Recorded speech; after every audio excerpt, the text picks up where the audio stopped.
I was responsible for taking care of the most toxic giant jellyfish in the world, not realizing that one day it would develop a deep love for Tang Rou. Most people thought it was impossible for such a high-risk mutant creature to have feelings, but my subjects regarded me as a god. There's a clingy sea rabbit teenager that wags its tail at me every day. A cold octopus half-human that takes the initiative to endure cruel split experiments in order to not make things difficult for me. And a top mermaid that manipulates people's hearts and is even willing to topple an entire experimental base for me. Because only Tang Rou would truly pity these horrible creatures and treat them as real family members. Therefore, while other fellows' experimental bodies were fierce and savage, Tang Rou's experimental bodies were exceptionally docile and beautiful. Unexpectedly, however, Deputy Director Song, with the help of his family's power, took away several of my experimental bodies. I unsuccessfully complained to my superiors, and soon heard that the usually docile giant jellyfish suddenly and ferociously stung Song Na, even causing her to lose an arm. Rushing to the scene of the incident, Tang Rou learned from her colleagues that since the day Song Na took over, these experimental subjects had begun a collective hunger strike. The sea rabbit sank to the bottom, unwilling to surface. The octopus showed unprecedented aggression. Only the translucent jellyfish remained friendly and docile. Mistakenly believing that the creature is getting close to her, Song Na tries to feed it herself, only to have the tentacles suddenly attack, and the safety officer has to immediately cut off her toxin-infested arm. But the venom spreads rapidly, and Song Na's life is still in danger to this day. The director of the dangerous area questions Tang Rou why she didn't report this jellyfish with a mature toxin and hid its aggressiveness. Shocked, Tang Rou explains that this jellyfish has never been gentle, does not come into contact with or near Tang Rou, and is an easy-to-ignore, provincial experiment. But this time, the crisis was actually caused by it. Tang Rou never expected this. In fact, since the first year Tang Rou came to this experimental base, Tang Rou had discovered that the toxin of that giant jellyfish had matured, but because it had silently accompanied Tang Rou during the most painful years of her entry into the base, Tang Rou had treated it as a family member and knew how brutal, and even potentially fatal, the experiments that awaited it were, so Tang Rou hadn't reported it. Tang Rou didn't expect that such a gentle creature would try to kill Song Na. The Song family's anger forces the area director to give in and demand that the jellyfish be handed over and sent to Song's bio company. With their daughter's life in danger, their first instinct is not to take revenge, but to keep the massive and intelligent creature for themselves. In order not to reveal the jellyfish's genetic secrets, the base decides to execute it on the spot, preferring to destroy it rather than give away this achievement. The director stopped seeing Tang Rou and only gave Tang Rou an execution notice. After being notified of the execution, Tang Rou was sent back to her lab. Tang Rou's experimental subjects were unusually excited to see Tang Rou return. The octopus youth stared in Tang Rou's direction, as if there was an unspeakable vortex hidden in those pitch-black eyes. The sea rabbit youth was already in tears as he climbed out of the glass cylinder, calling out Tang Rou's name in that thin, soft, and trembling voice. But Tang Rou had no time to respond to them, and walked straight toward the number 4 deepwater area. There, the jellyfish slowly swam from the depths, its semi-transparent body appearing soft and ethereal, its ribbon-like tentacles gently brushing over where Tang Rou stood, lovingly outlining Tang Rou's figure. Even though Tang Rou was full of doubts, she was unable to see through the sea creature behind the glass, which was its name, the bluebottle mutant box jellyfish. No one knew what secrets this huge and beautiful creature was hiding. It loved its owner dearly, but could not be touched because the hundreds of tentacles hid billions of stingers with a strong poison. Once these stings were stimulated, they would pop out of the ribbons, and the venom would pierce into the skin, killing a person in a matter of moments.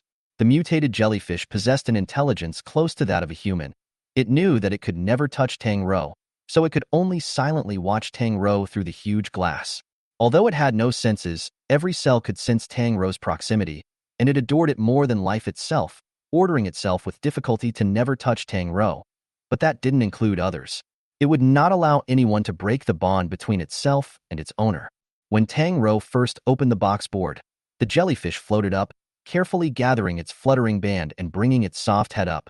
Tang Rou gently stroked its fragile canopy, realizing that it was trembling in fear, and the floating belt brought tiny ripples in the water.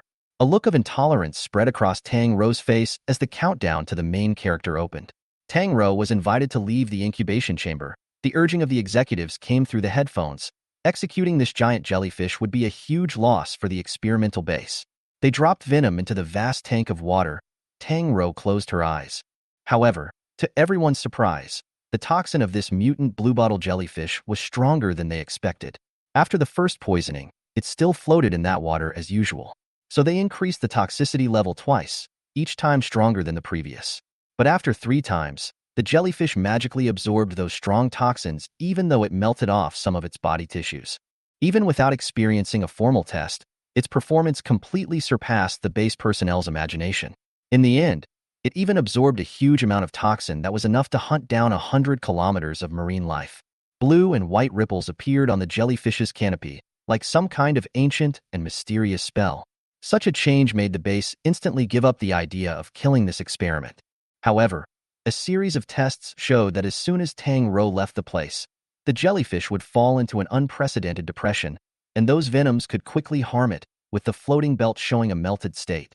The top management of the base was amazed by this, so they brought Tang Rou in again, and standing outside the thick glass, the jellyfish became full of life again and began to fight against those toxins. It was truly amazing. The base had never before believed that a creature like a jellyfish could possess emotions. This discovery was seen as the most important the community had ever seen, so much so that they misrepresented the jellyfish's death to give a false accounting to Song's creatures.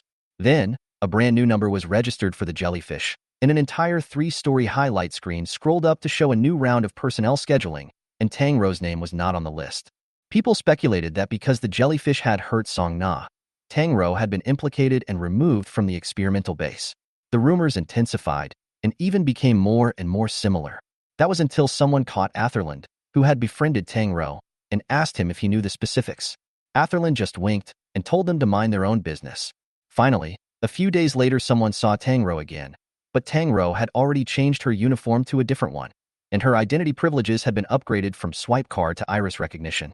Tang Rou finally entered the sealed and tightly closed, layer-by-layer defense of the S area. Tang Rou was tidying up her new office area when Atherland knocked on the door. He walked over to Tang Rou and gossiped while congratulating her. "Congrats, it's all a buzz out there. You don't even know that your former colleagues' faces are as ugly as if they'd eaten shit. Some people rumor that you gave gifts to your superiors. Come on, is S District a place where gifts can come in?" Tang Rou didn't bother to pay them any attention. This brand new workroom revealed a metallic luster with an extremely high defense factor everywhere.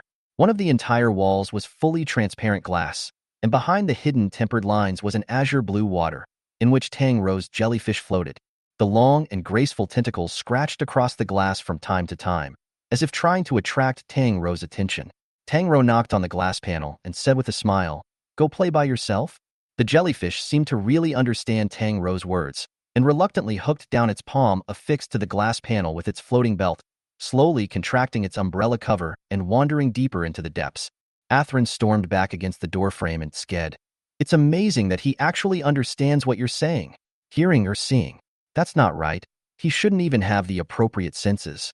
The complexity of these mutations was far beyond imagination, and even with the current level of scientific research, it was still impossible to come up with a reasonable explanation. Smiley didn't answer, turning to another question. For some security consideration, most of the S-zone is sealed off and not de-alarmed. The special biological area, which Tang Rou had once set foot in, was surrounded by thick, solid protective walls, like she was afraid that the flooding beasts inside would run out. The weird thing was that all the people who entered that cordoned-off area would be wearing a kind of heavy goggles. This was what Tang Rou asked, what those special goggles were for. Atherland had signed a harsh confidentiality agreement and couldn't go into detail, but could only say with a mysterious and enigmatic face, "Have you ever heard of consciousness interference? That's something far beyond what basic science can explain." It was said that one would be invaded by locking eyes with that extraordinarily powerful creature in the S sector. A number of caretaker commissioners inside the consciousness have committed suicide, from leaping into the cultivation tank of the flesh-eating creature, to self-mutilation, to mental breakdown. In short, all sorts of ways to die. And one experience they all had in common was that they had all looked into the eyes of that extraordinary creature at one time or another. Looking at Tang Rou's shocked look, Atherland sighed. "Or else I would have told you not to be too curious about that. What's kept there is something that's going to kill you." So Tang Rou chose to sit down and asked Atherland why Tang Rou's jellyfish had been upgraded. The rating of the experimental base was very strict, and behind the seemingly simple grading was a gap that was like a rift in the sky. Atherland is a researcher in bioengineering, and he does know more about the reasons behind the upgrades. Toxins are chemical weapons in a sense, especially water-soluble toxins, and are an important step in attacking the seas. Your jellyfish mutant is highly toxic and can even upgrade on its own. Evolution is the base's dream weapon, a terrifying biological weapon with intelligence, the best weapon for all the needed expansion. Land resources are already running out of steam, and people have long since turned their attention to the ocean, the land that swallowed up 90% of this world and is still full of uncharted territory. Atherlin knew that the ocean was Tang Rou's childhood shadow, even though Tang Rou was inaugurated here. To Tang Rou, the mysterious ocean was the beginning of all disasters, the abyss that deprived Tang Rou's parents of their lives, but it was also the place that gave Tang Rou a new life and allowed Tang Rou to live. Tang Rou couldn't be cruel enough to carry out cruel test experiments and became the gentlest breeder in the labor category. Athrun, on the other hand, learned the bioengineering test room jobs that were known to be only for cold-blooded support. When he came back to the lab the next day, Athrun brought a new notice from the base. Number 17, the octopus youth bred by Tang Rou, would be sent for a level 4 split promotion experiment. If he could carry through this split test, he would also enter the S sector. Tang Rou immediately raised her head nervously. The 4th level experiment was too dangerous. It was a regenerative class creature splitting experiment with a mortality rate of 99.5%, and it had only succeeded twice in so many years. Athrun, however, interrupted Tang Rou.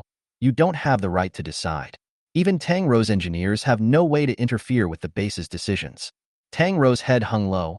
The rights to these creatures were all in the hands of the experimental base. Those higher-ups were the masters in charge of all the power to kill, while Tang Rou was just a breeder they employed, nothing more. But how could a level 4 experiment happen to him, a zone creature? Athrun explains that the last split experiment had pushed the limits of what the zone test could withstand, and that 17 had performed amazingly well, healing to an unbelievably rapid degree.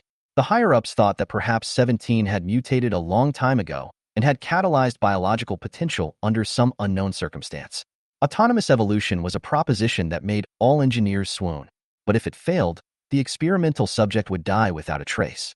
Tang Rou stiffened her body and frowned tightly, seemingly thinking about something. After a long time, Tang Rou said, Tang Rou wants to go see him. From the moment she stepped into the erstwhile office area, Tang Rou felt like she was being gazed at by a pair of eyes. Handsome as a sculpture, the half-octopus youth was behind the glass, his gaze sullen as he looked at Tang Rou. Pale and slender fingers were pressed against the glass, and in his bewildering eyes was a stoicism that was different from his usual indifference. He missed Tang Rou so much that he even missed her to the point of displaying a strong aggression that scared away many feeding commissioners. But that longing person ignored his deep feelings. Tang Rou looked as if she didn't notice his presence, passing right by him to go to the sea rabbit's incubation tank. Weak white sea rabbit, teenager eyes tail red, good behavior from the box, climbed out, holding Tang Rou's waist close, greedy to draw Tang Rou's body temperature. The docile face is filled with good behavior and attachment, greasy rubbing Tang Rou's palm to be pampered, very endearing. Tang Rou indulged his intimacy, smiling at him with a gentle expression, which was the sea rabbit's favorite and the 17th's most annoying. In the sound of the sea rabbit's reluctant crying, Tang Rou drew her hand away and closed the lid of the incubator. The poor octopus looked blearily at Tang Rou, walking further and further away, a trace of bewilderment on his face. Why not look at him? Why ignore him at all? He had been quiet and withdrawn, expecting the Lord to look at him before he left. Yet not a single glance. Countless strips of suction cups clung to the glass case, drooping in dismay from their initial joy to helplessness. The dangerously ghastly creature hung its head like a puppy abandoned by its master. Yet at the most desperate moment, his beloved owner returned. Tang Rou walked in the direction of the half-sheeted youth, and he was a bit at a loss as to how to please Tang Rou. He thought Tang Rou preferred those soft and beautiful creatures, so he became inferior and became more docile. Carefully sticking to the piece of glass, he looked at Tang Rou with fondness and restraint. Tang Rou didn't raise her hand to interact with him as she usually did, doing her best to finally ask softly in his increasingly panicked and clueless eyes, "Want to come find Tang Rou?" He froze. "Want to go with Tang Rou?" Tang Rou asked again. The voice was like compulsion, with the magical power to drive him mad. In the eyes of the cold youth was a frenzy very different from his skin.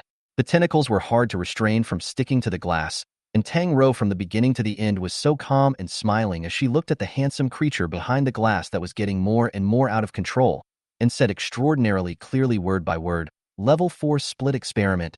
Survive, and you can see Tang Rou again." The landing has a sound.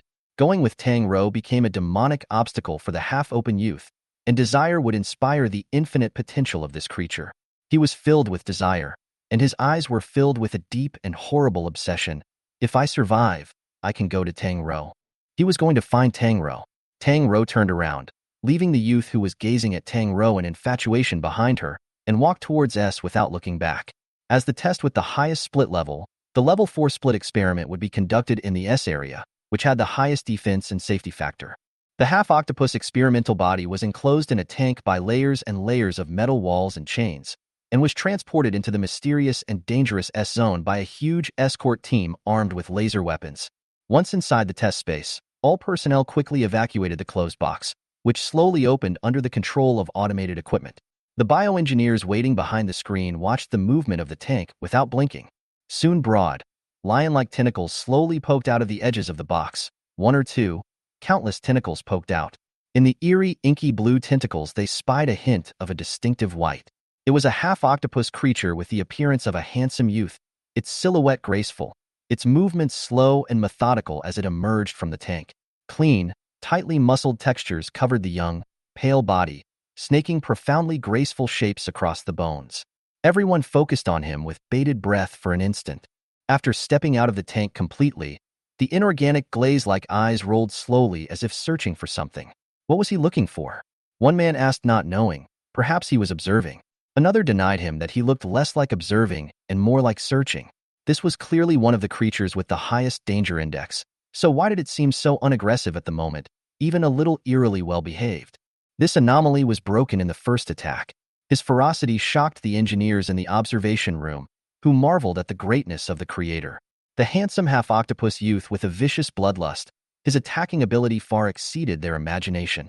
The dangerous creatures unleashed for the first time were killed by him almost instantly, and under this ferocious attack, not a single drop of blood was stained on his handsome face. It was truly perfect. Someone exclaimed, "Okay, ready to start splitting." The experimenter then pressed the button, and in the midst of what could have been an intense physical attack, someone pushed up his glasses as if he was still searching, resisting the brutal attack while distractedly searching with his sight. What exactly was he looking for? At the same time, Tang Rou also arrived at the testing area. Only Tang Rou was locked outside the door of the testing ground, and was negotiating with the tightly defended armed personnel. Tang Rou wanted to go in. With Tang Rou beside him to stimulate him, it would be easier for number 17 to survive this test. However, the armed personnel were expressionless. They were accustomed to seeing life and death. There was no such thing as sympathy, not to mention that they would not ignore the rules and release people because of Tang Rou's prayers.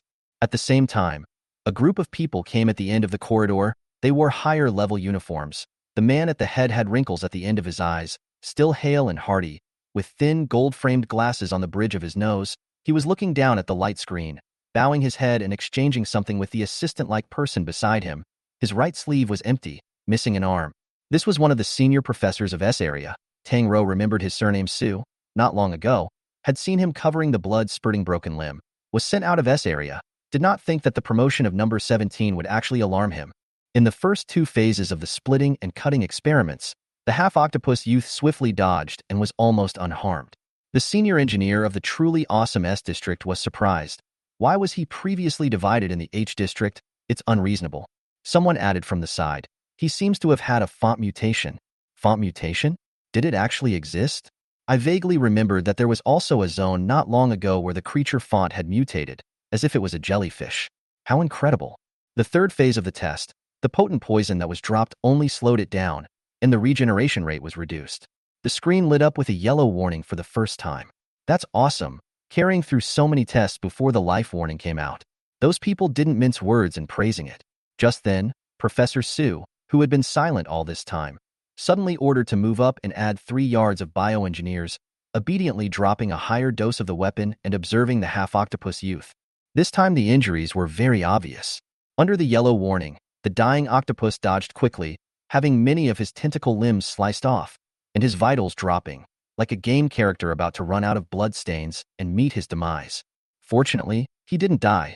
The engineers started to prepare the wound medicine, and the testers were ready to end the test. Professor Su, however, opened his mouth again, increased the code this time. The engineer hesitated. If he added more, he might die. However, the middle-aged professor didn't have a single unwanted expression on his face, plus adjusted 3 gears.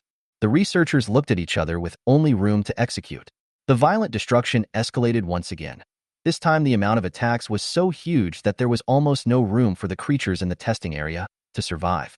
Allowing these experimental subjects to stimulate their absolute potential in a desperate situation of death was the usual practice of the higher-ups. That half-octopus youth, painfully carried through bombardment after bombardment and splitting venom and laser cuts. He looked like he was already in full agony. However, Professor Su still adjusted the bombardment yardage to the highest, putting in the potent venom at the same time. In the midst of the indiscriminate bombardment and the impossible-to-survive laser venom, the test chamber was almost in ruins, with broken limbs, unidentified mucus, and shattered flesh tissues smeared all over the place. If there was one word to describe it, it would be hell. The infrared detection of biological activity had disappeared, and the experimental subjects had entered a state of pseudo-death. False death is the last struggle of these cold-blooded mutant creatures before they die. If they were rescued at this time, it was possible that they would be able to survive, but if they were left unattended, they would really be dead. Just then, in the cracks of the door that opened and closed again, faintly came Tang Rou's urgent supplication. Let Tang Rou go in. Tang Rou can make him pull through. Trusting Tang Rou to save him, Tang Rou's eyes were red and very anxious. This should have been a moving image, yet the huge and cold experimental base, emotions were the most cumbersome thing. Professor Su looked at Tang Rou thoughtfully, always feeling that Tang Rou had an indescribable familiarity, as if he had seen her somewhere. The assistant beside him suddenly came over, taking out a light board and pulling up a bunch of data. Professor Su looked over with his head down, and it turned out to be the test pass of the mutated bluebottle jellyfish that had been promoted to S-class earlier. He carefully read the densely packed numbers on it, as well as a video of the execution of the death penalty. A strange light suddenly lit up in his eyes, and he raised his hand, releasing it with an expressionless face. The cold and wide silver-white experimental chamber was full of blood and fuzzy broken biological tissues, and the light blue liquid pooled together like a broken cistern. The vital signs monitoring screen hadn't transmitted any movement for a long time, and at this level of severity, the half-octopus experiment was almost hopeless. Right at this moment, the crowd suddenly heard a faint female voice from the microphone. 17. They put that breeder in.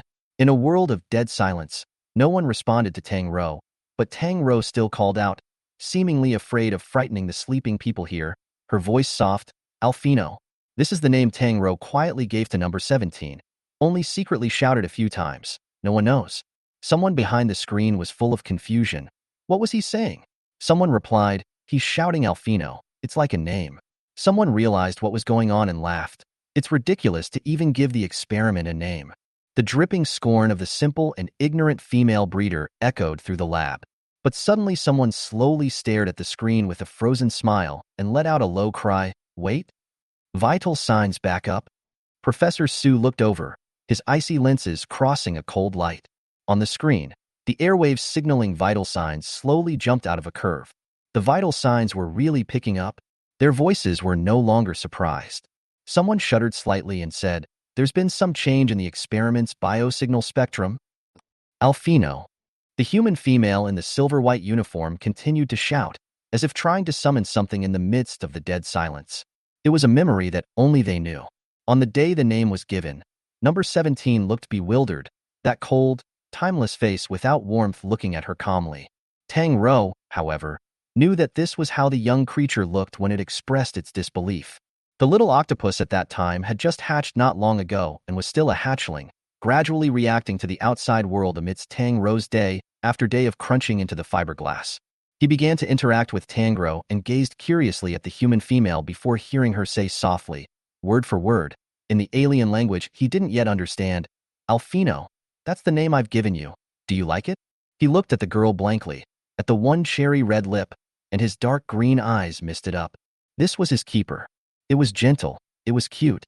Seeing his incomprehension, the breeder pointed to her own heart again and opened her mouth to say clearly and slowly, Zoe, my name is Tang Zoe.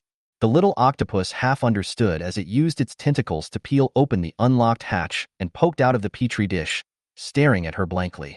So cute. The female keeper whimpered, and the little octopus curled its tentacles under her blear-eyed gaze and cocked its head at the other woman. With that, the human female's slender fingers reached out carefully and cautiously, stroking through his cold, wet, dark green hair and saying in a gentle voice, "Soft," as in very soft. The fingers traced over his scalp, bringing a strange and wonderful shiver. He heard her say, "That's what soft means." Soft, that was the touch, and that was his first cognitive opening. Gradually, he grew up with the ability to think. The neurons in his brain were complex enough to understand all of her words, and that name that she would hardly ever call out was a name like the word Tang Rou, a name that was just as unique to him. It was a name that only she could shout, her own name. Upon realizing this, 17 was very happy that he liked the name, and that the name was given by the person he loved the most. Just the thought of it made him so happy that he was about to die. With that, Tangelo quietly bestowed the name upon him. Alfino, wake up. A name that belonged uniquely to him, uniquely. Alfino. At the soft call, something moved between the severed limbs and sticky tentacle remnants, and under a patch of shattered biological tissue, an arm so pale that it resembled a plaster sculpture, glowing with a faintly imperceptible blue color, slowly reached out. The muscles were tight and handsome, like a statue of a god that had been shattered, and carried a sense of breathtaking fragility. Alfino, I'm here. Accompanied by a soft call, the arm strained to climb up, and the pale, broken youth slowly rose from the sea of blood, his body with barely a single patch of intact skin, strewn with scattered scars that were deep to the bone. The handsome and exquisite face is stretched across a long crack, underneath which a pale greenish flesh and blood tissue is healing at an incredible speed. The wretched youth's eyelashes trembled slightly as he reached out a distant hand to the person behind the glass panel. "Zoe," he cried out softly, with a heartbreaking sense of brokenness, like a sculpture of a god that had been dropped and cracked. Clearly, that was a softness that should not belong to such a strong creature. Behind the glass was the young keeper with moist eyes. She looked sad and seemed on the verge of tears. The half-octopus youth was so sad that he couldn't breathe, and the needle-sharp pain in his chest far surpassed any splinter attack. Zoe. Was he the one who made her sad?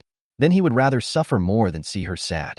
The keeper's hands, the symbol of gentleness, rested helplessly against the glass panel, fingertips flushed white with blood loss from the force. "Come here. It's over." Tang Rou's eyes reddened slightly, and she hooked her lips into a smile that was more pitiful than a cry. The youth looked at her, so remorseful and aching that he couldn't breathe, and the pain that pinched through his chest like a myriad of sharp thorns across his chest far exceeded any of the splintering attacks he'd experienced previously. 10 years ago, Tang Rou lost all her family in a shipwreck. She has no family, only Athrun, who she grew up with in an orphanage, and these experimental subjects who absolutely trust her. She couldn't explain what she had done with all of them, but absolutely loved them with all her heart. It was a love that belonged like family. The youth looked at his keeper, too sad to breathe, the pain of countless sharp thorn-like needles across his chest far surpassing any splintering attack he had experienced before. "Zoe?" He called out her name expectantly, and with the last of the strength left in his body, he struggled to crawl towards her, dragging his broken limb with him. Amazing! Behind the screen, the intently observing engineer let out a gasp, marveling at the wonders of the creator.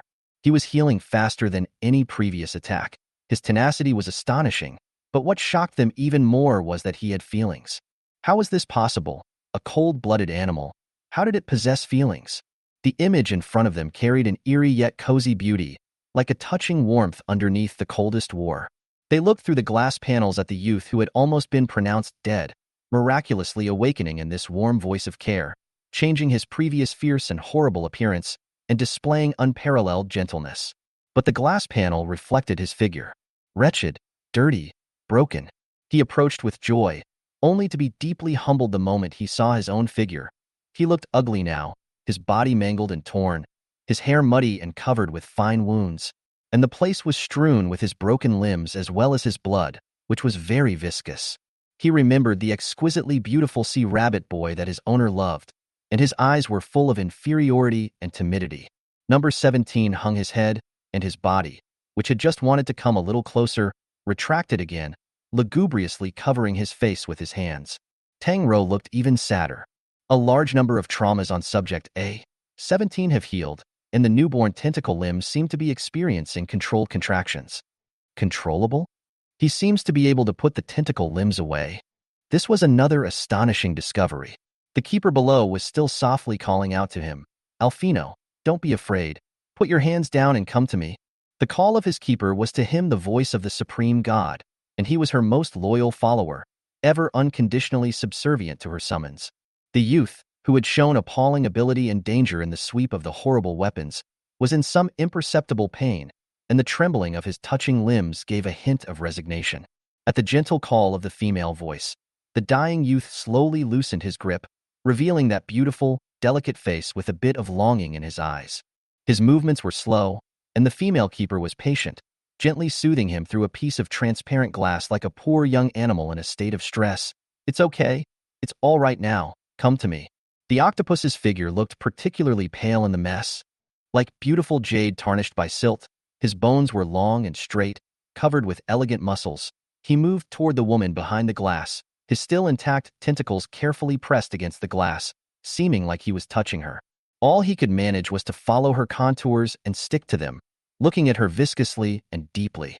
It looked, well, pathetic, cut off from the hellish misery behind him, like an abstract painting. "He looks like a domesticated pet dog." I don't know who said this. How can a cold-blooded creature be domesticated? They have no emotions. Right. The facts in front of him made this sentence seem so underhanded. Professor Su pulled up the data of the experimental body breeder and looked at her name, his gaze sinking. Tang Rou was previously the most outstanding breeder in Area A. She already has a case of a higher creature under her that has advanced to Area S. It's the bluebottle mutant box jellyfish that you know about. The one in front of her was the second, a more perfect masterpiece than that jellyfish. At this moment, everyone was immersed in the joy of the experiment's success. The level of success this time far exceeded their previous imagination. The experimental body's grade rose again and again, rising to the level of SS+. Unprecedented, everyone was as excited as if they had witnessed a miracle. Athelin, who was waiting outside the quarantine area, leaped overjoyed when he saw the test data of the QLED screen, and even thought of dragging Tang Rou to the newly opened bar tonight to have a big drink and celebrate. In the midst of these excited cheers, Professor Su gazed longingly at the figure below. A strange, shimmering light surfaced in his eyes. The ice-cold voice was somewhat out of place in the large observation room. "Remove the isolation panel." What? The researchers thought they had heard wrong, until the corners of the middle-aged man's mouth widened inch by inch, revealing a strange smile. "Remove the containment panels, turn your weapons around, and attack her." He pointed at the breeder. Tang Rou didn't want to shed tears in front of her experiment, but it was too heartbreaking.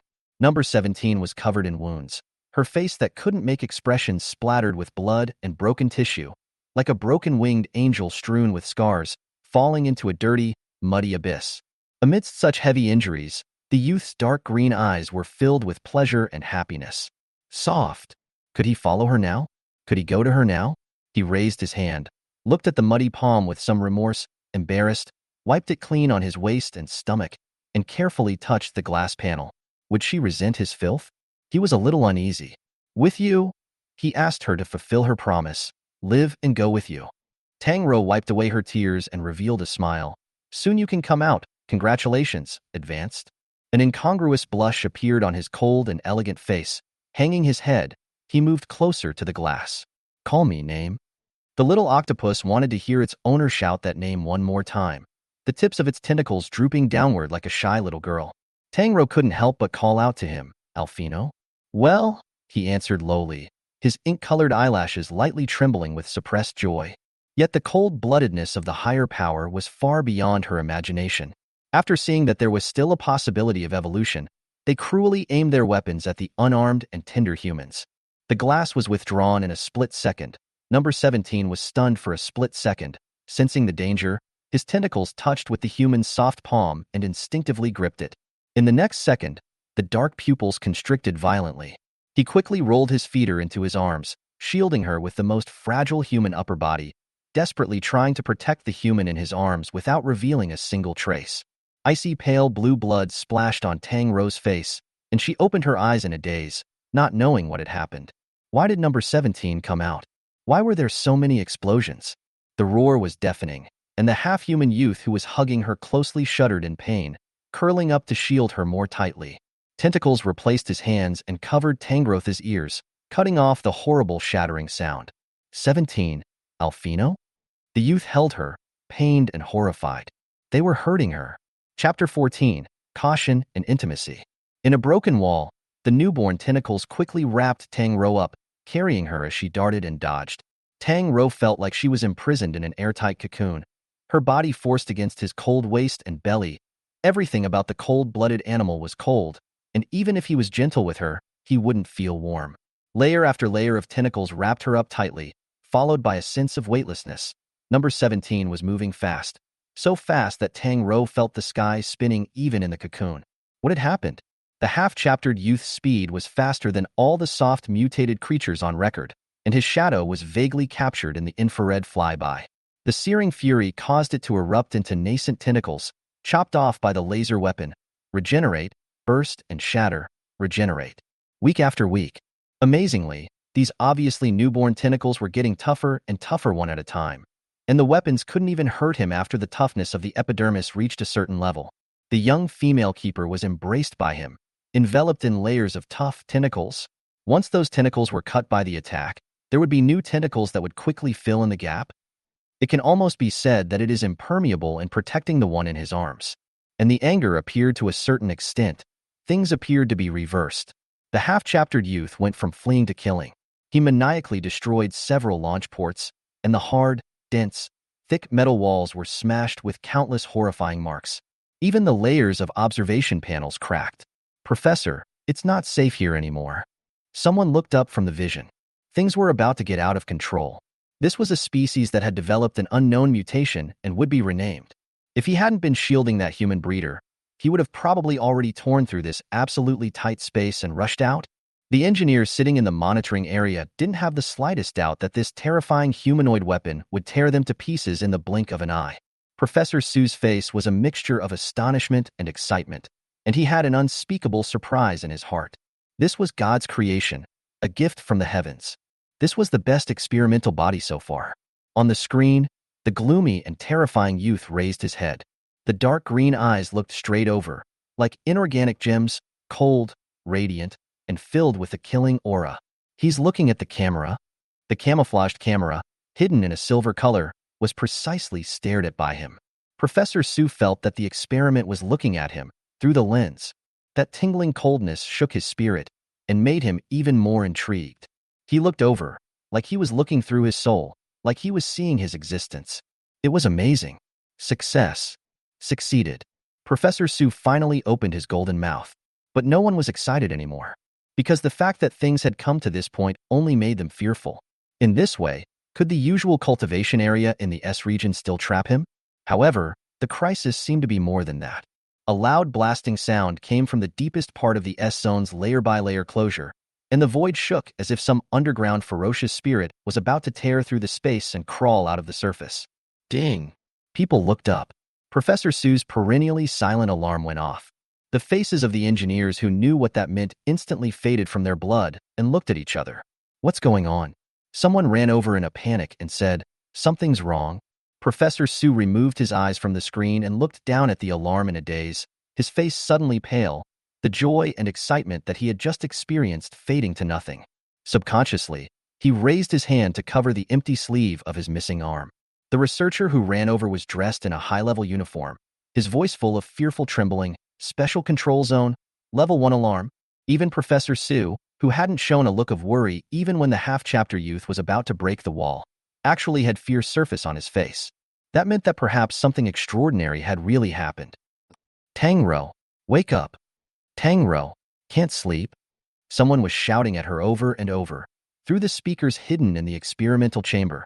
Number 17 was coldly about to destroy them when he felt the person in his arms move, and he scrambled to loosen the layers of tightly closed tentacles to see the distraught, tender feeder. She seemed to be having a hard time, her face pale as she strained out of his arms and hung her head on his arm, gasping for breath. The youth's hands and dangling fingers cautiously touched her face. The voice was so small that it was a little pitiful. "Zo?" Tang Rou raised her head and saw that the timeless face was filled with a look of self-blame and pain. The heart was a little puzzled. How did it feel? This perennially cold face of his had more than a hint of human vividness. "It's okay, don't blame you." She patted his arm and sat up a little straighter.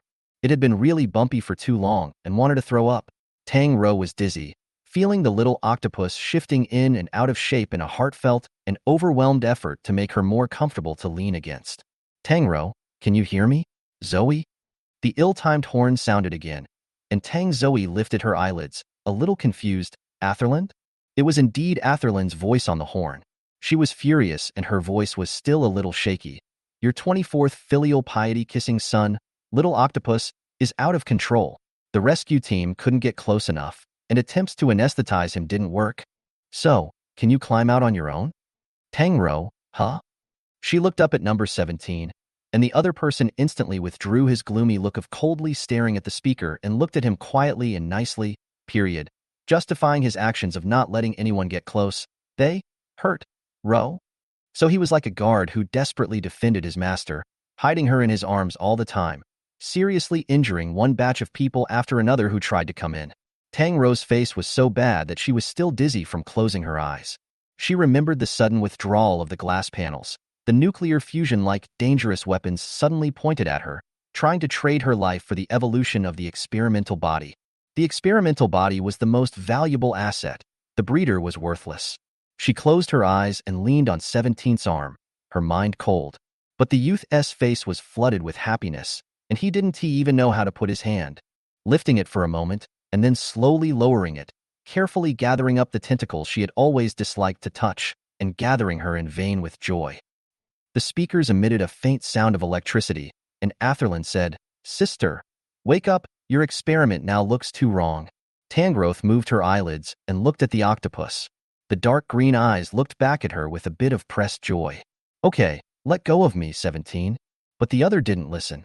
The little octopus hugged his keeper, carefully, not daring to move a muscle. He tried to touch her more intimately, but she wore a hard, withdrawn expression. "I'm uncomfortable, 17.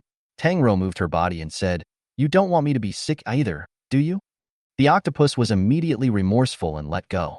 Tang Rou was still unharmed under the attack of that horrific weapon, all because of the protection of the menacing creature in front of her like an aggrieved puppy.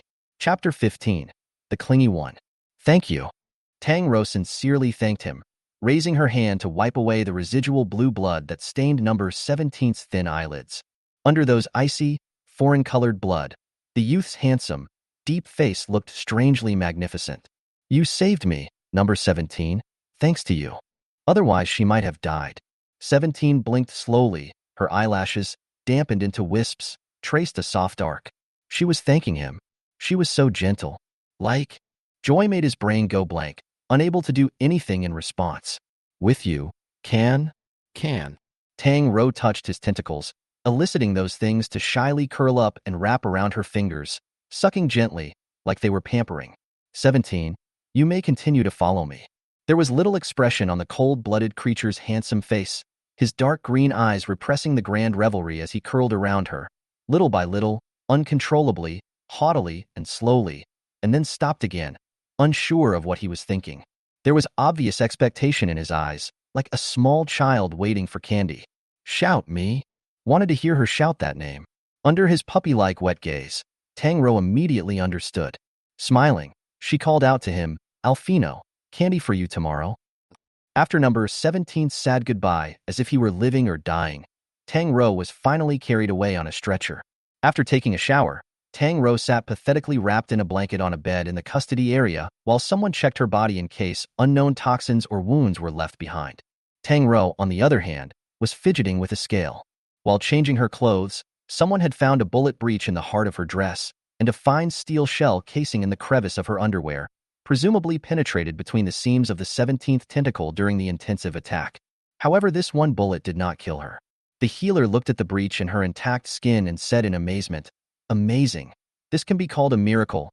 The bullet could have easily broken your heart, but this thing blocked it then. Can I go and study what this thing is made of?" The therapist was holding a fan of flowing scales that were then scales from the beautiful mermaids he had once seen in the depths of the area.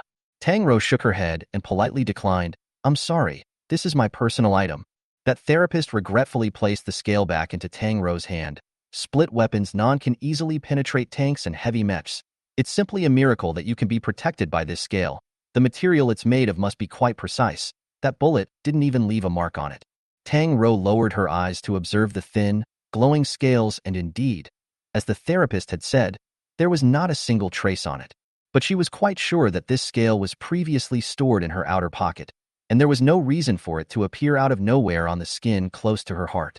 So when, exactly, had the scale dropped in here by mistake and saved her life? Athrun breezed in with a late-night snack and set the item down on the table next to her, saying hatefully, "That Professor Su, he tried to kill you." Or maybe he didn't give Tang Rou's life a second thought. Tang Rou didn't say anything. She had never watched any of the biological experimental tests before, only knowing that those tests were very cruel, and today she felt it personally and walked through the gates of the ghosts and was extremely mentally exhausted. There was a kind of paralysis that comes with overstimulation. But he ran in the end. Running, would you believe? Looked scared. Athelin muttered, "To make that ice scared, it shouldn't be." Tang Rou was puzzled. Can he be scared too? It's true, scared. You didn't see that look when he walked away. I felt him break out in a cold sweat. Area S was a brand new and extremely dangerous area.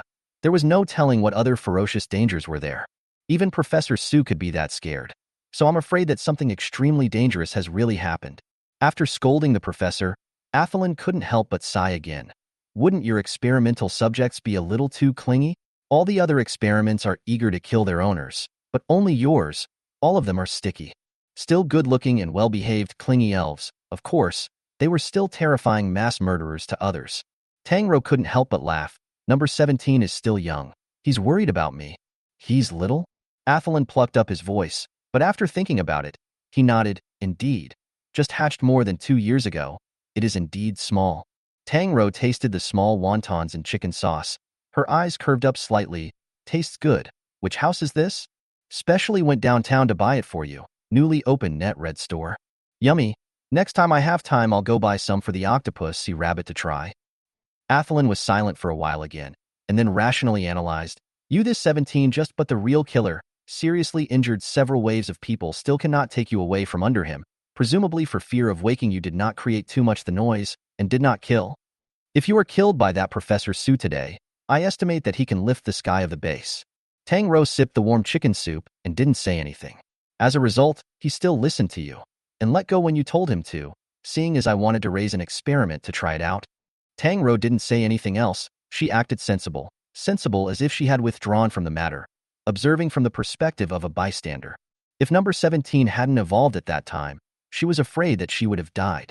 Even now, it was all a hijacked trance, the hand holding the spoon trembling slightly and unnoticeably. Who wouldn't be scared? The feeling of near death was that terrifying. Athrun stroked her head, soothing this hairy child. Don't worry about it. Get some rest. You'll see the 17th as soon as you open your eyes tomorrow. After a meal, Atherland rambled on for a while, and under the therapist's reminder, bid Tang Rou a reluctant farewell. Tang Rou was to remain in the treatment area of the experimental base for 2 more days for observation, to make sure she hadn't been affected by the horrible weapons and radiation. With such a grandiose mouth, it was nothing more than the engineers wanting to see if she would mutate under the blue blood of Experiment 17. Tang Rou didn't care, eating, bathing, playing with her cell phone and sleeping, unaffected in the slightest. After nightfall, the cold lights flickered, and the treatment area suddenly became dark. In the midst of a dreary night, the magnificent scales refracted a strange light, flowing with color. Lying on the hospital bed, Tang Rou suddenly fell into a nightmare, her originally stretched brows unconsciously shafting together as cold sweat seeped from her forehead. In the dream, her spirit connected with another place. Tang Rou was back in the middle of that dark and cold space. It was dark, empty, and eerily quiet. Every step she took carried the sound of pattering water. Tang Rou was in a trance, seemingly recalling where this was, as if it was somewhat familiar, but couldn't recall for a moment. Abruptly, an icy cold touch came behind her, pale condensed arms like silent snakes, wrapped around her waist. Chapter 16 Nightmare. That hand is very beautiful, dense with a hazy glistening white luster, like a cold jade that breaks through the dark night, making people think of ice for no reason, and think of something more pure and holy. Tang Rou realized that she should not be here. She should be in the bed in the base treatment area. She is resting, sleeping. It was strange. She clearly realized that she was dreaming, but she couldn't wake up. The cold, wet touch on her waist was all too real, as if her soul was imprisoned by some powerful and unknown force. Where was this? Tang Rou blankly looked around, wanting to turn back, but her body was too stiff to move, like the person behind her was not willing to show his face. So he deliberately avoided the places within her sight, and also raised his hand to imprison her body. Tang Rou opened her mouth and could not make a sound. There was a real feeling of being confined. All her limbs and bones were flooded with coolness. Only the cold arm around her waist was clearly pressed against her, and she felt a hint of danger for no reason, making Tang Rou couldn't help but wonder if this was a dream or not. It was clearly a male hand, but flawlessly delicate androgynous. A low, hoarse, cool voice sighed tersely beside her ear. Tang Rou was embraced tighter and tighter, nearly suffocating, like the person behind her, like he wanted to embed her raw into his chest. In this kind of time and space there is confusion. There is what moist and soft things fell on the palm, with a little careful meaning, but at the same time mixed with some indescribable huffing. It traveled all the way down the palm to the small of the arm, then climbed over the collarbone to the ear, soft and wet and cold like there was jelly burrowing into the auricle. It was also like a bad devil had found a fresh and interesting toy, savoring her body with interest. Tang Rou stiffened, her neck unable to turn in the slightest until sharp, horny teeth bit into her earlobe, and the pain was so real that for a split second, Tang Rou was violently awakened by the pain. She opened her eyes and realized that she was still in a hospital bed in the custody area, the probe clutched between her fingertips, and her various vital signs detailed on the display machine beside her. It was just a dream, a weird and bizarre nightmare. Tang Rou gasped like a breath of fresh air, slowly waking up from the suffocating sensation, yet cold sweat had already soaked the bedding. It was raining outside the window. It's raining again? Tang Rou frowned and saw the crystalline scales that had fallen onto the bedding. She put the scales back in her pocket and propped up the bed to go to the restroom, but when she looked in the mirror, she noticed a sharp triangular wound on her earlobe. When did this get injured? Tang Rou was stunned, a little dazed. She remembered that she seemed to be having nightmares, but what did she dream about? It was like cotton wool was stuffed in her mind. She couldn't see anything clearly. The moment she woke up, she forgot what she had dreamed. She touched her bitten earlobe again and returned to her bed in a daze, covered up and went to sleep. Meanwhile, the latest data from the Academy's Marine Research Center's offshore range testing had yielded an average rise in sea level of 1 centimeter over the past 24 hours. What does 1 centimeter in 24 hours represent? Probably the general public will not realize this small difference. However, for all the researchers engaged in the direction of marine research, this is the prelude to the disaster kicked off. The cruisers found a large number of dead sea creatures washed up on the beach on the offshore coast. Most of them were deep-sea species, and common and widely known species on Earth. And as if these creatures had been maliciously harmed, in addition to large and small gashes on their bodies and a variety of other ways to die, the bodies had washed up on the shore, attracting bad publicity. These are tourist areas with hotels and tourist beaches, coconut palms and tourists. A large area of the coastal area was blocked. To the economy and the lives of nearby residents have a huge impact. Scientific research experts launched a series of investigations. But not only no results, the deaths even have a tendency to worsen. The rain is still falling. Someone sighed, rain, and then do not stop if how to do ah? Yes, the sea can't rise any higher, and there is very little room left for people to live. God set up the marvelous rules of language in order for the Tower of Babel to fail, so that people from different places with different skin colors would speak different languages. In this world, God failed and mankind overcame the problem of language, and with the development of basic technology to the age of 3.0, language is no longer a problem. There are 3 common languages in the world: Chinese, English, and body language. So the hand of God is churning the gears of doom in another place. For example, the raging sea. Offshore patrol boats search for suspicious creatures in the darkness of the night, speculating that perhaps some large carnivorous creature is killing and feeding. Suddenly, a cry for help was heard from the sea. The flares hit far away, and surprisingly a figure clutching driftwood was spotted in the rough sea. They hurriedly lowered the lifeboat and recovered the person.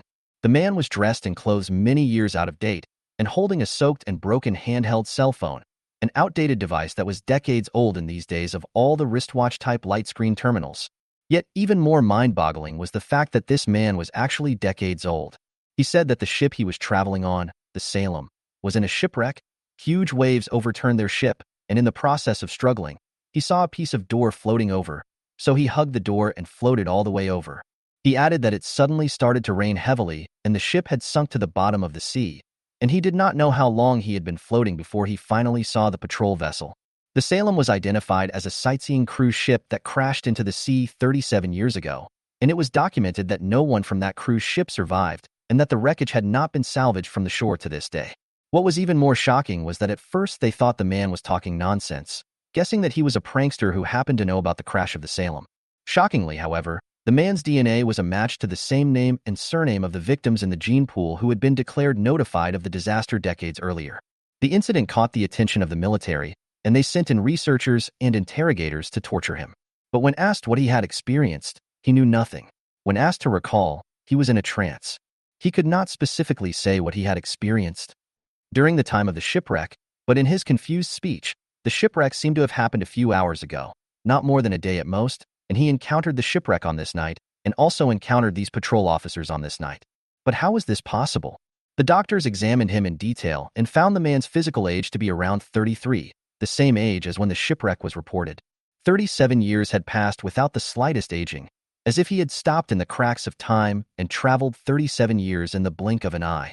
The military inquisitor suggested the need for the biological research base to intervene in the investigation, a matter that was far more delicate than could be imagined. Late at night, the nurse on duty went to check his vital signs, only to find the bed empty. She then heard an odd sound coming from a short distance away. Following that sound, the nurse found the man who had been salvaged and killed not long ago crouching by a flower pot, shoulders shrugged, not knowing what he was doing. "Hello, may I ask you?" The nurse inquired gently, her words ending abruptly. The man slowly turned back around, in a trance, his mouth stuffed with dirt, chewing on plant roots as he kept saying, "Hungry. I'm so hungry." He slowly raised his eyes and looked at the nurse as if he had seen something extremely tasty, dropped what he was holding and stood up to walk towards the nurse. "I'm really hungry. You look delicious." A scream cut through the silence of the medical observation area. Night shrouded the scene, and the morning sun came and washed everything clean and bright again. The rain, at last, had stopped. Chapter 17. Puppy Behavior. After a physical examination, Tang Rou's body didn't have any abnormalities. After going home and resting for a day, she finally arrived late in the afternoon of the next day. From afar, a few heavy weapon-wielding, jittery security officers were seen in front of the lab door. They were about to say something, but in the end, they didn't say anything and expressionlessly gave way to Tang Rou. Tang Rou suspiciously unscrewed the compass, opened the thick, blast-proof metal door, and walked in. An extra huge cylinder was added to the office. Inside the glass capsule, the handsome youth sank underwater like a sculpture. Seeing Tang Rou come in, his eyes lit up, raising his hand to open the lid of the cylinder, floating up from underwater. The dark green eyes looked at her without blinking, carrying obvious anticipation. "Good afternoon." Tang Rou took out a bag of common candies on the market from her bag, tore open the candy paper and said, "Open your mouth." The youth obediently opened his mouth and obediently bit into the candy she fed him. The fruity sweet flavor spread in his mouth, and the youth narrowed his eyes, quietly reaching out a tentacle to suck in her clothes and pull the person carefully to his side. Zo. The door to the office closed slowly, isolating the curious eyes of the group of security officers outside. The experience of escorting this experiment over had been a nightmare. He was manic, especially when he saw the logo of the experimental base on them, and his anger almost smashed through the cylinder. In fact, it had smashed through, and the security officer watched as the timelessly beautiful youth opened the hatch with one hand and slowly stood his body up from the tank, as if he were seeing the gates of hell open before his eyes. Those heavy weapons in his hand struck him painlessly, and were even instantly disarmed by his lightning-fast tentacles, weapons falling to the ground. They have no doubt that this experimental body full of anger will tear them apart. Fortunately, a moment before death came, a female bioengineer walked by, looking at the broken walls all over the ground, and calmly said, "You'd better listen to the arrangement. They are taking you to the S area. Don't you want to see CRO?" The youth's horrifying tentacles were curling around the two men, almost on the verge of cutting them off through their heavy protective suits. Hearing this, the experimental body actually hesitated strangely. That female engineer added calmly, "What's more, if you do this, Aru will definitely get angry. You shouldn't want to see her get angry, right? You know she can ignore people when she's angry." The experiment pondered for a second, his pupils trembling slightly. Then, those safety officers who had long been scared silly watched as the experiment body expressionlessly threw them on the ground like garbage and sat back inside the cylinder itself. In passing, he raised his hand and closed the hatch. The engineer named Athrin said to them, "Why don't you hurry up and send them over?" The safeties returned to their senses and quickly picked up the heavy weapons scattered all over the floor and resumed their escort. After a whole night of nightmares without rest, Tang Rou finished mixing the nutrients. Her eyelids were groggy, and she slumped on the table. The lab wasn't thermostatic, and she unconsciously wrapped her arms around herself. Half asleep, someone gently put a jacket on her shoulders. It would have been a cozy gesture, yet the jacket was wet with water, and covering it made it colder instead of warmer. The chamber could no longer hold the experiment that came and went as it pleased. Tang Rou opened her eyes, patted down the hand that flowed over her shoulder and refused to leave, and said in a faint voice, "Go back?" The translucent tentacle tips tickled her hair, seemingly reluctantly. The floor was covered in water, and wide, pale green. Translucent tentacles nearly covered the office, curling up blushingly under her gaze, like they were embarrassed. The originator watched her quietly. There was no telling how long it had looked at her with such eyes while she slept, like a loyal dog guarding its master. Tang Rou pressed her brow helplessly. "Go back to your glass pod." "Zo!" he shouted lowly, as if buying time to stay beside her. Tang Rou added, "Behave." Tangrowth was sitting under that glass wall when Atherland came in. The dreamy, translucent jellyfish was like a backdrop for her, outlined in soft ribbons. Next to the experimental chamber, the handsome, tentacled youth looked at her motionlessly. Obviously a big killer, but inexplicably a bit pitiful. Long, slender eyelashes slightly drooping, expressionless, pursed lips. Atherland couldn't help but ask, "What did you him?" Tang Rou hit a little. "Huh." Atherland was stuck, looking over toward the experiment. The youth had one hand folded over the other. His pale and delicate face had no expression, but inexplicably, a glance could tell his aggression. For this horrifyingly powerful deep-sea species, Tang Rou's slap certainly didn't hurt. Then what was he aggrieved about? Noticing her line of sight, the youth looked towards Atherland, his dark green eyes vaguely conveying something. Atherland was stared at like this, and besides fear, there was also a hint of pressure. She turned her head and said seriously, "How can you hit someone?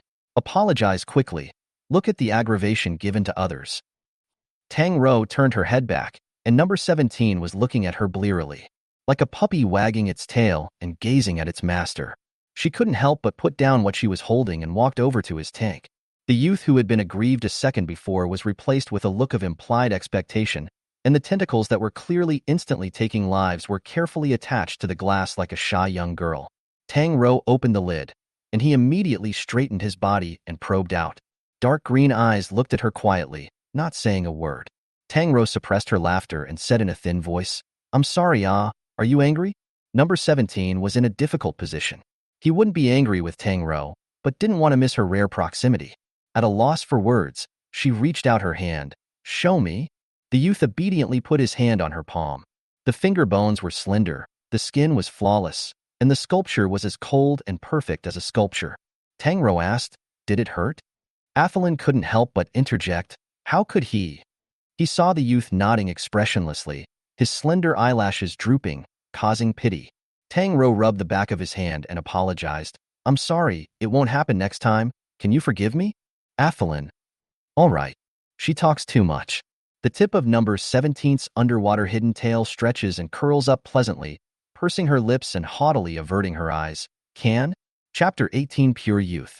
Tang Rou took out a candy from her pocket and peeled off the sugar paper to feed it to him. The youth obediently opened his mouth. His face was still expressionless, but his whole body was permeated with pleasure. Seeing his happy appearance, Atherland reminded, "It's me. I'm the one who made her apologize to you. I'm on your side. Shouldn't you be thankful for thanking me?" Number 17 instantly frowned, extremely dissatisfied with her interference, and looked over coldly, his eyes containing a warning. Atherland, who had been taken over the river, "Sorry, she was talking too much again." Tang Rou couldn't help but laugh, coaxing the little octopus into a good mood and then ruthlessly ignoring the other party's wet and sticky eyes, putting the glass lid back on. "She wanted to visit the sea bunnies." Atherland asked, "Are you going to Area A?" "Yes. The boy is timid, and if I never go back, he may go on a hunger strike." Tang Rou loaded up the nutrient that she had just blended and put it into a sealed box. In addition to the nutrient, she also bought the sea rabbit teenager a gift, a small, delicate gemstone earring. These sea creatures loved shiny things, and the sea rabbit had once asked for one of Tang Rou's crystal earrings. She thought he was holding it for fun, but she didn't expect him to lift his hand and put it on his own ear. Bared through the flesh, Tang Rou was startled, and when she scrambled to check, she found that wound healed in the blink of an eye. The concepts of pain and injury in the eyes of these experimental subjects were different from that of humans. The pain of a needle prick was almost non-existent to them, and ordinary wounds always disappeared in an instant. On the contrary, they were often worried about Tang Rou, because it always took her a long time to recover from her injuries. Scalded by hot coffee, the back of her hand was red for 2 days, and cutting her finger on the edge of sharp paper while binding a file took another 3 or 4 days to heal. They were on their toes every day, and the slightest bump would be met with a half-hearted frown and anger, causing her to fumble a bit. I'm afraid Tang Rou was the only keeper who made the experimental body worry all day long. Seeing her about to leave, number 17's tentacles hooked her fingers. Let go. The youth froze for a few seconds and slowly let go. No eyes left. Such a high and noble and reserved face paired with this kind of humble behavior. It's very contrasting. Jellyfish trailed Tang Rou's figure, floating and following behind the connected glass, escorting her all the way to the edge of the S section.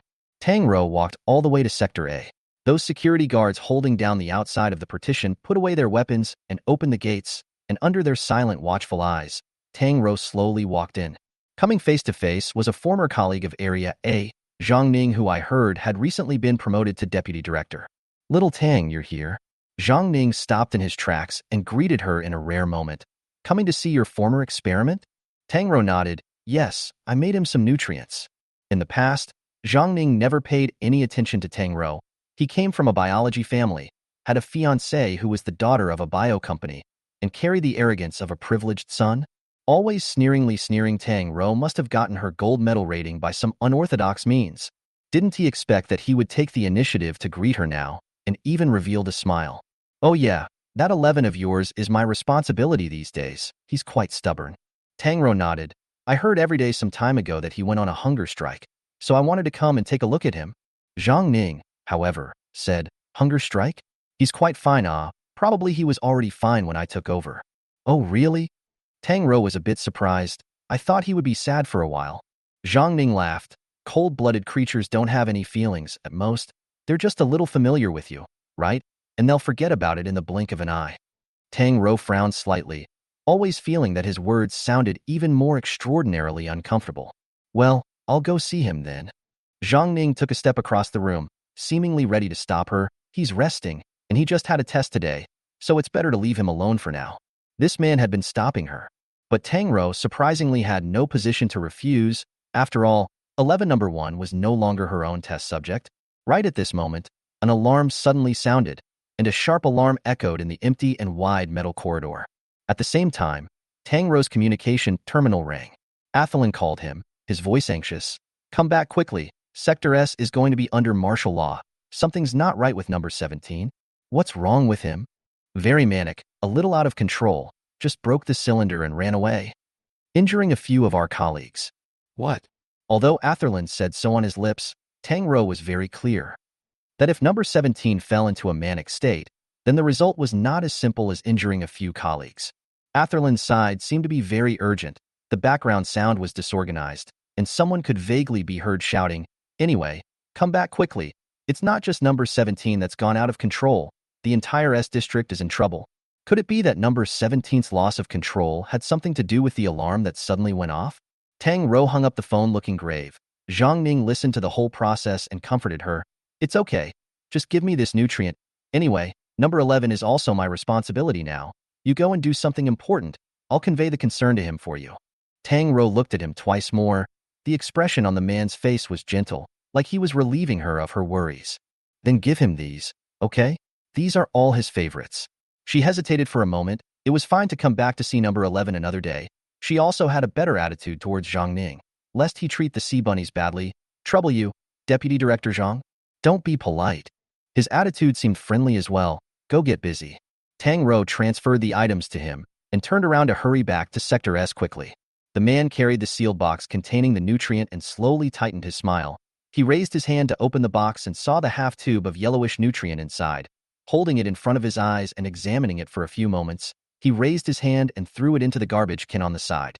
Then, turning around, he walked towards the lab in Area A. Inside the glass vessel, the fair and slender teenager with his back to the door, holding his legs sunk in the bottom of the tank, clear and beautiful shoulder blades like butterfly wings that want to fly, light brown hair fluctuating with the water, like delicate and soft seaweed. Just a mere backdrop made one's heart flutter. This was one of the most harmless creatures in the entire experimental area. He was covered in healing, not harming humans at all, and could even be a life-saving medicine. What was even more amazing was his pretty, soft skin, which looked so fragile and vulnerable. His eyes were clean and ignorant, like the clearest gems in the world. Zhang Ning still remembered his shock when he first saw this beautiful experiment. He was lost in thought for a long time, unable to hold himself, as if a pilgrim had seen a miracle. That teenager was as clean and pure as the fresh snow that first fell on earth. It made people want to paint on him, to defile him, to dirty him. Especially men. Most male creatures seem to have a natural compassion and desire to ravage these pure creatures. They like to protect the weaker ones to give themselves satisfaction on the one hand, and on the other hand, they like to conquer and destroy. Wouldn't it be pleasurable to have such a white sheet stained with one's own marks? Chapter 19. Good Deception. Wanting to see his keeper, the sea rabbit had been patient for a long time. Therefore, it couldn't help but beg the male keeper who had newly taken over his place. Hearing the movement of the closing door, the teenager glanced sideways, then surfaced from under the water with anticipation in his eyes. How? Like? Zhang Ning exhaled deeply, maintaining the false look on his face. I went to invite her. The man wanted to speak, acting embarrassed. But she's not willing to come over. I think she probably doesn't want to see you. The sea hare's eyes suddenly reddened, and for the first time he reacted so powerfully to the outside world that he almost crawled out of the incubator. The man looked at his slender white body and immediately couldn't help but move closer. However, even in the midst of his emotional outburst, the teenager didn't accept him, and even grew tired of being bored because of his proximity. Impossible, Zoe, impossible, unwilling, willing, to, come to see me. She likes me very much. This was the first time this experiment had said so much in front of him. The last time he had been willing to pay attention to him was when Zhang Ning had lied to him and said that he could invite Tang Rou over to see him. That time, the experimental body that had been on a hunger strike for a long time spoke to him in an unprecedented manner. It said, "Thank you." Zhang Ning suppressed the desire welling up under his eyes, telling himself that he couldn't scare his prey that quickly. He collected the greed that was about to surface on his face and turned to a lustful look, actually, seeming to carefully conceal some sort of truth. He hesitated and shook his head. Never mind. The teenager froze for a moment, suddenly having a fear he couldn't quite put his finger on. What, anymore? Zhang Ning didn't say anything, his eyes looking at him with pity. The teenager was anxious. Are you hiding something from me? Zhang Ning seemed distressed. You should also know, number 17 and number 4 advanced. When I went to look for her, she was accompanying those two creatures. She loved those two creatures and doesn't seem to like you anymore. For a moment, something seemed to shatter in the bottom of the teenager's clear eyes. She doesn't want you. How could the simple teenager detect the malice that saturated the man's words? The delicate eyelash feathers trembled like butterfly wings. His eyes suddenly lost their vigor. He couldn't accept it. These 5 words were too cruel, like a dagger thrown through his chest, bloody, clutching his heart. After a short period of silence, the experimenter's reaction was stronger than Zhang Ning had expected. He was furious, even vaguely out of control. Impossible. He scratched at his skin in a self-mutilating manner, scratching a trail of blood on his white and delicate skin. However, his powerful self-healing ability allowed him to return to his white and flawless appearance in the next second. But he was still self-mutilating. His fingers were full of fine blood and flesh, as if he was using the pain to ward off the panic in his heart. Impossible. Zoe loves me very much. She don't want me. So, it turns out that these cold-blooded creatures really do cry. Zhang Ning watched with interest, his sadistic desire quietly surging. The teenager's eyes were red, with crystallized teardrops hanging from his eyelashes as he scratched himself hard, slowly falling into a frenzy. Zhang Ning spoke slowly and methodically at the edge of his emotional collapse. Actually, it's possible for you to upgrade to the S-Zone. The sea rabbit abruptly stopped moving as if the pause button had been pressed, his reddened eyes looking straight at Zhang Ning. You can be promoted, and I can help you find a way to transfer you there. Word by word, his voice was like a mantra, hoovering up the teenager's sanity. Those eyes, which had already dimmed, once again lit up with an expectant shimmering light, and he was fleshly happy, his face filled with unbelievable joy. Really? The poor experimenter pressed all his hopes on Zhang Ning. The man slowly touched his teeth and revealed a hypocritical smile. Really? The frail and beautiful teenager was so innocent. He was unbeatable, soft, without a trace of toxicity, and soon inspired a tsunami of darkness hidden in his heart. It was also very deceiving. He did not find anything abnormal. Human civilization has been derived for thousands of years, and this sea rabbit that grew up in the experimental chamber had seen too few people, like a blank sheet of paper. How could he see the danger that loomed over his head? His owner is Tang Rou, the dream lover of many men in the experimental base, so gentle and sincere. It was also the weirdo in the base. She always treats these creatures as sentient beings, and has even been seen several times in unprotected contact with these creatures. It was also the same owner who raised the sea rabbit to be defenseless against people. How could such a simple thing understand the darkness of human rules? He even pulled on Zhang Ning's silver-white lab coat with his delicate, soft fingers like he was pulling on a lifesaver. You, send me over. Can? Go to her side. Wanted to go to her side. Wanted to be with her every day. The teenager's reddened eyes were full of pleading. Zhang Ning stared at the white and delicate hand, a pair of eyes becoming increasingly sticky. The anthropomorphic humanoid form of the deep-sea creature did not have a single flaw. It was beautiful. He pretended to be difficult, but upgrading is a difficult thing. I have to put in a lot of effort, and you should understand the laws of the human world, right? We need to exchange benefits. Otherwise, what benefit will I get from working so hard to help you? The sea rabbit was happy. He didn't care about the greed implied in the man's tone, and asked him, "What benefits do you want? What benefits? What benefits do I want? You can give me?" The teenager nodded. Anything, anything. Anything to see her. He missed her so much. Thought of feeling pain. Thought of not being able to eat. It can all be Zhang Ning chewed on the words, a thick desire of greed hidden under his svelte facade. It is true that healing creatures are rare, but the experimental base is researching in the direction of weapons. Not to mention that nowadays medicine is advanced, and this kind of experimental body is not without irreplaceability. So the sea rabbit rating basically will not have a rise possible. But it doesn't matter. He just needs to let the other party feel that he has the possibility of promotion. I will let you see her. This time around, Area S was even more catastrophic than when Tang Rou first encountered a level 4 alert. The metal blast doors outside many of the labs had been destroyed, leaving dark, grimy voids, and the ground was littered with broken metal as well as glass shattered by the impact. Tang Rou was inwardly horrified and eased her footsteps as she passed by one of the destroyed labs along the way. The incubation chambers that were supposed to hold the experiments were empty, violently demolished and destroyed. The contents had escaped, out of control. A morose metal prison in Sector S was rendered useless. The subjects trapped inside disappeared, and it was like she'd entered a bloody graveyard. So what the hell had happened? Tang Rou held her breath as she moved forward, her feet stepping on something different from the cold ground, looking down and closing her eyes. The ground was strewn with blurred blood and unknown parts, and it was possible to tell that those were white base uniforms belonging to humans, stained red with blood, and permission cards, chips, and wrist-worn cell phones were thrown all over the place. An appalling disaster had occurred here, and one could imagine the level of danger just by looking at it. Chapter 20, Hexagonal Square. Faint sounds resounded from the depths, as if there were still some living thing fleeing. The sound of flesh crushing through shards of glass, fluttering delicately, extraordinarily clear. Tang Rou realized that she shouldn't continue forward, paused in her steps, and quietly pressed her body against the wall, minimizing her presence. The ground cast a floating water light and reflection. Tang Rou raised her head, seeing many fellows in silver uniforms floating behind the giant glass body that was more than 10 meters high at the corner. Their bodies were immersed in dark blue seawater. Some retained their whole bodies, some were mangled. Some had their internal organs broken out of their bodies, and their long intestines floated around the bodies like a floating belt. Tang Rou covered her mouth and suppressed her churning stomach acid. She carefully hid her figure. There were many unknown dangers hovering in the darkness. But to her surprise, the cell phone rang once more, and Tang Rou tapped the answer button a split second later, covering her wristwatch and walking to her ear for fear that something would hear the shrill ring.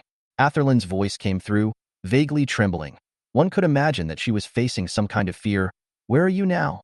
Tang Rou held her breath and gently tapped the radio tube. Hearing the two light touches of fingers, Atherlin's voice was even more terrified. You're in Sector S? Zoe, get out of here. She tapped the receiver again to express doubt. A lot of people are dead. All the pods in Sector S have ruptured, and the experiments are fleeing en masse. Atherin didn't need to be told that she had seen it, because there were bodies. Mutilated corpses. Abused corpses. Bodies with horrified eyes. Atherlin's voice was suppressed, and she could imagine that she was on the verge of crying. Zoe, I was wrong. I'm sorry. I shouldn't have let you come over. I didn't think that things would suddenly turn out like this. It's too horrible. Tang Rou covered her mouth and asked in an airy tone, Where are you? Take it easy. I'm fine now. The other party seemed to be calming his breathing, then said, I'm also safe for the time being, with a team of safeties at hand, but we've lost a few people here, and the smell of blood seems to attract them, so they're preparing to move their position. We're here in the hexagonal plaza. You mustn't come over. There are a lot of out-of-control experiments here. Hexagonal square? Tang Rou froze. Where is that? A place you haven't been in, inside the S-zone. Don't come over. If you can find a way to leave, do so quickly. But the 17th? Leave him alone. He's strong. He can survive, but you'll die. Tang Rou nodded, just about to agree, when she suddenly realized that there was a huge shadow on the ground in front of her. Coolness crept up her back inch by inch, and she slowly tilted her head to look. A huge, hideous, grayish-brown creature with spider-like knobby legs was hanging upside down above her head, headless, with 6 bizarre eyes set in the middle of its waist and belly looking straight at her. A moment after locking eyes with Tang Rou, the head's chest split open at the seams, revealing its morose fangs and bloody mouth, like an extremely bloody smile. In an instant, an alarm went off in Tang Rou's head. Her body tensed up and she turned to run, and the giant creature's striding, narrow, hardened, knuckled limbs were in hot pursuit. Da-da-da-da. The sound of hard armor touching the ground was crisp and dense, each sound pounding on Tang Rou's heart. Human legs could not be compared to the 8 long-footed arthropod creatures. Soon, Tang Rou felt her heartbeat getting stronger and stronger, her breathlessness uneven, and the overexertion of physical strength made her legs as heavy as lead. The escape route was maliciously blocked with broken metal door panels, and the door to the S area was also occupied by strange and huge figures, so she could only be forced to look for other survival routes. But the sound of running footsteps didn't just attract spiders, it seemed to attract something else as well. Tang Rou ran around the corner, gritting her teeth and throwing her shoes into the distance. The noise of the heels hitting the ground attracted the trailing creatures. They suddenly ran in that direction. Tang Rou took the opportunity to turn around and run. Taking off her shoes, the sound of her footsteps was indeed much smaller. However, the unbearable skin of a human being was instantly pierced when stepping on the shards of glass, and the soles of her feet were drenched in blood from the sharp pain that came from the bottom of her feet. Tang Rou felt like she was bleeding a lot, and the lower half of her body above her feet was turning cold inch by inch. However, she didn't have the energy to care about any of this. She had managed to dodge the sea spider and thought that she could finally breathe a sigh of relief. But then she abruptly saw a behemoth several meters tall, like a moving mountain coming towards her. Its speed was much slower than the sea spider, however. Its huge size could replace Tang Rou's many steps in one step. She exhaustedly dodged this monster and continued to look for a path to survival. The pain stimulated her nerves, and the will to survive drove the secretion of adrenaline, making her not dare to stop. Tang Rou wanted to get out of Area S, but in desperation, she realized that she had lost her sense of direction during her escape. Animals relied on their magnetic field and sense of smell for their direction, and humans relied on their brain for their sense of direction. However, her mind was like something interfering, a mess, unable to find her way. In the netherworld, there seemed to be some force guiding her, making Tang Rou, who was spinning around like a headless fly, run towards this narrow, dark corridor, crossing over the destroyed metal mesh and several thick, solid gates, and the environment suddenly brightened up a lot. Tang Rou didn't know how long she had been running for. Slowly returning to her senses and raising her head, she found herself in an open space. The sky above her head was strewn with thick, overcast clouds, and there seemed to be lightning shuttling through the gaps, illuminating the earth. She had no idea where she was, except that there was a huge field in front of her, as wide as dozens of soccer fields, and she couldn't see the edge of it at a glance. Overcast clouds darkly adorned the canopy, and soon, pattering rain sounded. Tang Rou walked lost in thought, realizing that a thick, tall fence stood at the edge of this open space. She slowly looked around and sketched a pattern in her mind. A hexagon. This was the place Athrun had told her never to come, the hexagonal plaza. Kaching dash. A bolt of thunder streaked across the sky, suddenly illuminating the wide square. The morose white light outlined a huge creature, either twisted or grotesque, in the square, illuminating their horrifying faces. Tang Rou covered her mouth and carefully crept on the ground, rainwater sliding down the broken hair on her forehead and pouring into her eyes, blurring her vision. Her wrist-worn cell phone had long since been dampened by the rain and was no longer moving, with cracks all over it. The current Tang Rou couldn't even contact Atherland. There was a huge glass body in the center of the plaza, dozens of meters high, the giant glass occupying half of Tang Rou's line of sight, like a transparent cage holding some kind of alien beast in a sci-fi movie. At this moment, it looked so morose, like a huge and silent landmark in the plaza, looking down on the dystopian earth with an expressionless face. Chapter 21: The Glass Tank and the Mermaid. This was the most dangerous place in the entire Tower of Babel. Tang Rou has heard of this giant water tank, and legend has it that the bottom of the tank is connected to the ocean and is hundreds of meters deep. Inside it is locked up the most powerful and terrifying experimental body of the Tower of Babel base to date. Clatter. The subtle sound of metal clashing resounded behind them. It was a very evil feeling, making an indescribable and unnameable malice coiled in the heart, like an icy snake letter licking through the back of the neck. Tang Rou turned back alertly. Her back was empty. The soles of her bleeding feet dragged out a long blood trail on the ground, washed away by the rain. This is the first time Tang Rou came to this mysterious hexagonal square. The feeling of being stared at like a tidal wave flooded her. From the moment she stepped into this place, she became a pitiful lamb to be slaughtered, exposed to a morose vision.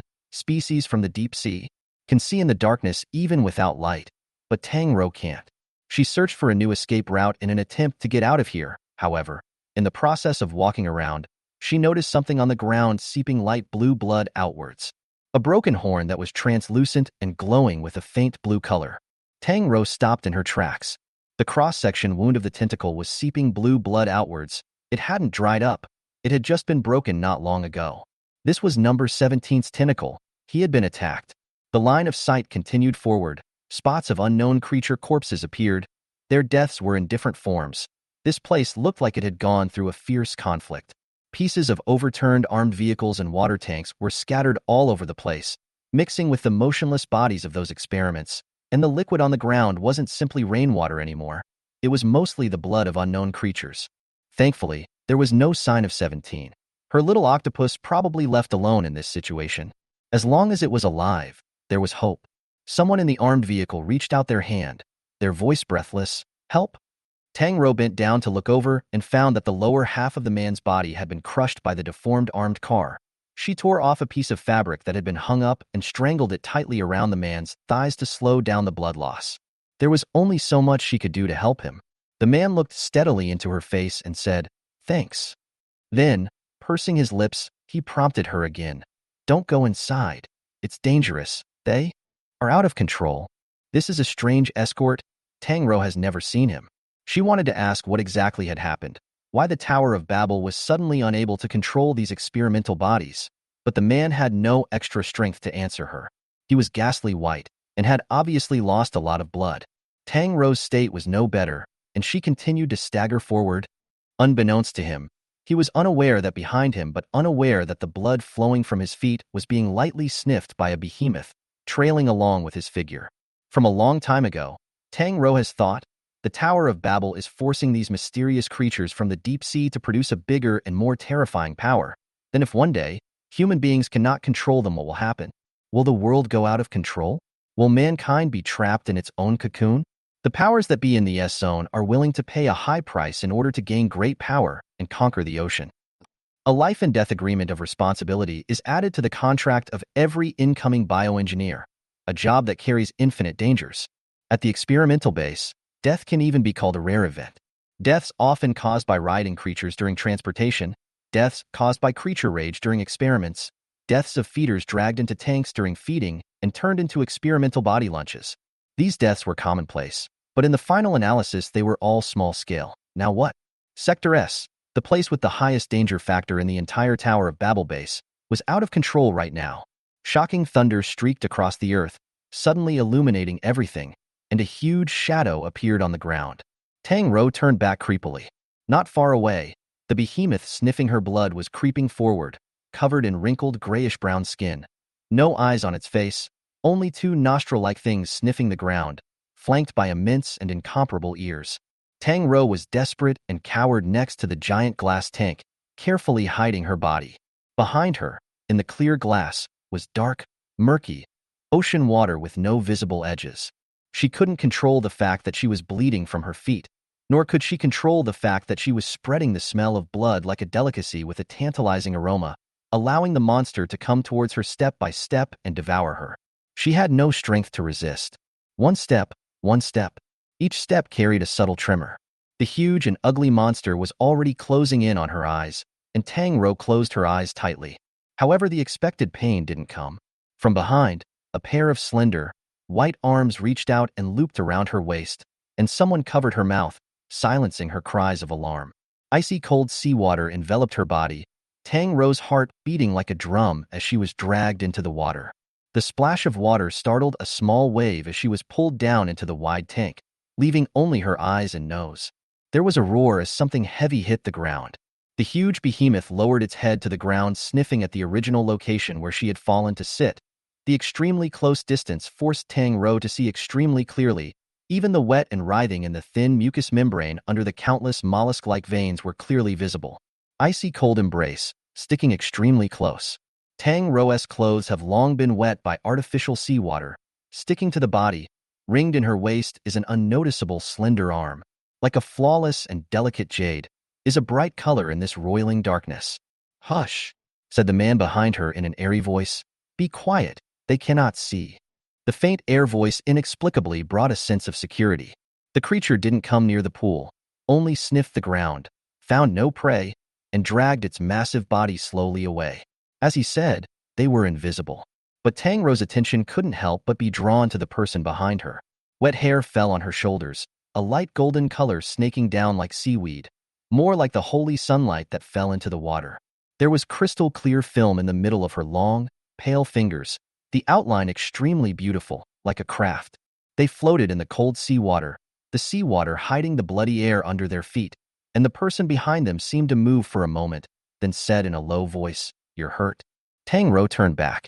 The absolutely beautiful face was close at hand, ruthlessly impacting the vision, wet and slender eyelashes like inhabited butterflies, half-hidden gem-like pupils, translucent platinum silver under the flow of slightly scrutinized and indifferent shimmering light. She was a little surprised. "It's you?" The mermaid that had stunned her. Under the man-made seawater that was permeated with a deep and mysterious sea, the shadow of a wide tail fin floated, and the face that was favored by the creator carried a light hostility that was not as friendly as the last time Tang Rou had seen him. Chapter 22, Needle and Chain. The mermaid gave a faint his low magnetic voice tinged with coolness. He was cold, but Tang Rou couldn't remember doing anything to make him angry. Tang Rou had no choice but to pick at his arm, sticking her head out of the water in an effort not to drown her mouth and nose. "Why are you hiding here?" She looked at the giant tank of water that was so deep that she couldn't see the bottom, a little scared. Could there be something dangerous in here? The mermaid lifted her eyelashes and gave her a smirking look. "Scared?" "Well," she nodded honestly. The water seemed to be crawling with ferocious monsters, ready to pounce and bite their throats out. The mermaid stopped talking, the coldness in her body intensifying. With the turning motion, the vision became clearer. The mermaid looks very different from the last time. The slender neck is wrapped with tubes that look like wearing a collar at first glance, and his originally flawless skin is connected to several needle patches and transparent infusion hoses, which are flowing with golden red liquid, which looks exceptionally strange. Like a beautiful specimen soaked in formalin. She looked over at the 4 tubes. "What happened to you?" The mermaid didn't answer, letting go. Those beautiful platinum silver eyes filled with silent accusations. Tang Rou had never hurt him before, so it was strange to see the sullenness in his eyes. Perhaps the white uniform she was wearing made him dissolve himself into a kindred spirit with the researcher who had hurt him and relocated his anger. Tang Rou maintained a quiet demeanor to show that she meant no harm, and when the merman's emotions calmed down a bit, she lifted her hand and moved it gently to ruffle the merman's long, wet hair that hung down in front of his forehead. As her skin was exposed, she realized that not only the interlaced needles and 4 tubes, but even the pale, graceful back of the male was littered with hideous scars, like it had been ravaged. Someone once said that tragedy was tearing beautiful things apart for people to see. Tang Rou frowned, only feeling that those scars were shocking to the eyes. Did he? The slender and beautiful mermaid and this giant water tank were extremely incompatible, like a basketball court loaded with ping-pong balls as comical as. So Tang Rou didn't feel that this water tank was used to shut him down. Moreover, the mermaid was not aggressive. She had heard before that this place held the most dangerous creatures in the S district, so she even ruled out this possibility. So there was only one possibility left. Tang Rou's eyes became compassionate. He could be food for the creature imprisoned in this tank. The fish-tailed beauty didn't know that in the few moments of his silence, the human had successfully completed his self-raid. He swam around her and leaned back, next door to her sleeve, his brows wanly lowered. Even as food, he was willing to lend a helping hand when Tang Rou was in imminent danger. Tang Rou thought, this is a kind mermaid. She looked towards the needle eyes that vaguely revealed a piercing scarlet color and inquired of him, can these things be pulled out? The mermaid finally lifted his eyelashes and looked over wordlessly, his moist lashes unable to suppress the obscurity under his eyes. Eventually, he simply said, I have no way of touching them. What about me? The mermaid didn't speak. Tang Rou reached out her hand, and the other person didn't refuse, so she carefully tried to pinch a needle that had pierced the skin of his neck, then pushed outward. A muffled grunt spilled from the mermaid's lips, his moist eyelashes trembling. Like a butterfly that had fallen into a spider's web and was unable to break free, he frowned and slumped over the edge of the glass pool of water after experiencing a great deal of pain. The needle was completely ripped out of his body with his movements. Golden red liquid sprayed out from the narrow needle hole, and he raised his hand to press his neck. His breathing rose and fell a few times, his face growing paler and paler. It turned out that the gold-tinged liquid flowing in the hose was his blood. Tang Rou thought she had hurt him and panicked, letting go of his hand, only to be pressed down by his backhand. Her palm was forced to press against his skin, feeling the fine, smooth, warm body under her hands. Continue.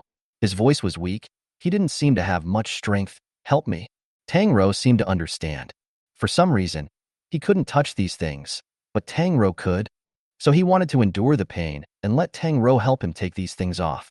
Tang Rou could only say, then bear with it. The mermaid nodded, raised his hand and lifted his hair to one side, and his slender swan-like neck was displayed in front of his eyes, only to see one hose after another stabbed in the veins of the graceful skin. Some of them were transporting something into his body, and some of them were pumping his blood out.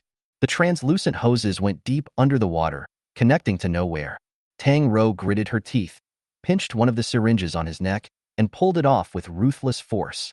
The tip of the needle was long and thin, glistening with a cold, sharp light, and the tiny eye of the needle seeped outward with drop after drop of blood beads that contained a light golden glow.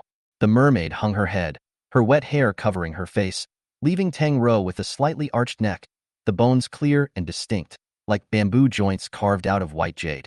Does it hurt? Tang Rou asked worriedly. The man hidden under his hair closed his eyes tightly, his eyelashes fluttering more than lightly, and in a place she couldn't see, sharp, horny teeth bit his lip. Suppressing the heartache that bubbled up at inopportune moments, Tang Rou forced herself to be ruthless as she searched for the needle, resisted the urge to close her eyes, pinched, and pulled it out, trying to make it as fast as she could so as not to prolong his ordeal. The mermaid's back bent down, and he lay on his back on the edge of the pool. Except for the unbearable muffled grunt at the very beginning, he kept his lips pursed and did not say a word. I don't know if it is an illusion. Tang Rou always feels that there is a sound of metal clashing underwater if there is a sound. By the time she pulled out all the syringes, the mermaid looked to be dying. It's over. Tang Rou threw those into the water and softly soothed him. It's all over. It shouldn't hurt anymore soon. In the dimness of the world, there was only the cold white of his skin color through his skin, lying dead on the side. If it wasn't tea for the undulating and gasping back, Tang Rou would have to worry that the other person was not fainting in the pain. After a moment of reprieve, the mermaid lightly fluttering eyelashes raised his eyes, looking towards Tang Rou, a few strands of wet blonde hair sticking to his jawbone, all the way down his neck, sketching out a shocking outline, that ethereally beautiful face full of fragile and tired, as if in a silent way to tell her that he was in pain. Tang Rou suddenly felt like her heart was going to break. I'll take you away, she heard her own voice say. The mermaid, however, shook his head. I can't leave. Why? Only the sound of metal clashing could be heard faintly from underwater, and the slender and magnificent fish tail broke out of the water, lifting up the wide, translucent tail fin, like an open and stunning fan feather, with a touch of clear blue around the edges. What was striking, however, was that across this beautiful fish's tail was a chain of a silvery metallic color that was 3 fingers wide. The chain was snaked with an unknown black substance, potentially in the grooves of the metal's special pattern, which at first glance appeared as if it had been carved with a floral motif. It locks me. The mermaid's voice was slightly cool, like it contained thin ice. Chapter 23 Rain. In recent decades, rain has gone from being a blessing that moisturizes the earth to a disaster that makes people smell it. From the beginning of people wanting to conquer nature to being sanctioned by nature, everything was moving towards some uncontrolled unknown, and no one knew exactly what awaited mankind in the future. No one knows what awaits mankind in the future. Will it be the judgment of an entirely new species, or will it be the victory of a race against its destiny? In the darkness of the pouring rain, someone sighed uncontrollably as they looked at the latest monitoring data from the meteorological and hydrological sensors. The sea level average has gone up again. I don't know how much longer this rain is going to last. The sky looked like it had been torn open by life and funneled into an otherworldly flood, far exceeding the amount of rainfall that this azure planet could carry. The remains of marine creatures were sporadically stacked on the coastline that stretched over 18,000 kilometers. They died in various forms, bitten to death, rotting to death, dying from the disappearance of their internal organs, and some even died from asphyxiation and high temperatures. The offshore patrol fleet, crew members with binoculars, spotted a figure calling for help on the floating waves. Undulating, like a piece of flotsam, it could be swallowed by the dark sea at any time. Halt! There's someone on the sea. Quick, put the lifeboat down.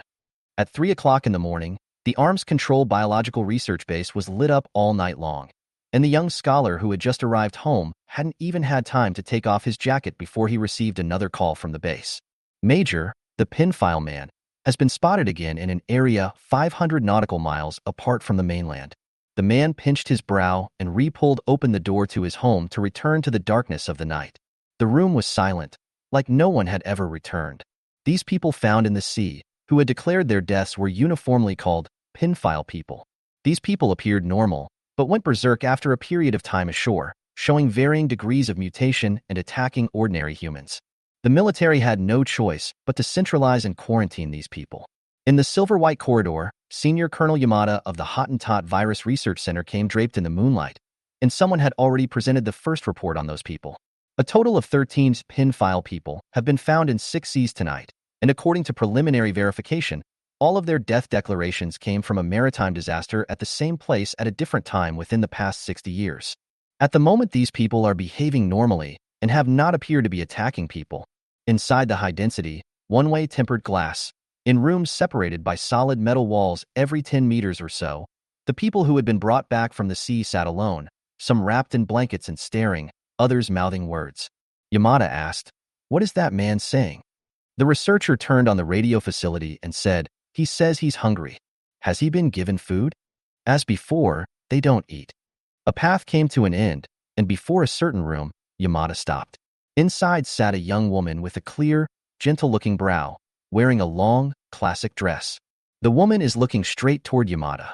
Yamada asked, "Is this one-way glass?" "Yes. You can't see out from the inside." But Yamada had an intuition that the woman inside could see him. To test it, he smiled. Immediately afterward, the woman gave him a warm smile as well. Yamada curtailed his smile. What about the results of their medical tests? Any mutations in the sensory system? It shows everything is normal. But the woman in the room could clearly see him. The researcher apparently realized the problem as well and said, "We'll focus on checking it again later." Walking out of the observation area, the storm almost crushed the ornamental plants, and not far away, the sea level was whistling and raging, like it was harboring some horrible monster. Colonel Yamada suddenly asked, "When did this precipitation start?" The researcher slid the miniature computer and said, "About 7 hours ago." 7 hours? He asked again, "When were these people discovered?" The earliest reported case was 6 hours ago. 6 hours ago, the time stuck close. Cumulonimbus clouds darkened the sky, coloring the firmament a fearful dark gray. The dense clouds did not let in the slightest moonlight, and the only light in the darkness was the artificial light from the base. Other than that, Have there been any other anomalies on the continent? No. The assistant remembered something and reminded.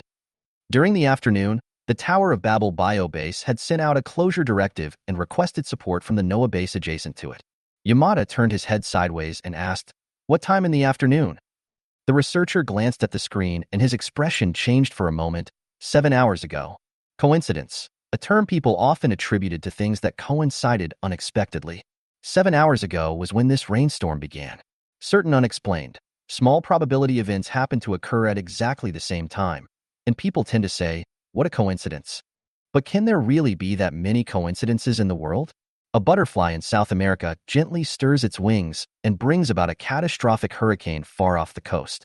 Seemingly unrelated things may yet have a cause and effect relationship, and there is a traceable cause and effect relationship between things that are even more tiny and unbelievable. High in the sky, the clouds are oppressive and the rain is raging. The judge of the underworld opens the eyes of the third world, looking down on the earth like an indifferent evil god. Watching humans struggle, fighting for survival, watching them snicker over the clues they found, gloating over some seemingly logic-laden reasoning. It was as if I was watching an interesting game of indifference. Thunder streaked through the clouds, gilding the earth a silvery white color. In this brief brightening, Tang Rou saw the scales of the mermaid's tail at the point where it was penetrated turn slightly outward, revealing light white soft flesh. Thick chains violently penetrated it, ripping out visually painful blood holes. Tang Rou remembered that the last time she saw this merman, his tail had been torn raw from the center. Why was he always treated with such violence? She reached out her hand. Her fingertips carefully scratched the chain, and the patterned black substance flowed with it, not knowing what it was made of. Just touching it brought a cold, sharp stinging sensation. With Tang Rou's ability, there is no way to remove it from the mermaid. The mermaid seemed to understand, and lay wanly on her back, like a flower that had blossomed to a conflagration. Tang Rou was a little afraid of the bottomless seawater under her feet, grasping the edge of the pool to probe outside, trying to find something to lend strength to climb out. However, just as soon as she moved, she was yanked by someone. Her cold fingers gripped her wrist, and Tang Rou was once again pulled into the mermaid's embrace. He shushed next to her ear. Tang Rou subconsciously looked at him, and water droplets slid down his hair, rolling over the emaciated and graceful shoulder blades and blending into the seawater along his waist. Inexplicably fragrant, so beautiful that it took one's breath away. Lost in thought for a moment, a shout came from not far away. No, it was a cry of alarm, to be precise. Chapter 24. Cognitive Interference. Amidst the broken walls, the bloodied male safety officer and a woman were running, with a huge shadow hiding behind them, menacingly hot on their heels. The safety officer had been dutifully protecting the woman, his body scratched in several places. The researcher didn't have any noticeable trauma, except for her hair falling apart and looking slightly distressed. Tang Rou couldn't help but frown. Such a commotion would surely attract more dangerous creatures. As expected, as she turned the barrier, a huge, unknown reptilian creature surged out from the side. Tang Rou couldn't help but seize her heart, her fingers subconsciously exerting themselves, catching the mermaid looking back at her. The safety officer had fired several shots that hadn't been able to injure the experiment, instead enraging it, and the behemoth suddenly scurried up into the sky to leap high into the air. However, the next second saw a scene that made Tang Rou incomparably dismayed. The researcher suddenly pulled the safety officer by the shoulders and struggled to push him forward, directly into the bloody mouth of the experimental body. Himself darted under the triangle of waste that had appeared in the collapse. Tang Rou had the feeling of being doused down with cold water. The mermaid watched indifferently, her complexion fluctuating without a fluctuation. Only after the two experimental subjects stepped on the safety officer's dismayed and desperate face and left did the woman cover her mouth and cautiously stick out half of her head. She cried as she looked around for an escape route, but she was caught off guard and met the line of sight with Tang Rou, who had witnessed everything. For a moment, embarrassment and surprise filled her face, along with the shame of having her dirty secret discovered. Then, the line of sight shifted to see Tang Rou beside her. At that moment, all emotions were replaced by another look. The researcher's face suddenly paled. His expression could no longer be described as stunned, raising his finger as if he had seen something incredible. But he didn't realize that the danger behind him was quietly approaching, and the huge, eyeless creature was writhing forward. Tang Rou did not warn. Until the shadows enveloped the earth, And when the woman raised her head, it was too late. In an instant, a body as heavy as a small mountain crushed through the metal triangular shed, and the woman's scream was very short, like she was being strangled alive. With a toothsome plopping and scraping of metal, the triangular shed turned into flat ground. The slightest hint of blood seeped out from under the metal plates, signaling everything.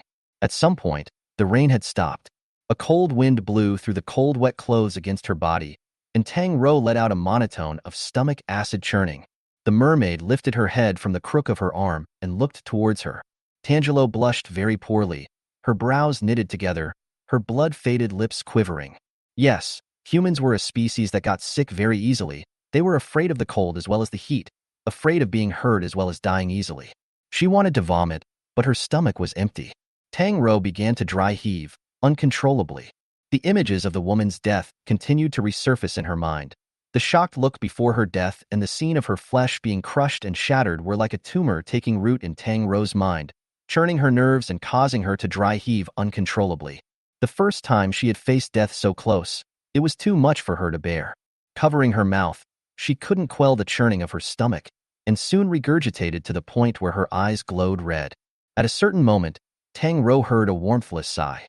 A cold sensation crept up the back of her neck, and someone touched her neck, gently rubbing it. "Are you having a hard time?" Tang Rou couldn't make out what he was saying. In the next second, the raindrops stood still in the air, and time was suspended for a certain moment. Cool sensations traveled through her mind, and for a moment, light and shadow distorted. The world shattered into ineffable shapes, and her thoughts were rubbed together for a moment, then reorganized, like crossing a long, long corridor. At the end of the corridor was the world as it had been 10 or so minutes ago. Time reorganized. With a startled cry, Tang Rou opened her eyes as two people ran from the edge of the hexagonal plaza, and she blinked, watching in dismay as the woman yanked the safety officer and pushed him towards the bloodbath of the experiment while ducking into the shadows of the triangular shed. The mermaid beside her had somehow gotten close to her and whispered, "Look." Following the direction of his finger, Tang Rou saw behind the woman the experimental body that was as huge as a small mountain, and the woman, unaware of it, quietly poked her head out behind the safety officer's desk. "It's going to run over her. Want to warn her?" The voice in her ear was soft and ethereal, like compulsion. Inexplicably, the edges of the vision were dark. Tang Rou, who had her memories reorganized, didn't find anything wrong. She just watched in dismay as that safety officer was swallowed by the experiment in one bite. And then she saw the eyeless creature that was as huge as a small mountain slowly crushing up the triangle. But in the end, she said nothing. Time abruptly stood still the moment before the triangle shed collapsed. "Aren't you going to warn her?" the mermaid suddenly asked. Tang Rou froze. In a patch of time and space where even the raindrops were still, the woman moved, turned her head back, and looked at her from a distance. Opening her mouth, it was a man's voice. "Aren't you saddened by my death?" Tang Rou's head hurt. She pressed her temples and shook her head. "No. Why would I save her?" She heard her own voice say, "She harmed people, and I reminded her that it would harm me. But you look like you're having a hard time." Tangelo was a little confused. Her thoughts were clogged with cotton, and she had no idea who was talking to her or what was happening. In the next instant, time reorganized again. This time the scene changed again, two people still running from the edge of the square. The security officer shot the experiment chasing them. At the same time, spotting the giant creature writhing from behind, he shot the behemoth again and grabbed the woman's hand and left. The two managed to escape. The ethereal voice once again rang beside their ears. "How about this? Would it make you feel better to give you memories like that?" Morbid coldness crept up her back. Tang Rou's head ached. "No." The moment before the man and woman ran out of the hexagonal square, they stopped moving, turned back, and looked at her in unison. "What's wrong?" Their looks were the same, their voices exactly the same, like there was a third person borrowing their bodies to speak to Tang Rou. Chapter 25. Value Deviation. Sharp pain came from Tang Rou's brain, as if an unknown force was forcibly tampering with her will, causing her to feel agonized. "It shouldn't be like this. This doesn't make sense." Even heavy weapons couldn't kill the experimental subjects in the S area, so it was impossible for the security officer to shoot them one by one, and it was impossible for them to escape. At this time, the scene changed again. Time regressed to before the woman pushed the safety officer. The two experimental bodies found each other, fought, lost both, and the man and woman managed to escape. The gears of time were frozen in this moment. They turned back in unison and asked again, "What about this?" Tang Rou's eyes went black, letting go of her hand, and was held and pulled into her arms a moment before she crashed into the pool. The voice beside her ear carried a slight doubt. Why can't this also work? Tang Rou's thoughts were chaotic. She was like a dreamer. Obviously, everything didn't make sense. But because she was in a dream, she couldn't notice what was wrong. Her eyes were muddled and closed. The beautiful and human creature revealed a concern that didn't match its cold nature. What exactly are you suffering from? Tang Rou finally found her voice. She was being watched by the abyss. The answer came out. I don't want to interfere in her fate. Whether she dies or lives has nothing to do with me. Not meddling had been her greatest mercy. She suffered because she had seen the bloody images with her own eyes, witnessed death with her own eyes, and saw fresh lives annihilated in a cruel way. In the human cognitive concept, death was the end of life, the end of everything. Cognitive bias makes it impossible for the mermaid to understand why the mere sight of another person not related to her dying is so hard for her. Couldn't understand it, but could try to. Death was a serious thing for humans. The mermaid nodded in confusion. So it is. Their values were very different. Cold-blooded creatures from the deep, emotionless, indifferent, without body heat, to all universal feelings, such as joy, anger, sorrow, and happiness. The senses of anger, dementia, greed, and thought were faded to the point of scarcity. Cold fingers weaved through her hair, one at a time, combing through her long, knotted, messy strands, smoothing them patiently with his fingers. You did well. Standing by and doing nothing to the rule-breaker was the only thing the mermaid could agree with her on. Platinum silver eyes were like a sliver of moonlight in the infinite darkness, forcing her to meet her gaze. You've done well. Don't be tormented by foolish kindness. Saving people with butcher's knives in their hands is no different than killing. Tang Rou looked into those eyes and suddenly lost consciousness. Humans were a three-dimensional creature based on survival under the rules of time, surviving in four-dimensional space and time but using a three-dimensional body. So things beyond the rules of time became chaotic and difficult to perceive. Time was quietly broken and reorganized, and the humans in it had no knowledge of it. When she opened her eyes again, Tang Rou's memories were missing out of thin air, and she merely thought that she had spent an instant of blinking her eyes, only to find that the sky was completely dark, like the world had been turned off by a third hand. Tang Rou floated in the water and was looking at the mermaid's tail when she drifted back to her senses, lowered the chain in her hand, and apologized. I'm sorry, I don't seem to be able to remove it. That's okay. This time the mermaid's reply was brisk, but Tang Rou noticed that he looked tired. What's wrong with you? Overdrawn some stamina. Don't worry about it. He swam over. Tang Rou didn't react to what he was about to do, only to see the other party stretch out his slender arm, holding her waist and lifting her onto the shore. The other party tilted his head from the bottom up to look at her. It's cold in the water. You sit on top. It was an extremely bad posture. At the very least, this up and down position made people feel bad. Thanks. Tang Rou moved her dry eyeballs, but she couldn't help but look into his eyes. Those platinum silver eyes seemed to carry some sort of mysterious compulsion, and just looking into his eyes made one fall into a trance. Ethereal and sparse, easily reminiscent of radiant and clear ice crystals under the refraction of sunlight. But obviously in such a dark environment, why could one still see his eyes clearly? In the next second, Tang Rou abruptly widened her eyes. The mermaid didn't know when he held her foot, his icy fingertips stroking over the wound on the bottom of her foot. Then he lowered his eyes and kissed her without a hint of intimacy in her shocked eyes. Tang Rou stiffened for a few seconds before she reacted to break free, but she was clutched by his ankle, her long and slender finger bones like cold shackles, clasping her, her body surprisingly motionless. The mermaid lifted his eyelashes and looked at her without much expression, his expression serious and cold. Tang Rou slightly opened her mouth to see the other party lower his eyes again and kiss her injured skin without a word. It was hard to describe what it felt like ants crawling over it. Legend has it that mermaids have beautiful skin but are extremely dangerous creatures. Many movies and myths portray this mysterious species as fragrant and extremely dangerous. Their sharp fingertips can easily disembowel deep-sea fish. Their voices confuse sailors and trigger shipwrecks, and their teeth tear prey and devour flesh and blood. But to see it with your own eyes is another feeling. Mermaids are as indifferent and noble as ice and snow, so that people cannot bear to climb and fold. But kiss her feet? Wet and soft touch soothed the pain of the wound. Tang Rou felt her cheeks slowly filling with blood, getting hotter and hotter. No need to look to know that it must be very red. Every second was so torturous. Finally, the mermaid let go of her. Fingers imperceptibly rubbed on her wrist bone for a moment, his expression still indifferent and high-strung. He swam to the side in silence, dropping his head to rest on his arm, looking lazy and tired. Tang Rou could not help but pull her feet out of the water and hitch a ride on the shore, but was surprised to find that the wound that had originally been pierced by the fine glass had already healed. She realized afterward, "Could it be that you were just treating my wound?" The mermaid did not speak, nodding slightly as a reply. Tang Rou was even more embarrassed. What nonsense was she just thinking about? The out-of-control experimental subjects wandering around the hexagonal plaza in that pastime seemed to have all left. However, the S sector had never welcomed rescuers, and the base didn't seem to have launched a salvage operation either. It couldn't go on like this. She had to find a way to save herself. Tang Rou remembered that Athrun had mentioned that she was also in the hexagonal plaza and decided to take a gamble. "I'm going to find my companion."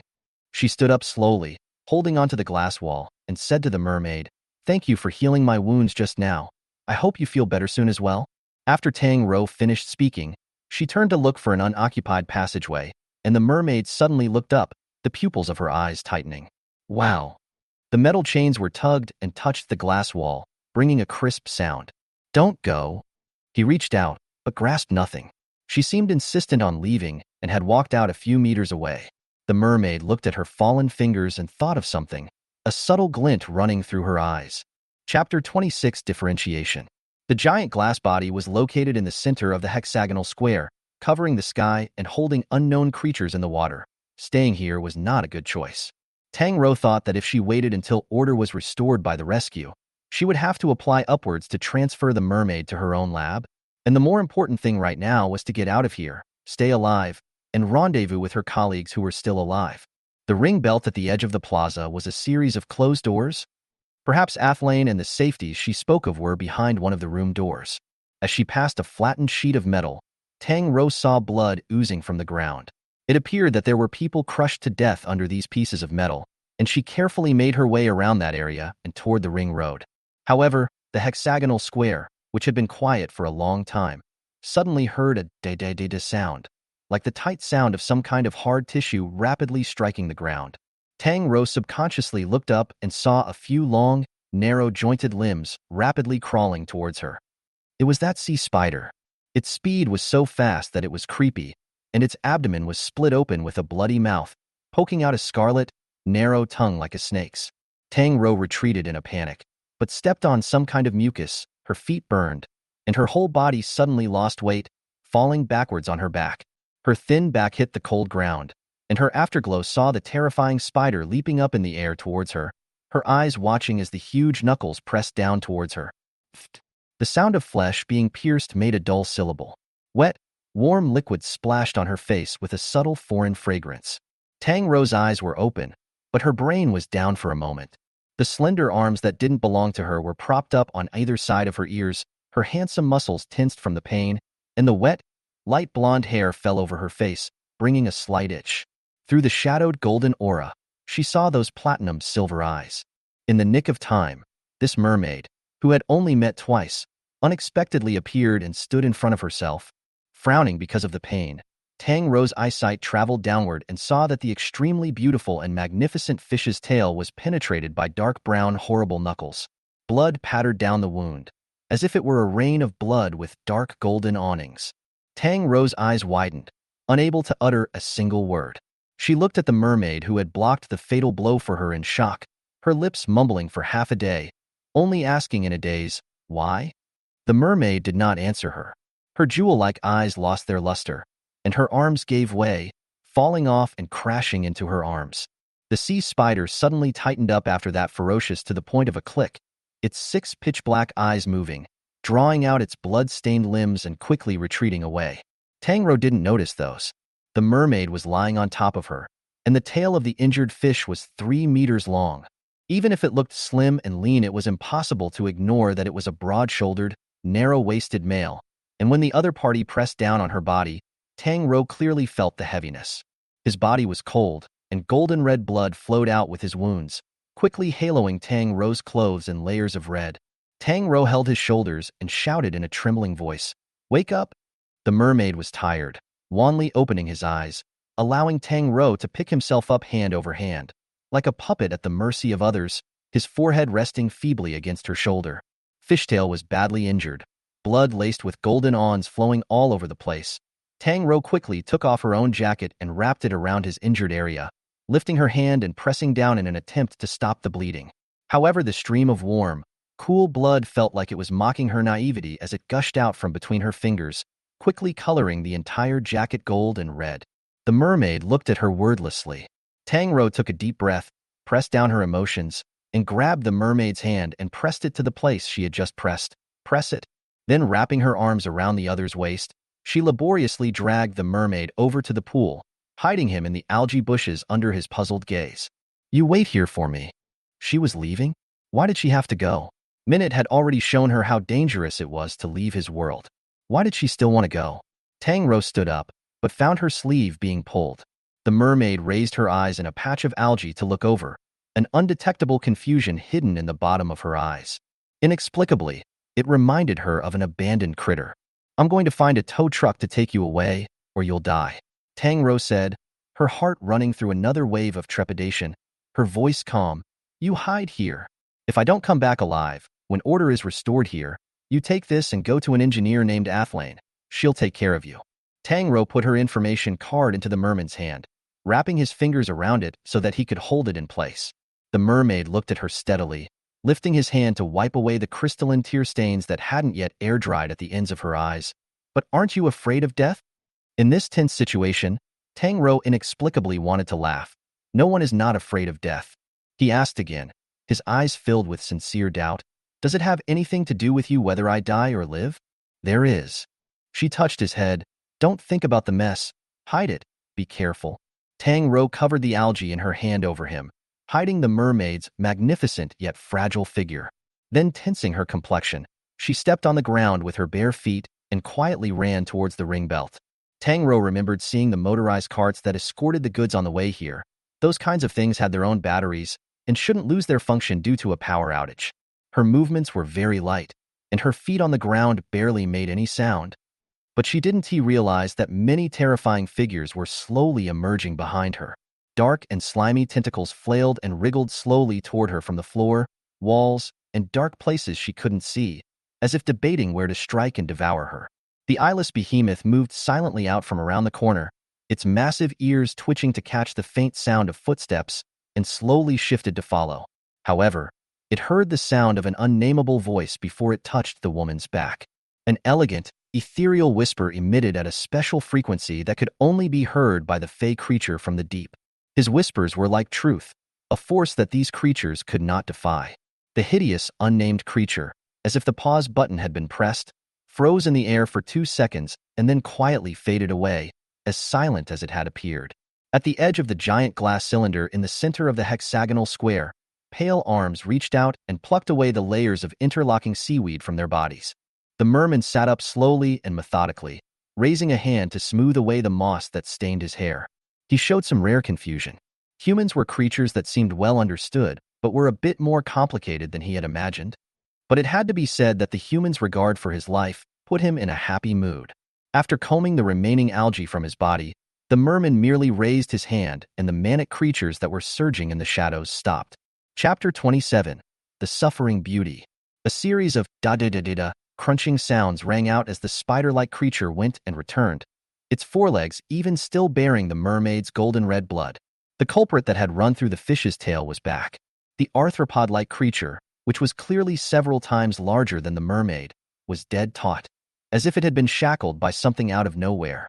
With wanly drooping eyes, the mermaid spread her chain-clad tail out and turned toward the sea spider. The other's hard brown knuckles raised uncontrollably, and the sea spider's expression tightened as it jabbed its foot limbs into the chain where it had been threaded through, and then tore downward, ripping the slender fishtail raw down the middle. With a clatter, the chains slashed out in a smooth motion. After experiencing such a terrible injury, the mermaid only fluttered her eyelashes. Her face was calm, and she could not see any pain. Sea spider after all this want to quietly leave, but in the invisible by something to take away the will. 6 dark eyeballs turn a circle, straight toward the dark, endless pool crawling. The S area under the out-of-control alarm is simply like a large, real haunted house. Tang Rou feels that she want to look for the cart in the process of 9 deaths. From time to time, she can see the corridors or corners crawling with strange and horrible creatures. She carefully held her breath, and when she passed a certain room, she heard an imperceptible whisper with a familiar vocal line. But when she stopped and tried to listen carefully, the voice disappeared again. Tang Rou pushed the electric cart away, unaware of the pale blue blood flowing from the ground floor of the door of the room she passed.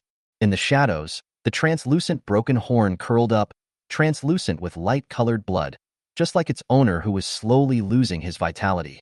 The road back seems dangerous, Tang Rou cautiously avoided, but did not know that there are many things in the darkness is also avoiding her, and even accidentally met with her narrowly to pretend not to see each other, looking straight in the other direction to calmly pass by. Tang Rou did not know why, thought she had dodged one danger after another, did not notice the experimental body's superb acting skills. Little did he realize that in just the short time he had been there and back, the mermaid had become extremely vulnerable. He was already unconscious, the algae on his body had disappeared, and the flowing fish tail had been torn into 2 raw pieces, blood gushing out from the split, blooming beneath him in large swathes of golden red, like a flower that had bloomed to a conflagration. He was weak, spots of blood embedded in his pale, graceful body, his eyes closed tightly. Hearing Tang Rou's footsteps, the dead eyes slowly opened, the long and curly eyelashes crossing a fragile arc, like a butterfly falling into a spider's web, making a final struggle. "You're back." His voice was calm, and his platinum-silver eyes reflected Tang Rou's figure. Other than that, there was only endless emptiness, as if the only thing left in heaven and earth was her, the last living thing. Tang Rou's brain had a momentary blankness, and in a semi-conscious state, the mermaid still clutched the jacket she had left behind with a death grip, like grasping for a life-saving straw. "I found the car." She raised her hand to brace the other's shoulder. The mermaid obediently gripped her arm, and the two of them combined their efforts to pull him to the car.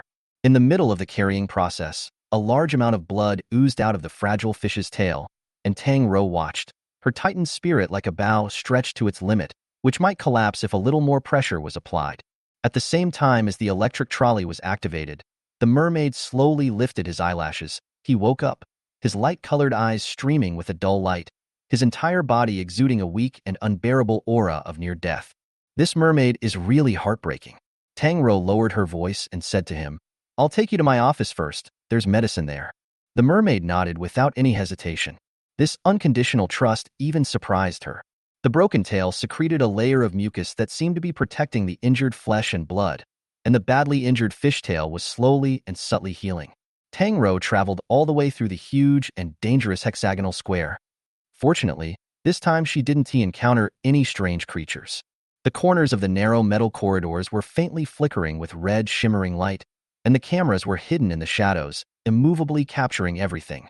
Suddenly, the mermaid on the metal plate threw its tail, and after they had left, the strange creature with suckers on its tissues climbed over the smooth metal wall and hung upside down from the ceiling, easily crushing the camera with its flashing red light.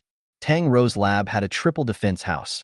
The outermost door had been violently destroyed, and the 2 inner layers had escaped because they were open. The process of arriving at the lab was smooth to the point of being somewhat unbelievable. She checked that the office didn't harbor any dangerous creatures, and pushed the semi-conscious mermaid inside before carefully closing the door. The huge glass tank that took up an entire wall wasn't broken, and the jellyfish were still swimming around in it just fine. The original calm state became eager the moment it realized that Tang Rou had returned. However, it felt some kind of danger approaching in the second afterward, and the soft ribbons erected sharp, stinging silk packets that clung to the glass. It even meant to whack, making a slight sound. Tang Rou frowned and chirped in a low voice, "Be quiet on the 4th, it's dangerous out there." But the usually obedient jellyfish was unrelenting, ribbons flying across the glass. Tang Rou attributed the jellyfish's strange behavior to the base being out of control. After all, even number 17 was nowhere to be found. At the thought of number 17, Tang Rou was once again uneasy. After cleaning her hands and putting on clean rubber gloves, Tang Rou took out trauma disinfectant and carefully disinfected the mermaid's severed tail. "Bear with it," she said beside his ear. Unable to find anesthetics, the disinfectant was slightly irritating, and the trauma of the fish tail was so large that it even threw out the morose white fish bones, the glistening white flesh and blood that climbed on it being provoked by a burst of nerve trembling. If you ignored the slender fish tail, lying on the cart was a young male with a stunningly beautiful face. His body was slightly curled up, his complexion was extremely white, and his long, messy light blonde hair strolled over his face, neck, and shoulders, like an elegant yet weak fallen aristocrat in an oil painting. A suffering beauty.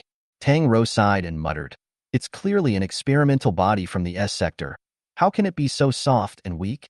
In her stupor, the mermaid seemed to feel pain, and the slim muscles covering her bones tensed as if to ward off the pain. Don't be afraid, Tang Rou said softly. It'll be over soon. I'm helping you heal your injuries. Don't be nervous. As if appeased, the other party didn't wake up though. That tightened trepidation faded a bit. There was a simple medical kit kept in the office, in which she found the ointment for the sores, emulsifying it in her fingers, and then slowly applying it to the already sterilized wound. The shockingly long and narrow wound tore the nearly 1 meter long tail raw, splitting it in half like two long and strange legs, not knowing if it had run out of blood. The wide wound had stopped oozing blood and secreted a thin, transparent mucus. Looking at Tang Rou's scalp was numb. Chapter 28. Tail, finger, eye. She applied as lightly as she could to the wound. But such a severe wound still hurt him no matter how careful she was, and the mermaid frowned, tilting her head, her hair sticking to her wet collarbone and pulling out a beautiful curve that was sexy as hell. It hurt. Even looking at it, he felt that he was in pain. Tang Rou stared, meticulously applying ointment to him. Then she closed the torn fishtail, finding clean gauze to wrap the broken tail together layer by layer. She could only handle it this simply, and if she wanted to cure the mermaid's tail, she could only wait for the S-zone to resume normal work. The jellyfish swam anxiously, the soft ribbons constantly hitting the glass walls, trying to stop her. It was as if what Tang Rou was saving at the moment was not a beautiful mermaid, but an unforgiving devil. Tang Rou had an extreme headache. Number 4 had always been very good, and could be said to be the most docile and provincial of all her experimental subjects, and had never been as restless as today. Number 4. She took off her gloves and walked over to the glass, pressing her palm against it. Immediately, Jellyfish contracted her canopy to come to her side, the ribbon pressing against her palm through the glass. Something very dangerous happened today, and it's still dangerous out there, and this guy saved me, and saved me twice, and now he's hurt, so shouldn't I help him? Like she was educating her disobedient child. Her voice was still gentle, but her demeanor was extraordinarily serious, patiently reasoning with him. Jellyfish closed and spread his umbrella cover, helplessly rubbing her palm through the glass. He seemed a little aggrieved, but without mouth or eyes to even convey his emotions, he became more anxious. Do you hear me? Tang Rou tapped the glass again. The jellyfish didn't move, hovering still in front of Tang Rou. After a long time, he retracted his umbrella cover and left, like he was sulking. How could it suddenly disobey? Tang Rou was helpless. The mermaid was too badly injured, and a simple treatment would be able to temporarily cope, but there was no guarantee that he would survive. She found the spare wristwatch in the drawer of her office, opened it, and dialed Atherland's number at the first opportunity. Originally not hopeful, she didn't expect it to go through. The moment she connected, Tang Rou heard the other party's surprised voice. Rou, is that you? You're fine, right? Tang Rou asked. It's me. Where are you now?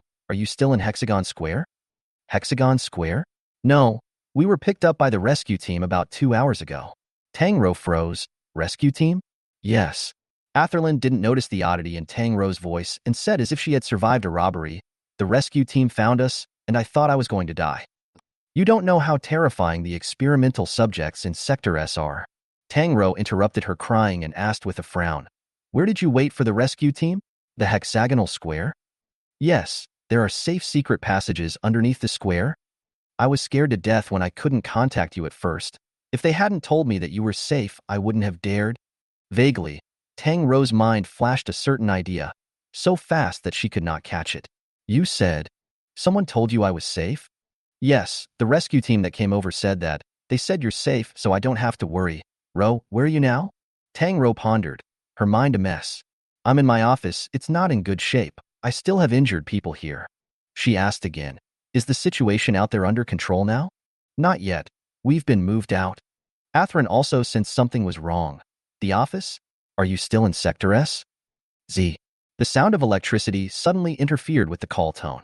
Tang Rou looked at the wristwatch that had cut off the signal, and her back was inexplicably a little chilly. Was it a bad signal, or had someone deliberately choked off her signal?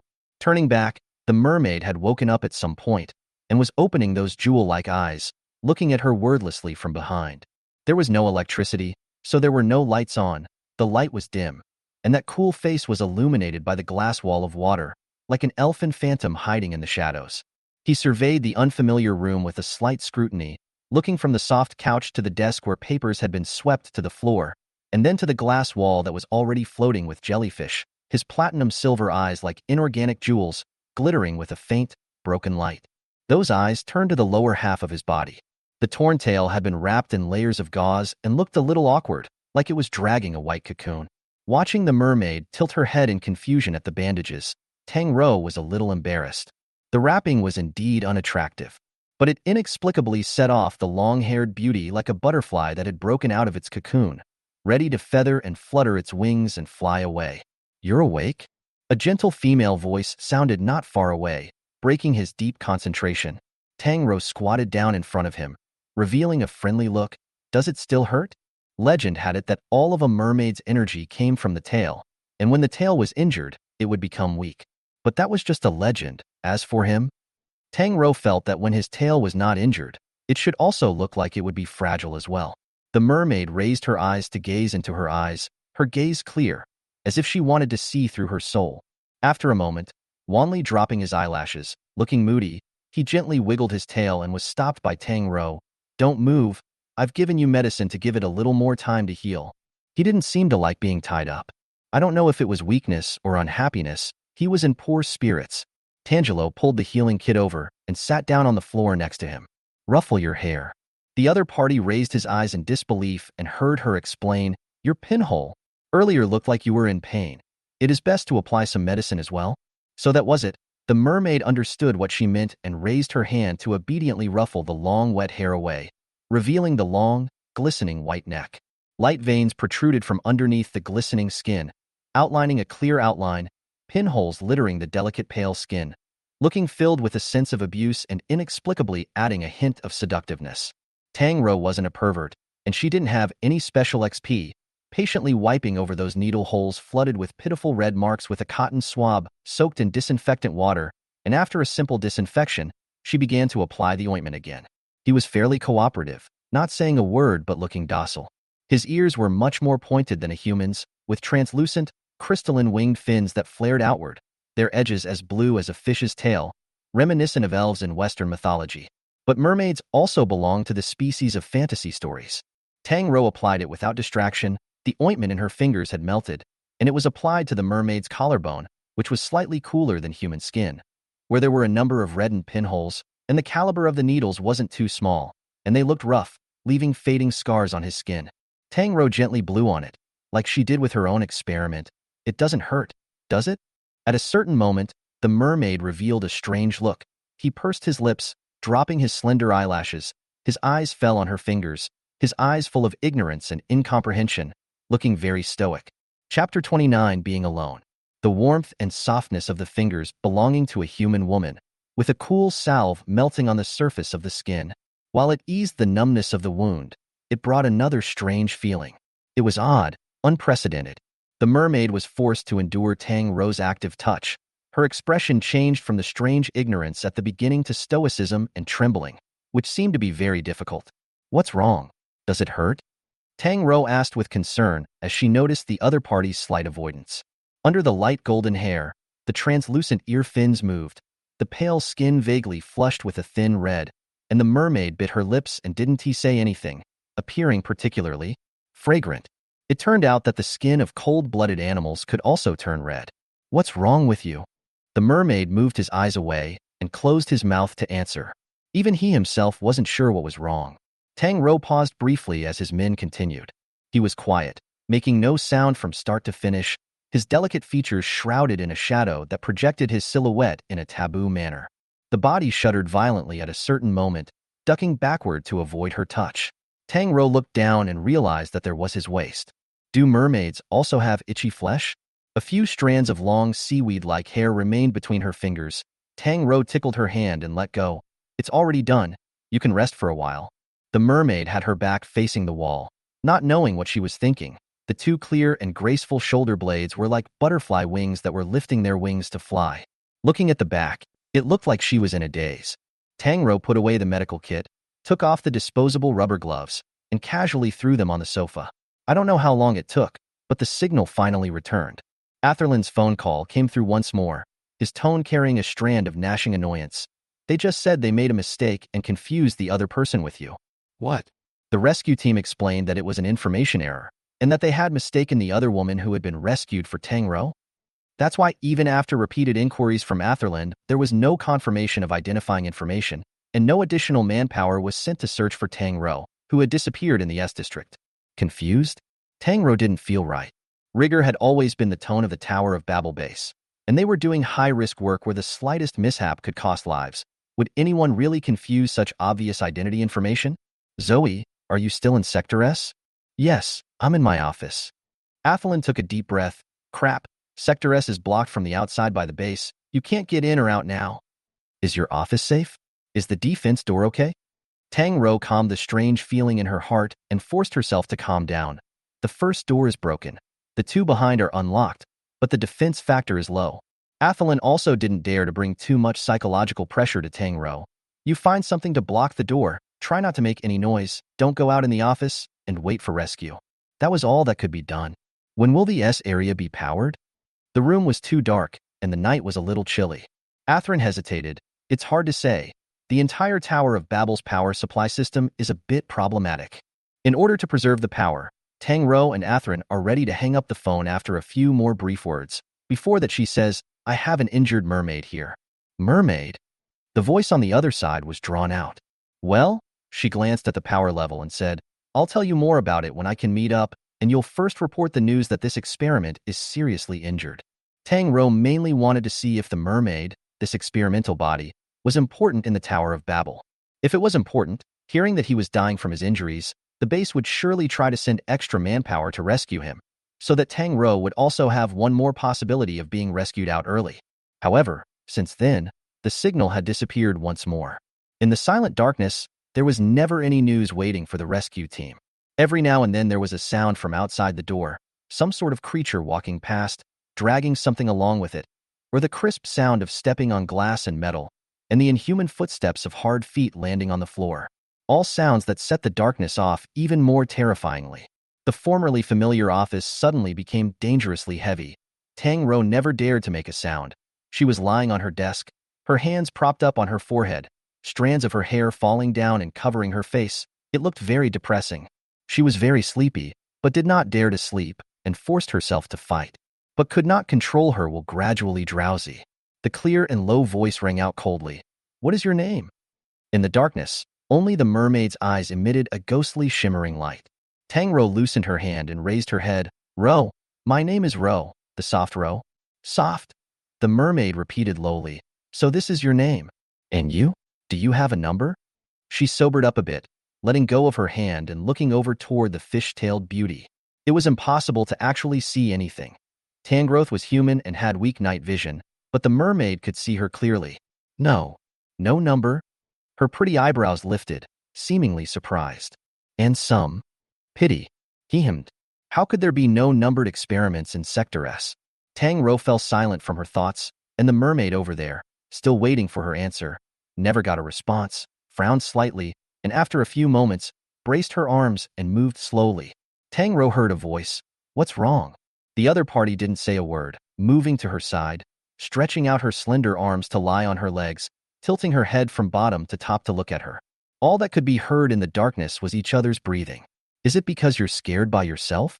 Tang Rou softened her voice.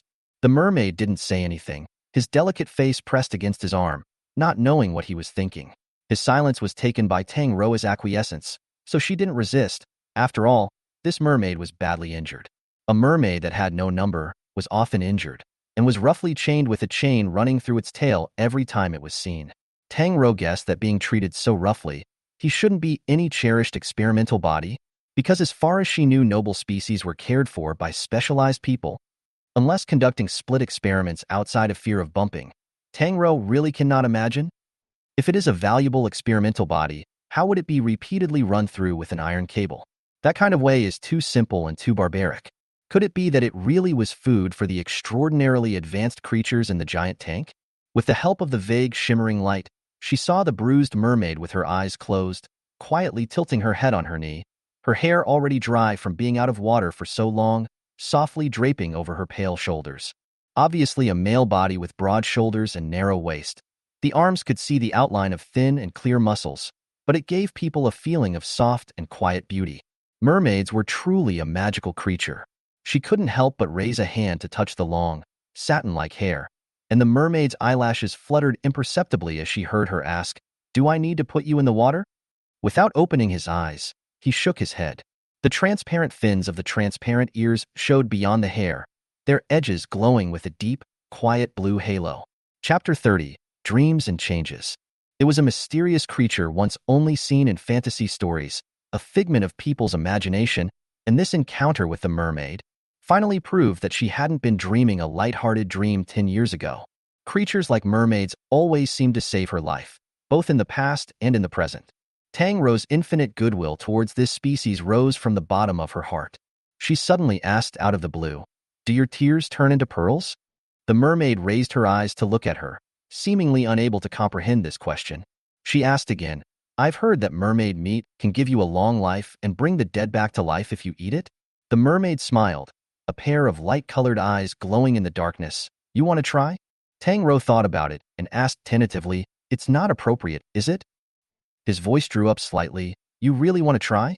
Tang Rou laughed, soothing the mermaid with fried scales. The creator was really unfair. After giving him unrivaled looks, he also had to give him a mesmerizing voice. In the latter half of the night, the temperature was even lower. As time passed, Tang Rou began to become drowsy. She went from sitting at the table, to lying down, to resting breathlessly on her arm. The mermaid felt the temperature of his knees under his arm gradually rising.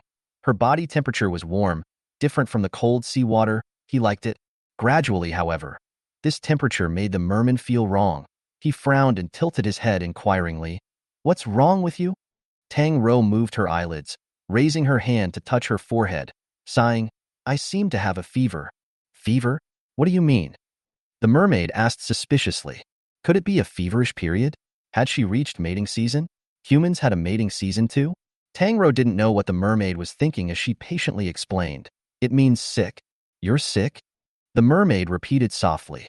He sat up and reached out to follow Tang Rou's example, pressing his palm to her forehead. Tang Rou was burning, tormented by the burning sensation. The clothes on her body drying and wetting and wetting and drying. Her back breaking out in a sticky cold sweat, and suddenly being pressed against the mermaid's cool palm.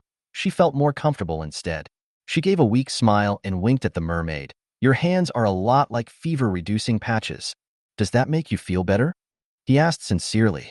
"I don't know." Tang Rou closed her eyes and lay on her back for a while, then suddenly thought of something and pulled open the drawer, which also contained a packet of fever-reducing medicine. There was no hot water, so she could only pour it down with cold water by pinching her nose, and her consciousness became even more groggy after drinking it. Very fatigued, lean spine protruding a section, difficult to sleep in a position, so that even in the semi-comatose, she could not help but wrinkle her brow. Between the drowsiness, a shadow slowly drew itself up. The other party reached out to weave their hands through the bins of her legs and back, picking her up, and Tang Rou felt herself being placed on the couch with a very light movement. In the darkness, someone was watching her for an instant. Tang Rou rolled over and curled up on the sofa, hugging her legs like an injured kitten. This was the usual position of a fetus during its uterine days, a position that usually appeared when it was insecure. She was insecure? The mermaid plopped down beside her, feeling confused. What could be done to make her feel safer? Those emotionless eyes showed a confused look. He was like a mammal in this world, lying next to Tang Rou's legs, intentionally or unintentionally learning her movements, curling up his arms and burying his head between his arms. What is the sense of security? Their type of creatures never lacked a sense of security, nor did they need it. Emotions were a false proposition in their eyes. As the wolf fainted, things changed slightly. The injured fishtail began to heal itself, even if it took a long process. The self-preservation mechanism that was unconsciously spurred on made the merman look a little different. His hair gradually filled with a weird golden aura, like phosphorus powder fluttering from a butterfly's wings, and in the azure waters outside the glass wall, the jellyfish went and came back, and once again began to tap on the glass wall with their soft tentacles, this time more manically than ever. Extremely anxious, the fourth changed its once gentle image and attempted to make some kind of commotion. However, the jellyfish's tentacles are so soft that the cavernous soft-tissue creature, whose body is made up of more than 90% water, is unable to awaken the two sleeping in their sickness in any way. Meanwhile, hundreds of kilometers away, inside the glass room of the Hottentot Virus Research Center, those who were salvaged from the sea of the pin file gradually changed. Once again, Yamada was roused from his sleep, and as he quickly made his way to the observation area, he was stopped by the security officer guarding the outside. "Major, you'd better not go in." Through the door panel, one could vaguely see that the thick glass walls of the observation area had been smashed in several places, as if the humans inside had forced their way out. However, everyone knew that the glass was bulletproof. They were high-density tempered glass that could not be broken by a lifetime of human strength. So what was going on? During the conversation, several men carried a stretcher and a badly injured researcher was brought out, blood pattering from his neck, one side of his shoulder blade torn and his arm nowhere to be seen. The security officer continued, 30 minutes ago they lost control, in a manic state, and attacked many of the staff. As the stretcher was lifted away from Yamada, he saw the female researcher with a sharp on her forehead, not unconscious, in a trance-like, shocked state. "What's wrong with her?" Yamada asked. "What caused that on the forehead?" The man beside him handed over a slim tablet with security footage playing on it, and Yamada realized that at some point the men had collectively lost control and fallen into a manic state. They pounded and attacked the hard, tempered glass, using their limbs and teeth, and even bashing their skulls against it, all of which appeared to be fine, and their physical signs were still consistent with the biomarker of human. However, a frightening scene appeared. One of the women suddenly cracked a mouth at the neck, and the structure was similar to the lips. But what was different was that sticking out from the crack, it was narrow and hard, ugly mouthparts. The sharp fingers of the hardened mutation instantly made a crack in the glass, and she crashed madly one after another. Soon, with a clattering and crunching sound, those glass spiderwebbed and chapped, spilling to the ground. Staff dressed in white rushed to the scene after hearing the sound, found the broken window, escaped, and stood in the corridor of the strange action of the alien human, scared to escape. But it was already too late. The mutated woman moved very quickly, and she held the researcher down in a flash.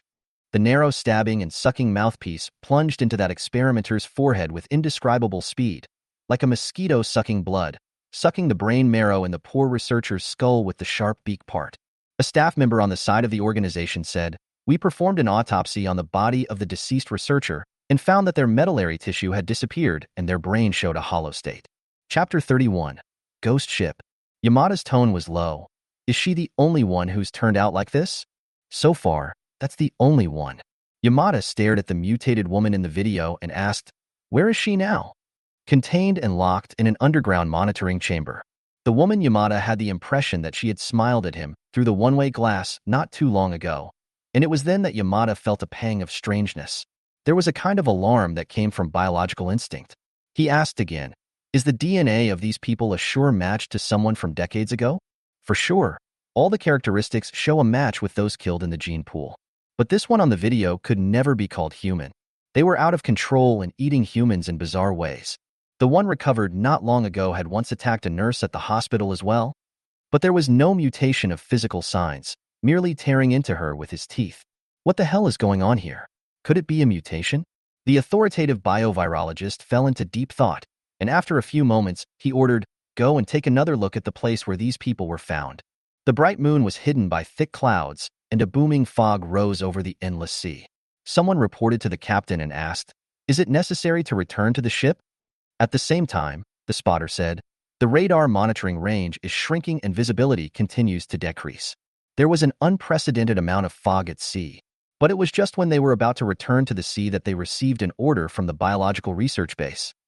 Major Yamada of the Community Alliance's military told them to patrol the area where the pinfile people were found and check it out. During the captain's hesitation, the detectors began to broadcast the visibility continuously. Warning level raised to red. Fog conditions elevated. 20 meters visible. 10 meters visible. Visible 5 meters. The speed was so fast that the detectorist's voice shook a little. Visible 1 meter. 1 meter visible? What kind of concept is this? It was already impossible to see the person 1 meter away. Even if someone not far away was talking a few steps away, it was impossible to see that person's face. If the voice wasn't familiar, one would even wonder who exactly was talking to him. Some crew members fell down the stairs because they couldn't see the deck under their feet. Some people stood in the fog, confused and unable to distinguish the direction, obviously familiar occasions. But after losing their vision, they were so strange that it was as if they had fallen into a labyrinth. Moonlight poured down from the heavy clouds, hazy, as if a pair of cold eyes opened in the sky. The ship was helpless in the raging sea. Drifting looked so small. The world in the mist is so horrible. The slightest movement of the wind can lead to people trembling with fear and trembling. As if being gazed into the abyss, creepy. Some people slowly crouched on the ground because of this feeling of not being able to see anything, fearing that if they were not careful, they would fall into the dark ocean. The signal disappeared, and the first mate of the deck department could only grope for the wall to find the captain's room and shout to the people inside. The crew's mental condition seems to be a bit confused. Another said, "Radar out of control, unable to return." "Wait, Captain, there's a problem with navigation. We are not heading back to the ship." "Not heading back? Then which direction are we heading now?" "I don't know." The probes push down his fear. The direction keeps jumping and the coordinates are, well, changing. "I don't know who said, 'Quiet.'" The large room was suddenly silenced. The captain listens quietly for a moment and asks, "Do you hear singing?" The men in the captain's cabin look at each other, somewhat confused. Apparently, no one but the captain had heard the singing. "Wait, singing?" Someone offered. The dual respiratory system experimenter not too long ago also claimed to have heard singing underwater. The fog slowly faded, and some of those in a meltdown state came to their senses, not understanding where the emotions they had just been feeling up and down originated. Bewildered, they rose from the deck and looked out towards the sea. The detectorist in the captain's cabin suddenly said, "I hear it. There's singing." The sound was soft and ethereal, seemingly without lyrics and nebulous, as if something was calling. He opened the door and walked out, and someone on deck whispered, "What's that?" The sea level where the mists had cleared was ghostly and mysterious, and in the moonlight, the classically shaped behemoth was revealed as if it had been unveiled, revealing a breathtaking outline. The sailor exclaimed, "It's a ship."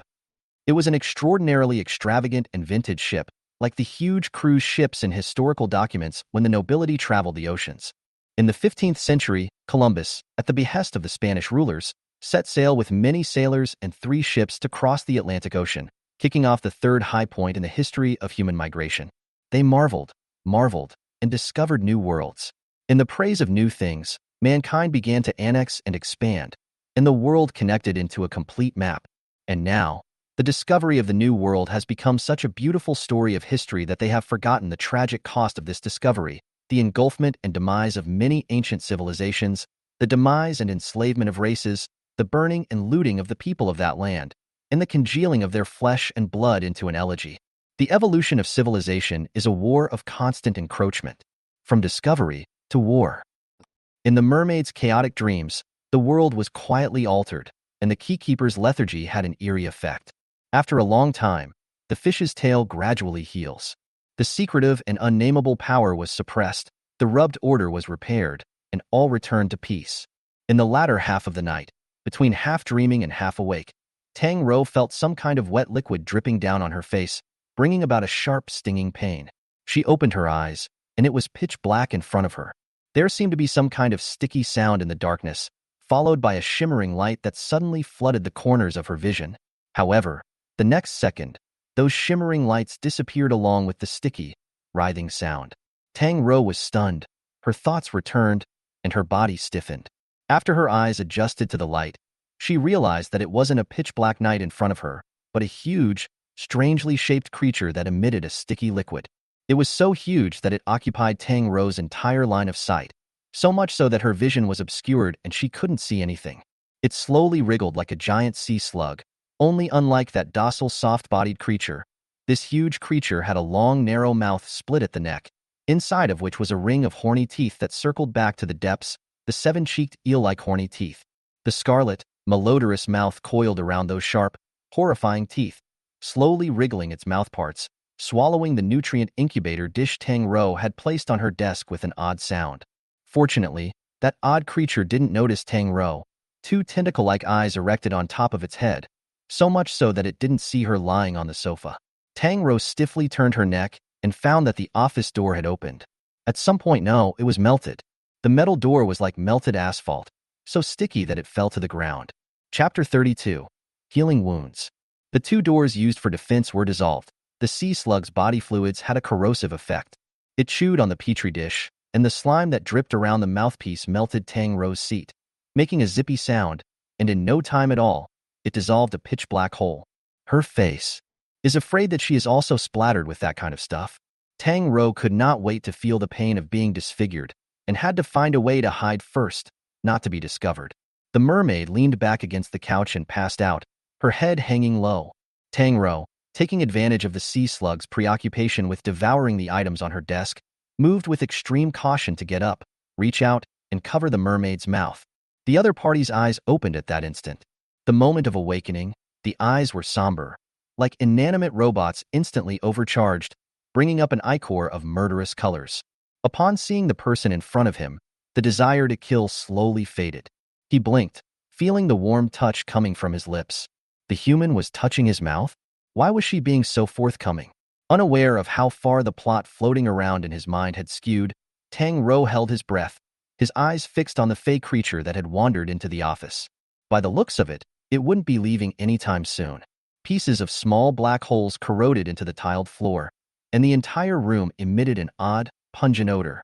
Tang Rou lightly climbed off the couch, pressed down on the mermaid's shoulders, and leaned next to his ear, her voice extremely small, "Don't make a sound." Warm breath blew against his ear, and the mermaid's eyelashes quivered imperceptibly, blinking. Tang Rou slowly loosened her hand, quickly dragging the mermaid behind the couch, while the sea slug looked at the glass wall. However, the injured fish's tail touched the vase on top of the table as it turned, and for a split second it was too late to reach out and save it. Bam! The porcelain clashed with the marble table with a crisp sound. The sea slug violently scurried over, only to hear a click sound as the entire table was split in half by a terrifying force. Tang Rou covered her mouth in death, pressing down on the mermaid's shoulders, not daring to make a single sound. As long as they didn't make a sound, it wouldn't find them.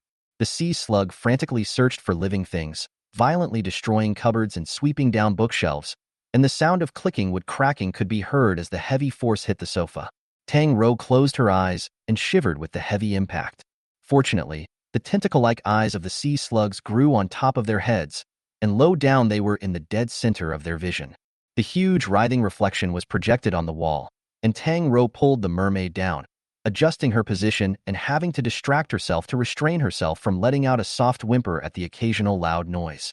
In the darkness, the mermaid was sizing her up. The line of sight seemed like an icy snake's letter, locked onto her cheek. Tang Rou's attention was focused on the monster outside. Abruptly, warm, cool, and moist, a touch different from human body temperature fell on her face. She froze, her eyes widened. The mermaid was licking and sucking her face. The cold and slender fingers clasped her wrist. Tang Rou was pulled by him, and the moist and soft touch slid across her cheeks, almost calling out. But she was gently covered, suppressing the cry that slipped to her lips, accompanied by a gentle lick. The corrosive, stinging pain on her cheeks that had been scorched disappeared. Tang Rou realized something as an afterthought. He was healing her? In her line of sight was the terrifying sea slug, the reflection of the wall beside her imprinting its extremely oppressive silhouette. The mermaid's slender, slightly curled eyelashes drooped and gently kissed over her wounds. The slightly trembling eyelashes were like butterflies trapped in a spider's web, their wings ready to fly. Is he also nervous? Tang Rou thought out loud. The pain in her cheek had disappeared, and she wondered how well she had recovered, but the mermaid was still licking her.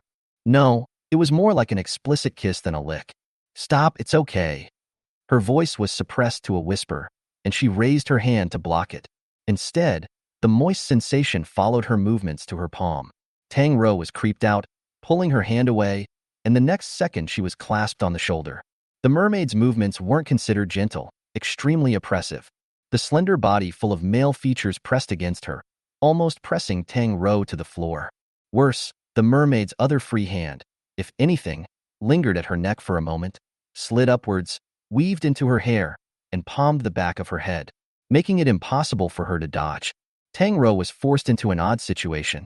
From covering his mouth in the beginning, she was now being covered and had the back of her head clasped. Her cheeks were being licked and sucked by beautiful creatures that were not of my race, in a highly ambiguous manner. Strange emotions took over her brain, making her forget that there was even a sea slug not far away. His silky, watery hair fell around her neck, her skin tingling as the moistening sensation pressed upward, about to cross to her mouth. Those platinum silver eyes were close at hand, watching her for an instant. The eyes were clean, without a single distraction. At the very least it looked like this. Instead, it lined Tang Rou's mind with those ambiguous random thoughts that were nasty. Just at this moment, another kind of sound rang out from the corridor outside the door. An odd, with a slight sense of electricity sound. Hard scales scratched across the floor, rubbing against the tiles with a fine crunch. There was something else, coming closer. With a sense of electricity, the sound approached the doorway. The mermaid finally let go of her. In the remainder of Tang Rou's vision, she caught a glimpse of him licking his lips, the tip of his crimson, soft tongue rubbing over the scarlet-colored, beautiful lips, evocative.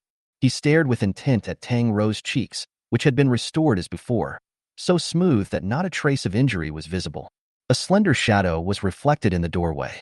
Tang Rou suppressed the strangeness in her heart, pulling the mermaid to suppress the shadow. The shadow grew longer and longer, and a slippery greenish-gray strip came into view. Moist skin, humanoid, like a hunter perched in the shadows, slid in dragging a long tail. It was the same tail, but different from the mermaid. The dark tail was slimy and narrow, striped, with a sharp, thin, snake-like end. As it entered, a clearer likeness was presented to Tang Rou's eyes. Chapter 33, Eel-tailed creature. Serpentine. Greenish-gray, cold. The base had a record of an electric eel creature in the S-class experimental body with such a shape. Humanoid snake-tailed. No hair or eyebrows, a gray film covering the eyes, no eyelids, a look beyond human imagination that made Tang Rou feel fear for no reason. As soon as it entered, it sniffed something in the air. The head slowly turned towards the sofa side. Tang Rou quickly pulled the mermaid into the bottom of the sofa. There wasn't much room under the sofa, so they could only curl up and hide part of it. Perhaps because the mermaid himself belonged to the fey creatures, he acted calmly from start to finish, not showing a single look of fear. Cooperating with Tang Rou's actions, he hid when she brought him to hide, and he drilled when she brought him to drill the sofa. Tang Rou, as a breeder, knew that as a marine creature, he was afraid that he couldn't experience his own fear. The octopus experiment in her hand was the same. That handsome face like his anthropomorphized mask, without a trace of warmth, let alone joy, anger, or sadness. Thinking of this, Tang Rou couldn't help but be annoyed. There was a section of number 17's tentacles on the hexagonal square, and it could be surmised that he had been attacked. Tang Rou had thought she could make it through until the rescue team came, but now it seemed to be splitting hairs as well. Outside the couch, the sea slug spotted the intrusion of another uninvited guest, its figure darting over like elongated lightning. Apparently the eel-tailed experiment was no slouch either. The long, dark tail sprang up and curled around the sea slug's slimy, huge body, twisting and winding it with extreme force, tightening it in a circle and strangling it with the force of a snake-like creature strangling its prey. The sea slug became furious, and the bloody mouth at its neck opened, revealing a dense mass of horny teeth inside, to swallow the snake-tailed creature. But the snake-tailed creature was more nimble. The body rotated and appeared on the back of the sea slug, raising its upper body high. Afterward, Tang Rou saw an incomparably terrifying scene. The snake-tailed creature suddenly opened its mouth wide, its mouth parts suddenly widening to a creepy degree, swallowing the sea slug's head in one gulp. At the same time, the tail twisted hard, biting the opponent with a deadly grip. The sea slug initially still had the strength to frantically bang, attempting to shake off the thing that was biting it, and even swept into the sofa where Tang and the mermaid were hiding. But in the next second, a strange and magnificent blue light streaked across its body, and the room resounded with the sound of zipping electricity. Electric eel. Not long ago, S-District conducted an amazing experiment called the electric eel experiment. It was said to be a modification experiment on human beings using the electric eel's biologically strong electric current with very cruel means, also known as flux modification. It was heard that the mortality rate of that experiment was as high as 99.99%. The electric eel known to humans is a freshwater fish, but the humanoid experimental body in front of us is a deep-sea xenobiotic creature that has no way of being examined. The sea slug's body was flooded with countless charred and festering black holes, and blue photoelectricity zipped and zipped. It was a very short process and a quick death, until it slowly stopped writhing. The victorious electric eel let go of his mouth and spat out the head of the huge sea slug, licking the blood at his lips and flicking his tail in a smug gesture of the winner towering over the others. He wasn't in a hurry to leave, and wandered over to Tang Rou's desk, spotting the remaining petri dish, reaching out to dip his fingers in it like an elegant aristocrat, then licking his fingertips, his gray film-covered eyes narrowed as if he was savoring it. At the same time, he kept discharging. The high-intensity electricity leapt onto a wide variety of conductors, and the wooden desk suddenly crumbled and cracked. The eel-tailed creature was much more dangerous than a sea slug, and he possessed intelligence. Flicking his eel tail, he wandered slowly around the spacious room, observing with interest the room, which at first glance belonged to a woman, and even grabbing the flowers that had been knocked to the ground and fallen out of the vase. Everything he touched was broken by the high-intensity current. The flowers wilted instantly, the computer brightened for a split second and blew up again, and if it was in the water, I'm afraid that such an amount of electricity would have instantly electrocuted all the creatures in the nearby waters. Even, spreading to this side of the couch, Tang Rou's hair flew furtively upwards, and was instantly crackled and exploded higher when the mermaid next to her curiously reached out and jerked it. She looked over with an expressionless face. The mermaid looked innocent. What was infuriating was that his hair hung silky smooth over his shoulders as usual, undisturbed by static electricity. Static electricity also makes a difference? Just then, the narrow eel tail slid in this direction. Tang Rou's complexion stared. The wooden floor beneath them was not insulated. There was blood and water on the mermaid, not insulated. The leather sofa above their heads wasn't insulated either. Not far away from the glass wall, tiles, floor, those were insulated objects. Tang Rou quietly observed and saw the figure of number 4 behind the glass wall. It was floating in the water far away. Its umbrella contracted. When did number 4 come back? The eel tail was already close to the edge of the wooden floor, and the tail was zipping and zipping with a strong current. A brilliant blue light like a tree branch scurried around the dark and narrow tail. What to do? Tang Rou thought rapidly. If she was discovered, both she and the mermaid would die. In a flash of lightning, she remembered the rubber gloves she had thrown on the couch after applying the medicine to the mermaid. Rubber, the insulator. The rubber gloves in the lab were specially treated and could be a great help. But the question was how to get the rubber. The jellyfish behind the glass panel stretched out their umbrella cover, and the fluttering ribbons containing the poison ebbed and fell in a soft, beautiful way. It seemed to be a gamble. Tang Rou had little chance of winning. But the couch could barely hide anymore. Exposed to high currents, her body was already experiencing rejection and discomfort. Quickly going over the plan in her mind, Tang Rou was ruthless, patting the mermaid's shoulder, meeting his thin silver color that glowed with an eerie shimmer, and gesturing with her lips for him to put the fish tail away. The mermaid looked at her fixedly. Tang Rou explained in an airy tone, "It'll be noticed." The other chose to listen to her and endured the pain to roll up the fishtail. The broken tail, which was cocooned in bandages, oozed golden red blood due to this action, emitting a strange, ethereal scent. Chapter 34, Dreams. Tang Rou's heart tightened as she held the mermaid's hand. His already pale face grew even paler, yet he still stared at Tang Rou with pure eyes, scrutinizing the heartache that flowed between her brows. It seemed to take in her minuscule changes. "Does it hurt?" He shook his head. Pursing his lips, he revealed a harmless and pure smile. Tang Rou reached out and pushed the mermaid out of the way as soon as she could, covering him with her own body while lifting her hand upward to feel around. Fortunately, the pair of rubber gloves were still on the edge of the couch, hooked by her fingers to quickly pull them under the couch and prop them up over her feet.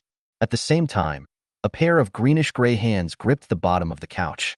In the next instant, the hairless face bent down and locked eyes with Tang Rou in the darkness. Discovered. The electric eel experiment grinned. Morbidly horrifying. Creepiness ran up Tang Rou's back, and with a burst of courage from nowhere, she pushed the mermaid behind her into the dead center of her vision and quickly rolled herself out the other side of the couch. Then, with a deliberately loud commotion, she pushed over the bookcase with a loud thud, throwing the ornaments on the shelves to the floor. The eel-tailed creature got up quickly, all attention on her, not realizing there was another creature under the couch. The rubber gloves under her feet served as a temporary insulator as she ran, and probably still made Tang Rou feel the odd overcharge. Her head hurt, and her body reacted in all sorts of uncomfortable ways when one was in the presence of a strong electric current. She came to this side of the glass wall in the space of a few seconds and pressed her palms against the wall of water. At the same time, Eeltail scurried up behind her right on her heels. An odd, bloodthirsty grin slowly crooked up on the slimy, grimy face that looked morose and horrific, like a dry corpse that had been rotting for 1,000 years, and smiled eerily at her. He couldn't speak, and obviously hadn't communicated with humans. Cocking his head to look at Tang Rou's feet, the smile pulled wider. Tang Rou's back was already pressed up against the glass wall, and out of the corner of her eye she saw number 4 swimming toward her with his translucent umbrella closed. Her hair blew up even higher, plastering itself toward the glass wall and the electric eel's arm. Seeing that those greenish-gray hands were about to touch her, Tang Rou finally fumbled for that switch next to the glass wall and wrenched it down, only to see a small opening in the transparent glass wall hatch, which was usually the window where Tang Rou threw the petri dish when feeding number 4. At this moment, a white translucent tentacle dangled down from above, darting and curling around the electric eel's neck. The sharp stinging silk cells instantly pierced the skin of the eel-tailed creature, injecting the venom in. The eel-tailed creature sensed the danger in an instant. Enraged by such a sneak attack, powerful electric currents erupted in all directions, and Tang Rou let out a muffled grunt that she couldn't suppress due to the pain that ran down number 4's tentacles towards the water. Tang Rou endured the pain and shouted, "Rip it off!" only to see the end of number 4's tentacles begin to hydrate, that translucent ribbon of mist instantly turning into liquid. Unlike ordinary creatures, the main component in the jellyfish's body was water, with a water content of up to 98%, and what was even more unique was that it would melt under high temperatures. Jellyfish from the same batch as number 4 melted into water directly after death in a quick time, almost a few seconds, and the jellyfish actively breaking off its tentacles would be even faster. The moment of overcharging, the high temperature generated instantly by the excessive flow of electricity exceeding the conductor's ability to conduct electricity, caused the jellyfish's tentacles to melt instantly, while the venom of the stinging cells pierced deeply into the electric eel's body, and he let out a shrill, high-frequency, piercing shriek, with his tail circling up wildly. Tang Rou forcefully covered her ears, a fishy sweetness in her throat. Athelin had marveled a long time ago. Jellyfish don't have 5 senses. How did it know what you meant? At the time, Tang Rou wasn't sure, but not long ago a word flashed through her mind. Tong sense. Could there be some sort of flux between her and the 4th? Tang Rou thought a lot in that instant, her limbs becoming aching and weak, her brain foggy. She realized with hindsight that this was perhaps the feeling of being overcharged. Perhaps the charge wasn't strong enough to still allow her a breather to think that much. She didn't know how long she had been collapsed on the floor when a warm, moist touch came to her lips. Some kind of liquid was injected into her body. It had a strange scent and was a little fishy and salty, couldn't tell what it tasted like. She could not open her eyes, only know that the liquid with a strange fragrance from the corner of the lips continued to pour into the body, limbs and bones like being washed by water. General relief, like a long drought of the earth finally ushered in a gentle rain, full of vitality after the rain like spring sprouts. Tang Rou closed her eyes and fell into a deep sleep again. She had a dream. The dream went back 10 years ago, on that uninhabited island. She was held by a beautiful mermaid whose appearance had been forgotten, sitting on the reef, listening to him softly humming an aria-like melody in her ear. The wind blew his hair and fell on Tang Rou's face, and the mermaid laughed softly, tucking the strands of hair behind her ear, her smile extremely shallow but distinctly touching.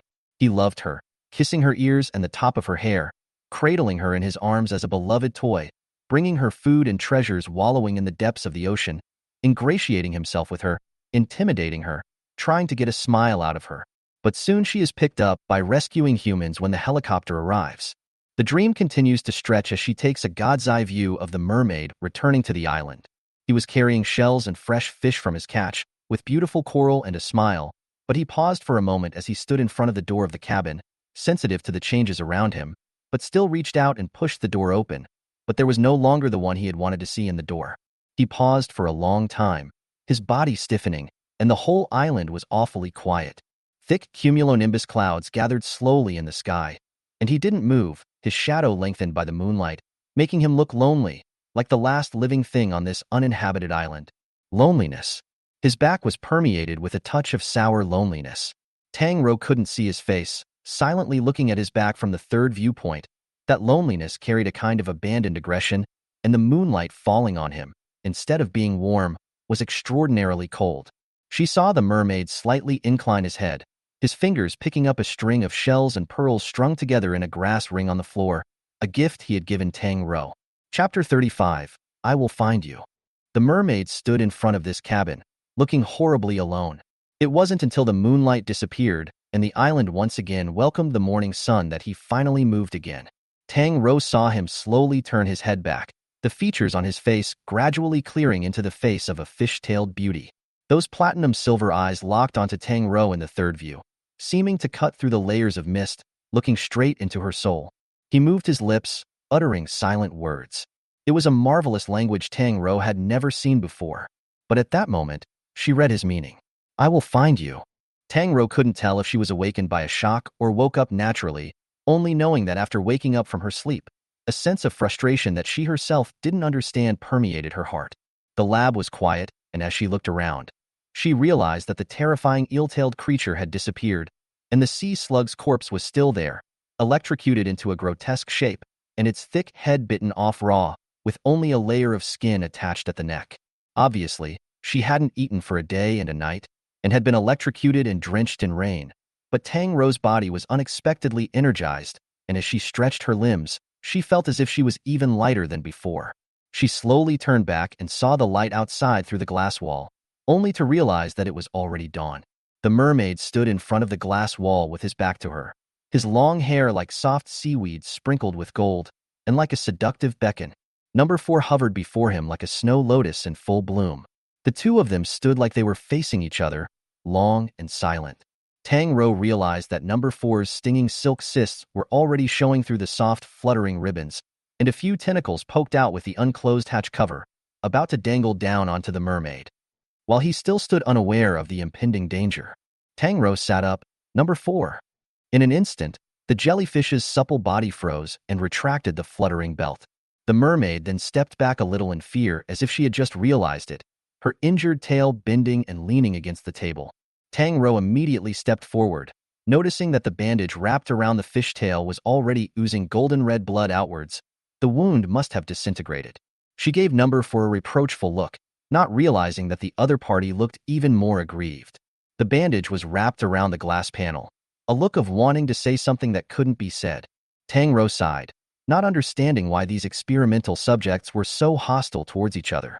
After looking around, he found that the medicine box had dodged a bullet because it was near the couch.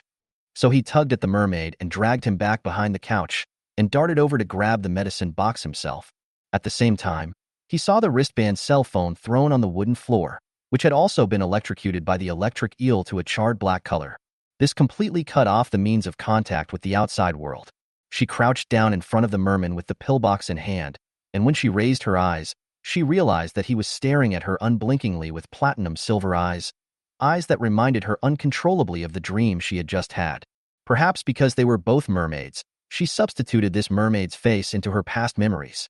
She knew those were dreams. After all, she didn't know what happened after she left the island herself, and that mermaid's lonely back must have been something she had made up in her own head. But thinking of that image inexplicably diffused a sourness in her heart. Let me take a look at your wound. Tang Rou squatted in front of the mermaid and opened the medicine box. The gauze lifted, a little better than expected. The broken fish tail was slightly misplaced, and the wound that had been beaten and smeared with ointment had knitted a thin layer of mucous membrane, only to crack during the roll. Tang Rou said to him, "Sorry, bear with me." Then she raised her hand and slowly poured the sterilized water on it. The mermaid didn't seem to know the pain, looking at her with those pure eyes open, as if she was more worthy of attention than his own pitiful broken tail. It wasn't until Tang Rou raised her hand to apply his wound, her fingers landing on those cold, delicate scales, that the mermaid finally reacted again. His eyelashes fluttered and he averted his eyes, as if not looking would ease the torment of being touched a little. With that over, the two hid behind the couch, and Tang Rou relaxed a bit more when she uneasily pulled the remnants of the bookcase that the two creatures had knocked off during the fight over to block the front of the couch, forming a triangle that concealed her form. The mermaid raised a hand to touch her forehead. "You said cool. It'll take the fever down." Tang Rou smiled. "Thank you. I've already lost my fever." The mermaid sniffed, pursed her lips, and revealed an extremely shallow and faint smile, causing Tang Rou to sway again. It was all because of that dream that affected her state of mind. I don't know if it was because of the loss of blood, but he looked extraordinarily white, like he was going to turn into a bubble and disappear in the next second. Do mermaids turn into bubbles? Tang Rou floated and moved her arms. The kind of lightness that she had noticed after waking up from sleep was still there. Could it be that overcharging helped her health? This is not reasonable, right? The mermaid folded her arms, her pretty cheeks lying on her arms, resting on her own arm, her eyes unblinking as she watched her, like a kitten staring at its master. Perhaps that wasn't the right way to describe him, based on his build alone. It was because of what could be called a handsome male body. I don't know how long I looked at him, but the mermaid closed her eyes, her slender eyelashes drooping, quiet and ethereal. Tang Rou also looked at him. The face was too pale. She was uneasy to reach out and touch it. The mermaid did not turn into a bubble, nor did he disappear. But this gentle touch made him fall down with a crooked body. Tang Rou was startled, panicked to hold him, but found that the mermaid not only did not wake up, his eyelashes did not move a bit. It didn't look like he was asleep, but more like he was in a coma. While Tang Rou was panicking, footsteps sounded. Who was it? Did something come over again? She perked up her ears alertly, but she heard the footsteps gradually become more numerous, and the sound of heels touching the floor rang out in a regular rhythm. There was someone. There were a lot of people. Tang Rou finally breathed a sigh of relief, like an oasis encountered among people who had been wandering in the desert for a long time. Someone came in, dressed in the guard attire of a base security officer and armed. It was the rescue team from the Tower of Babel. They had finally arrived. Tang Rou dropped to the ground and held out her hand. We're here. Their figures moved, their sights quickly locking onto Tang Rou and the unconscious mermaid behind the couch. The rescue team was well trained. They gave a quick call over the intercom, and a few people moved the couch out of the way. More people then came in from the outside. Strangely enough, these rescue teams that came to the rescue were wearing heavy goggles that were fastened tightly to their faces, isolating them from visual contact. A few of the later men lowered an isolation stretcher built of all metal with a heavy glass cover beside the mermaid. Even though they knew in advance who they were rescuing, they still froze for a moment when they touched the mermaid's skillfully crafted, handsome face. Tang Rou recalled that she had the same reaction when she first saw the mermaid. Chapter 36. Noah. The mermaid was carefully placed on a metal stretcher by several men, his head tilted slightly to one side, his blonde hair hanging down. Tang Rou saw a certain safety officer reach out his hand, moving reverently to cup the silky hair over his pale, graceful body, and then cover it with the airtight glass cover. Tang Rou frowned at the side and asked, "This won't suffocate, right?" The safety officer didn't answer her, snapping layers of safety locks around the edge of the glass cover. Behind the glass, the mermaid had her eyes closed, oblivious to everything, like a beautiful puppet. Tang Rou asked the security officer, "Whose experiment is this mermaid?" The man's expression was calm. "Not quite sure. The only instruction we received was to take him away now."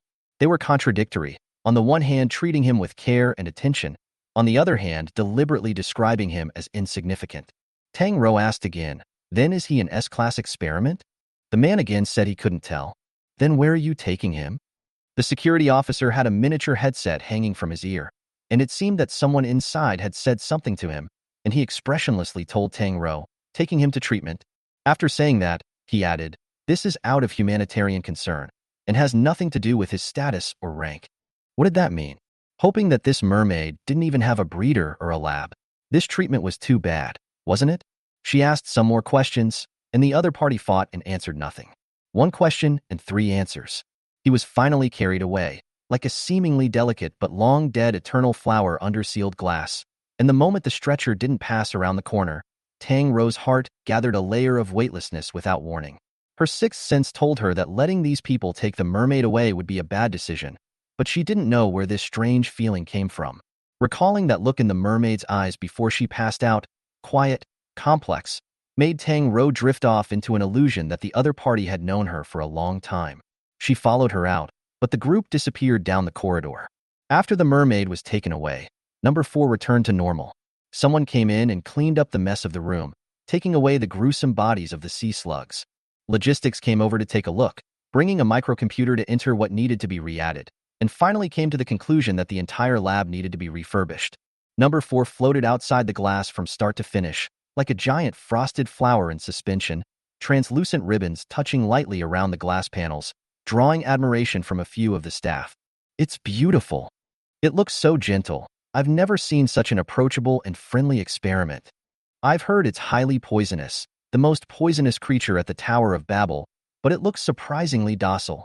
While Jellyfish waited expectantly for his keeper to take a look at him, Tang Rou felt that he was very disobedient.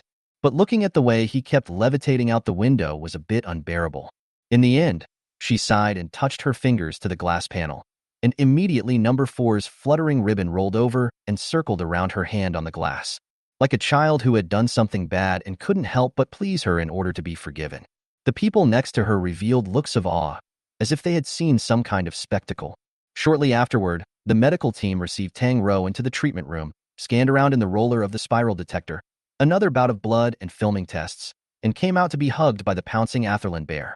"So, I'm freaking out." With such a roar at her voice, Tang Rou felt like she was going to die of fright as well. Atherlin patted her shoulder hard and pulled the person away again, feeling up and down her face to check. "Are you all right? No missing arms or legs, right?" Tang Rou shook her head, indicating that she was fine. On the contrary, Atherlin was not so good. There was gauze on her forehead, a few band-aids on her face, and her arm was half hanging on the other shoulder in a plaster cast, looking exceptionally pitiful. Tang Rou couldn't help but ask, "You went digging for mines?" More terrifying than digging a mine. 9 deaths. The two walked out of the treatment room, and the mobile terminal sent a message reminder, notifying Tang Rou to go collect her experimental body. Atherlin said to Tang Rou, "This time, the Tower of Babel has suffered a great loss.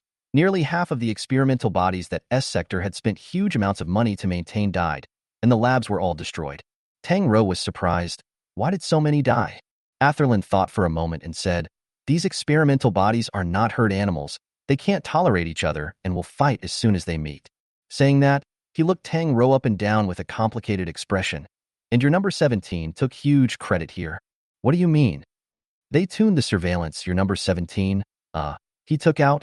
Not to mention, you'd better find out for yourself. By him knowing and thinking that I'm stirring up trouble, maybe he'll be madly striking back at me." "It's okay, 17 is not so petty." Arthur looked at the corner of his mouth twitching. "What kind of experimental body you don't know yourself? What's the difference between staring at her every day and a wolf staring at meat? Anyone who dared to touch her would probably die." Leaving the medical area, the service hall was walking around with many people in unfamiliar uniforms. The senior administrators of the Tower of Babel were entertaining them. These long-sleeved base officials were always talking to people and talking to ghosts, putting on a condescending face to their own employees, but being overly attentive to these people. Who are they? The support team from Noah's base. Tang Rou had heard of them, a very famous biological base on the Ring Seabelt that was close to the Tower of Babel. How did they come? Sector S suffered heavy losses this time. The labs were almost completely destroyed. Plus, Atherlin's tone was subtle. Nearly half of the experimental subjects died. It was a fatal blow to the Tower of Babel, and the vitality was greatly injured, so they asked the neighboring bases for help. Tang Rou always felt that her words held some kind of deep meaning. She asked again, "Have you heard about the pinfilers?" "The pinfile man?" "Some time ago, some people were found in the sea, claiming to be from decades ago, traveling on ships that had already been in a shipwreck declared shipwrecked, and those people's DNA was also the same as those who had already died, and the various experimental bases were investigating it jointly, and in order to explore whether there were any similar people still alive in the oceans, they put out special frequency sonar. As a result, the experimental subjects in the first few days became particularly violent. I wonder if they were affected by those sonar." Tang Rou, however, had a question. If it's because of the sonar, why is it that only the creatures in the S zone are out of control, and none of the creatures in the ABCD zone have heard of any abnormalities? Chapter 37, Extraordinarily Dangerous Objects. What they are puzzled about is also this, and the only thing that is abnormal is the experimental body of the Tower of Babel, so it is still under investigation, but this kind of creature. Honestly, how much does the human race know about it? Tang Rou calmed down. Indeed, they studied it, controlled it, and bred it, but they never understood it. Were humans a species that stood at the top of the food chain looking down on the world, or were they a remnant to be eliminated in the cruel laws of nature? There seems to be a new movement in the sea lately. They're monitoring it, and will probably have the results this afternoon. During the time they were talking, they arrived at the place where number 17 was being held. Tang Rou unlocked the new map, and it was another place she had never set foot in before, looking extraordinarily severe and ghastly. The tall, Metal tower-like structure of the building reminded her of some sort of religiously ritualized home for post-apocalyptic survivors, and the back-shaped corridors were lined with door after door of thick metal, heavy and hard, with each floor heavily guarded by several security officers in full armor. Every time they passed through a door, Tang Rou's identity had to be rechecked. She looked to Athelin with puzzled eyes, wordlessly asking what exactly 17 had done, and all Athelin had to say was, "You might as well ask him." After waiting, he added, "But he probably won't admit it." Floor after floor, as if the sets were endless. The stairs kept going down, and Tang Rou judged that it was probably about 3 floors underground. Walking to the innermost part, she saw an immense and incomparable glass panel, inside of which was a metal space the size of a soccer field. Vaguely visible was a tiny shadow pressed against the innermost wall, unable to see the state clearly.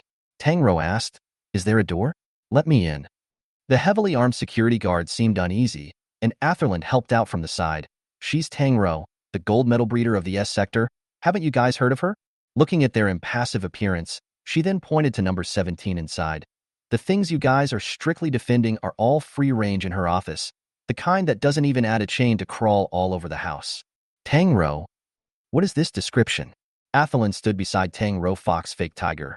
"You have to know that this thing only listened to her words. You have to not let him in. Wait for him to recover. The state of what will be the consequences are not clear. Can you guys take the blame?" The security officers, of course, would not listen to Atherin's side of the story. They reported back to the top, and the other party gave them instructions back in a miniature headset. The security officer then maneuvered a button to open the heavy door. "You may enter." Atherin took a step back. "I'll get out of your way to catch up." Tang Rou walked inside. They hadn't provided 17 with water, and the floor was a little dry. She frowned as she made her way towards the experiment that looked extraordinarily small in the huge space. Before seeing him, Tang Rou had thought that perhaps number 17 had done something horrible that had caused him to be held in such a layer-sealed underground cage. But the moment she saw number 17, all thoughts in her mind vanished. The youth's hair was wet, and he was curled up on the cold floor. Weak, spastic. He looked fragile beyond repair, an exquisitely inhuman face white to the point of transparency. As far as the eye could see, his body was covered in wounds, broken tentacles that hadn't even had time to grow back, cowering pitifully. The originally flawless skin had large and small cracks, some of which were oozing blue blood, some of which had already healed. Tang Rou's breath stuttered. He opened his eyes, his ink-like deep green eyes looking towards her, his eyelashes fluttering gently. There was no joy or sorrow on his face in the universal sense, so no pain could be seen. But the breathless voice made one mistake him for fainting in the next second. "Zoe." That airy voice alone pinched Tang Rou's heart around with a sourness. "What's going on?" She crouched in front of number 17 and raised her hand to ruffle the wet, dark green hair from his forehead. The handsome, godlike face was revealed and soft. Translucent tentacles wrapped around Tang Rou's wrist. The youth looked several times unconscious, but wrapped his hands around hers and laboriously moved his body in her direction, almost on the verge of fainting. But his eyes looked at her without blinking, as if Tang Rou was his last source of light, wholly dependent on and adoring her. Tang Rou checked his condition and asked heartily, "What's going on? Someone hurt you?" Number 17 said nothing, or was so tired that he couldn't lift his arms, and his tentacles peeled away from Tang Rou's arms, just quietly pressed into her embrace. Then closed his eyes. Like an extremely wounded cub, he returned to the home that made him feel safe. Atherland quietly touched over, not wanting to break this warmth, but couldn't help but say, "Comfort as you see fit. The other experimental body is more seriously injured. This time can't be aided and abetted." Tang Rou's heart ached to death. "How badly they are hurt has nothing to do with me.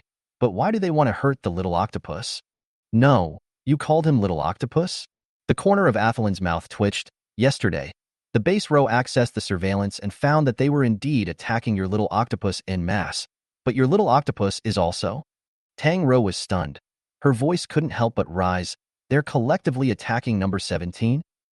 Atherland said quietly, "I think. Then you'd better hear me out first." Translucent tentacles crept up Tang Rou's neck, gently and possessively turning her face towards his own. Tang Rou's emotions gave him a sense of satisfaction that he had been cared for, and the feeder was clearly angry. But he understood the meaning of her words, and she was angry at others for hurting him. This is how intoxicating happiness. The youth opened his eyes and looked at her, His clearly expressionless face gave the illusion that this was a clingy puppy. "Look, he said in a breathless voice. But the strength of the tentacles pressing against Tang Rou again made her somewhat doubt whether this octopus was deliberately pretending to be soft. It was important to know that these higher intelligent creatures' means of feigning innocence were also first-rate. Atherland huffed again, saying behind Tang Rou, "Your little octopus does seem to be injured right now, but realize that right now there are more than 3 dozen experiments that are seriously injured because of him, and more than a dozen experiments that are dead, as well as those that have entered a state of stress. There are probably over 100 experimental subjects that are either lightly or seriously injured because of him at the moment." Tang Rou's focus ran a little off. So hundreds of experiments attacked him alone yesterday? The tentacles on her neck peeled tighter, and she felt wet hair press against her neck. The youth's forehead was resting against her collarbone. Tangelo reached out to push it away, and he curled his fingers around hers, happy to press against it again. "The words are right." "Wait." Athrun was a bit speechless. "You should be talking about why he can hurt so many experiments by himself, right? Now the Tower of Babel has classified him as extraordinarily dangerous." Chapter 38, Tyrant and Demon Princess. Tang Rou was unreasonably protective.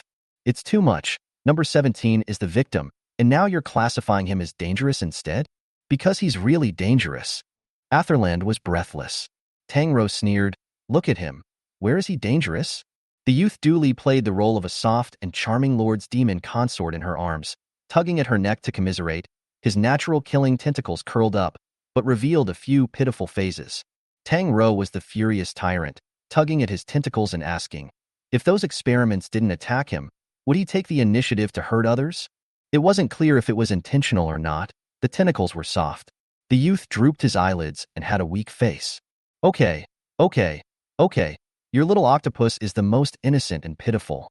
What else could be said?" Athrun felt physically and mentally exhausted.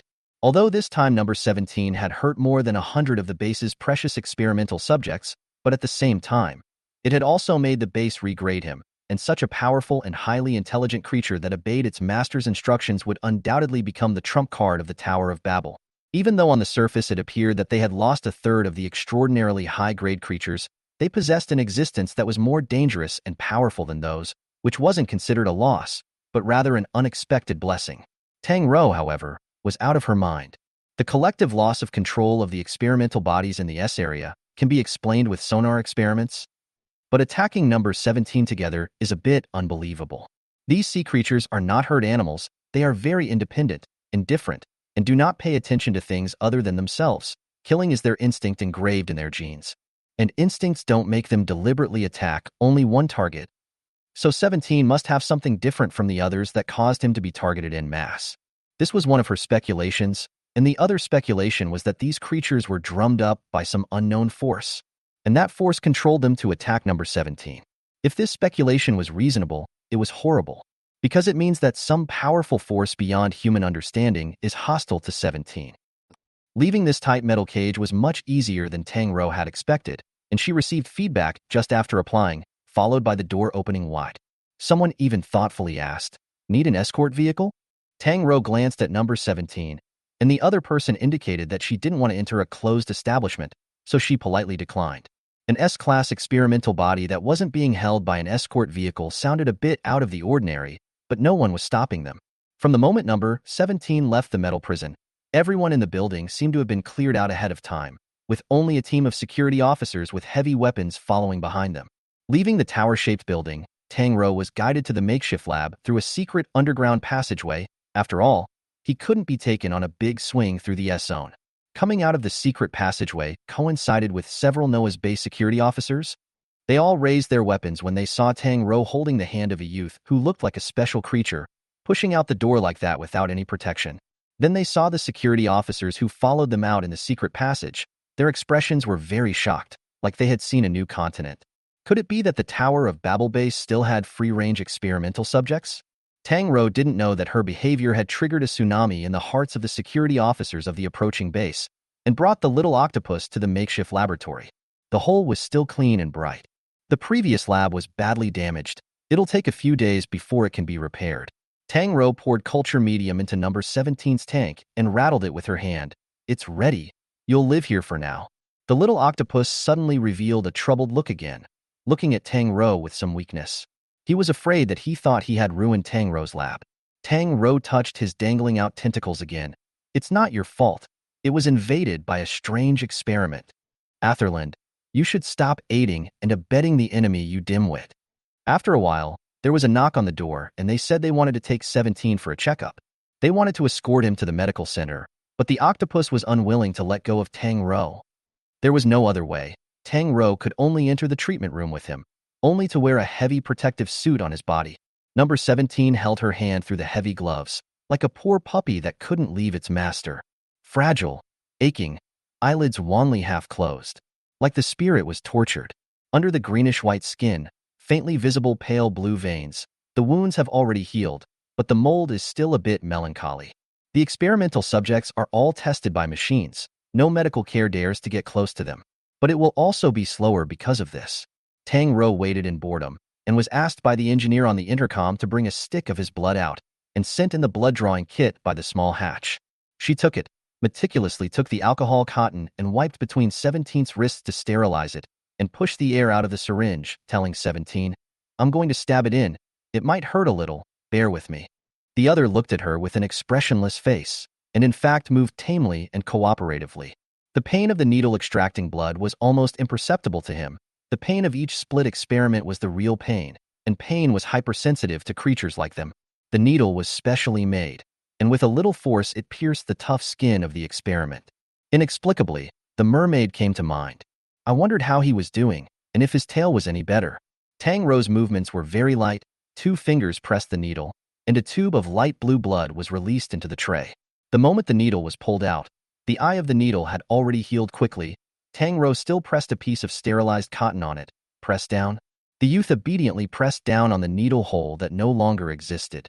The dark green eyes remained open, eyeing her blearily. Tang Rou couldn't help but reach out and cover his eyelids. Sleep. Don't open your eyes. The octopus was quiet for a while, and when Tang Rou lifted her hand, he opened his eyes again and looked straight over. Tang Rou felt amused. The scan will still be a long time. Don't you want to take a break? The other party blinked lightly, his voice a little mixed. Zo? Can call. My name? There were several other therapists sitting outside the door, and this testing room was presumably equipped with radio facilities. But she couldn't resist the others eyeballing her. After all, it was the child she had raised with her own hands. Tang Rou leaned over slightly and said with a smile, Alfino, can you take a break? The soft tentacles curled over again, and were gently slapped away by her. Don't move, scanning. The injured little octopus was very dependent on Tang Rou. He wasn't willing to stay in the testing chamber and lie down. Wanting to climb out, Tang Rou pressed him back down, his expression serious. The other party was finally willing to be a little more honest. Looking at him, she suddenly thought of another mermaid who was also seriously injured. Number 17 could be properly treated. What about him? Chapter 39 Ghost Ship 2. The sky was overcast again. Dark clouds gathered, and soon after it rained heavily. Hundreds of kilometers out to sea from the Tower of Babel floated huge classical ghost ships. Heavily armed mercenaries had already boarded the deck, and they had entered unusually well, dressed in heavy protective suits, isolated from possible radiation as well as hazardous materials.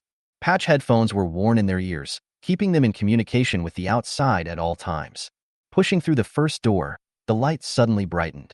The ornately decorated interior made the ship look more and more extravagant and mysterious, and the large crystal lamps flowed out with a splendid luster, like a dream.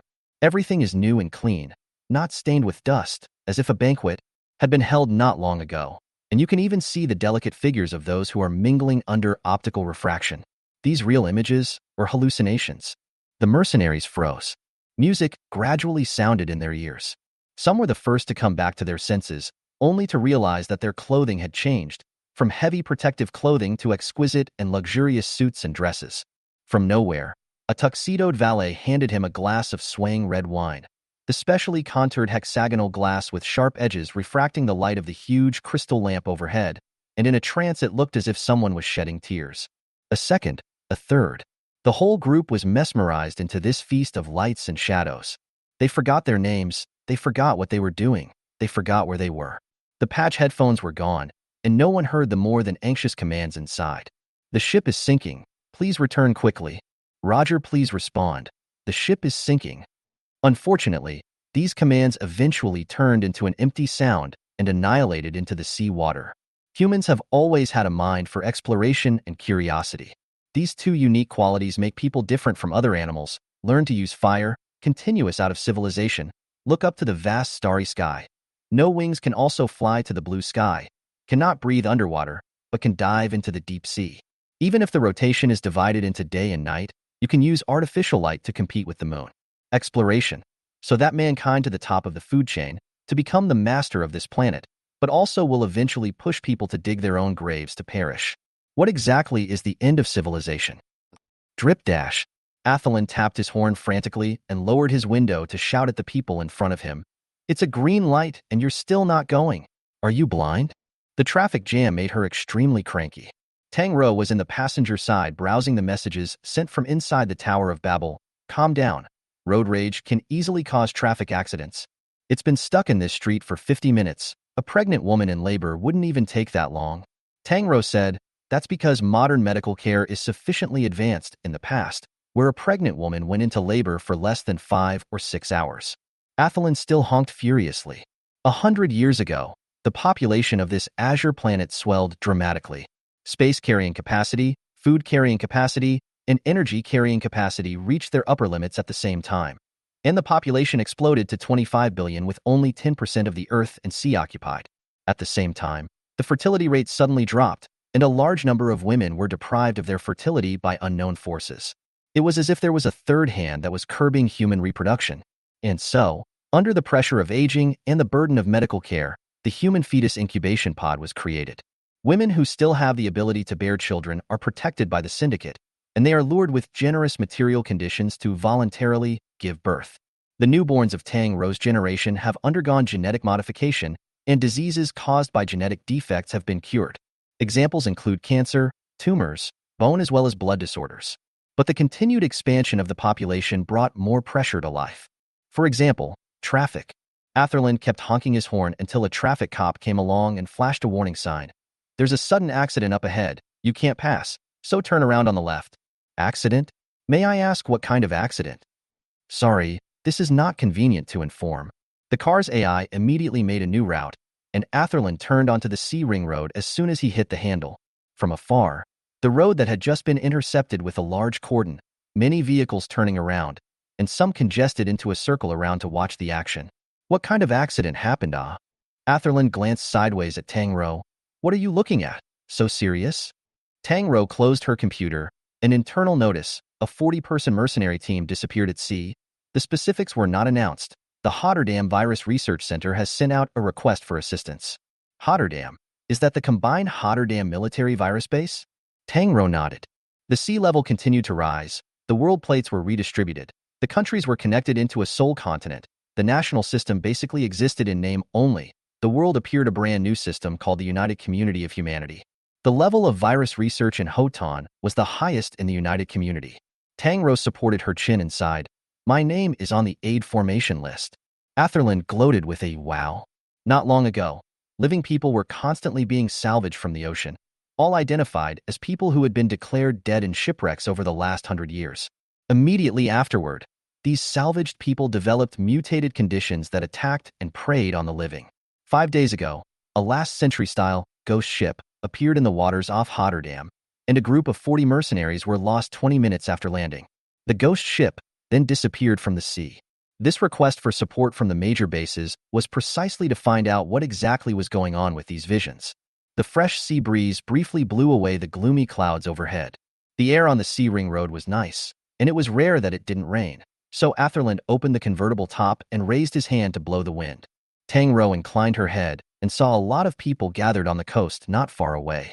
Vaguely seen, there was a whale on the beach. It seems like a whale has stranded. Tang Rou found the rescue number and dialed it. Hello, I'm currently on the coastal road, number 148, around the seabelt. There seems to be a whale stranded here. Can I request a rescue? Athelin parked the car on the side of the road, opened the door and got out of the car. The two of them walked towards the place where the whale was stranded. It was only when they got closer that they realized that the lower half of the whale's body was not submerged in the sea, but had disappeared into thin air as if it had been bitten off by something, revealing a bloody cross-section. A large number of onlookers surrounded the whale's body, taking pictures with their cell phones. My God, what's going on? Bitten by something? So sad. But just how big was the thing that could have bitten the largest animal on Earth? The whale, alive? Tang Rou and Athlone coincidentally looked at each other, seeing gravity in each other's eyes. Chapter 40. Please stay outside. Could it be the sonar test from a while back? Athrun asked suddenly. You're saying whales stranded because of sonar? It happened occasionally that sonar experiments affected whales and dolphins, but the current situation was not a stranding. Tang Rou looked toward the sea. There was always a feeling that there was something in the sea that was warning humans. Not far behind them, several wet figures were walking slowly towards the shore. Their greenish-gray skin and downward-dripping bodies gradually became indistinguishable from normal people with their footsteps until they walked into the city and blended into the crowd. No one could tell except that their eyes were a little more vacant. The world is undergoing a hidden change. The gears of fate have been quietly twisted to the crossroads of the storm clouds. Just before the disaster, everything seems so quiet and calm. The chicken soup small wonton that Athlon said was worthy of being a Netflix store, and there was a long line of people who couldn't see the end of the line inside and out. Tang Rou, and she sat on the bench outside waiting for the number to be called, looked down at the list and said, I have to go buy 2 more packs of candy later. Oh, another purchase for your kissing 24 filial piety good sons? Tang Rou revealed a smile, non-committal. Atherlin's eyes rolled around, suddenly said, the day after tomorrow, Friday, there's a sorority.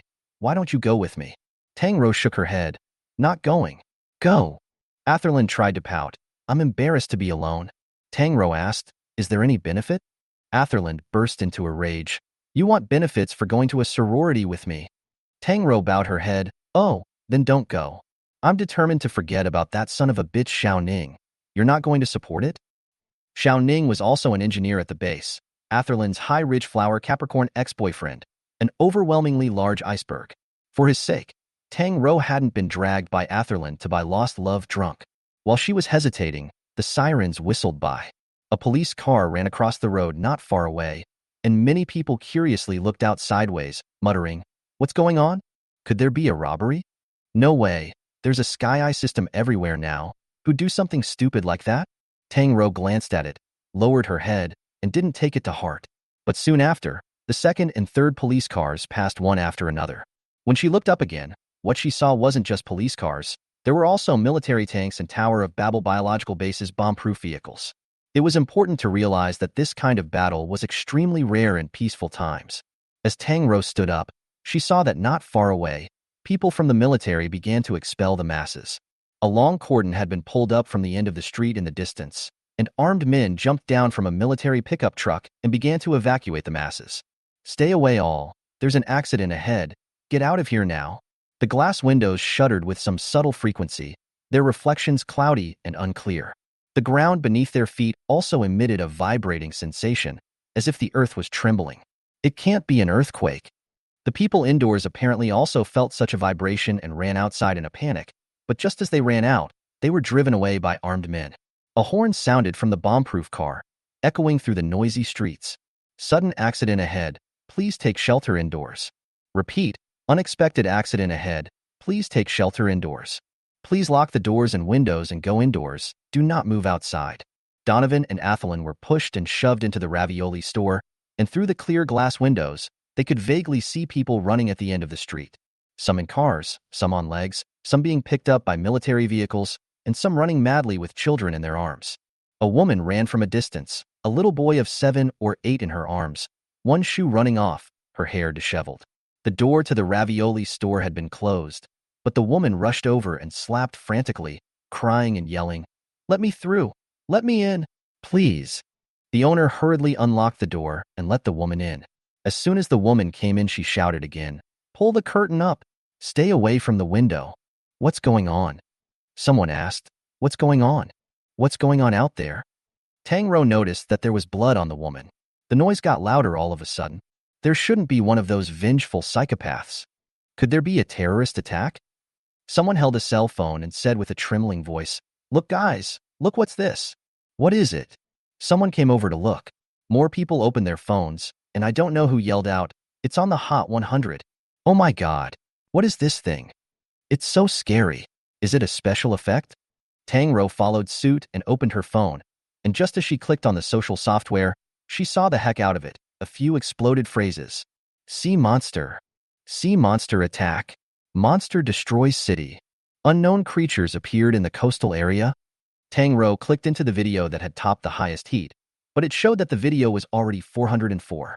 She found a new one and clicked into it, but it also showed that the video could not be played. After swiping through a dozen in a row, all of them could not be played. This meant that the top people had intervened to stop the information from spreading, and it also meant that what was in the video was feared to cause social panic. Why can't it be broadcast? Someone shouted. I just saw it. Extraordinarily scary. Something so big that it was hard to see what it was ran over and crushed many people to death. What I saw was 100 times bigger, like a centipede. It was disgusting. Tang Rou's heart suddenly welled up with a feeling of uneasiness. She thought of the whale in the marina district, thought of its bitten off, bloody cross-section. In the silence, someone trembled and raised his head. You guys look. At what is that? The crowd followed the direction of his finger. At the end of the road, the center of the towering modern building rumbled like an inflated hot air balloon. A huge dark brown shadow, the sticky skin refracted by the sunlight with more of a crystalline, watery texture. Slowly, the behemoth rotated its body, revealing 3 huge eyes juxtaposed in crimson. Monster, monster. Someone dropped to the floor on his butt. The child the woman was holding wailed.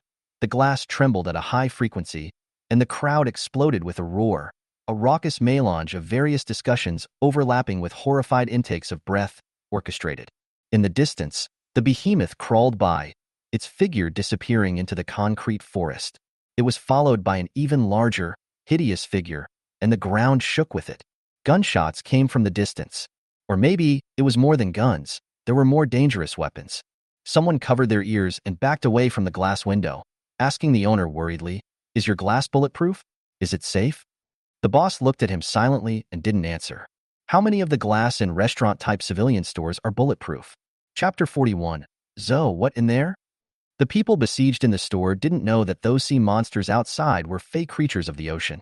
By appearance, the rating was at most E, a low grade. Without higher intelligence, not possessing special powers, and being large and clumsy, you had no value in the eyes of the major biological bases. After being caught, this kind of creature will usually be used as fodder to be crushed and fed to the experimental subjects in the BCD area. But when it appears in human society, it becomes particularly dangerous. Urban populations are unaware that such creatures exist in the world. Second, the morphological characteristics of humans are destined to be physically vulnerable. Even the gorillas, which are closest to humans, have 1.45 times the strength of an adult male. Facing such large creatures, humans are no different from doddering flowers in ivory towers that have not been exposed to the elements. Athelin carried the packed small wontons and said seriously to Tang Rou, It looks like we won't be able to leave for a while. Tang Rou speculated on her meaning, so? Otherwise eat first. Go back all soaked and wrinkled. Although but, said reasonably. Outside martial law, any more anxious is useless, against the occasional strange eyes drifting. The two of them sat inside and opened the lid to eat the small ravioli. Why are they suddenly entering the city? Who knows? Athrun took a bite of the ravioli, her voice lowered. Those things in the base were fished out of the sea, and the ocean is so large that it must be impossible to salvage them all, and it's normal for them to crawl out. So I think this must just be the beginning. In the future, such things would only continue to flow. Tang Rou lowered her eyes and scooped up a steaming small wonton. Before she could pass it to her mouth, the cell phone on her wrist vibrated. Someone was calling Tang Rou. After connecting, a slightly flustered voice rang out. Hello Tang, Breeder Tang. I'm the leader of the Medical Center Security Team A. May I ask if Experiment SS-17 is your responsibility? Number 17? What happened to him? Tang Rou put down her chopsticks. Yes, I am. The man's breath was a bit unsteady. Yes. After you left in the afternoon, SS-17 also went out of the treatment pod. Our people followed him all the way and found that he came to your previous office, which still has the logistical staff who are repairing it, and is now besieged inside. The situation is a bit tricky. Tang Rou didn't understand for a moment. What do you mean? Is it that number 17 ran out of the treatment center? The other side of the phone was silent for a moment, saying, Otherwise, let's open the video. You can see for yourself that it might be more intuitive than what I'm describing. Connecting the video, Tang Rou fell into deep thought at the screen. The captain of the security team had obviously spoken more euphemistically. The image in the video could be described as a mess, and it was possible to tell that this was the lab she had violently destroyed by electric eels and sea slugs a few days ago. What was different was the dark green, translucent tentacles that littered the entire office. The tentacles looked so terrifying in her absence, a patch of sharp horny spines popping and poking out from underneath them, leaving no doubt about its destructive power. The handsome, inky-haired youth rested his chin on the lid of his erstwhile incubation hatch, looking down at the ground with condescending, downcast eyes as dozens of the maintenance office's logisticians cowered in corners, their faces miserable, not daring to move a muscle. They were surrounded by those gawking, horrible tentacles, as if they would tear them to pieces in the next second. The person filming on the cell phone obviously didn't dare to get close. The picture was far away and couldn't really be seen. Tang Rou, can you pass your cell phone to number 17? I'll talk to him. The persons became more and more trembling, and even choked a little. Do you mean, let me go over there and hand it to him? Even through the screen he could feel his fear. Tang Rou warmly soothed, don't be afraid. You can turn on the amplified sound first. He will settle down a bit when he hears my voice. Athelin asked curiously, what's wrong? Did something happen to number 17? Not far away sat the woman who had run from outside and was disoriented. The 7 or 8-year-old boy beside her had his eyes wide open and was attracted by the commotion in Tang Rou's cell phone. Slowly walking behind Tang Rou, he stared curiously at the screen. The shaking screen was filled with a hideous and terrifying dark green color. Ah! The little boy opened his mouth wide, and before he could make a sound, he saw the beautiful big sister turn back to him, stretch out her fingers against her lips, and make a "tay" sound. He covered his mouth and saw his sister wink at him. Keep it a secret. Just then, the safety officer's trembling voice came from the earpiece. Breeder Tang. You speak, ah? Tang Rou hurriedly answered. Sorry. Is number 17 next to you? In. Ah. The safety officer's voice was interrupted, and the screen moved and went black for a moment, as if it had been taken over by something split. Soon, a flawless, handsome face took over the screen. The youth poked at the screen and widened his eyes slightly, his face devoid of warmth and expression actually allowing a hint of surprise to be detected. Soft. He shook the screen and asked suspiciously, You're inside? Tang Rou, why did you go to the previous office? Didn't I tell you to go to that temporary office in the morning? And why are you blocking people? Those are staff members who are repairing damaged items. He asked back, Zoe, where did you go? Tang Rou was succinct, smoothing his hair in the fastest way possible. Out to buy you candy. The youth's eyelashes fluttered, revealing a blush. There was only his face in the screen, so Tang Rou couldn't see the group of staff in the office who were collectively dumbfounded by the big change before and after the 17th. After softly persuading him for a while, Tang Rou promised to accompany number 17 for a chat when he returned in the evening, before the other party reluctantly put away his tentacles. The screen image swept across the blue glass wall, and Tang Rou said, Let me see number 4. As a result, he blocked the screen even more tightly guarding all the corners, a handsome and flawless inhuman face occupying the entire screen. Look at me, Zoe. Tang Rou hung up the phone. Tang Rou felt the burning gaze beside her. The little boy looked at her and asked with solemn respect, Sister, are you Superman? Tang Rou smiled and shook her head. I'm not. The little boy, however, insisted, You must be. Only Superman can conquer monsters. Pfft. Atherlin let out a snort. All right. The little kid said yes. Tang Rou numb face. Buzz. Another vibration came from her wrist. Tang Rou thought it was 17 again and lowered her head, but saw an emergency return command from the base. Atherland had received it as well. Emergency recall marked in red. There was an important situation. There was no way to finish the small ravioli. The two walked to the door and said to the owner, Please open the door. We have urgent business to get out. No way. It's dangerous out there. There are monsters. You can't go out. Thank you, but we have urgent business now. No.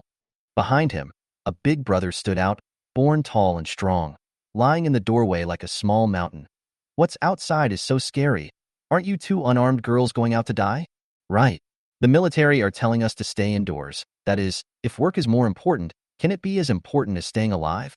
You guys didn't see the video on the internet, did you? I saw it. It was horrible. The work of the experimental base was classified. There was no way for them to explain to everyone. Thank you. But we have to go. Please let us out. Someone in the back stood up abruptly. His voice was loud. Let them go if they want to die. Open your doors before they get you killed. Athrin frowned, not saying anything after all. The difference in information was not reciprocal, and she could understand the man's anger. The boss hesitantly unlocked the door, and Tang Rou said sincerely, "Your ravioli is delicious. We will come more often when we have the chance in the future." "Hey, you guys take care." The armed troops stationed on the street saw them come out and immediately frowned as they stepped forward to block them. "It's dangerous outside. You can't come out. Quickly return indoors." Tang Rou took out her work ID from her collar. "We're from the Tower of Babel base. We received an urgent notice. Please send us back." The armed man lowered his head and recognized it, immediately putting away his weapon and leading them towards the riot van. "The two of you come with me." Behind the glass window was a pair of curious eyes. They saw the two girls just now being welcomed by the armed personnel into the military's bomb-proof vehicle. They looked at each other in disbelief, and three or two of them came together to mutter, "How did they get into that kind of car? It can't really be something, right? But it doesn't look like, so young. It's quite beautiful. Can't judge people by their appearance." Chapter 42. Flood of Public Opinion. Prior to this, these deep-sea xenobiotic creatures were controlled like a secret by the military and the major biological collectives, with the news tightly closed off to no one. However, this time, the sudden appearance of the giant sea monster swept through the social networks like a flood, attracting everyone's attention and being covered by various unofficial news reports. In this age where everyone can be mobile, videos and photos circulated wildly on the internet, and even if the news was blocked and the video deleted in the next second, a steady stream of people continued to upload them. There were simply too many eyewitnesses, as that thing walked recklessly among the seaside cities, and tens of millions of people witnessed the worldview-shaking images. At first, there were uninformed people in the comments asking, "Is this a special effect?" And as all-encompassing, multi-angle, and all sorts of videos appeared, everyone realized that this was not a special effect, but a real monster. A brand new, incomprehensible Fey monster. "It's horrible." Someone said so. "The human cities have no defenses set up against the invasion of these horrible things. Is the end coming? How can we let this thing into the cities? What's the Combine doing? Please don't spread panic. The more this time, the more we must be calm and not add to the chaos.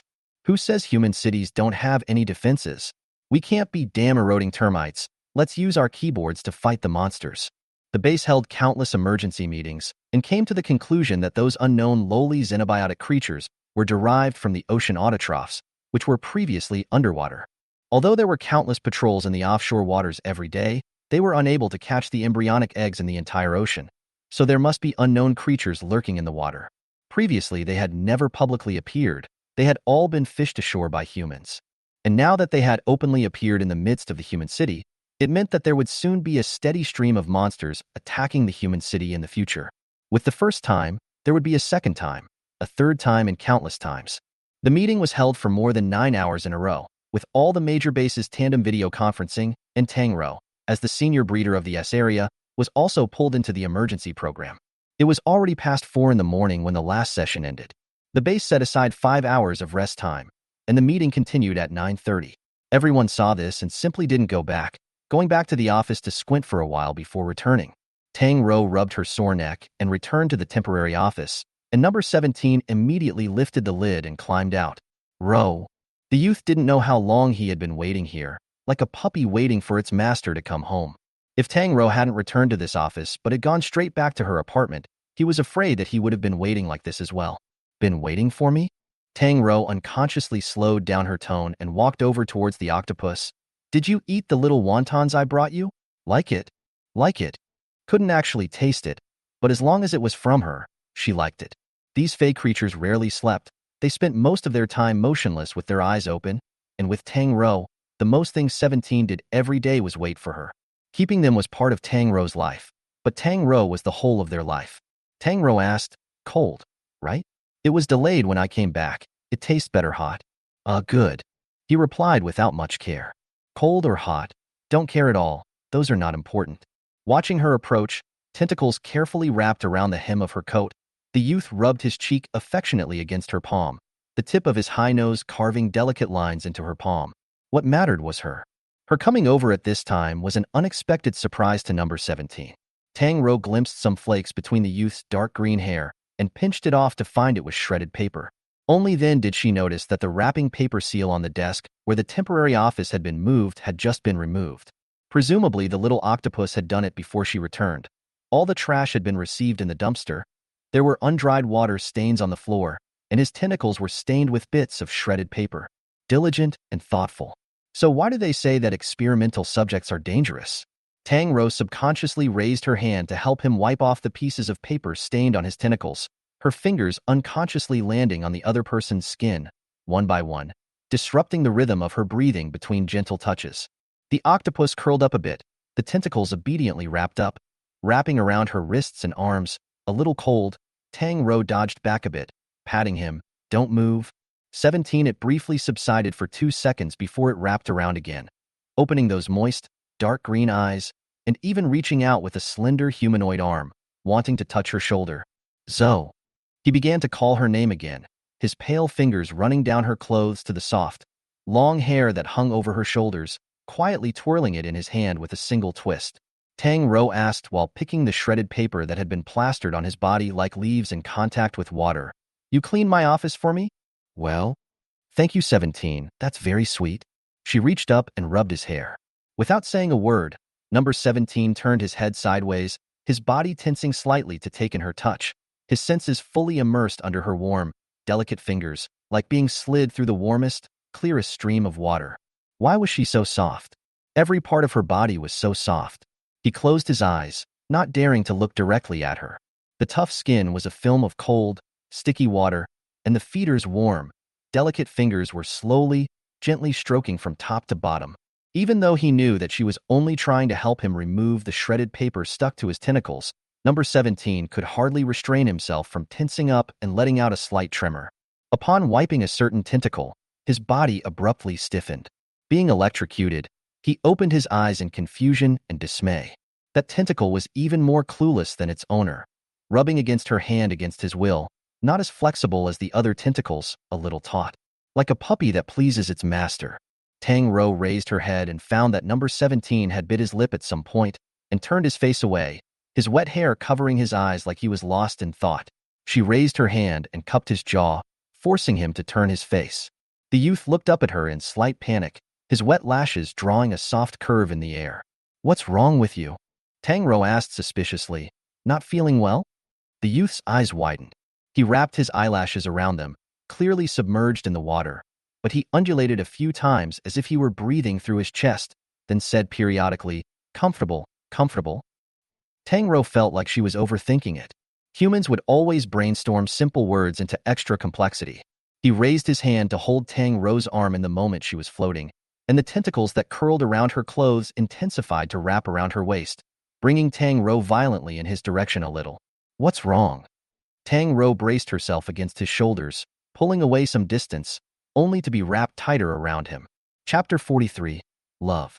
The youth straightened slightly, all his senses coalescing around his shoulder where she had pushed him back, his warm palms setting off a prairie fire, the touch driving him straight up, already assuming the height of a condescending look down on her, even if he wasn't fully standing.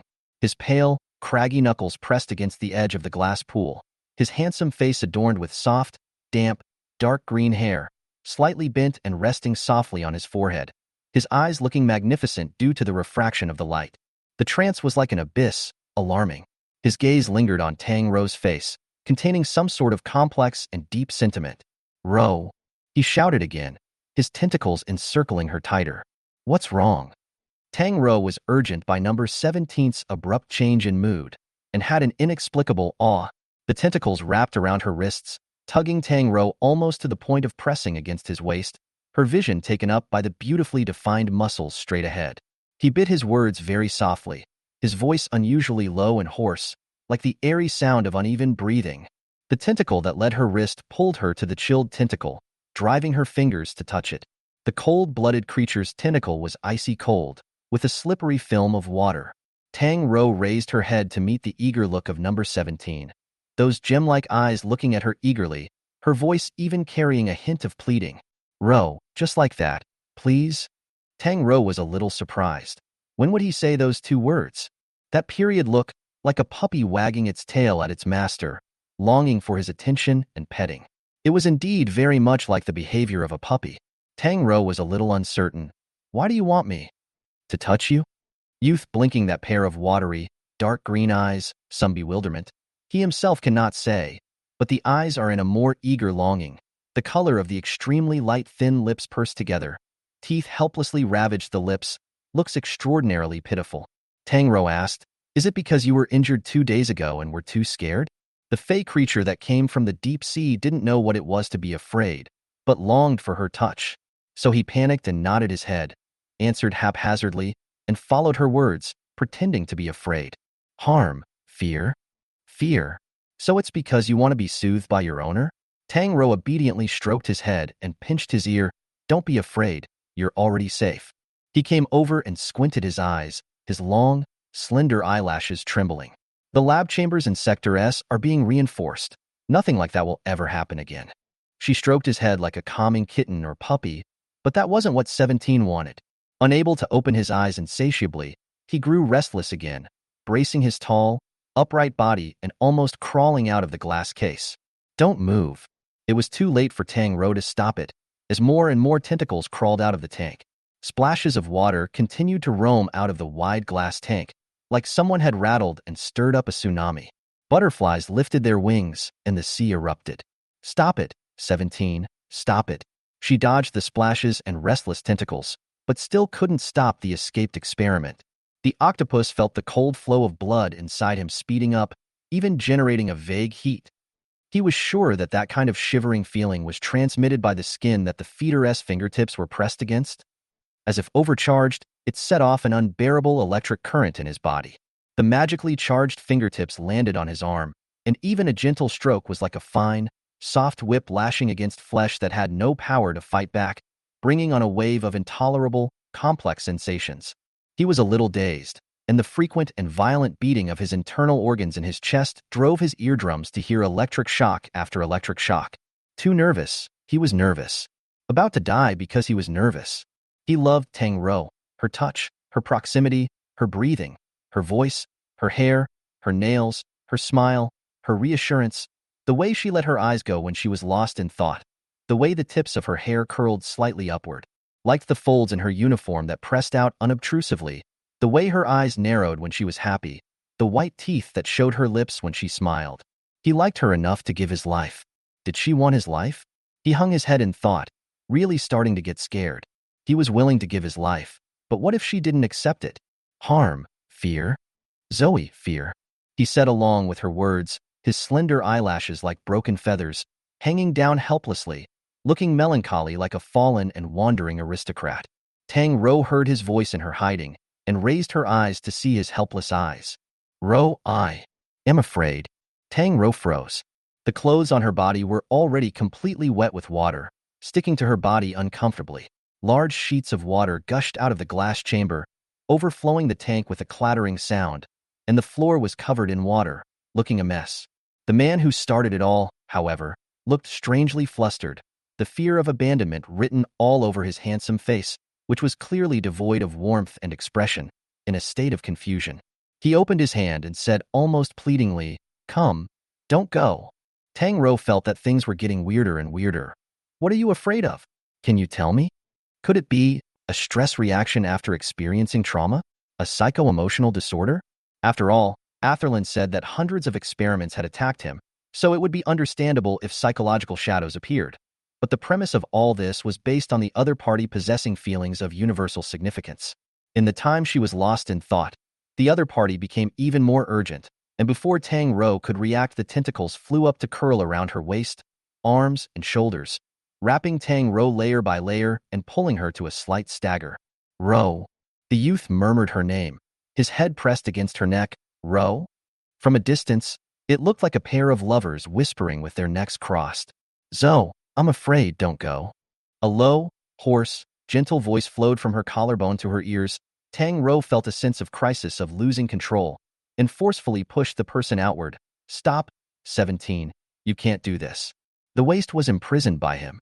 Well? He asked rhetorically, his voice against her ear, the cold exhale alarming her.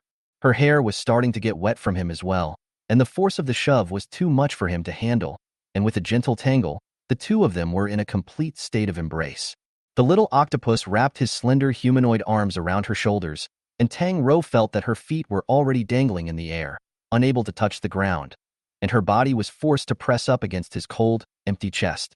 Instead, the youth who had forcibly circled her, instead tenderly and helplessly embraced her waist, his body trembling and stiffening. Uncontrollably, he repeated, "I am afraid, afraid," he said, while biting her hanging hair, his head nestled fondly at her neck. He didn't know how to kiss and didn't understand the meaning of kissing in human society. He just wanted to be closer to her. His biological instincts made him want to engulf someone in a single bite and hide them in his body, but there was no way to do it without any rules. So he bit into her hair, declaring his love for his keeper in this way. Chapter 44, Biological Feeding Instinct. Tang Rou pulled her hair out of his mouth, confused. "Why are you suddenly so scared?" The youth lost her hair, his lips pursed into a line, his wet eyelashes sticky with droplets of water like a butterfly's constantly trembling wings. He really did look like he was overly frightened. Tang Rou was inexplicably born with a sense of guilt as he looked at her, and patted the top of his head helplessly. "Okay, it's okay. Don't be afraid. Don't be afraid. Nothing's wrong. You let me down first, okay?" But saying so, his expression became resigned again, as if letting go of her was some heavenly harm. He said, "Don't." Then he pressed his head against her neck again, his face buried in her collarbone through the thin fabric, and the warm body heat made his body tighten and tremble again. "No, don't go." His vision was somewhat disoriented, but he stared unblinkingly at the pale green veins under Tang Rou's neck, able to feel the blood flow in her pulse, with the dangerous aura of a predator watching its prey. The surface of the water trembled, constantly splashing down on the ground. The chaotic electric current tormented his taut body, his pale face with a mix of churning cold and burning. The translucent tentacles were graceful and fluid in their lines, shackling the soft and slender human. He secretly bit into her hair again. Tang Rou relentlessly pulled her hair out of his mouth again and again until the ends became wet. These creatures had clean mouths that didn't smell bad, and being bitten on the hair was always a bad feeling. She cried and laughed and grimaced, "No more biting me." The octopus, however, started to get sad. He muttered, "Skinny? What? Zoe too skinny, not good." Tentacles lifted her up. Tang Rou exclaimed, her unsteady figure holding his arm, realizing that the other party was weighing her up and down as if he were measuring her weight. Those dark green eyes grew more and more melancholic. "Light? Rou is light? Not good." Then, as if he had made some kind of decision, his thick lashes projected fan-like, light shadows under his eyes that rose and fell with his breathing. "Here." He brought his tentacles up to her face, full of sincerity. Tang Rou didn't understand. "What do you mean?" "Eat." Tang Rou clearly saw her own reflection in his dark green clear eyes, her mouth slightly open in dismay. He touched his hand to her lips again, while averting his eyes, not daring to look at her as he did. "Eat." Things instantly became thrilling. Tang Rou fiercely pushed him, but was entangled in his tentacles, her dangling toes not even touching the ground. Solitary people had been sitting on his arm, so they wouldn't get tired.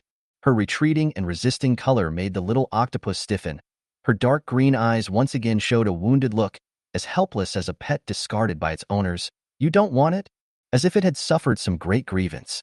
Tang Rou typed out a series of question marks in her head, but on the surface she remained a good parent, willing to communicate with her child about psychological issues.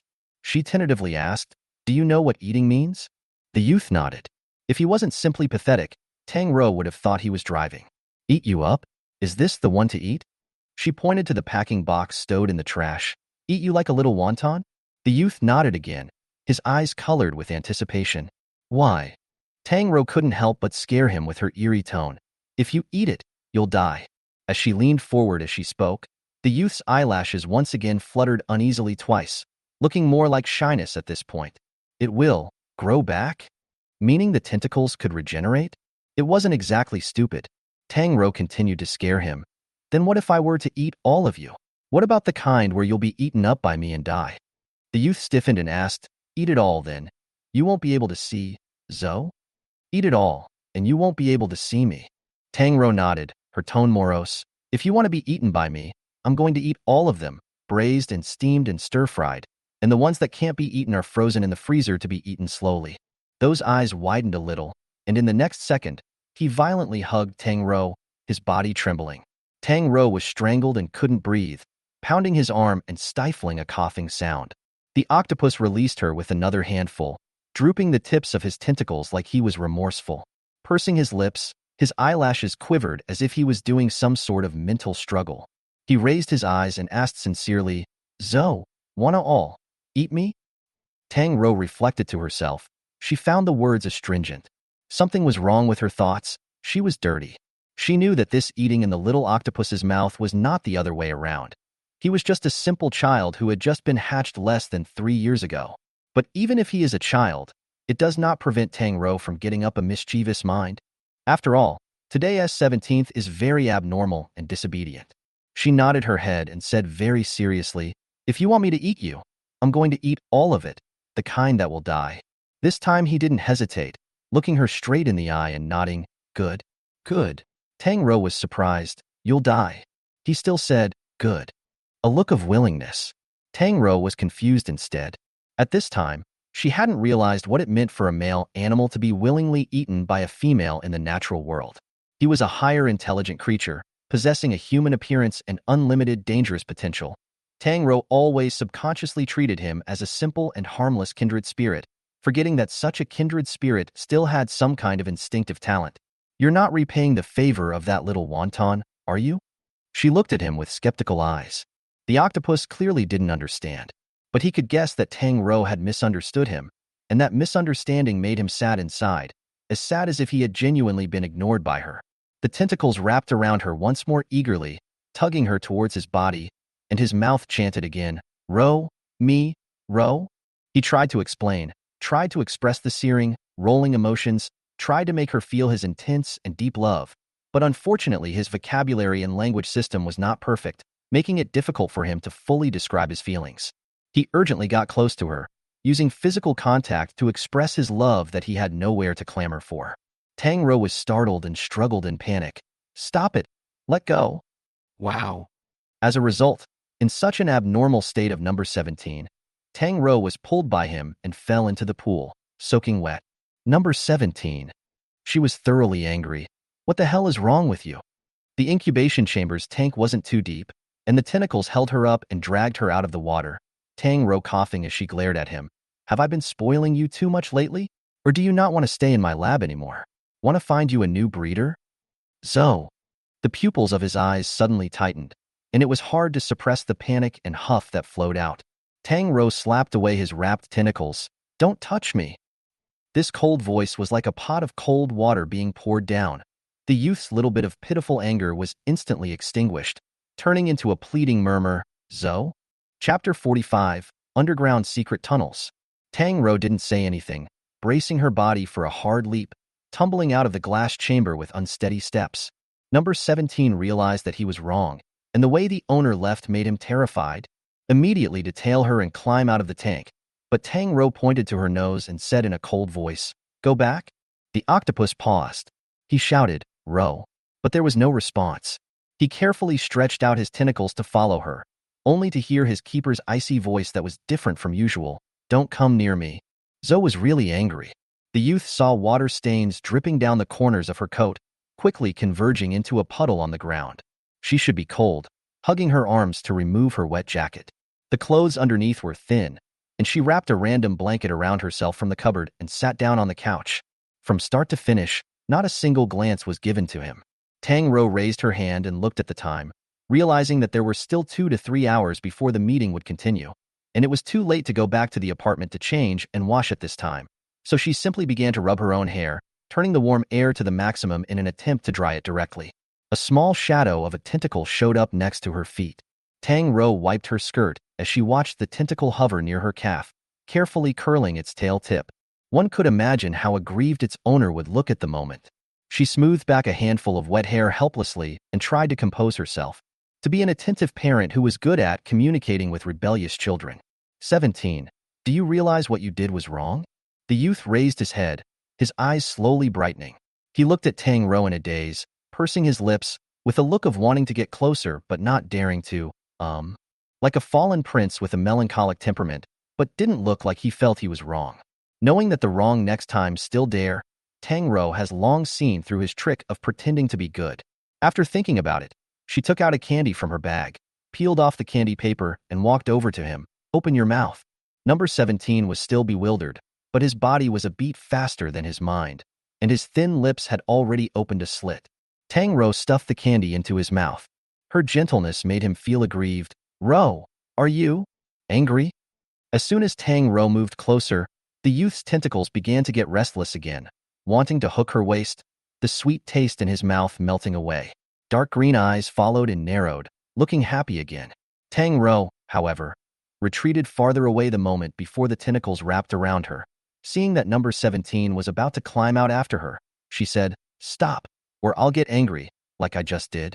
Number 17 did stop, only looking at that innocent expression. He didn't seem to understand why. Tang Rou said, "You know, I live on land. If I'm immersed in water for a long time, I'll be uncomfortable. We'll catch a cold, get a fever, get sick." With each word, he stiffened, and if the blue-blooded creature hadn't been so pale, I'm afraid I would have been able to observe his faded blood color.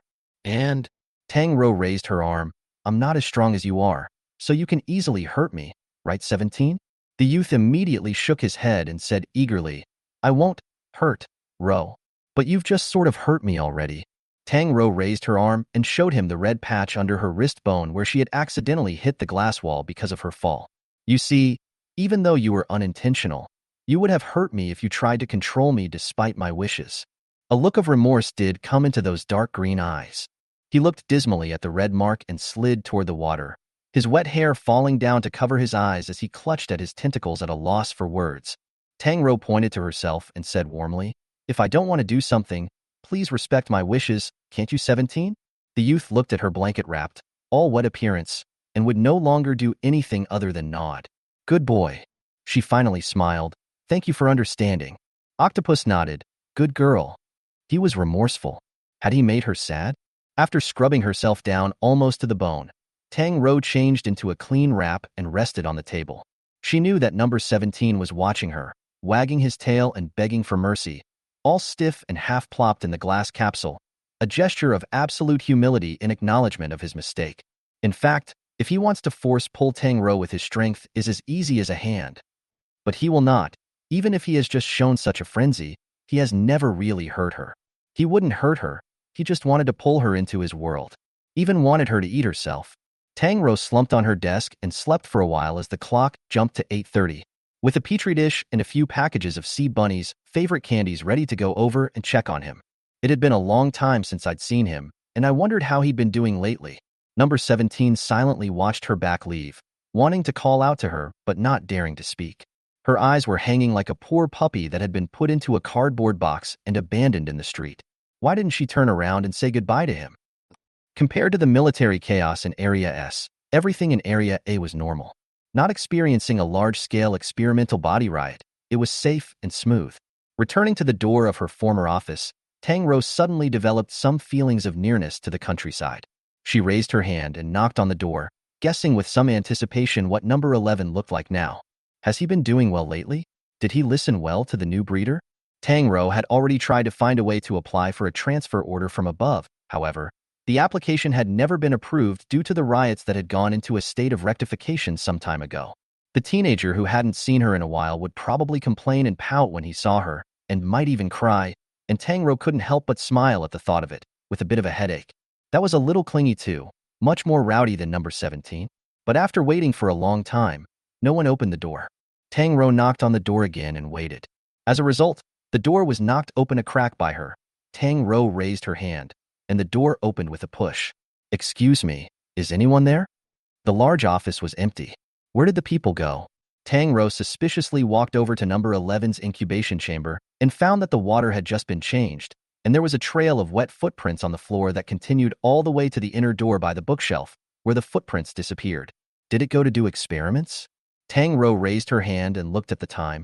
It was already close to 9 o'clock. Later on, she had to go back to the S area to continue the meeting. She could only put the packet of candies next to number 11's incubation cabin first, hoping that he would come back to see it. In her haste to leave, she didn't realize that there was some kind of change in the structure of this former office. A closer look would have revealed a darkened crevice underneath the bookshelves, a secret underground passageway that she had yet to discover. Throughout the entire underground of the Tower of Babel, such deep and narrow tunnels were intertwined, and they were finely woven into a huge network, connecting one secret laboratory after another, most of which were used for secret experiments as well as emergency escapes. Beneath one of the secret tunnels, the long-abandoned lab was lit with a vague light. The teenager was pressed against the cold metal wall by his shoulders. Chapter 46, See Bunny Boy 2, Changed? He waited with an expressionless face, counting the minutes in his mind. How much longer are you going to be? Well, not much longer. A hoarse voice with unsteady breath came from a seat not far away. See Bunny had initially wondered what he was doing. The cloudy scarlet eyes were dead on him, his body like an overheated heated glass dish, the temperature gradually climbing. But he wasn't too interested. He didn't have any extra curiosity other than his keeper. The teenager sank down, his long, white hands plucking at the current, only to be stopped by the man calling out, "Don't go in yet, let me watch you."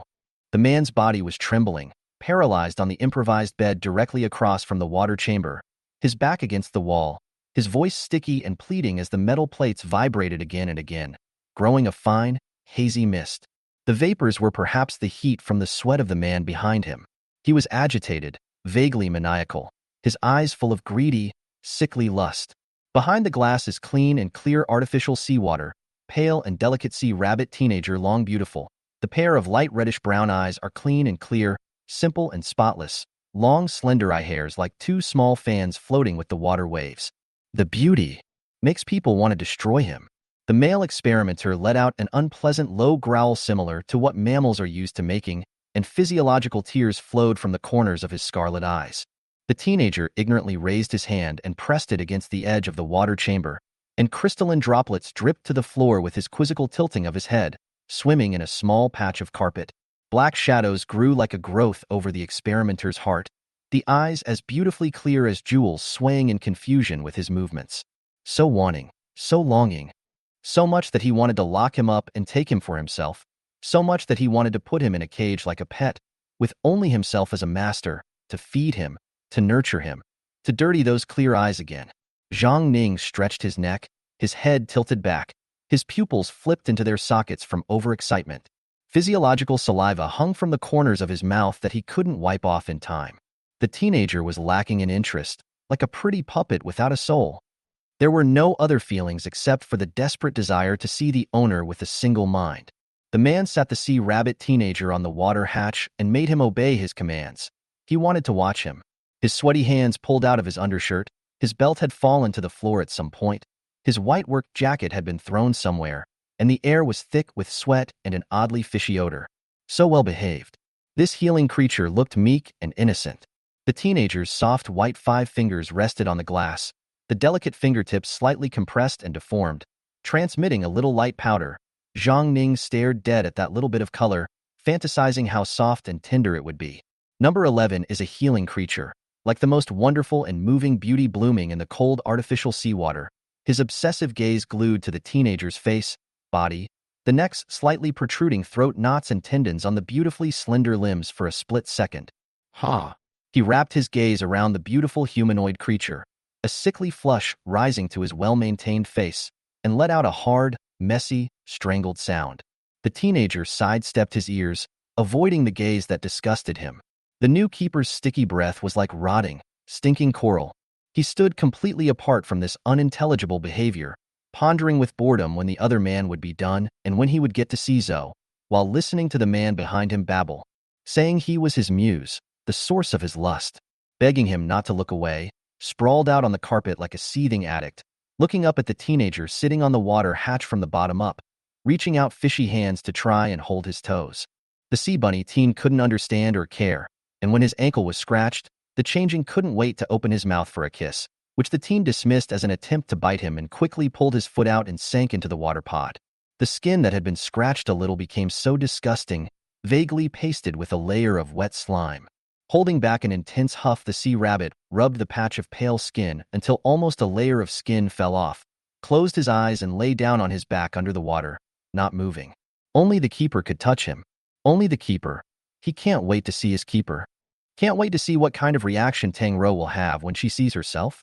So wanting, so wanting, so wanting to be held in her arms, so wanting to prostrate himself at her feet, crying to her with her most easily soft-hearted look red eyes, holding her graceful and slender calves and softly telling her love. He couldn't even wait. The man outside the water cabin began to plead again. Demented, frenzied eyes stared at him, his ugly face squeezed and contorted against the glass walls. It's almost done. Just a little longer. You come out, please?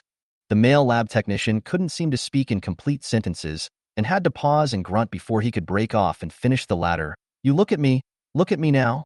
He was on his knees, his posture ugly. Why look at him? In the teenager's eyes was unabashed boredom. The man longed for those beautiful eyes to be full of dependence and love even when they saw him sometime in the future.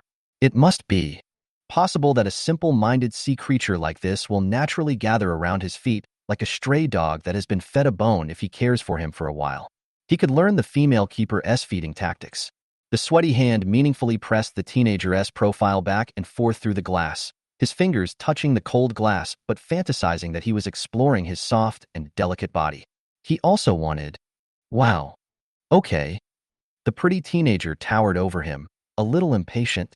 Those eyes would never turn a wet, pathetic red in the face of anyone but his original keeper. No matter who he saw, much less cry. He was indifferent like a machine. But such a beautiful look without feelings, without temperature, let the man deeply and obsessed. He prostrated himself again in front of the water chamber, his voice dark and hoarse, as if it had been ground over with coarse gravel, hard and dry. No, not yet. It was not enough. The cracks of greed were torn wide open, and just watching was about to be too much to satisfy. He raised his hand and grabbed the teen's calf in a demented cut. Don't break free. I'll be quick. This amazing beauty was also a treasure, as was this fragile to the point of vulnerability look.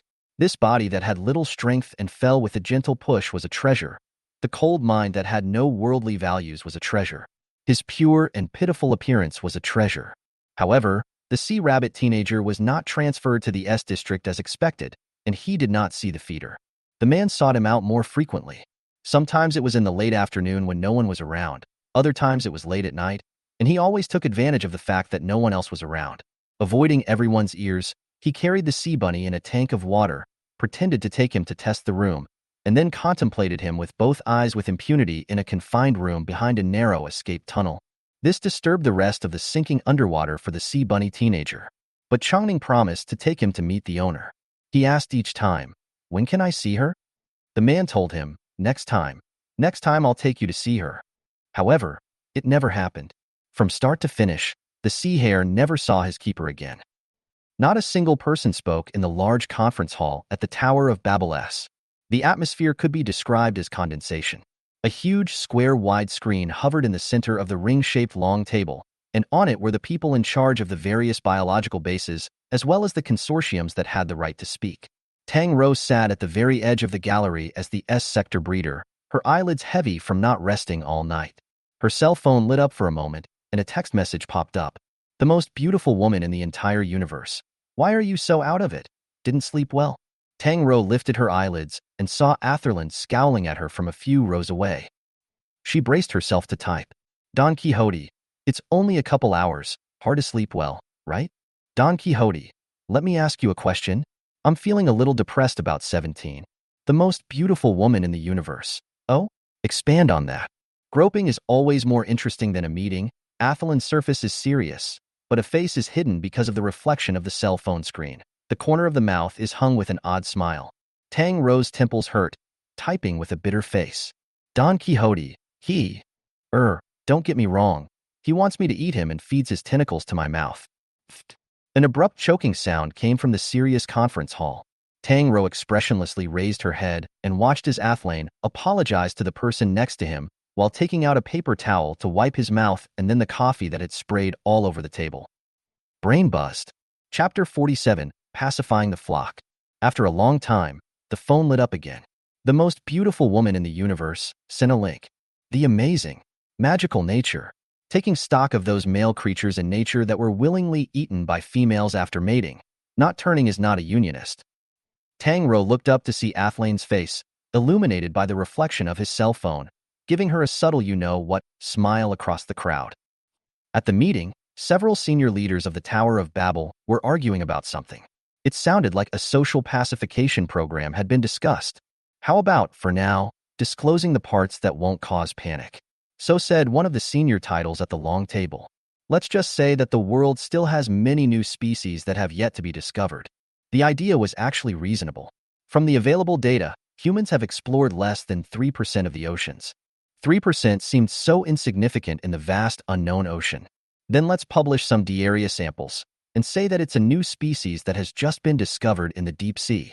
A certain senior professor at the Tower of Babel said. As the meeting drew to a close, the shepherds decided to comfort their frightened flock in this way for the time being. However, while the content of the open social letter was being finalized, several videos were once again circulating on the internet. The meeting was called to an emergency halt. The images were urgently placed on the public screen, and the room fell silent. Sharp, noisy, all sorts of sounds appeared on the stereo. Tang Rou stared at the images, and at a certain moment, her eyelids jumped. Someone asked, "Will anyone believe it when they say, this is a new creature found in the ocean?" On the screen was a video that someone had taken with their cell phone at a subway station. There was suddenly a large amount of water vapor inside the train tracks, like a bathroom shrouded in white mist, and the recessed tracks quickly gathered water flush with the ground. People waiting for the train curiously pushed over and took out their cell phones. It's pouring outside? It's not supposed to be a flood, is it? People got closer and closer, looking toward where the water was overflowing in berths outward. Suddenly, bubbles rose up under the water, and the splashes got bigger and bigger, like something was about to come out of the water. "What's that?" someone exclaimed. The screen aligned itself with the track. A hideous, hard, dark brown foot limb broke the surface of the water and grasped the subway station tiles, followed by a second, third, and fourth. A ghastly, human-faced monster crawled slowly out from under the water, with countless branching tentacles. Like a spider in dirty water, but with a bizarre human face. The crowd of onlookers at the subway station was startled by it, but it was followed by uproar, and everyone's first reaction was to think that it was some kind of performance art, because after all, it had a human face. People's first reaction when they meet something that is beyond their comprehension is that they think it is false. Some people even boldly approached it, holding their cell phones and snapping pictures of its face while excitedly saying, "Hey man, are you guys having an event? Special effects makeup? Or is there a hidden camera next to it? A whole show?" More people gathered around, and some even tried to raise their hands to touch its foot limbs. As they were talking, the monster moved. It was very quick, and its foot limbs flew against the ground, making a scalp-numbing, crisp sound. Da-da-da. The speed was so fast that it sounded like the crisp sound of someone constantly striking a keyboard. Almost in the blink of an eye, it chose the nearest human who was filming with a cell phone, and with a mouthful of the cell phone and the person, it bit off the upper half of that body, leaving behind only a bloody cross-section. Blood spurted out of the aorta and splattered onto the next closest woman. The human-faced monster turned its head and gave her a weird smile. "Ah!" The woman let out a piercing scream, and everyone around her was shaken, scattering in all directions to escape like scattered marbles. The scene was out of control. However, the humans who had left their transportation and had long ago given up exercising their limbs were not fast. The fey creature penetrated the heart of the nearest woman in an instant, forcing it to gather up and hook it under itself with its foot limbs. At its lower abdomen, an even more hideous and horrific bloody mouth opened and swallowed the bloodless and convulsing woman alive. In an instant, the screen shook wildly, and all that could be heard was the incessant miserable screams and cries for help. The video blurred as the owner of the cell phone ran, the monster chasing after the people who fled in all directions, killing their way through. Some people averted their eyes in discomfort. The Secretary of Social Communications said, "There's more than one." With that, he taps on another video clip. In another video, the huge monster was several stories tall, massive, and its killing power came all from its weight, destroying many road vehicles and stores. If he hadn't seen it in advance, Tang Rou would have thought the image looked like a movie sci-fi effect. There are numerous sightings of this one. All the creatures that entered the city have been captured so far, and patrols have been stepped up on the outskirts of the city. The offshore is still safe these days. All coastal areas near medium and large cities are to be cordoned off. Crowds are strictly prohibited from approaching the seashore. After the meeting dispersed, Tang Rou was distraught. She declined Atherland's invitation to dine and once again walked towards Area A. Just as she reached the door of her erstwhile office, she was stopped by Zhang Ning. He frowned with a mischievous expression. "Why are you here again?" Tang Rou suppressed the strangeness in her heart and maintained her manners. "I came to check on number 17. I brought him a packet of candies in the morning, but I didn't see him. I don't know if he's there now? Himph, a pack of candy. It's not like he needs that. Zhang Ning murmured, a little impatient. It's not easy to rest for a while after the experiment. You'll only disturb him if you go over. He did the test? All the more reason for her to go then. Seeing that Tang Rou wanted to cross him and directly enter Area A, Zhang Ning's voice abruptly rose. He's resting. Can't you understand human language? Someone around them stopped and looked towards them. Recognizing that this was the female keeper who had been promoted from Area A to Area S some time ago, they lowered their voices and rustled in discussion. It's just her, huh? I heard that she was promoted some time ago, and the 2 experiments under her were rated S, so she moved over there with the rising tide. Do you know that Song Yino was victimized by her before? Deputy Director Song hasn't gotten over the danger period so far, and now she's trying to break into Deputy Director Zhang's office, bullying people too much, right? Tang Rou frowned. Deputy Director Zhang, you seem to be stopping me from seeing him. You're overthinking it. Zhang Ning mused for a moment and became gentle again. Xiao Tang, I hope you can understand me. He's my experiment now. We're still in the middle of bonding. If you go over to see him like this, I'm afraid he'll make a scene for a long time again. A gentle and gentlemanly demeanor, but it did not make people feel bad. Please don't give me a hard time. It's hard for a new breeder to get along with an experiment. If you see him and pat your sleeve and leave, I'll have to clean up the rest of the mess. Chapter 48. He broke his back, but still smiled and said thank you. These words, on the contrary, seemed like reasoning. Zhang Ning made a distressed expression. And he doesn't want to see you anymore. The last nutrient you made, he smashed it, saying it was annoying. Nasty? Tang Rou didn't believe it. The sea rabbit was raised by her. No one knew him better than her. 3 years ago, when the sea rabbit hatchling was delivered to her, the engineer didn't seem to think much of it, saying that it was too skinny and congenitally stunted, and that it was the lowest rated embryo in the batch. The engineer even told her that no one would blame her if she couldn't keep it alive, and that it would just be incinerated. In the small incubator, the hatchling was less than the size of a palm, and it didn't even open its eyes, curled up together. It looks a bit pitiful. Tang Rou had just graduated from college, soft-hearted and full of passion for this job. She stood by the incubator day and night, monitoring the signs of life. Real-time temperature, wetness, blood flow rate, and a variety of movements. Until he was in the shallow water tank, the data smoothed out. Wanted to touch it, but was afraid to bruise the slender little thing. At a certain moment, he in the water tank woke up, opened his eyes, and the first hazy figure printed into the vision was Tang Rou. Afraid of scaring him, she softened her voice to give him this first greeting from this world. Hello there, bunny. She nodded her glass cover and flashed a smile. Nice to meet you. He was dumbfounded to feel the kindness, to feel her joy. The dying little creature finally woke up, and initially, Tangelo was on edge every day. The sea rabbit was not in a healthy condition, with a layer of mucous membrane attached to his moist eyes. The people at the medical center said it was caused by incomplete hatching of the embryo, and Tang Rou was worried about the damage to his eyesight, and stayed with him in the lab all night long. Because of the weakness, Tang Rou did not dare to sleep, to set the alarm clock every 1 or 2 hours to feed him nutrients, check the signs. Luckily, he grew up safely. Seeing the sea rabbit finally reacted to the outside world and began to rely on her intimately. However, the layer of conjunctiva on the eyes never fell off and began to become inflamed. The medical quota for newborn embryos is small. The sea rabbit has a low rating, and there is no one to take care of it. So Tang Rou grits her teeth and tries to clean the sea rabbit herself. Sterilization tools, antibiotic ointment, tweezers, cotton swabs, one by one. Tang Rou's hands shook, forcing herself to calm down. It should have been painful. The little teenager kept crying, but listened to her, didn't resist, and didn't make a sound. Eyes trembled nonstop by reflex, eyes getting redder and redder. Tang Rou's nose followed suit and flushed red. The little teenager was trembling from the pain, and even though he didn't know what she was doing, he still trusted her wholeheartedly and allowed her to move the knife on his most fragile organ. Luckily, that conjunctiva was successfully removed, and even more luckily 11 awakened his healing powers at this time. The teenager also emerged more beautiful and flawless, her snow-white skin without a single blemish, as if she were an exquisitely beautiful crystal doll in a glass window. After several healing regeneration tests, his rating smoothly reached A. From a dying hatchling abandoned by the base, he turned into an advanced healing experimental body praised by everyone. After that, it couldn't be said whether it was a fledgling complex or something else.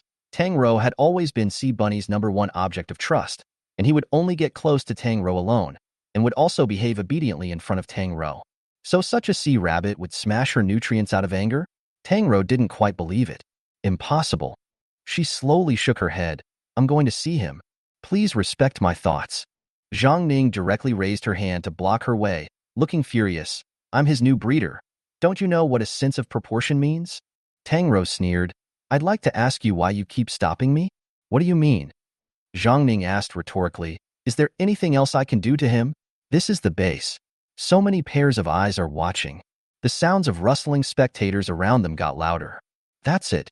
So unreasonable. Really no sense of proportion. Tang Rou clenched her fingers, but offhand, that office really wasn't hers anymore.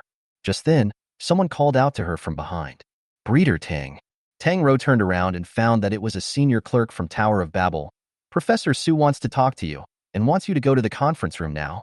There was only one person at Tower of Babel who could be called Professor Su. The man explained in a warm voice, You went to the service island desk yesterday to apply for a search program for experimental bodies, right? Tang Rou turned around. Did you find him? Found, yes. Professor Su would like to meet you first. Please follow me. The clerk made a gesture of invitation. Tang Rou couldn't refuse the senior professor. She subconsciously looked at Zhang Ning. Zhang Ning revealed a few moments of understanding. Don't worry about it. It's my experiment now anyways. I'll take care of him. The door to Area A was not far away, but it became exceptionally difficult to enter there. There were still quite a few pairs of eyes staring at her at the gate, but not many of them were kind. Tang Rou took a slow breath. Taking a step back, she bent her back towards Zhang Ning. Zhang Ning watched in surprise as the young girl bowed towards him. Deputy Director Zhang, it was me who was capricious just now. She had graduated from university not long ago, and her spine was lean and thin, penetrating under the white base uniform like a jade bamboo that had been bent. I hope you won't be angry with me, and please take care of him. Don't take it out on the innocent sea rabbit because you hate her. Zhang Ning looked at the woman's bent waist with an unknown color. Many people were watching this scene. They had thought that this woman who had been promoted to the S sector would be arrogant. Don't be polite, Xiao Tang, aren't you busy? Go on. Zhang Ning raised his hand to help her up, his tone gentle. He was happy to watch the young girl who had been promoted to the S sector lower her voice to him. Tang Rou was led by the senior clerk through the S zone to the Tower of Babel's tower-shaped office building. The white building went straight up to the sky, truly resembling the rumored tower of humanity that led to heaven. The elevator made its way upward, weaving through floors divided by rank, a steel skeleton flashing beyond the transparent glass, and in the distance, an infinite ocean glistening with sparkling waves. With a ding, the elevator arrived. The staff of the office building were like cold-running machines. No one looked up, and no one was curious about Tang Rou's arrival, walking all the way through the office area to the deepest silver-white office. Only, after she left, the original pairs of indifferent eyes suddenly gained more inquisitive looks, following his back. Inside the office, several senior professors in civilian clothes were discussing something. The clerk knocked on the glass door. Professor Su, Breeder Tang is here. Chapter 49, The Most Special Experiment. The one-armed middle-aged man, as before, gentlemanly and decent, with thin-framed gold-rimmed glasses perched on the bridge of his nose, sniffed and said to the few people around him, Excuse me for a moment. Then he walked quickly towards Tang Rou. Someone inadvertently looked up, their eyes crossing over Tang Rou's face, lingering for no more than a second before continuing to discuss their own matters. Something could be vaguely heard, interacting to observe the experiment. Please sit down. Professor Su had a much better attitude than last time, pouring her a cup of hot water and guiding her to a sofa to the side. I heard that you want to take over a mermaid? Tang Rou nodded. Yes, I see that he seems to be treated violently often. So I wanted to ask if it's possible to pass his breeding privileges over to my side? Professor Su mused for a moment. I don't know if it was an illusion, but the discussion on the other side of the long table was a bit smaller. Tang Rou asked, No? Oh, that's fine. It wasn't anything important. Professor Su waved his hand, using his remaining arm to push the glasses on the bridge of his nose, his eyes deep. Relax, this isn't the first time we've met. Tang Rou smiled. It was indeed not the first time they had met. Professor Su looked good to talk. All right, then go through the transition procedures and go through the procedures that need to be gone through. Just like that? Then why even call her over for a special trip? After Tang Rou left, the professors in the office who were discussing their own matters coincidentally stopped. The higher-ups folded their arms, dropped their disguises, and stared at the departing woman's back. Is that her? Su Shiheng nodded. Her information will be passed on to you later. A few hours ago, a higher power had proposed a large, open-ended observation-type experiment, targeting the most special experimenter in the entire Tower of Babel. The base can no longer control him. In just 1 month, 2 super level 4 alarms, nearly a third of the experimental subjects in S area dead or injured. Consciousness interfered with a number of base-trained bioengineers committing suicide and self-inflicted injuries. They can't continue to bear the consequences of imprisoning him anymore. So, might as well take a gamble. Tang Rou sat on the capsule elevator, looking down from hundreds of floors straight down to the earth. She didn't know that she had already been caught in the middle of an experiment. Even she, herself, was an experiment. Tang Rou followed the senior assistant to the desk on the middle floor of the building to check in, and followed up with an iris test as well as a facial spectrum scan. After going back and forth several times, and even drawing a tube of blood under her skeptical gaze, she finally finished the complicated series of data. Tang Rou pressed down on the blood draw hole and asked, "Can I take him today?" Gaosuk said without lifting his head while organizing the data. "Not yet today. We still have some data to archive, so wait for the procedure." "About how long?" 1 to 2 days.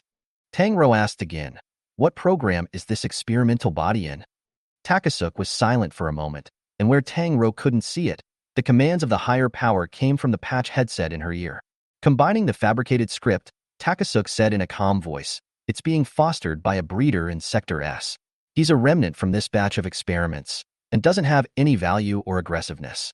Tang Rou froze for a moment. "Doesn't he have a number?" "No." Takasuk turned his head to her. "Mermaids are very fragile. If you don't adopt him, according to the process, he'll soon be eliminated and sent to the pinning center for execution." "Execution?" Takasuk's face was expressionless, as if he was reading a speech. "Yes, there is no value.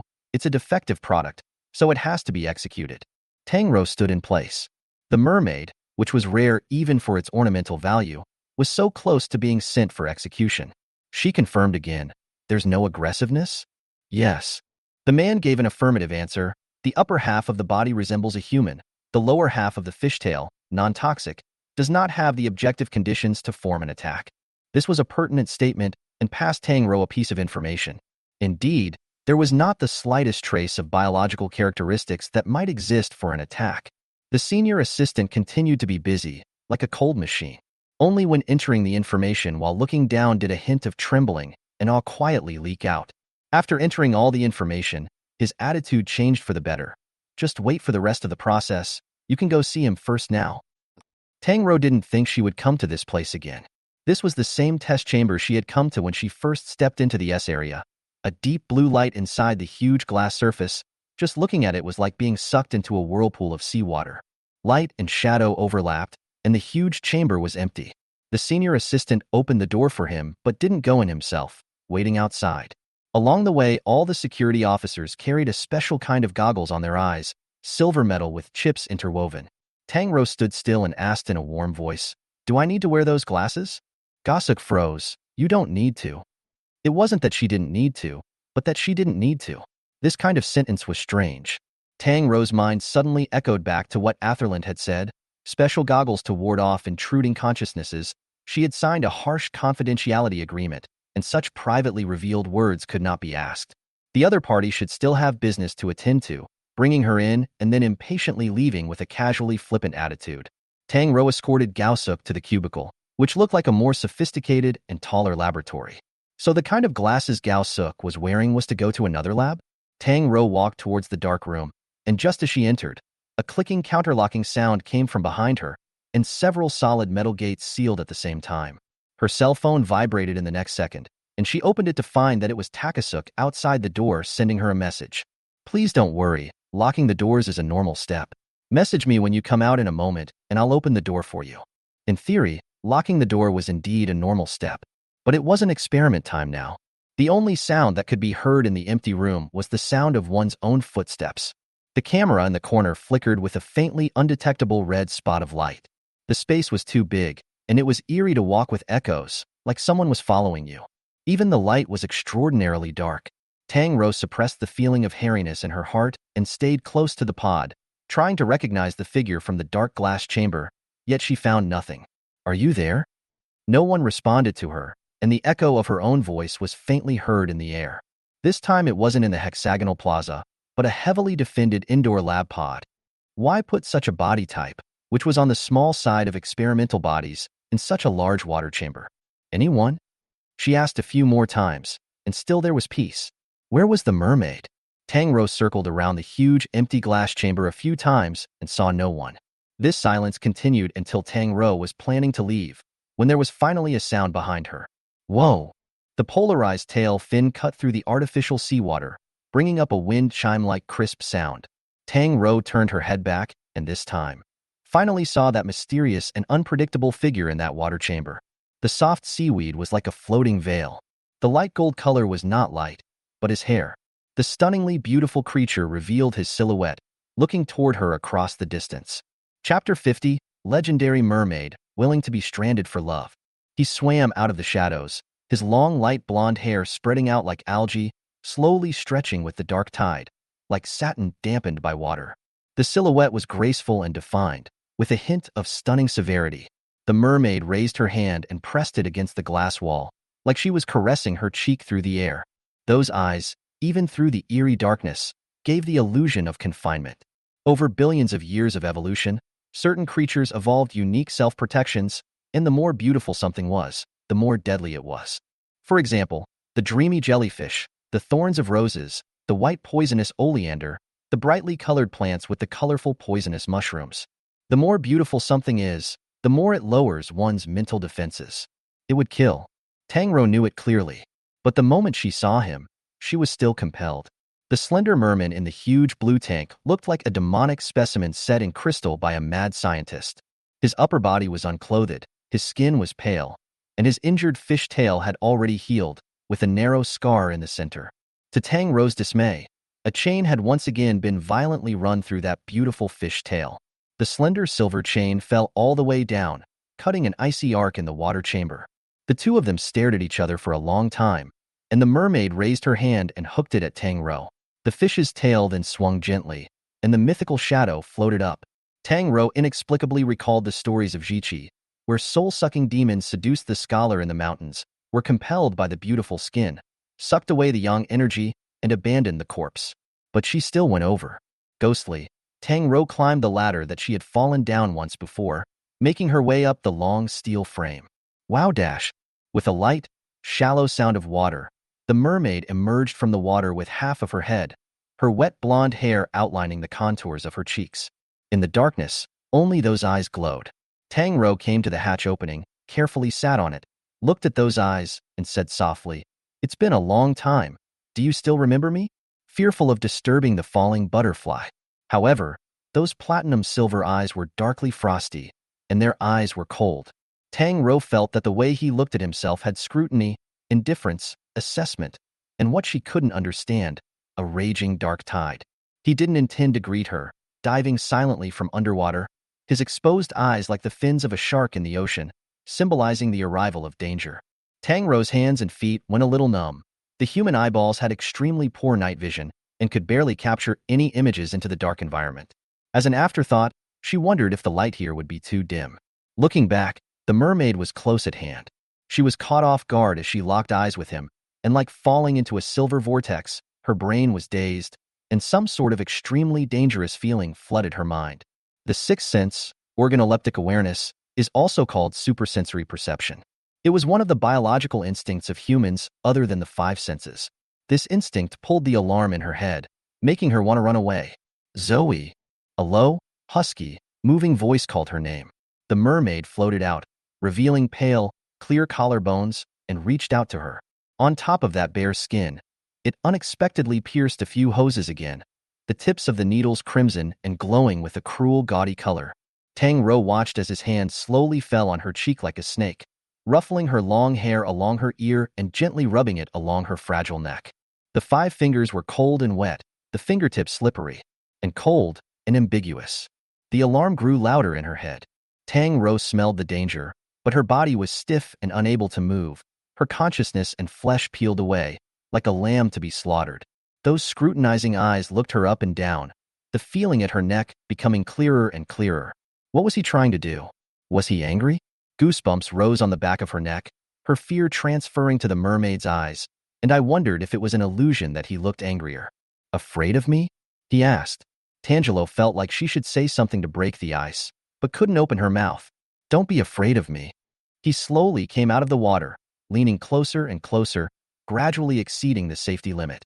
The other arm also climbed onto her shoulder and hooked around her neck, wet hair falling onto her arm and shoulder like a hug. Tang Rou was made even more rigid by such intimate contact, and her brain was on the verge of going down, until a tingling sensation came from her neck. "Well," she gritted her teeth. It felt as if the skin had broken. The flawless face zoomed in and out of sight, the tips of their noses almost touching, ambiguous in the extreme.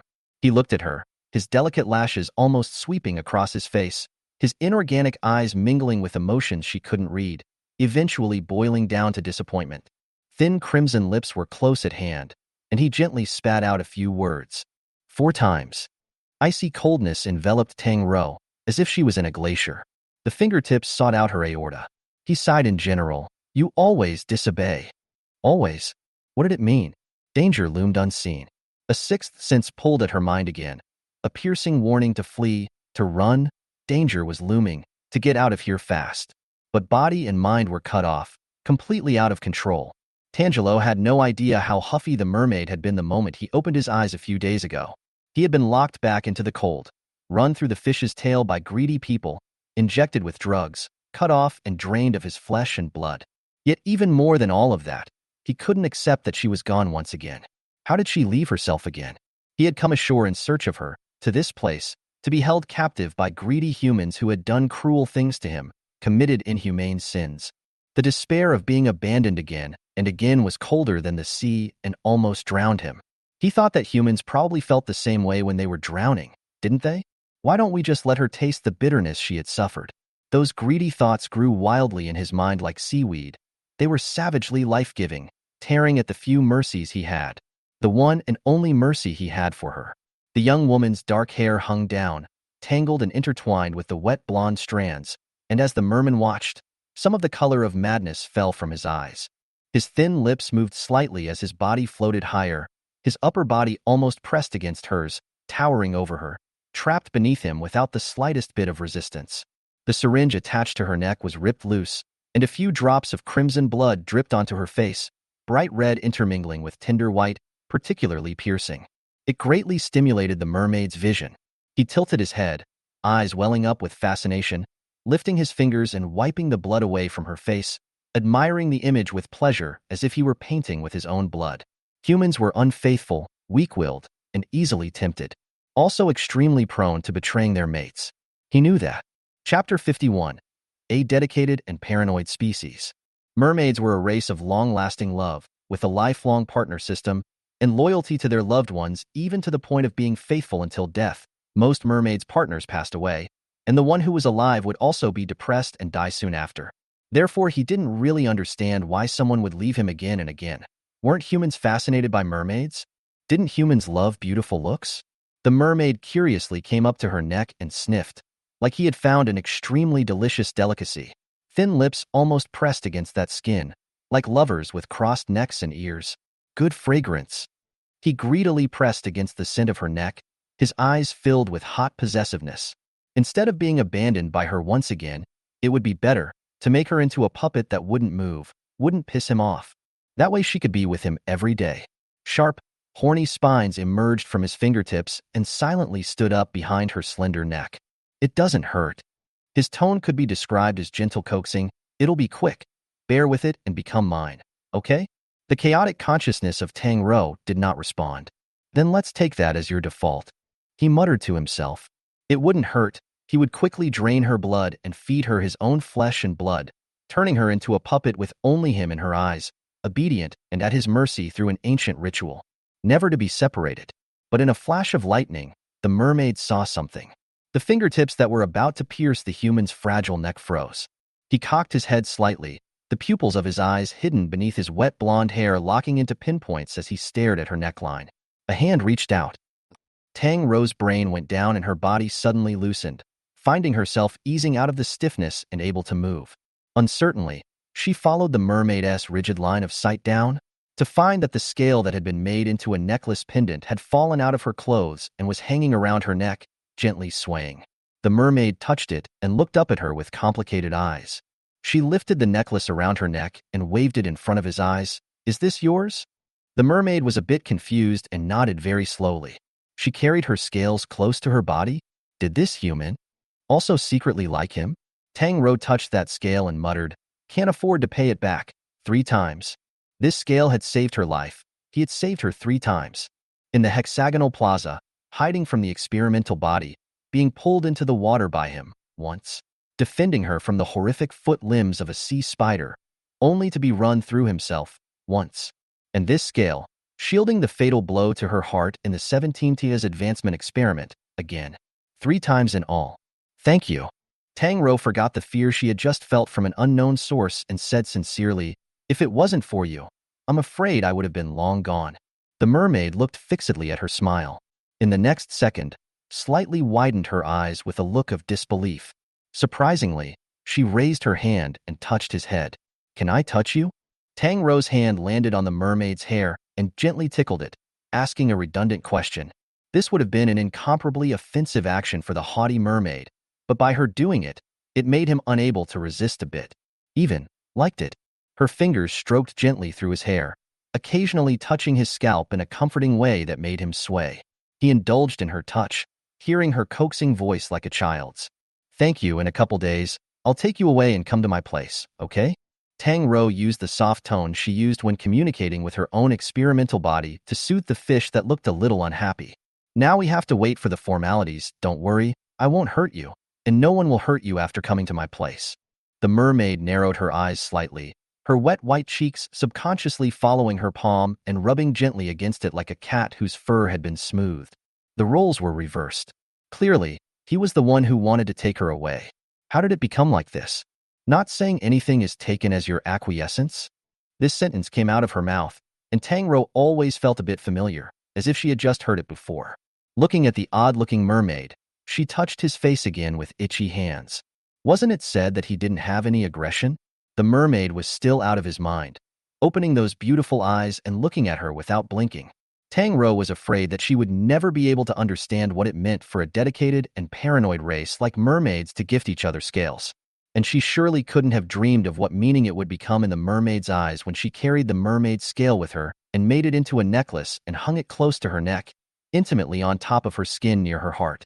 She took this scale as a life-saving souvenir, but she didn't know that this was the deep pit she had dug for herself with her own hands that she could no longer escape from. Tang Rou was stared at by the mermaid in a bit of a trance. That face was so lethal that it became androgynous when it was beautiful to the extreme, making Tang Rou vaguely envious. How did he have such good hair? Gao Suk said that this mermaid was a remnant, unaggressive and very soft. Combining that with the fact that the few times Tang Rou had seen him, almost every time he had suffered a very serious injury, caused her to never doubt the truth of that statement. It did look soft and pathetic, didn't it? She tugged at the other woman's blonde hair that hung down her arm. "Why are you gawking? What are you thinking?" The mermaid snapped back to her senses, her eyes tearing back and forth between tangled, cold hostility and other emotions. After a moment of silence, he suddenly reached out and lifted a hand to hold her face, his face pressed extremely close, his silver eyes looking deep into hers. In an instant, thoughts were drawn away. Tang Rou was simply too late to react. Her time was like a cut out of thin air. The pupils of her eyes spread out for a split second, and then coalesced at a certain moment. Before losing consciousness, a gentle, contained bite came from her lips. "Take me." She heard a damp breath sound, blowing on her lips and teeth. "Or I'll make a puppet out of you, and you'll never be able to leave me." When she was awake again, she was awakened by the frantic vibration of her wrist-worn cell phone. Tang Rou came back to her senses, only having time to catch a flash of ghostly blue as the mermaid quickly left, diving headfirst into the water.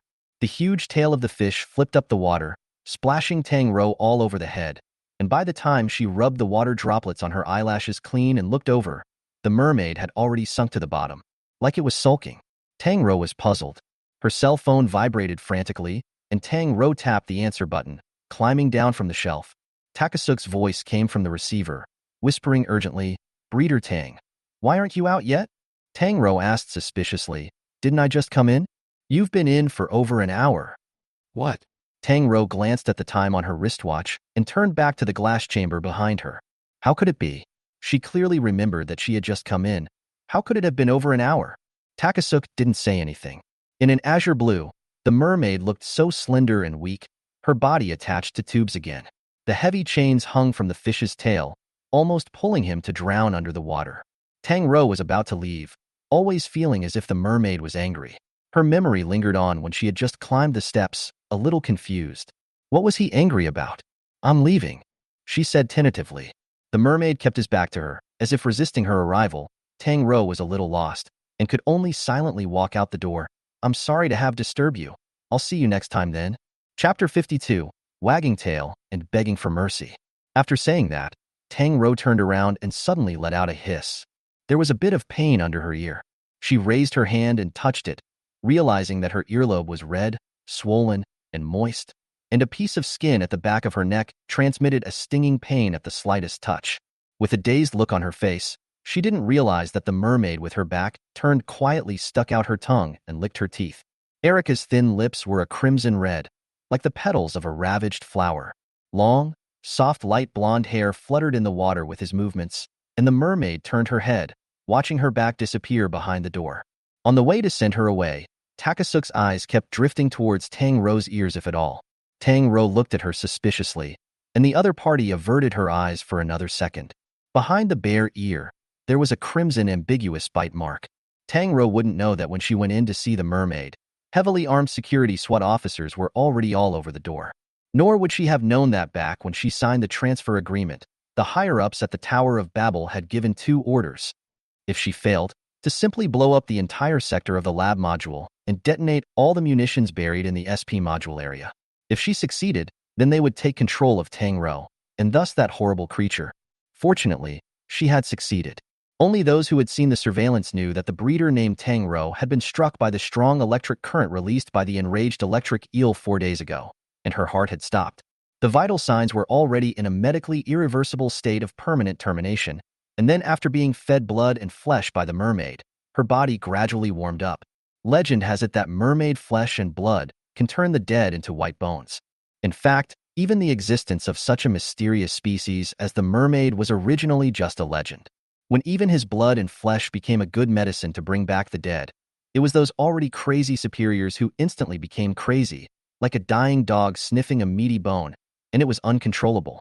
He is obviously cold and harsh and murderous to everything, but only to this female breeder is different, and even disguised in front of her, showing kindness and intimacy. Even touching and kissing. Atherland was annoyed. Jiang Yuzu Lemon, the clerk of the Secretariat of Area D, had already made her stand outside the door and wait for the program for almost 2 hours, and she could not leave because the program of Area D was linked to her experiment.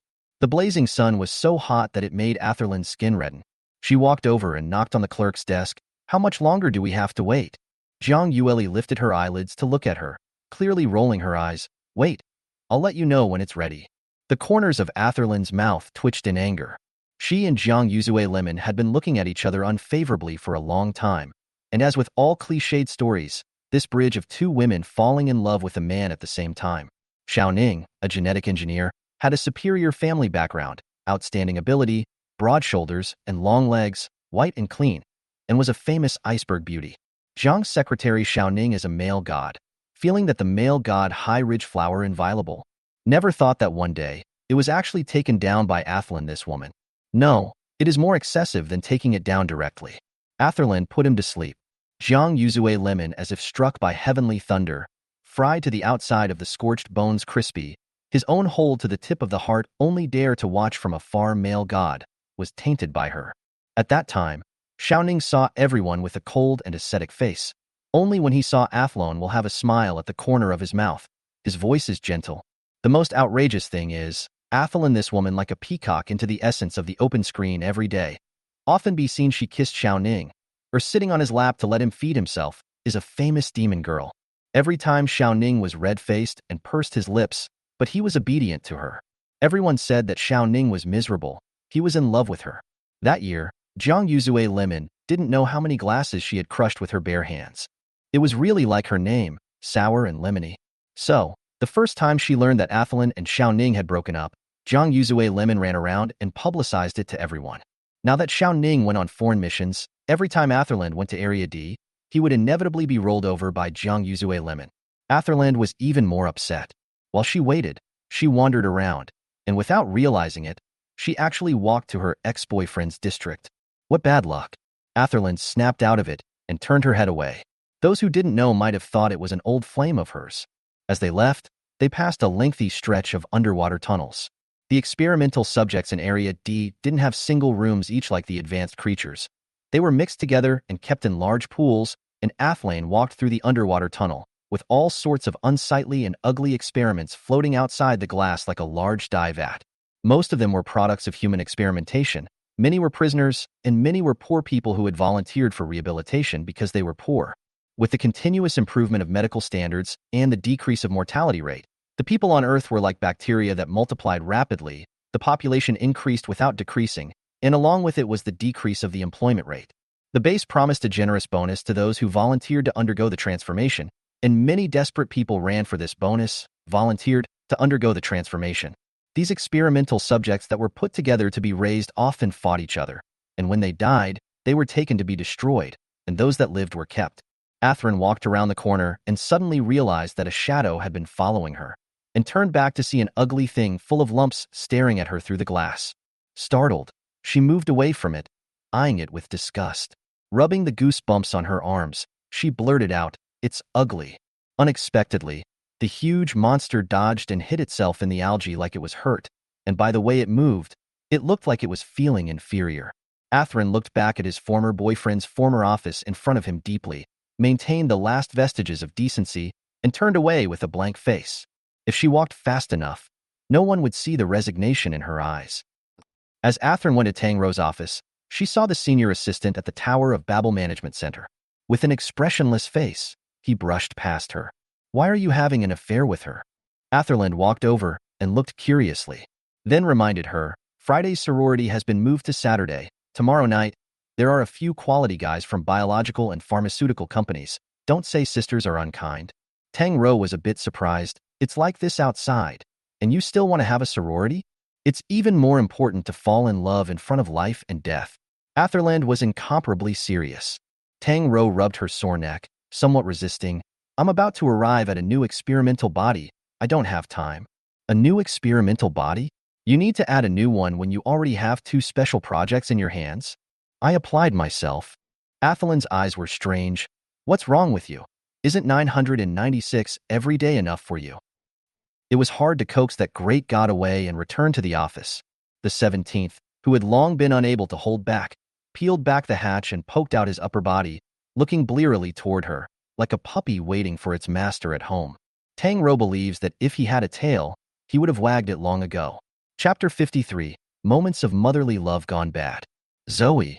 The youth's eyebrows were handsome and picturesque, clearly an ascetic face, but his eyes conveyed a loving and sticky love. "So, miss you?" At this moment, Tang Rou's mood was exceptionally complicated. She used to accompany her 24 filial piety kissing good son little octopus to play and have fun. At that time, Tang Rou didn't have any psychological burden, and from time to time gently pinched his tentacles and then pinched his face, causing the other party to curl up in a blush. Even when he stretched out his hand to touch her to hug her, he naively thought it was funny, especially in the summer, when it was cold and cooling. The motherly love gone bad moment was when the other wanted to make herself eat him up and showed a burning look. That's a bit strange. Analyzed by animal habits, and then associated with Tang Rou's own gender, there is indeed only one possibility for a cold-blooded creature like an octopus to willingly be eaten: by the opposite sex. Tang Rou's pace was heavy, and she walked up to him against the other party's crystalline gaze, dying. "Zoe." He braced himself to get closer to her, like a sunflower yearning for the sun.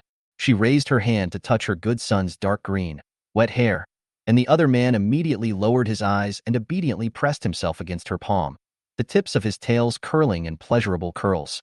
Tang Rou asked with deliberation, 17, "Can you tell me why you want me to eat you?" The words came out with an astringent feeling that could not be spoken but only meant.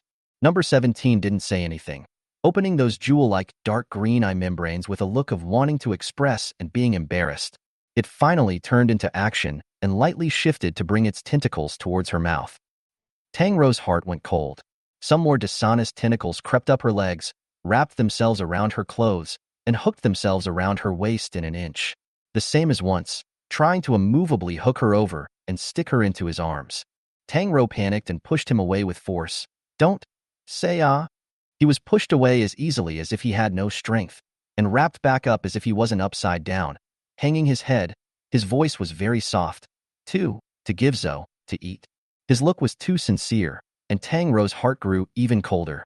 Originally, it was, to give Zhou, the octopus youth's eyebrows were soft, his dark green eyes containing a silky deep love that didn't match his horrible status. Tang Rou was the only reason for him to stay in this world that he didn't really like, that didn't appeal to him anywhere. Zhou, let me stay. He blushed a little, but still kept those pure and clean eyes open, looking up at Tang Rou standing outside the tank. Because, Zhou, I'm not leaving. What does that mean? Tang Rou sniffed a hint in those words. Stay for me? Do you know where you're from? The question was sidestepped as the youth mumbled his very lightly colored lips, his wet eyes falling to the small of Tang Rou's back, his bite clear and with a watery sense of expectancy. To give you sustenance, this is the meaning of my existence. Each word was audible, put together not so much.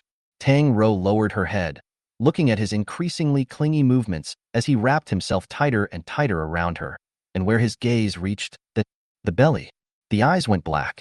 5 thunders struck. Even more unfortunate was that she remembered the marine biology direction major course she had taken in college, and she couldn't even try to deceive herself and lie to herself that she had misunderstood him. Male octopuses in the ocean, like passionate lovers, courtship through touching, using their own tentacles to entangle and caress the desired female. And the male octopus will choose to become food for the female octopus after mating to provide nutrition for the female octopus reproduction. Tang Rou was almost stunned by this heavenly thunder. She looked at the child who had hitherto been only 2 or 3 years old in her heart with dismay. No, it was she who was wrong. How could a child with 8-pack abs and deep features with clear muscle lines exist in this world? She was so completely wrong. Tang Rou first covered number 17's eyes and pulled up her voice to ask, "What are you looking at?" It was full of bluster. The other party obediently moved without moving to be covered by her, even pleasured by the contact with her skin, uncontrollably trembling her eyelashes, like 2 feathers that kept tickling Tang Rou's palm. More and more translucent tentacles crawled out of the pod, curling her into her arms bit by bit. Frightened, Tang Rou hastily backed away, pulling away the tentacles wrapped around her body, with a stupefied look of needing cardiac resuscitation. The youth stiffened, staring at her in a daze. It seemed as if his feelings were hurt by her action of ripping away the tentacles. Wet hair hung down over his pale face, evoking a melancholic and sad fragility, and he couldn't understand why his Zhou was running, why she seemed so resistant to him. "Zhou," he cried, "don't want me?" Such resistance saddened him, and the tails of his eyes drooped like a poor puppy abandoned by its owner. "Zhou," he cried out in aggravation. Tang Rou felt like she needed to calm down. In the evening, Area D. Atherland was wide-eyed with Jiang Yuzu Lemon from the Genetic Engineering Secretariat, and eventually the other party lost the battle and reluctantly handed her a document. "It's approved, take it away." Atherland lifted her hand and drew it away, attaching a cold snort in the process. Who knows that after a few steps, Jiang Yuelui Lemon's slightly mocking voice came through, "What's the point of tugging? Not dumped as usual." Footsteps stuttered. Atherland maintained his arrogance, back straight, until she walked around the corner. Her tense shoulders slackened and her face became lost. She pressed herself against the glass wall and sat down next to the underwater tunnel, staring at the man-made water above her head. What's wrong with being dumped? Is it humiliating to be dumped? Why did Jiang Yuelyang always mock her with this? With sour eyes, Atherland hung her head and rubbed it with the back of her hand, and as soon as she turned her head, she saw an ugly guy hiding among the seaweed and quietly looking at her. The skin was a reddish-brown color, floating with odd lumps and veins, like a piece of deformed brain. The corners of Atherland's mouth twitched, and she once again slapped her chest and blurted out, "What the hell? That scared me." The experiment behind the seaweed stiffened and shrank back, attempting to hide its ugly, bulky form from the swaying aquatic plants. After a moment, it cautiously poked its head out and looked toward her with dark eyes. Atherland's head tingled at the sight, and she took a few steps backwards. The thing turned its back to her, its bloated arms laboriously covering its face. It looked like it was feeling inferior. Athrun felt a sudden pang of guilt. These things had come before and still retained their minds. Would they hurt each other's feelings if they were like this? The monster didn't leave, and all that fluttering algae couldn't hide the huge, puffy body at all. Athrun raised a hand and tapped on the glass, calling out, "Ugly little monster." The shadow behind the seaweed stiffened. She hooked her finger. "Come here." The experiment slowly lowered its arms and moved out a little from behind the algae, half converging its eyes and not daring to look at her. That clumsy look instead made Athlane laugh. "It's a cute, ugly thing." Chapter 54 Love, Tentacles, and the Animal World. Atherland waited in boredom as she made plans with Tang Rou to leave from the nearby Southgate to go to the mall. Finally, when Tang Rou arrived late, Atherland pounced on her and dragged her by the arm straight to the parking lot. As she walked, she chatted, "There was just an ugly thing that kept looking at me and following me." Tang Rou looked at the dirty, mixed-up underwater world and said, "Most of the experimental subjects in Area D are modified by living people. F***CK. I have to say those guys can be really cruel." Athrun couldn't help but curse. "Yeah." Tang Rou got in the car and set the autopilot. "Most of them are criminals and some aren't sure. Some of the sinners were gotten in on purpose." The underwater tunnel in Area D was at least 500 meters long, and the experimenter followed Atherland for 500 meters, peeking at her cautiously. Tang Rou still had the energy to joke with her, "Probably developed a crush on you." Atherland curled her hair with her fingertips and hummed, "Also, I'm so beautiful." Driving out of the experimental base, he realized it was raining again. Raining again. Haven't seen the sun in ages. The car windows were whitened by the rain, and the line of sight was blurred. Tang Rou sighed, "It's raining too much. The fridge is empty, have to go shopping, buy a dress in a while, and make sure to pick up a quality guy tomorrow night." Atherland said as she scribbled on the shopping list. Hundreds of kilometers away at the Hottentot Virus Research Center, Yamada in a green and black uniform was staring intently at the screen. He was waiting for a result. On the surface of the screen was a super crane ship with a lifting capacity of up to 20,000 tons, which could salvage a shipwreck of tens of thousands of tons. However, after a long search, the wreck was not found, and the underwater search team reported that the wreckage had been recovered, badly corroded. An hour later, a report came in from the sea that a total of 40 whole skeletons had been salvaged, but no trace of the ship had been found. Yamada suddenly asked, "How many people were in the last lost mercenary formation?" The assistant said, 40 sets. Yamada paused, reaching out to brace himself on the table, and not a single person in the large control room spoke. At 1 in the morning, the testing center sent in the report, and the results on it were dumbfounding. Whether it was those remains or the protective suits eroded by seawater as well as the weapons, they all showed that they had been immersed in the seabed for at least 100 years or more. But the number of those weapons clearly showed that they were owned by the mercenaries that Rotterdam had sent in to board the ghost ship not long ago. Sure enough, after skeletal mitochondrial DNA testing, the skeletons, which had been dormant for hundreds of years, were determined to match the DNA of the mercenaries who had been sent aboard the ghost ship last week. No one knows what they went through before they died. Nor does anyone know why they went back 100 years. Hundreds of years of seawater eroding fluids had destroyed the evidence left in their bodies, and time had erased all possibilities, labeling them as unknowns and mocking mankind's stupidity and insouciance. Yamada dropped into his chair, unable to speak for a long time.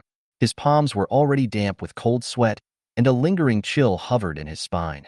200 kilometers away from the coastal town of Rotterdam, stars and dark silhouettes emerged from the endless coastline, as if crabs had come ashore in search of oxygen after the night tide. They are densely packed, shoulder to shoulder. They dragged water trails under their feet, and the sticky black liquid on their bodies slowly evaporated as they came ashore, transforming into a clean and ordinary normal-looking human being. One step at a time, toward the brightly lit city. Arriving at the office the next day, Tang Rou brought number 17 a beautiful female octopus that she had dragged Atherland around the exotic pet store last night, carefully selecting and buying. In number 17's face full of questions, he put it into his water tank, then smiled mysteriously at him, raised his hand to open the projection, checked the octopus that unit on the screen, and put on Animal World. In order to create a movie-watching effect, Tang Rou even thoughtfully turned off the lights. "Come on, it's dark enough. I can't see anything. You get in touch with it and communicate more."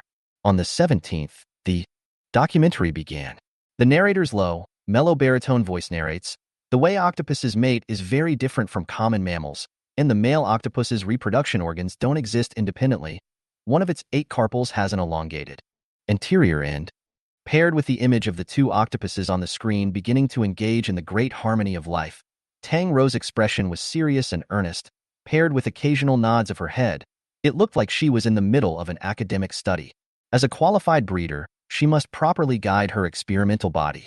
The child was still young and didn't know any better.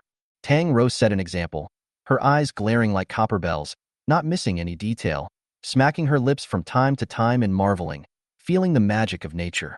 She looked earnestly at the animal world, and the youth stared earnestly at her, his sight like a wet and sticky snake's letter, licking over every inch of the contours of her side face illuminated by the shimmering light.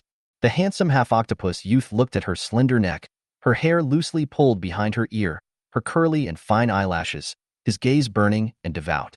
If Tang Rou turned around at this moment, she would have seen those dark green eyes filled with heart-stopping love. Unfortunately not, she was fully immersed in the animal world, enjoying the magic of marine species.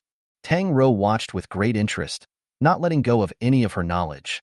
Until the picture shifted to 2 overlapping octopuses, she collected her focused eyes and couldn't help but begin to think wildly. This should be considered watching a small porno to 17, right?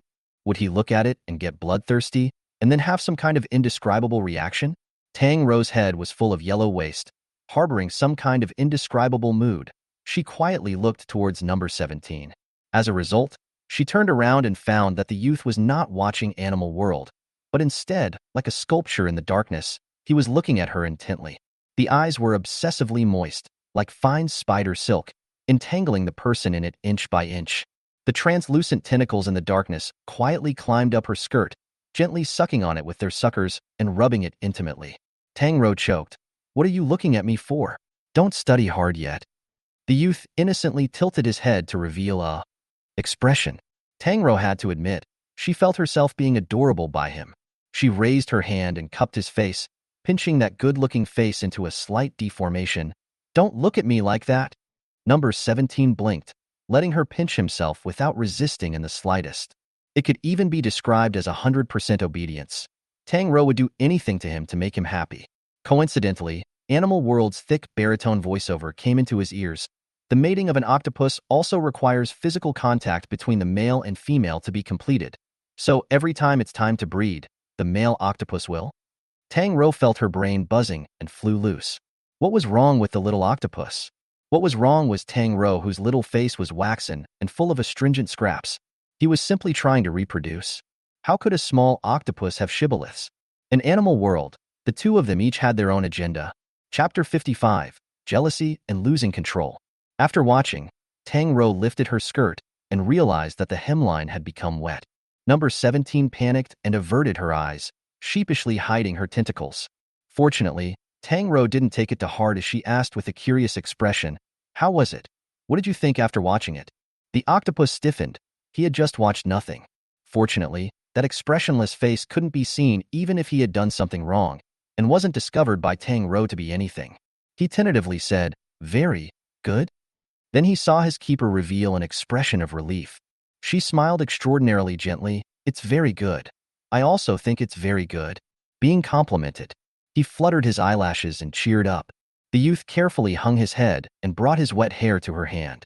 Tang Rou read his meaning and submissively rubbed at the top of his wet, dark green hair. "Good boy." The youth's long, raven-feathered, wet eyelashes trembled even more.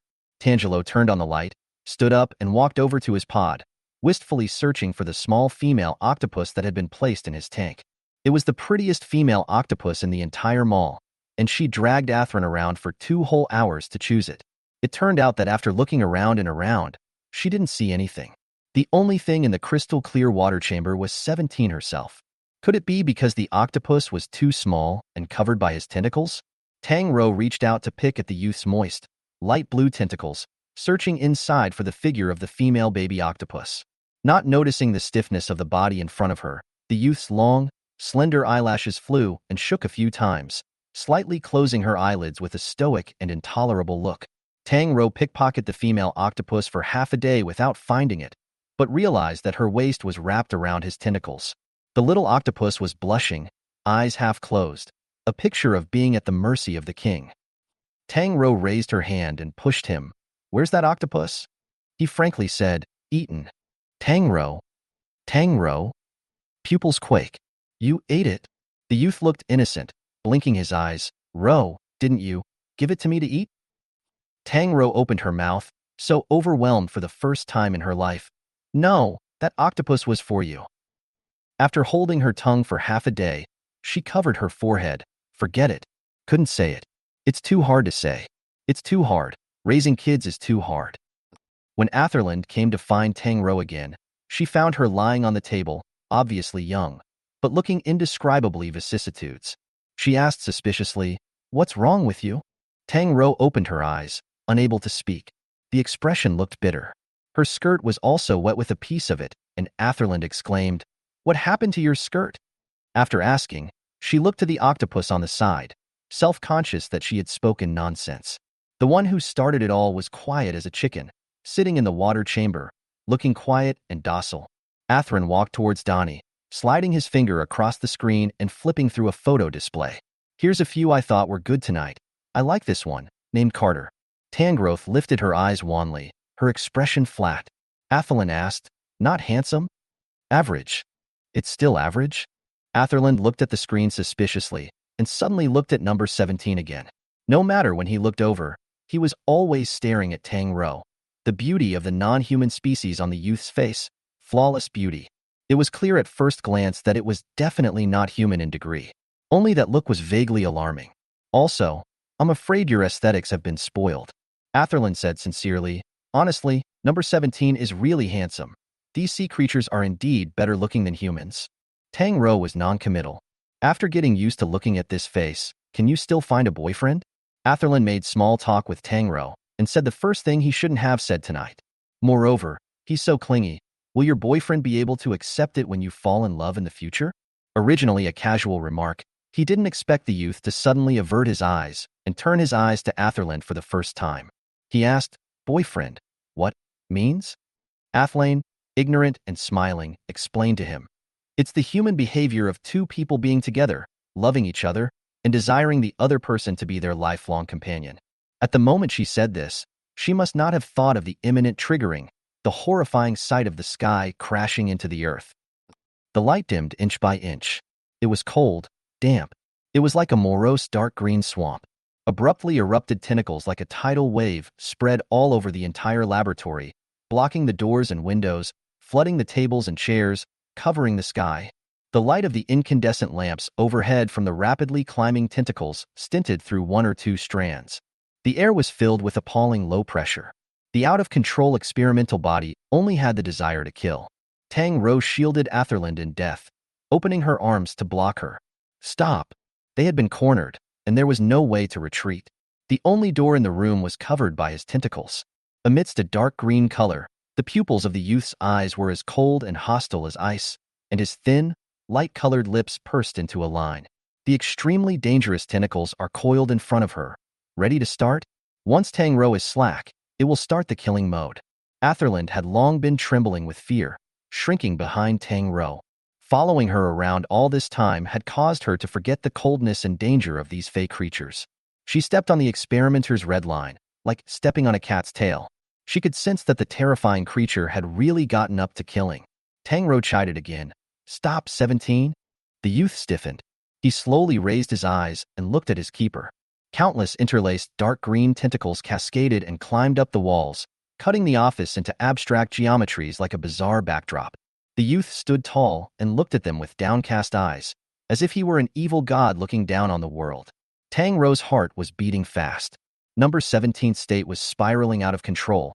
This feeling of being uncontrollable was already the second time it had occurred, and she had a feeling that this was just the beginning. Her thoughts pulled at a rapid pace, and she finally attempted a wistful policy, reaching out and slowly probing the closest tentacle. Alfino, do you even listen to me anymore?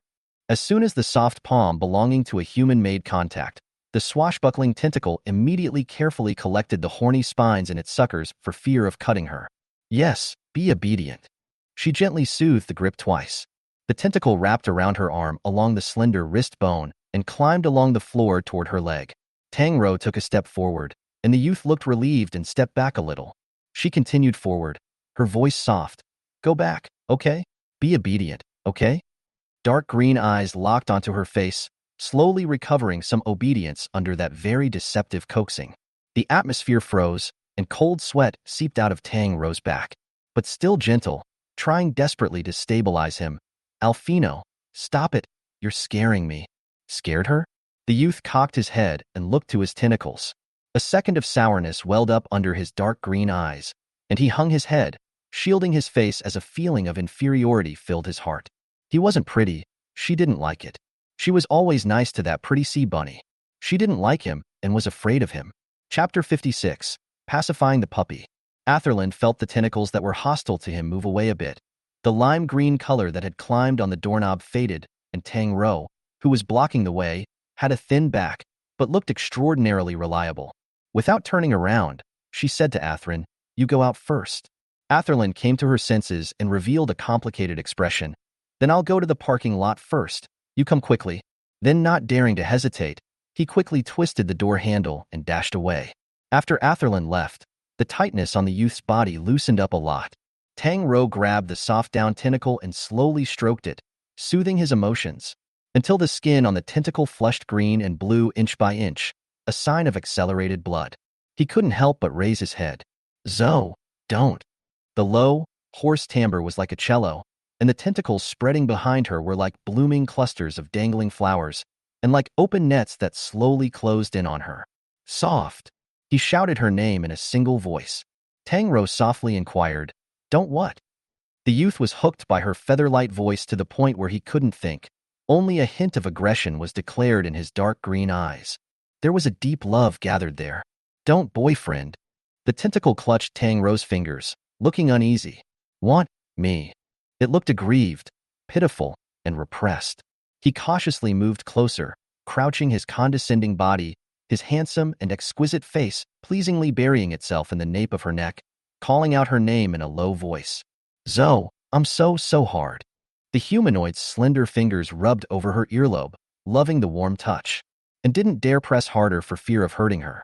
Humans were fragile. Keepers were fragile. "Where is it hard?"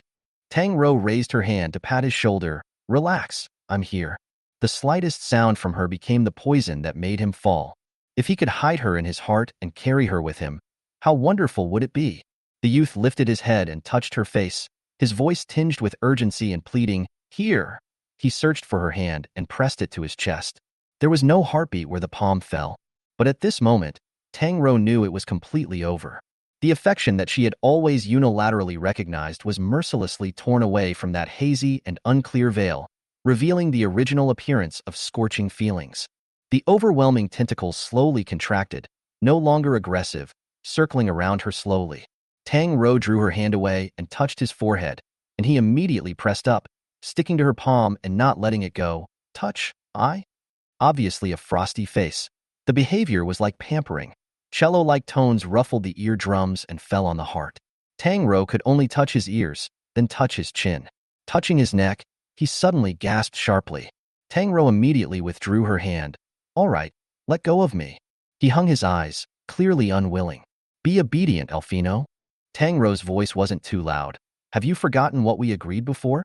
He looked at her doggedly, seemingly unable to accept it, pulling and tormenting like someone trying to pull the ribs out of his body. "Where are you going?" he asked sadly. "Just going to get dinner. I'm human. There's no way I can get energy without eating." She explained patiently, like a kindergarten teacher communicating with a child. "You know, humans are pack animals. There's no way I'm going to break away from society, right?" "So, boyfriend?" He finally asked what he wanted to ask. "No boyfriend." This direction didn't quite make sense, but Tang Rou could only ignore those things for the time being in order to stabilize him. "No boyfriend, just dinner." This answer didn't seem to satisfy him either. Curling her hair in silence, the youth suddenly said softly, "Rou, your boyfriend?"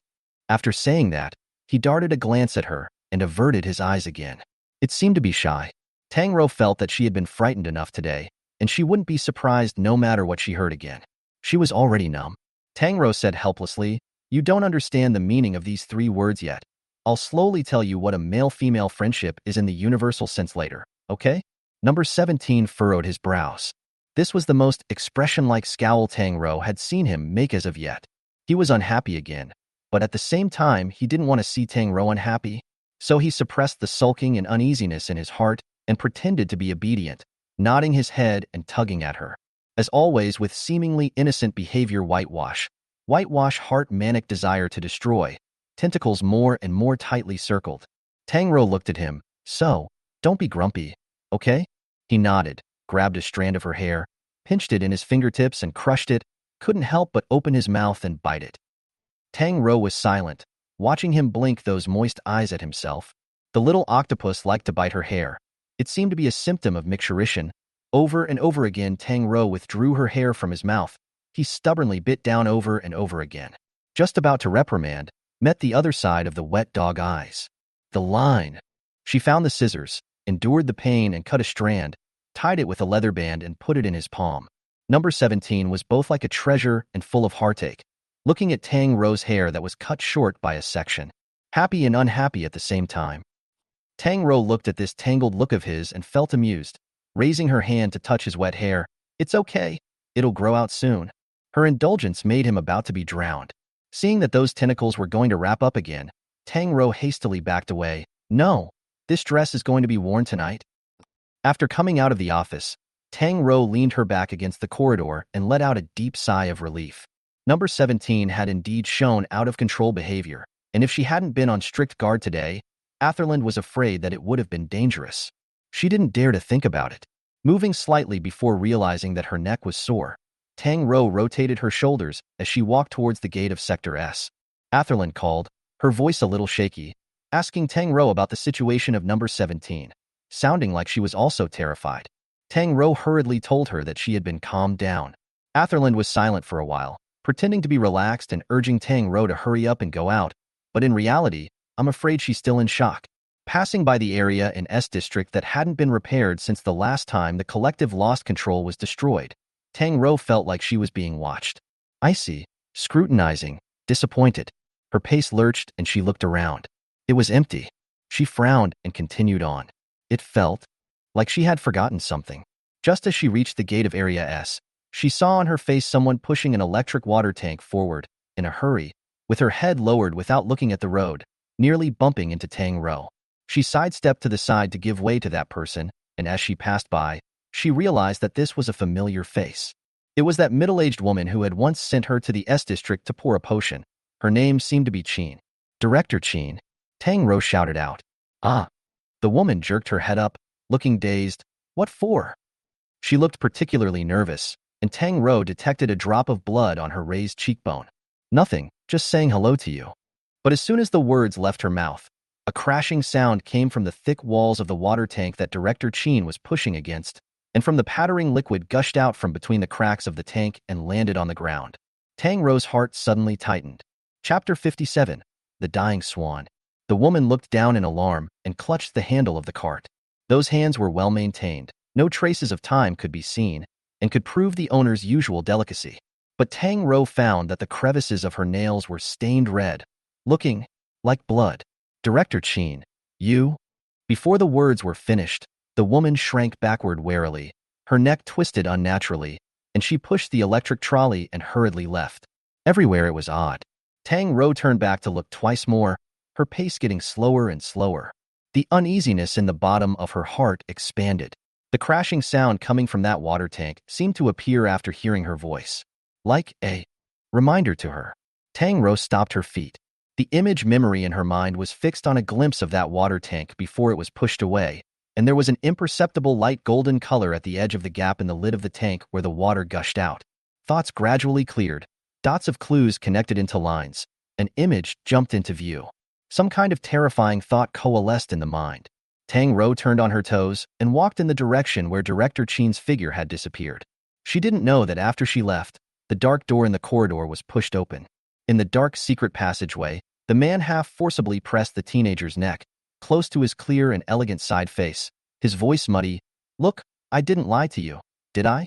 Her whole body smells like that octopus experiment. The teenager's clear eyes turned red. He pushed the man away in disgust and walked outward in a demented manner. Zoe. But before he could step into the light, he was yanked back into the darkness with another hand. Don't you go over there. She doesn't want to see you. The man's whisper was like a devil's call. You're too useless now. You'll only cause her trouble. The teenager's body tensed as if he were embedded in an ice cave, pain flooding his limbs. He stared dead ahead at the end of the hallway, expecting her figure to walk back around the corner. This longing was doomed to fail. After a long moment, the teen covered his face and let out a whimper of aggravation and pain. Emotions were little by little clamored out through the teardrops at the end of his eyes. A large hand reached out behind his back and slowly stroked his spine. All right, go back. The crystal studs hidden between his hair glistened as the teenager's eyes went scarlet, slowly fading from that clarity. Was he too useless for her to look back at him? Was it possible, then, that she would look to herself when all the other experiments were dead? There was a long string of water stains on the floor along the path, like some sort of distress signal. Tang Rou followed these water stains forward, all the way to a dead end of the corridor and stopped. The water stains disappeared out of thin air here. Where did Director Qin go? And where did the water tank go? Tang Rou scrutinized along the corridor, searching for a long time, and found a hidden gap in the silver metal wall. Her heart beat a few moments faster, and she raised her hand, stroking all the way along the gap to find an unnoticeable indentation. Tang Rou pressed down with force. Only a very slight click could be heard. The latch opened in response, and an extra door appeared out of nowhere on the entire polished metal wall. She raised her hand and gently pushed it open, seeing the entrance to the dark secret passage. What kind of place is this? This was the first time Tang Rou had seen these intricate underground passages with her own eyes. It was very dark inside, with little light and no illumination. One could vaguely hear some sort of echo coming from the depths. She held her breath, took off her shoes without making a sound, and gently followed the secret passage inward. There was a wet feeling under her feet, and she could be sure that the cart had been pushed in here. Tang Rou turned on her wristband cell phone, turned the light to the dimmest, ready to dial the emergency call. I don't know how long they had been walking, but a light emerged from the darkness. The sound of a conversation came faintly from the end of the tunnel. Please, let me see him again. Please, I just want to see him. What do I have to do for you to grant me that? It was Qin Li's voice. Accompanying the bizarre conversation came a sharp, dull thud, like the toothsome sound of a heavy object thrashing against flesh. Tang Rou heard an extremely slight muffled grunt, and the sound of it made one's heart tip over with a feeling of total agony. What the hell? Through the narrow doorway, she saw a place similar to a laboratory, but not quite the same. Metal iron shelves were filled with assorted specimens, held in glass dishes and soaked in formalin. In the middle of those specimens stood the woman with a maniacal look. Tang Rou covered her mouth. Director Qin was grasping the blast whip used to punish experimental subjects in his hand, his face splattered with blood. The expression was hideous, as if she was a Shura, a far cry from her usual image. Please, I'll give you whatever you want. But the woman said this on her lips, but she took the cutting knife from a shelf on the side and walked towards the front. Tang Rou wordlessly turned her figure, her eyes moving with Director Qin's figure. The room was dark, with only 2 emergency lights on. There was a pool of crimson blood on the edge of the silver booth that resembled an observatory, and a droplet of blood was falling down, stirring shallow ripples. There was something in the darkness that glowed with phosphorescence, and as the line of sight moved upward, a magnificent blue color leapt into the pupils of her eyes. Tang Rou froze, her hand ready to press the dialing button froze. She had expected to see some horrible creature, but she didn't realize that it wasn't some ugly alien in the shadows, but the fish-tailed beauty that had once again run aground in front of her eyes. Tang Rou couldn't tell if he was still awake or not, head hanging down, suspended from the iron frame. Looking lifeless, his long light blonde hair was spread out like brocade, stained with stars of blood that slid down his low-slung head. From the gap between the hair, Tang Rou saw that the mermaid's neck was covered with a metal collar. Attached to the other end was a hideous and rugged locking buckle that was extremely inconsistent with his slender figure. The narrow chains bound his shoulders, neck, and arms, almost strangling into the pale flesh and grinding out the color of crimson bile. Qin Li climbed up onto the high platform and, like a believer praying to a god, folded her hands at the scarred merman. Please, I want to see him. Let me see him once. Devoted and trembling, she bent her knees before the scarred mermaid's tail. Please, anything you want me to do. The mermaid, of course, would not answer her. The blood-stained blonde hair covered her face like a dying swan with a broken neck and torn wings. The scene was dangling and strange, especially Qin Li's demeanor. It seemed demented and dreamy, very crazy. She said, covering her face, murmuring in a low voice, "It's not that I don't blame me. I'm trying to make him better." With that, Qinli snapped her head up and grabbed the bayonet in her hand toward him. "Please, give it to me." Just as the sharp blade was about to cut into the fish's tail, the woman's face abruptly changed and she staggered backwards to dodge, but she was still wrapped around her neck. Someone took this opportunity to run behind her and gave a hard push against her back, only to hear a thud as Qinli fell off the high platform, landing on the back of her head. Tang Rou tugged at the blast whip in her hand. Fortunately, this had been thrown to the ground by the woman earlier. She hurriedly looked back and found that the mermaid's eyes were open but unresponsive to her arrival. The silver-colored pupils of the eyes were empty, as if they were already dead. Chapter 58. The barbecue shop begins. Tang Rou turned back in shock and anger. Director Qin, lynching an experimental body, you can't be unaware of the price that will be paid. The Tower of Babel was owned by the Combine's military, and she would be imprisoned in a court-martial for doing so. The woman who fell to the ground snapped back to her senses, looking like she had seen a ghost, staring straight at her, both hands propped up on the ground, crawling on her hands and knees on the ground and taking a few steps back. It even knocked over the chair. She looked like someone having a stress reaction after a huge shock, extremely panicked and barely able to utter complete words. What had frightened her? Why was she so scared? I'm not. Qin Li's eyes were terrified. I'm not. Kagome would only believe what she saw with her own eyes and take it at face value. In the dark places she couldn't see, Qin Li's back of the head was like a blooming flower, writhing openly with earthworm-like whiskers of flesh. She stumbled to her feet and attempted to run out. Tang Rou, however, pressed the button on the handle and energized the blast whip. In that instant, Qin Li screamed, her body going limp and falling to the ground. Tang Rou stopped looking at her and turned back to pick up the mermaid, avoiding the wounds on his body and carefully unlocking the chains on him. When disassembling the collar, she realized that it was surprisingly unlocked, and it fell off with a hard tug. The mermaid was motionless, dead quiet, eyes open, letting her move. Originally beautiful like flower petals, like thin lips, blood color faded, became pale and transparent, looks dying. The electric trolley that pushed him over was still there, and Tang Rou carefully picked him up, realizing that this mermaid was much lighter. While placing him on the trolley, the mermaid's eyes widened slightly, seemingly coming to its senses, and the fish tail flung itself carelessly, making a loud pop sound. Tang Rou hurriedly held him down, afraid that he would hurt himself again in his stressful struggle. "It's me. Don't you remember me? Don't move." The mermaid sniffed and raised his head, seemingly struggling to recognize her figure. "It's me." Tang Rou squatted down in front of him, her tone gentle. "I'll take you to the medical center, okay?" He looked at her steadily, his slender eyelashes moving without strength. It was probably because he recognized her, that hostile aura on his body disappeared, and the mermaid slowly hung his head, his forehead pressed against her shoulder, a wet one. Tang Rou raised her hand and touched his brocade like long hair. Her voice was extremely soft. "It's okay. Not afraid. I'm here."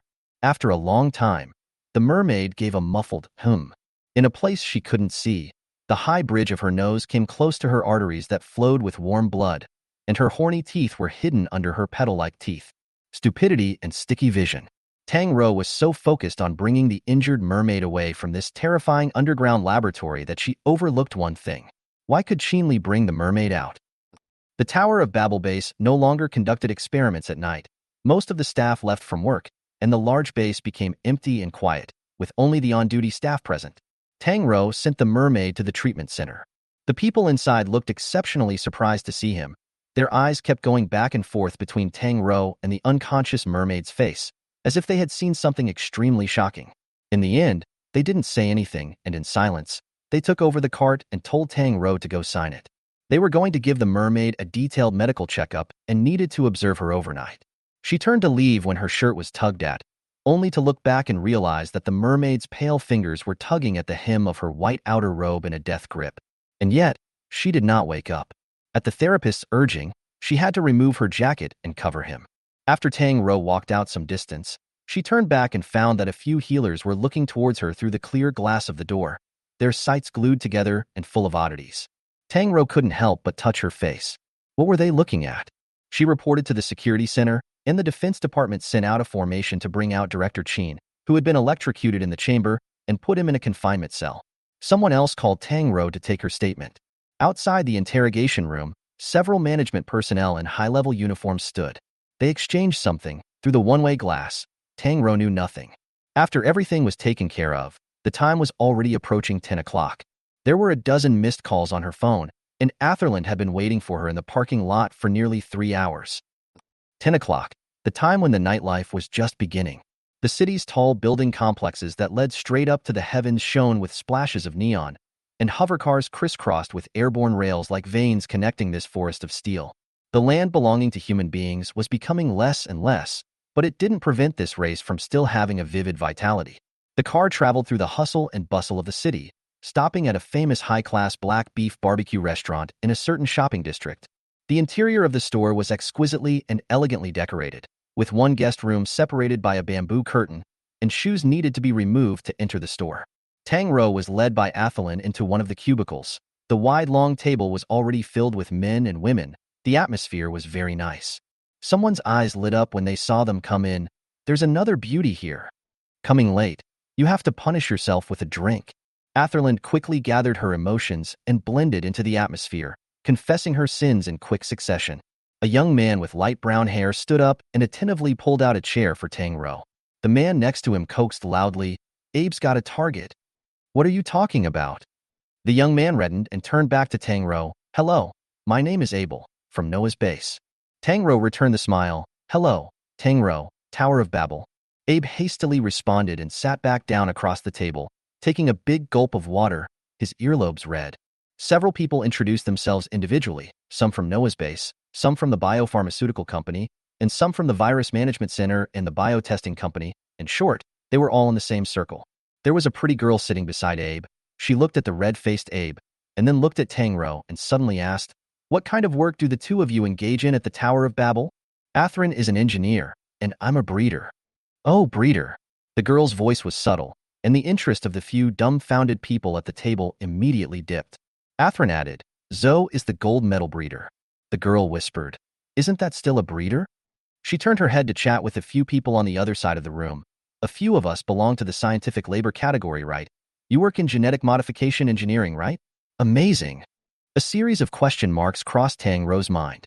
At this time, the cell phone worn on her wrist vibrated. Someone had called Tang Rou. Lifting up her hand to take a look, it was actually a string of unfamiliar numbers. Tang Rou connected and asked in a warm voice, "Hello, who is it?" After a few seconds of silence, a suppressed and sharp breath came from the opposite side of the receiver. But no one spoke. Tang Rou asked again, "Hello? May I ask who is it?" Still no one spoke. Strange.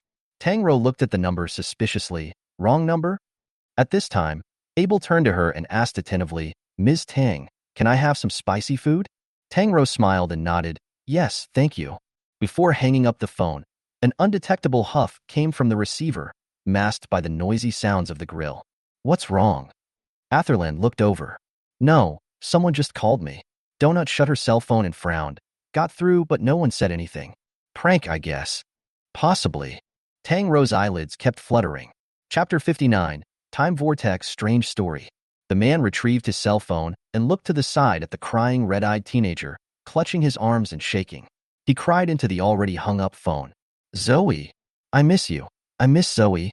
Tired of crying, he retreated back into the incubator and curled himself up, his forehead resting against the glass as he crumpled and whimpered, still murmuring the name of his owner. Zoe. It was helpless. It was lonely. The wet eyes were crimson, and it was heartbreaking to watch. The man grabbed his cell phone, looking benevolent. "Look, I said she's busy. Don't bother her, okay?" See Bunny nodded. Bean-sized tears couldn't stop falling. Her voice trembled. Don't bother, Zoe." "That's right. Everyone likes obedient children." Zhang Ning revealed a smile and stretched out his hand to him. "Come, I promised you. Are you going to return the favor?" The teenager cowered for a moment, disgust flashing under his eyes. A wall away, a shadow stood outside. The man was pressed against the door, shocked and covering his mouth, hearing the conversation in his ears. Tang Rou remembered something and asked Atherland, "Do you know Qinli?" "Qinli? What happened to her? Did she apologize to anyone?" "I just saw her." Tang Rou didn't elaborate. "I feel like she's a bit mentally abnormal." Atherland frowned. "Go around her when you see her. That woman is actually a bit pathetic. She's been a bit delirious since her son's suicide. Tang Rou was surprised. Her son committed suicide? Qinli actually had a child and committed suicide? One must know that this was an era with an extremely low fertility rate, and on average, only 3 out of 100 women were fertile at most. Right. Athelin lowered his voice. Jumped 3 years ago, from 200 floors, died without a human form. Qinli claimed her son's body, went to work as usual that afternoon, didn't cry or make a fuss. Seeing Tang Rou's surprised look, Athelin said a few more words. There are many people who feel that her son jumped off the building because he couldn't stand the pressure of his mother. How? Her son is transgender. Young boy, transgender cognizant, well-groomed, likes to wear dresses. It was a world of tolerance, but Qinli was quite forceful, and she relentlessly abused her son at the parent-teacher conference, in front of everyone at the school, calling him psychologically twisted. At an age when a teenager's outlook is taking shape and he needs recognition and respect the most, she did not give him the slightest bit of face and stepped on his emerging self-esteem underfoot. Easily, he used words to destroy him. Tang Rou's eyes widened slightly. Before she could finish, she was interrupted by the waiter serving the food. She made room for the passerby, and something fell off her body in the middle of the action. Atherland asked, "Is that yours?" Tang Rou followed the direction she pointed in, and a crystalline fish scale fell on the floor. She subconsciously touched her collar and found that the piece made into a necklace was still there. Could this be the one the mermaid had just dropped on her at the base? Why was he still dropping scales? Tang Rou began to think wildly. It's like a cat losing its fur, ah? Abel hurriedly bent down and said attentively, "I'll do it." He picked up the scale, only to hand it over for a moment and hiss. Raising his hand again, he found that his fingertip had been cut with a deep gash. This is so sharp, it's dangerous. The girl sitting next to him, Li Qing, immediately opened her bag and anxiously wiped his blood. Looking at Tang Rou's eyes vaguely reprimanding, "How can you go out with such a dangerous thing?"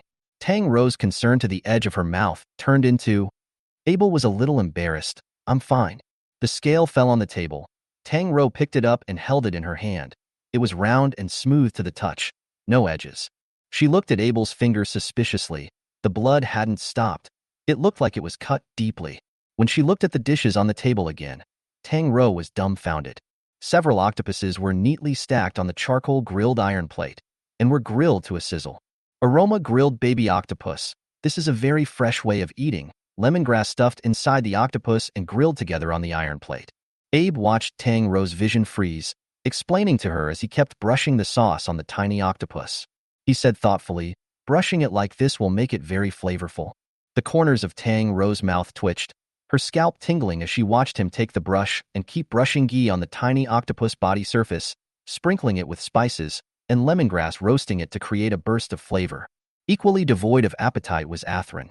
After roasting, Abe ignored Li Qing, who was holding up the tray next to him with starry eyes, and took a clip to give Tang Rou a piece. "Quickly taste it. This is delicious." The flavor was indeed delicious. Tang Rou stiffened, her mind full of that little octopus in her lab. Athelin followed in silence for a moment and said, "Or else eat something else?" At this time, the waiter served another dish. Crispy shredded jellyfish squeezed with fresh lemon juice, cooking wine and vinegar, and garlic sesame oil, tossed with cool, refreshing cucumber shreds. "This is a Chinese dish." Abel specifically pushed the plate towards Tang Rou's side, Oriental eating style. "You should like it." Tang Rou looked at the crystal-clear shredded jellyfish and thought of the warm and gentle number 4 that floated behind the glass plate daily, the corner of her mouth twitching again. Athelin silently gave her a piece of roasted snowflake beef, thoughtfully wrapped in vegetables. "Eat this. This is delicious." Tang Rou breathed a sigh of relief. "Thank you." At this time, the next dish was served. Iron plate grilled whole fish. Tang Rou finally put down her chopsticks. Today was suitable for dieting. It started to rain outside the window, pattering, drawing a winding water line on the glass. Not long after, the rain turned into hail. Sitting inside, you can hear the crisp sound of the windows being hit. The world's meteorological anomalies had been so long in the making that people were not surprised, and some pedestrians ran quickly past the windows and stood under the eaves of the houses to escape the storm. After eating for a while, someone suggested, "Let's play truth or dare." Generally, at gatherings of men and women, what enlivens the atmosphere is nothing more than those few specific games. They bring bottles of soju, pack out a blank space on the table, and start spinning the bottles. I don't know why it was such a coincidence, but Tang Rou kept losing tonight, and the mouth of the bottle was almost always facing her. Abe blushed and asked, Ms. Tang Rou, would you like to choose truth or dare? Tang Rou didn't want to choose either, smiled and said, I'll punish myself with a drink. Tang Rou lost so frequently that the boy named Abel didn't know when he switched seats with the person next to him and sat next to her, red-faced, reaching out to snatch her cup. You drank too much, let me take over for you. Immediately there was an ambiguous uproar around them, and Abe's face turned even redder. Rumble dash. Thunder sounded outside the window. I don't know who had too much to drink and made idle conversation. Have you guys ever heard of the time vortex? What's that? The person looked around. No one in the bustling barbecue store was paying attention to them, so he lowered his voice. A hypothesis? We're all in the same circle. We should have heard about the pinstall man, right? I've heard about it. People who were shipwrecked decades ago and had their records canceled came out of the sea, right?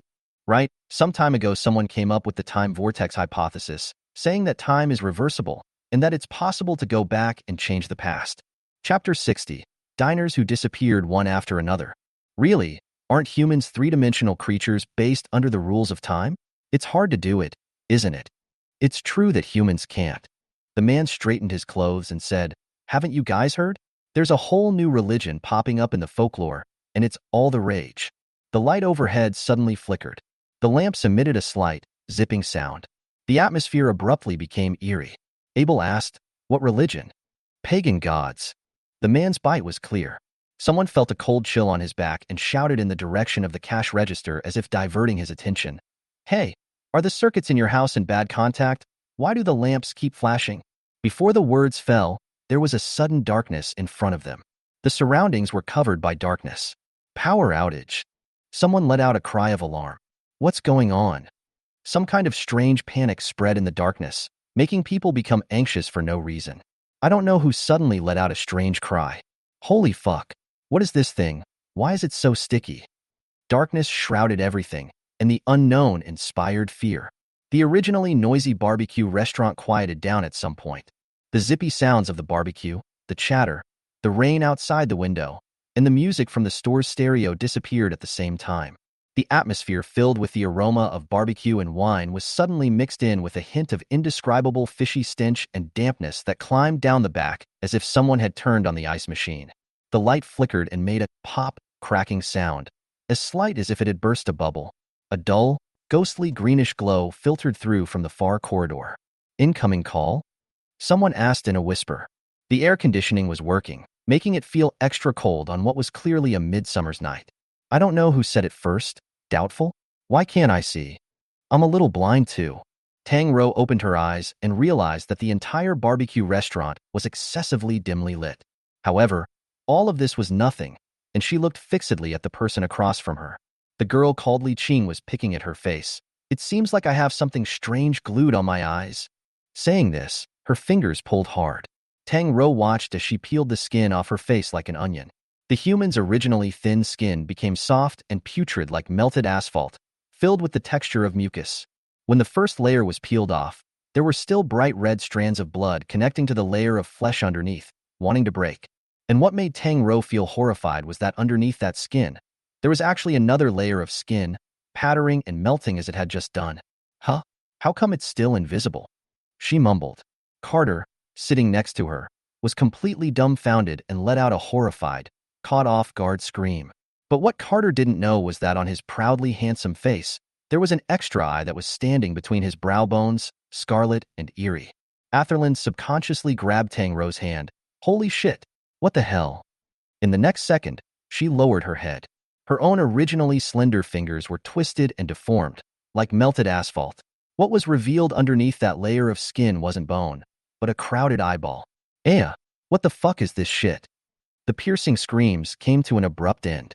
Like a frame of a movie that was originally playing was jerked out, the lights flickered for a split second, and Atherland disappeared into thin air. All the people around them also disappeared into thin air like pencil drawings erased by an eraser, leaving only their table with a smattering of people still around. The environment was still the same. The barbecue restaurant was still the same barbecue restaurant. The difference is that the original clean and bright store, like through decades of frost, bamboo curtains tattered, tables and chairs rotten covered with cracks. The original clean walls are covered with pattering greenish-gray slime, like the flesh that is rotting. Carter, who had 3 eyes on his face, was somewhat deranged, and he became stupefied, asking stupidly, "Why is everyone gone?" "Help," someone whimpered. "Easy, steady. It's probably some kind of optical misalignment phenomenon." Someone picked up on his words and muttered in a self-assured manner, "Yes, steady. First, we need to determine if this is our own hallucination or a collective hallucination. It's most likely food poisoning." But before the words fell, the few people who had spoken also disappeared into thin air. The people at the table were dwindling one by one, as if that moment of darkness in the blink of an eye would sweep people away. There were only 4 people left in the booth, eyes open and motionless, looking at each other. Abel shivered and reached out his hand to Tang Rou. "Don't be afraid. I will protect you." But at the same time this sentence was uttered, his eyes suddenly became sore. Abel couldn't help but blink his eyes, and when he opened them again, he was nearly scared to death by the image in front of him. A pitch-black, muddy private room smeared with an unknown asphalt-like slime, like the lair of an underground animal. The room where a few people had been a second ago was now all that was left. Abe shook violently, covered his mouth dead to suppress the scream that had reached his throat, and, after a long moment of calming his horror, stepped out shakily, holding onto the table. "Is anyone there?" His voice trembled and stood out in the deadly silence. In a private room separated by a bamboo curtain, countless shadows sat quietly in pairs. They resembled the diners in this store, but their faces were invisible, and their surroundings were shrouded in black mist. The light was extraordinarily gloomy. All of them had their backs to him, and only the backs of their dark heads could be seen. Abe tried to make his way to one of the booths. "Excuse me, you guys?" The voice came to an abrupt halt. The men, their movements synchronized without missing a beat, turned their faces toward him in unison. As if they hadn't been made good wax figures, some of the skin and flesh looked like it had melted in half. Others simply had no faces and turned their heads still to the back of their heads. Abe swallowed the shriek that escaped his lips and turned stiffly, pretending that nothing had happened. The men's featureless faces turned as he did, like sunflowers turning their heads after the sun. The 6'1" boy shook into a sieve. Along the way, an assortment of half-melted, oddly humanoid objects slowly turned their heads like they were looking at him, and Abel, harboring crushing fear, pretended to see nothing and surprisingly made it out of the lobby unscathed. Pushing open the glass door, a deep and long corridor appeared in front of him. There was a vague light at the end of the corridor. Abel burst out the last of his courage and ran in the direction of the light. Finally, crossing the corner, he stepped into an empty room, only to find that the glowing light was not a lamp, but a square fish tank.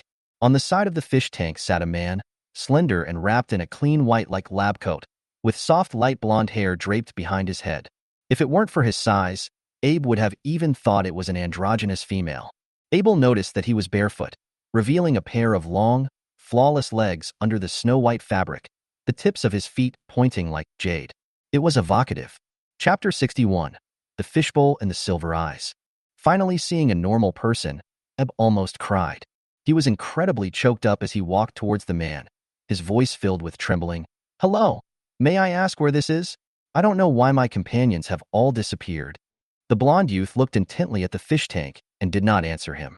Abe asked curiously, "What are you looking at?" The side of the youth's face was illuminated by the glow of the fish tank, and he could see long, slender, curly, light-colored eyelashes like dreamy butterfly wings. He stared into it without blinking, as if standing still. Abel lowered his head and realized that the fish tank was not a fish, but rather a bit like a real estate landscaping sandbox. Except that the sandbox was not a building, but a picture of a street. The fish tank was littered with slime-like things that looked a little dirty, and one tiny, oddly shaped black dot crawled slowly through the muddy tank. "Why is it so dirty?" Abe blurted out. The blonde man, who had been quiet, finally reacted a little when he heard the comment. Nodding his head in recognition, he muttered to himself, "It is indeed dirty." The voice was clear and loving, reminiscent of ice and melting snow. Abe was a little touched that he could talk. "Hello, I got separated from my friends. Have you seen them, please?" Saw them." The youth nodded. "Great." Abe was so relieved he could have cried. "And may I ask, did you see where they went?" "Here." "Where?" Abe was a little bewildered. The youth was still staring at the fishbowl. He tried to speak to the other man, but no matter what was said to him, he said nothing until the light in the fishbowl was slowly dimming. Immediately afterward, The entire room began to distort and dull, like an abstract painting dissolved by water. Abe took 2 steps back, slightly frightened. Turning back, he realized that the hallway behind him had disappeared as well. And by the time he panicked and turned his gaze to the youth, the blonde youth who had been sitting still along with the fish tank disappeared in its entirety, and the scene distorted for a split second, and Abe was once again back at the barbecue restaurant. It was even darker, and a dark silhouette whose face he couldn't see turned toward him, as if to walk toward him. Abel managed to cry. He regretted very much why he had followed the Noah's Base aid team here in the first place. He wanted to go home. Abel ran in a panic while shedding tears, bumping into one wet, slimy figure after another and getting something on his face, but he didn't dare to stop at all. I don't know how long he ran, but he finally stepped out of the darkness and emerged into the middle of the open scene. But there was no salvation. The night that originally belonged to the lights of 10,000 homes was pitch black, and while a pile of skyscrapers seemed like ghostly shadows under the night sky, the earth was incredibly bright. Abel, on the other hand, had the feeling of being watched by something unnameable rising from within. Everything was shrouded in a silver-white glow, like frost. Abel weaved through familiar and unfamiliar streets, crying tears. Anyone? His voice was shaky and pitiful. Where is everyone? As he walked, he realized with hindsight that there was something familiar about the street set. But he had traveled all the way from Noah's Base and had clearly never been here before. So where did this familiarity come from? At a certain moment, Abel remembered that the street in front of him was very similar to the sandbox that the blonde youth was looking at. With a gulp, he gulped. The moonlight seemed unusually bright today. Unusually? Abel slowly raised his head. It was not moonlight that was bright above the canopy. Instead, it was a pair of huge, silver-white eyes that covered the sky. The eyes that were by no means human did not carry a trace of warmth, and were so cold that it was like they wanted to swallow people up. It was like a judge above the law, looking down on all beings with cold eyes. In Tang Rou's perspective, it was those people who had disappeared, and she was the only person left in the entire barbecue restaurant. On the walls, in the corners, between the cracks of the tables and chairs, slime that was bulging one bubble after another like boiled asphalt continued to gush out. With a slight, popping, cracking sound, strange whiskers of meat burrowed out from under the foam. She sat there silently, her scalp tingling. But because she had too much wine and was half a second slower to react, she looked as if she was calm. The weird thing was that the cell phone had a signal. I don't know how long she sat in silence in the darkness, but Tang Rou's cell phone suddenly vibrated, and Atherland called her, sounding a bit anxious. Where are you? Tang Rou pinched her arm hard. It hurt. It wasn't a dream. She moved her wrist away from her, looked at the signal grid on the screen, and said slowly, There's a signal on the cell phone. The call is getting through, and we're likely still in the same space. That's good. Atherland sighed in relief and said to her, Then you come. I'll be in the corridor, and the two of us will rendezvous. Tang Rou rose carefully from the darkness, pressing her palms against the table and bringing up an indescribable layer of slime when she released them again. The light was extraordinarily dim, with 1 or 2 strands of silver light begrudgingly filtering out from the blurry glass window, vaguely illuminating the box corridor. Tang Rou's afterglow saw many motionless dark figures sitting in the seats separated by bamboo curtains on both sides. She traveled through the lobby without slanting her eyes, forcing herself to be calm, and walked all the way to the glass door. Reaching out, she pushed the door open and a long, narrow hallway appeared before her. She didn't remember this hallway when she arrived. It had appeared out of nowhere. Atherland's voice rang out on her cell phone. I can't see you if you walk further. Tang Rou stopped in her tracks. Atherland was still talking. Come on. I'm on the other side of the corridor. She didn't move. Why aren't you moving? Coldness spread down her back. Tang Rou asked slowly. I thought you said you couldn't see me. The voice in the receiver quieted. Tang Rou continued. Then how do you know that I'm standing in front of the corridor and haven't moved? In the quiet darkness, only her breathing could be heard. After a long time, she heard a soft laugh. Very, very softly, it grazed her ear. Greedy and brooding eyes were like vines growing wild, climbing down her spine behind her. Something was staring at her. A sixth sense told her that it was a presence that struck terror into the heart. Tang Rou stiffened for 2 seconds, pulled her legs up and ran. She had a premonition that whatever appeared in front of her wouldn't be more dangerous than this presence behind her. There was something writhing in the corridor, adsorbed on the wall, like a heart, undulating and contracting, as cold and damp as a long layer of skin. Tang Rou's brain was stirred up by the alcohol, and her feet slipped and stumbled. The corridor was as long as there was no end, and she gradually began to breathe rapidly, her heartbeat so strong that it almost popped out of her throat. Unhurried footsteps sounded behind her, and no matter how much or how fast she ran, the footsteps kept the same rhythm, not far behind her. Like teasing a panicked canary, Tang Rou even felt that the person was pleasant. I don't know how long she had been running, but in the darkness, her bony pale fingers gently hooked. The originally deep and endless corridor had an extra wall out of nowhere. Tang Rou braked her feet in time and walked into a dead end. Chapter 62, Forced to Become Catnip. Cold sweat slid down her forehead as she heard the footsteps come up behind her and stand still. A clear chuckle came against her ear, stirring up a tingling sensation as if it had been traced by a feather. There was no hint of mockery. Instead, it sounded happy and unoffensive. But Tang Rou wouldn't relax because of this. The thing that appeared in this odd place couldn't possibly be human. In the darkness, she was tugged by the wrist and gently brought along.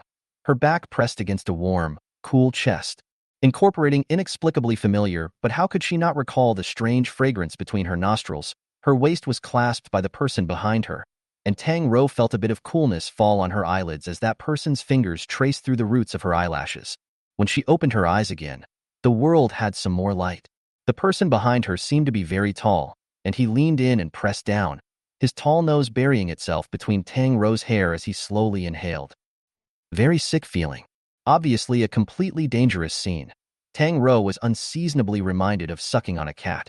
And once this thought arose, the next thought uncontrollably began to run off the rails. People have different behaviors when sucking cats. Some people like to suck the cat's stomach and bury their head in the cat. Some people like to suck the cat's back, and some people like to kiss the cat's face. There are even people who attempt to stuff the cat's head into their mouths. In short, 1,000 different things. So the cat should be in as breathless a mood as she was in the moment when she was being sucked on by a human. The person behind her took a half-dozen deep breaths on her neck before finally letting out a good-natured low chuckle and lifting his hand to gently stroke her hair one at a time. Cold fingers slid down her scalp, tracing the contours of her from the top of her head to her neck. It was clearly what she would do when she sucked on her kitty cat. Scared of what? He asked softly, seeming a bit puzzled. The voice was extremely clear and ethereal, clearly familiar, but Tang Rou's brain was like a layer of hazy gauze, unable to distinguish whose voice it was. Could it be someone she recognizes? The will was imposed and interfered with, deliberately erasing certain thoughts. Don't be afraid. The distance closed. His breath blew on his ear. Becoming confused, why are you shaking? Tang Rou. Guess what? In the dark and bleak environment, the man's cold fingers hadn't left since they touched her, rubbing repeatedly on the patch of skin at the back of Tang Rou's neck, lovingly as if they were in love. Then it reluctantly dropped down and very naturally took her hand. I'm taking you out? He inquired with a sniff. It sounded kind.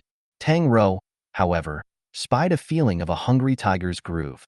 Icy cold, delicate fingers interlocked along her fingers, gently gathering her hand. Seemingly loose but not able to break free in the slightest. Tang Rou vaguely felt something slippery and icy between his fingers. That eerie familiarity came out again, but no matter how much she thought about it, she couldn't come up with it. So warm. As if in admiration, he lifted it up to his nose and sniffed. It was sucking her again. The fear in Tang Rou's heart gradually numbed under the man's bizarre behavior. If you can't beat it, join it. Tang Rou let him hold her, gradually fading. It was mainly because the alcohol went to her head and paralyzed her will. She began to feel a little sleepy. It was too hard to drink and not be able to sleep. In the darkness, she could feel the other person's probing gaze and the hand that was gripping tighter and tighter. Her lying flat made the other person feel good and bad at the same time. Soon, Tang Rou realized a problem. The person beside her was not wearing shoes. Bare feet stepped on the ground, footsteps light and slow. After walking a few steps, Tang Rou stopped and said hesitantly, "Are your feet uncomfortable?" The other person froze for a moment, seemingly not expecting her to ask this. He was curious. "Why do you ask?" Tang Rou reminded, "You're on the same hand and foot, and your steps are too open. You keep stepping on me." Honestly, it hurt a little. A new toddler walking more regularly than him. The man seemed to ponder for a while. His voice was sincere. Then how should humans walk? Tang Rou? Help, this really isn't a human. He didn't care about Tang Rou's stagnation. A low, Hoarse laughs sounded beside her ears, and Tang Rou felt him pull himself closer, leaning down to press against her shoulder, his breathing gentle. Then you take me with you, okay? Although it was a question, it was uttered with a sense of finality by him. Tang Rou was forced to become a crutch, and without the slightest sense of boundaries, the man very naturally wrapped his arms around her shoulders and pressed them tightly. A cold sensation came through his chest, and there was no heartbeat. He mimicked Tang Rou's pace for a while, and seemed to feel that with his height taking steps like this was a bit too small. So he adjusted the rhythm without any knowledge. His steps became longer and slower. Finally, the walk became more and more like that of a normal person. I seem to have learned. He was happy. Tang Rou vaguely felt something soft like a feather cross over her small arm, and in an afterthought reacted that it seemed to be hair. Long, soft, brocade-like hair. But in the next second, her brain was forced to ignore this information. Light finally appeared in this deep, bottomless corridor. The youth suddenly turned around and let out a soft, chuckling sound in the midst of the pitch blackness. Forgot to mention that. He turned around. The silver light bloomed from his back little by little, as if a bright and silent firework was lit, and the silver light was like a coloring brush under the painter, outlining the snow frost on every inch of his outline. The man reached out toward her, clutched her wrist bone, and pulled outward. Welcome to my world. In a flash, the world opened up. Tang Rou's vision was expanding, like white paper burned by a spark, the darkness dissolving a little into splashes of treacherous color. This was a light and strange world. The billboards, the light panels on the roadside, the corners, every inch that the vision touched was stained with slime and spiders. Buildings floating in the sky, haphazardly pieced together streets, streetlights on roofs, benches on walls.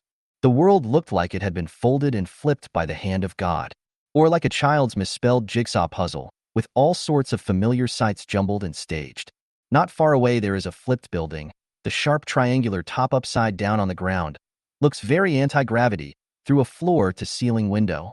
Can vaguely see inside there are odd narrow black shadows in the upside-down hanging room walking around, like office workers who stayed up late and worked overtime. But the distorted shadow was clearly not a human silhouette. Tang Rou was confused and subconsciously hid behind the man, her heart filled with fear of the unknown. That person, however, was like a bare child who had found a fresh way to play a prank, his eyes brightening.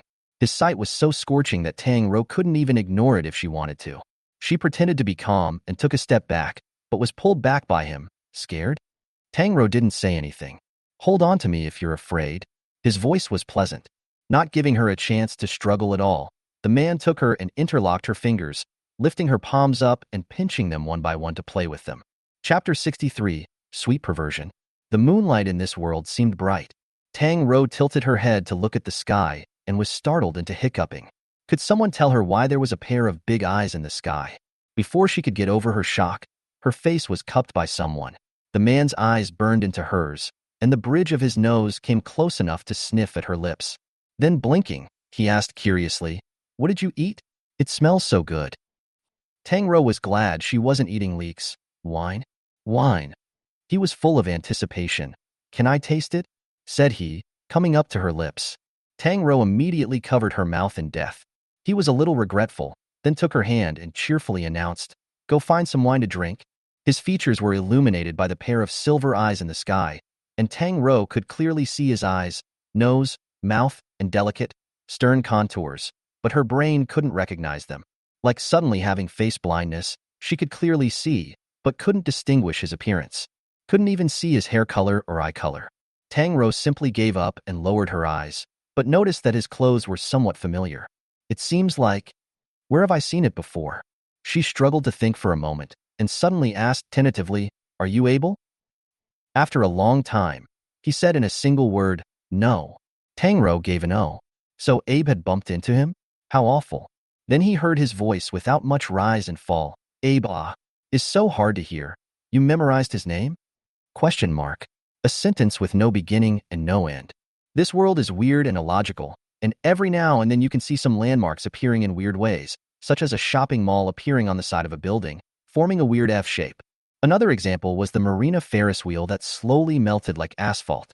Most of all, she regretted the hot pot restaurants with tables and chairs upside down and copper pots filled with squirming meat whiskers. She was afraid she wouldn't be able to take fondue for a long time. The man cheerfully dragged her inside, then asked her, to the spider silk and slime-covered fondue restaurant, "Which one is the wine?" Tang Rou looked at the vicissitudes and tattered wine racks that looked like they had survived centuries of time, and pointed to one of the bottles. "This one is?" He took it down, and the bottle was magically refreshed the moment he touched it. He turned back to her and asked her again, "How do you take it?" Tang Rou said, "It's for drinking in a wine glass." Saying that, she rather disgustedly pinched up the glass with unknown slime hanging from the bar and handed it to him. "Pour it here, and you can drink it."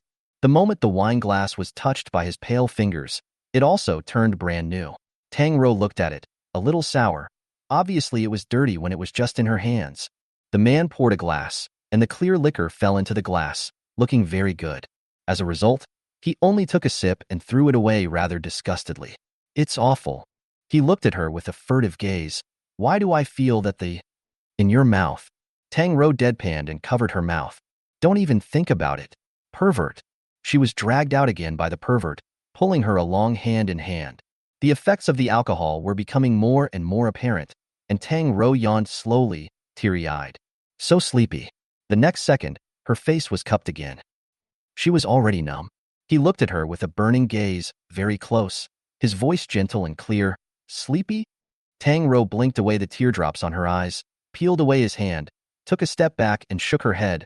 "Not sleepy, very refreshed." "Why are you so far away from me?" The person beside her seemed dissatisfied with her reaction, asking curiously, "You're not afraid anymore?" Tang Rou didn't know what to say.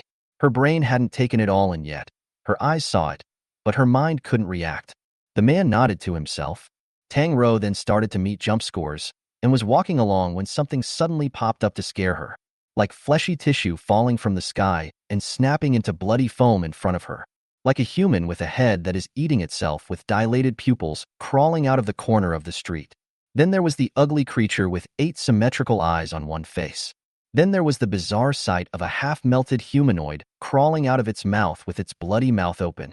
Tang Rou was scared at first, her back oozing with cold sweat. Each time the man beside her would kindly pull her into his arms, reaching out to cover her eyes without the slightest sense of proportion. Then, like a thoughtful and patient boyfriend, he would stroke her hair to soothe her. "Don't be afraid, I'm here." But after seeing it so much, Tang Rou began to get skeptical. As soon as she turned around, the person beside her was watching her with interest. Got it. This was a pervert. Tang Rou continued to facepalm, forcing her composure. Those things were still popping out to scare her from time to time in 3 to 5, and Tang Rou woodenly grimaced, her remaining light catching a glimpse of his fingers ticking at her side. Pretending to be calm, she really became calm. He was a little marveled, and more than that, he was curious. Would a human's guts suddenly improve that much? So the second afterward, the monster that scurried out from the shadows swung a huge scythe and violently penetrated Tang Rou's body in front of him. Warm, cool blood soared all over Tang Rou's face, and beside her ears was the plopping sound of flesh being torn apart. The man turned his face sideways, his blood-stained face turned towards her, calmly observing her complexion. Tang Rou could have sworn that she was truly shocked at that moment, but because she was so scared, her first reaction was to freeze. She was dumbfounded. This slowness and dumbfoundedness was obviously misunderstood by him as he maintained his stance with his body penetrated by the scythe and heartily praised, "You're very brave." Tang Rou was still frozen. He raised an eyebrow, seemingly finding it uninteresting, and raised his hand to grip the massive scythe that ran through his chest, pulling it outward with an expressionless face, as if it wasn't his body that was being stabbed. 2 long, slender fingers then folded, and only a click could be heard as the blood-stained scythe snapped with a sound. Tang Rou couldn't recognize his appearance, but felt that the blood-stained face was particularly demonic. Demonic and terrifying. The youth raised his hand, 5 fingers spread out, and twisted it gently against the air. The monster not far away was also like that scythe, clicking and kneading into something that Tang Rou couldn't see straight. From being stabbed in the side to the counterattack, he did it all with one hand, holding her with the other. From time to time, he pinched her soft fingertips and pressed her nails again. Finally, he turned into cat-sucking mode again, lifting it up to sniff around in front of his nose. Tang Rou was creeped out, her body stiffening as he pulled her along. Very perverted. Tang Rou expressionlessly watched his cat-sucking-like behavior, kind of getting it. Human kissing and hugging and lifting high must all be perverted behavior in a cat's eyes, Surely. She just wondered if these 5 fingers looked any different from others. Could he actually play around with them? Thinking like this, his free hand unexpectedly grabbed a dark red and beautiful rose in the void and raised his hand to hand it to her. Tang Rou was shocked, stiffly accepting the rose. Was this pervert able to read minds? If the situation wasn't so bizarre, it was almost like coaxing his girlfriend to be happy. A very, very good scumbag. Tang Rou stared at his face with an odd expression, until he slightly curved his lips. The other party noticed her line of sight and smiled at her. Like to look? Then you can watch a little longer. Disturbed, he wouldn't. What was wrong with him? Just a flat-out pervert. Chapter 64. Not in the boundaries of life and death. The silver eyes in the sky were cold and unsympathetic, looking at the beings walking in the many worlds. The world was filthy, and only the moonlight was bright. Tang Rou was too sleepy and was pulled away to a similar bus stop covered in filthy slime, unable to resist asking, "Where is this?" "A world with you." He stops and asks thoughtfully, "Tired? With them? Is it hard to believe it's the real world?" The man suddenly looked straight behind her. Tang Rou's scalp tingled. Looking back, there was nothing behind her. But the way that man looked, it was clear that he had seen something. Although she couldn't see it, Tang Rou felt that his eyes became compassionate. In a different space in the same place, Atherland was also standing by this bus stop. Shivering, she tapped on her wristwatch's light screen in a vain attempt to contact Tang Rou through the telecommunication number, not realizing that at this moment, her position overlapped with Tang Rou's. They couldn't see each other. Atherland was scared by this ghost place. Horror movies cannot make this effect. All over the place is what she thought should be soaked in formalin as a specimen. She tapped hard on her wristband cell phone. There was no signal. The bus stop sign was covered in greenish-gray goo, with lights peeking out from underneath the billboard. Anxious, Athlane turned back and forth twice when she suddenly saw what vaguely seemed to be a slender silhouette under a streetlight, not far away that didn't look like one of those strange things. She plucked up the courage to walk over. "Hello, please?" As she got closer, the figure of the man became clearer and clearer. The figure was lean and long, broad-shouldered and narrow-waisted, with half his face illuminated by the faint streetlight. He was watching her, and seemed to have been watching quietly for a long time, silent thoughts running through his eyes. Athelin stood still. The atmosphere fell into a sort of frozen silence as if frozen. Eventually the man took the first step forward, his clear face exposed to the light. "Thin." He spoke softly, disapproval showing in his eyes. "Haven't been eating properly lately?" Atherin's eyes reddened as he glared at him deadpan. His lips pursed into a line. Xiaoning was always like this, with a cold aura around him. He looked unapproachable, and only when facing Atherland would he suddenly have a lot more patience, droning on and on about one little thing or another. Atherland once laughed, and said he was a male mom. Xiaoning heard a laugh. As at this moment, the man he hadn't seen in a month was still radiant and looked like a painting just standing under the streetlight. "Don't be a picky eater." He weighed his words, like coaxing a disobedient child. "Alan, you're fine. You don't need to lose weight. Eat a little more for balanced nutrition. Use your words." Athrun didn't hold back and choked back. Unexpectedly, Xiaoning laughed when this vicious remark was said. The already cool person smiled like a snowy, frosty smile, extraordinarily eye-catching. "Finally willing to talk to me." Obviously, the other party was fierce and interrupted him, but Xiaoning not only wasn't angry, but was happier because of it. The brows that hid melancholy stretched out, exceptionally moving. Athelin cursed lowly, nervous. Turning around, she left, not wanting to dwell with him more. Now she would rather wander around the horror movie scene alone than see this ex-boyfriend Xiaoning who left without saying goodbye. Unexpectedly, he called out softly to her from behind, "Lawn." Atherland didn't want to ignore him, but he actually asked, "Have you been having a good time lately?" The voice was full of caution, not at all like the posture that would be displayed by a proud son of heaven like him.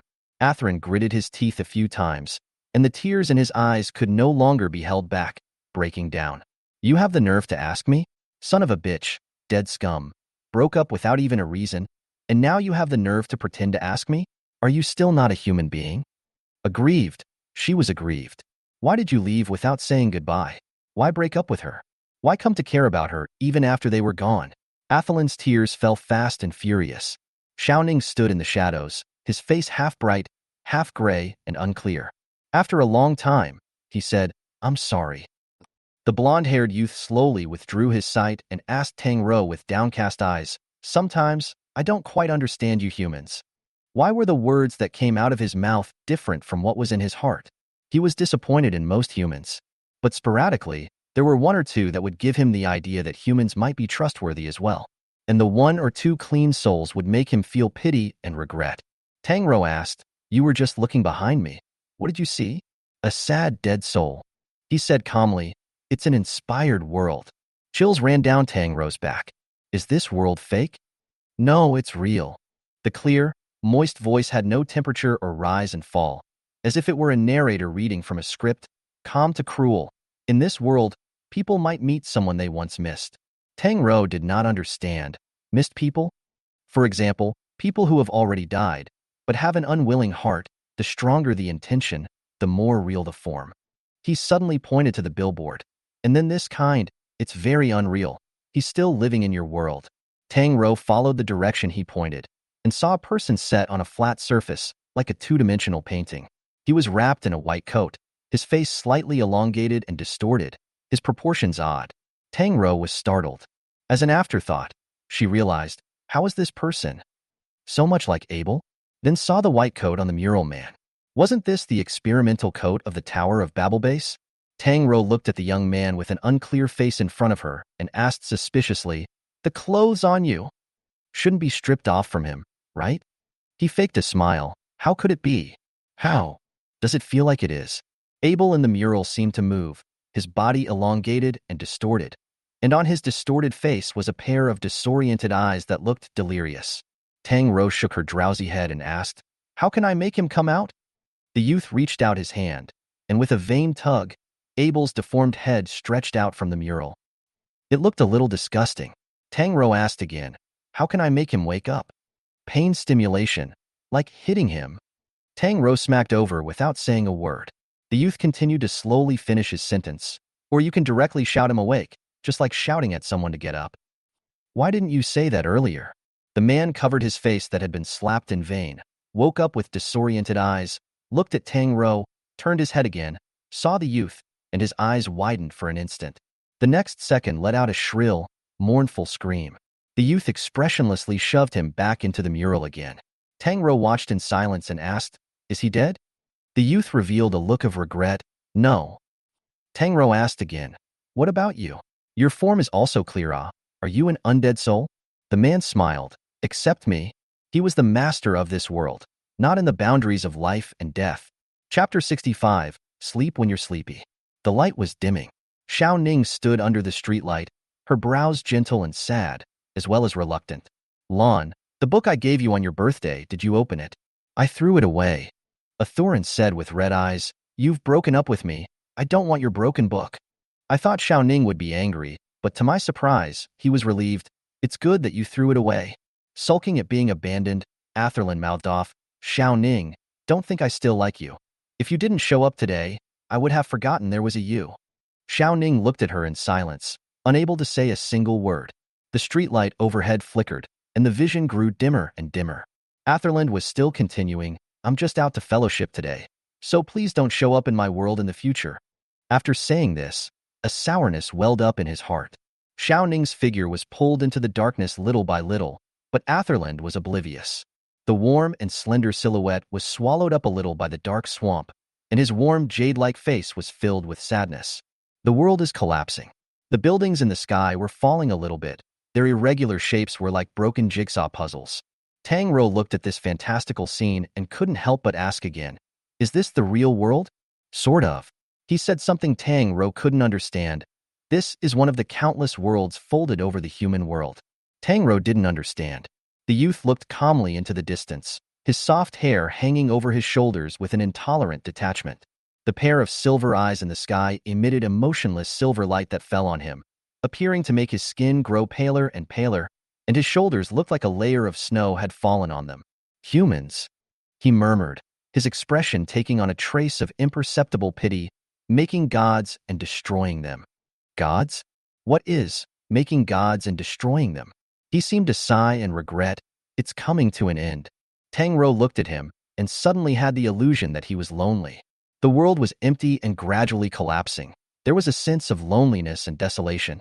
She heard the man's gentle voice, "Accompany me to look at the stars." Tang Rou wanted to say how to look at the stars when she saw the dark clouds in the sky disperse, revealing stars as clean as water washes. The wind appeared, blowing through the tips of her hair. The sea water spread and shallowly converged at her feet. The stars were bright. The Milky Way was gorgeous. She was deterred. He stood on a high place, looking back over. Obviously, Hao could not see that face, but Tang Rou had a kind of intuition. He was smiling at her. Even if you couldn't see the face, it made one's heart produce a washing sensation like passing water. It was as if he had lifted the clouds and fog and saw the lonely bright moon. "Come." The man extended his hand towards her, palm up, pale and without lines. Probably because the scenery was too beautiful, Tang Rou was a little shaken, lifting her hand and gently placing it in his palm. The man let out an extremely light laugh, his cool fingers gripping hers and pulling her under the complicated, twinkling river of stars. "Look." He tilted his head, revealing the line of his slender neck. Tang Rou retracted her eyes from him and followed, looking up at the stars, heartily marveling. "It's beautiful."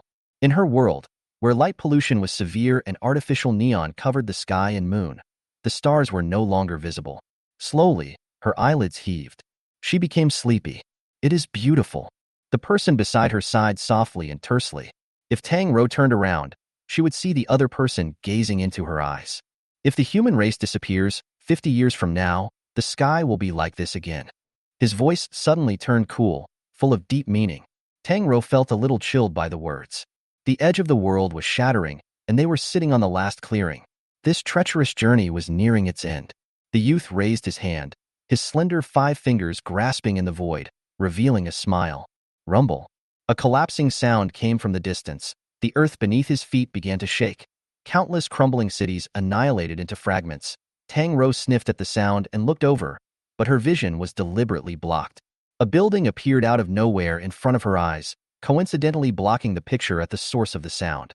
The roaring sounds were endless: tsunamis, earth cracking, buildings collapsing, glass shattering. All kinds of sounds composed a mixed and unpleasant elegy. What's behind the building? What are all these sounds? Tang Rou was a little nervous.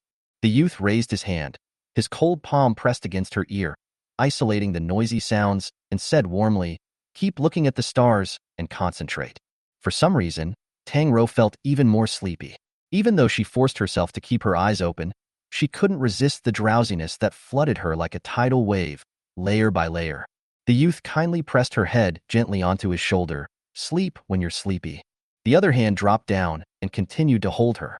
Although Tang Rou didn't know what was happening, she could realize that the hand holding her had done something extraordinary. The youth calmly looked at the canopy, seemingly admiring the bizarre yet shocking sight he had created with his own hands. The sound of crashing water welled up behind them, washing over everything, and a sense of absurdity came over them. The seas flowed against the tide, and the world turned upside down. They looked up at the starry sky with a devastating apocalyptic backdrop. Tang Rou closed her eyes and fell asleep. Before opening her eyes again, her ears caught the cacophony first. Chatter, clinking glasses of wine, the sound of grilled meat sizzling on an iron plate.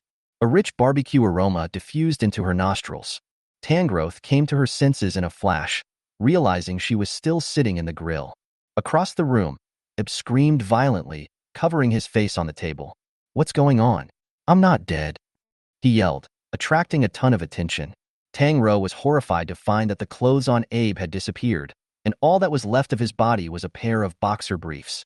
The scent of barbecued meat filled his nose, and Abe heard the sizzling splash of oil and the noisy yet familiar smoldering scent of the people around him. He sat up straight in disbelief, mouth wide open, and looked at his hands. "How am I still here?" After saying that, he violently lowered his head again and looked at his naked body. His face was green and white for a while, like he had recalled something extremely horrible. After a long time of digesting alone, Abel turned back to the table and found people with different looks on their faces. Some people were covering their foreheads, others were shaking, and Li Qing was hugging the trash can and kept vomiting. All in all, everyone was not in good shape. Abel had a horrible guess. He hesitantly said, "It seems like I just had a dream where I entered another world. It's scary." "So did I. I also dreamed." The others propped up their foreheads with hard looks. "We were right about the situation before you woke up. Everyone dreamed." Carter said, I dreamed I was killed by a falling building. It hurt. It really hurt. It felt like I really died once. The man who usually likes to hunt game for food said, I dreamed that I ate my body and all that was left was a head. Then pointing to Li Qing, who was hugging the trash can and vomiting furiously, he said for her, she dreamed that her whole body rotted and turned into a puddle of slime. Chapter 66, Precognitive Dreams. The rain was still heavy. The people sheltering from the rain outside the glass windows were still sheltering from the rain, and the barbecue restaurant was still bustling with activity. The drinkers were still laughing and joking. The people quarreling next to them were still quarreling. The women at the other table were still holding their crying children and coaxing them gently. Nothing seemed to have changed. Everyone's face was as normal. Only their table's face was green and white, each having their own meltdown. Tang Rou picked up her cell phone and took a look. The time was still just now. The so long they had been in the other world was but a blink of an eye in the real world.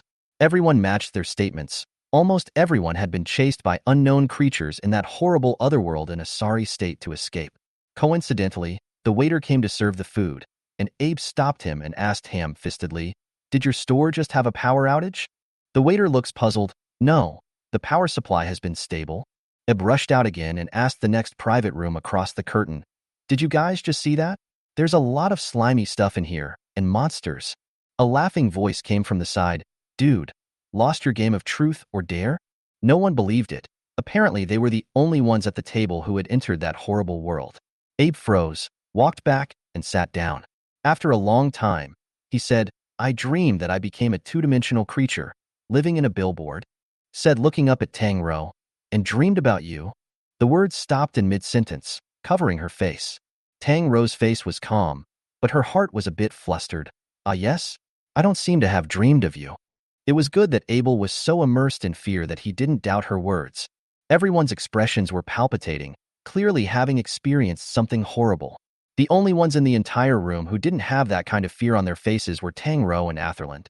Atherland's eyes were red, with teardrops hanging from her eyelashes, in a daze. Tang Rou asked, "What's wrong with you?"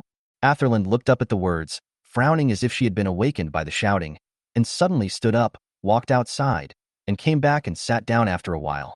Puzzled, Tang Rou asked again, "What's wrong with you?" Atherland shook his head, pretending to be relaxed. "I'm fine." He said this on his lips, but his eyes were still searching around. Most people were accompanied by death before they were released from their dreams.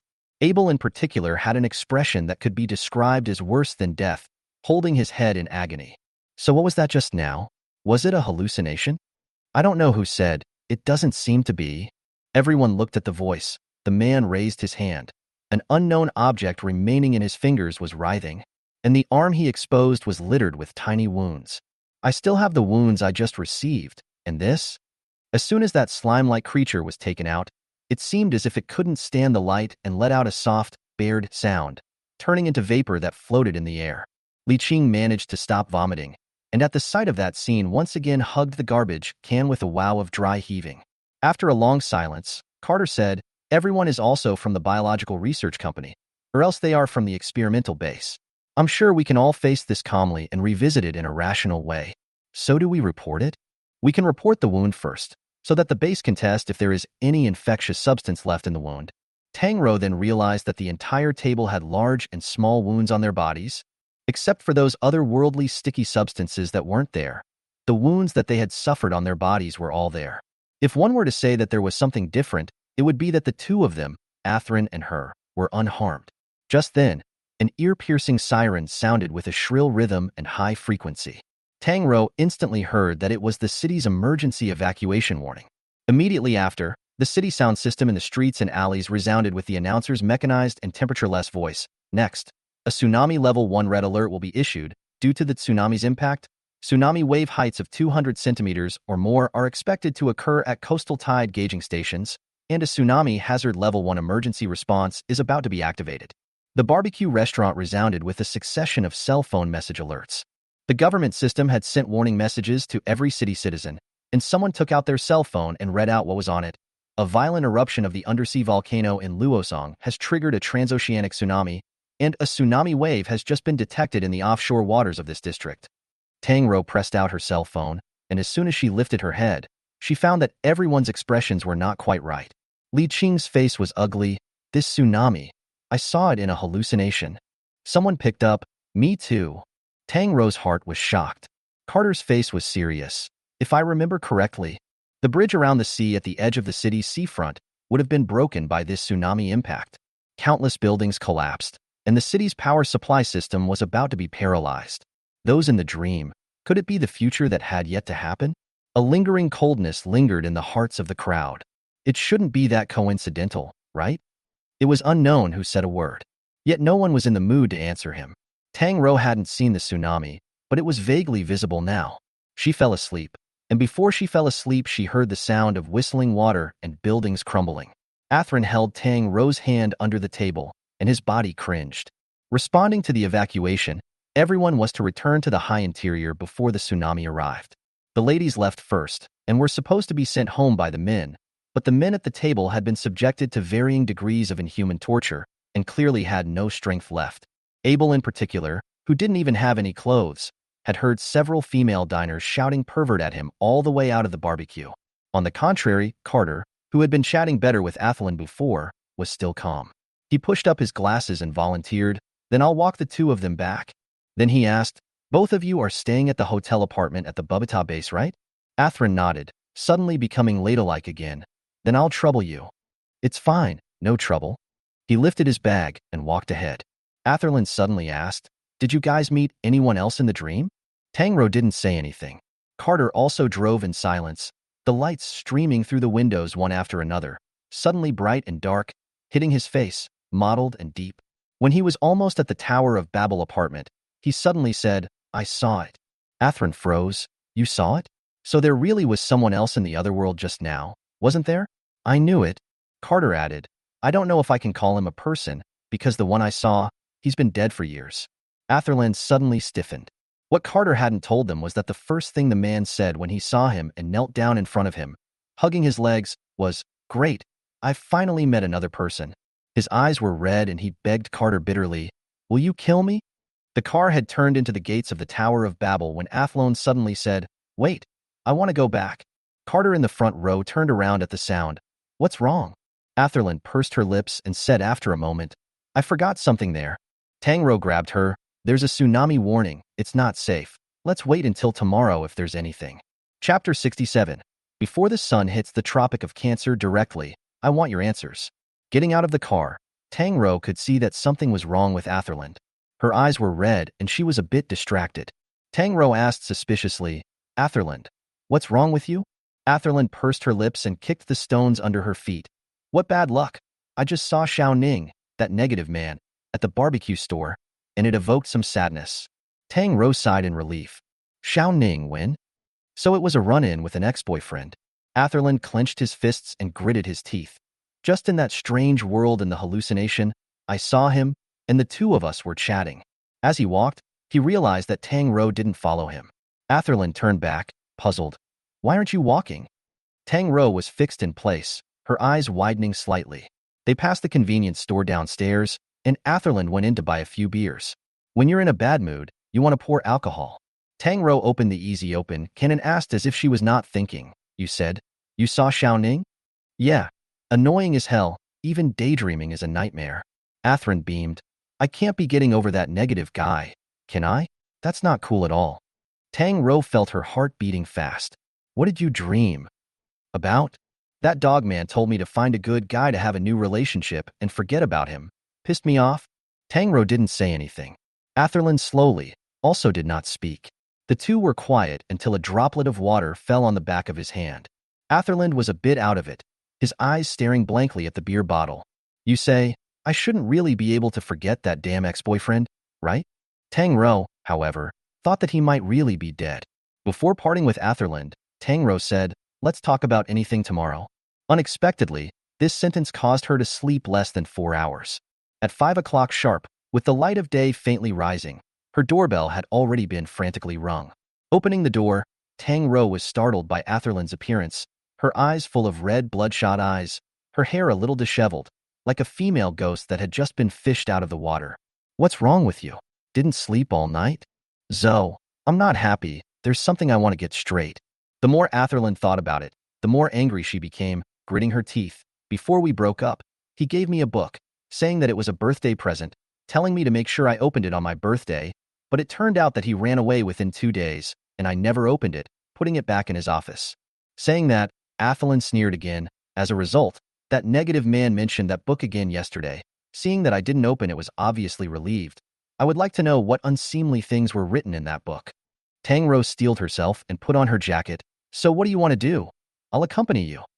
At 5:30 in the morning, they arrived at District D. Tang Rou also wanted to figure out what was going on. Xiao Ning's erstwhile office hadn't been changed yet.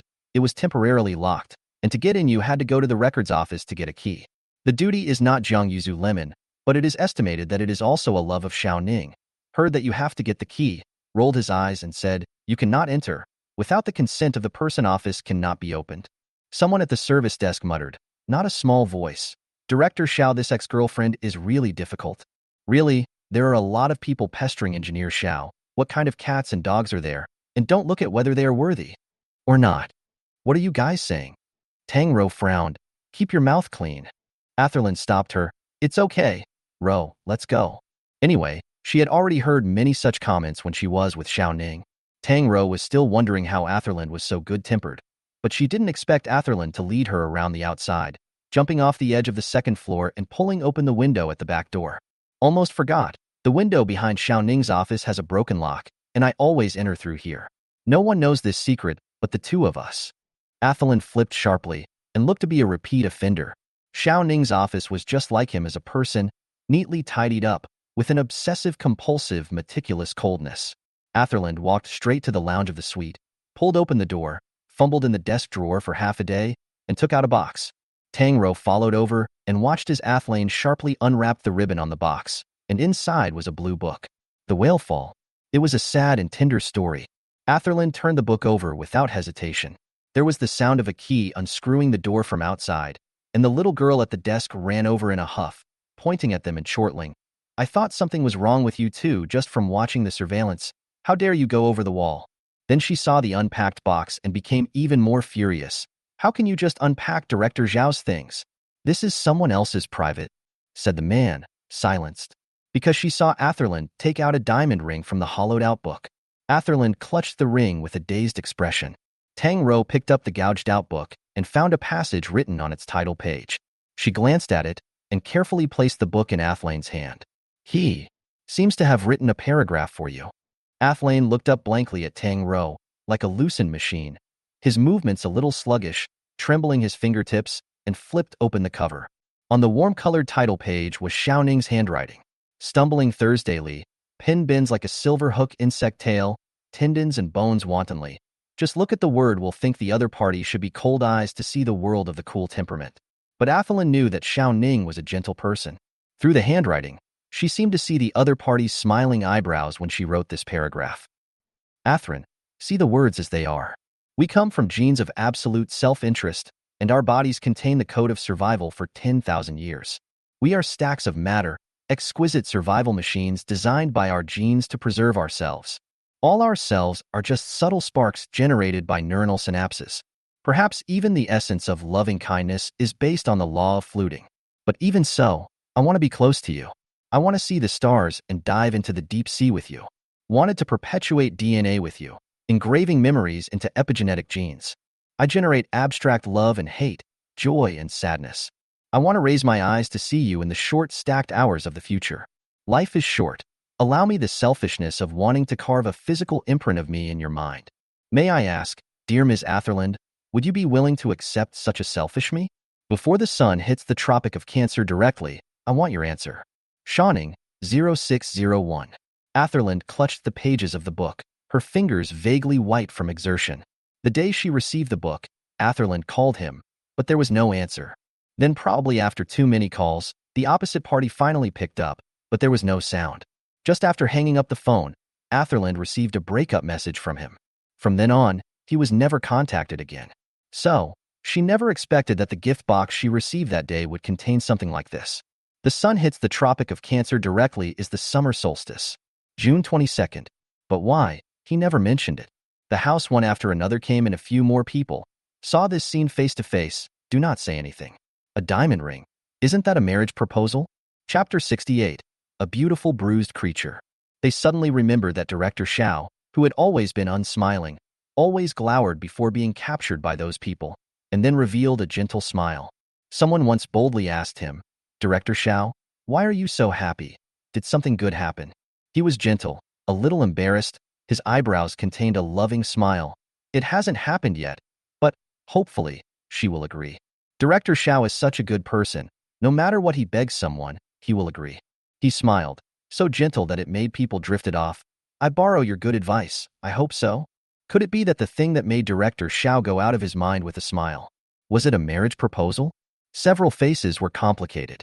The eyes that looked at Atherland again always had some, if not more, pity in them. Atherland's eyes were red, staring blankly at the ceiling. Tang Rou helped her up and took the book, this time leaving without anyone stopping. They made way without a word. No one spoke. Walking outside the office, she asked Atherland, "What are you thinking about?" Atherland lowered her head and looked at the diamond ring in her palm, her chest rising and falling a few times. "I'm thinking, why is Xiaoning so cruel, saying he's going to propose? But in the end, he pulled the plug on me." "On what grounds?" he said to leave. "Saying break up, just break up, not giving me any time to react." Tang Rou couldn't speak. Atherland cried out, "What do you mean, him? Regret? Doesn't like me anymore? Son of a bitch, who wants his broken ring? By what right did you break up and still not let me have a good time?" Tang Rou patted her back, not knowing how to comfort her, because she got the answer in that world. Someone told her that people who have died with unfinished wishes will appear in that world in a clear form. "Xiao Ning, I am afraid that they are no longer there." She cried, "I just want to ask him why he doesn't want me anymore." "Zo, I wanted to tell him that I do." Almost out of breath, Athlane clutched the ring hard and pressed it to her chest. "Am I particularly worthless? He's blackballed me, and I'm still thinking about him and hoping he'll look back at me. I'm willing to marry him." "Zoe, I lied. I can't forget him."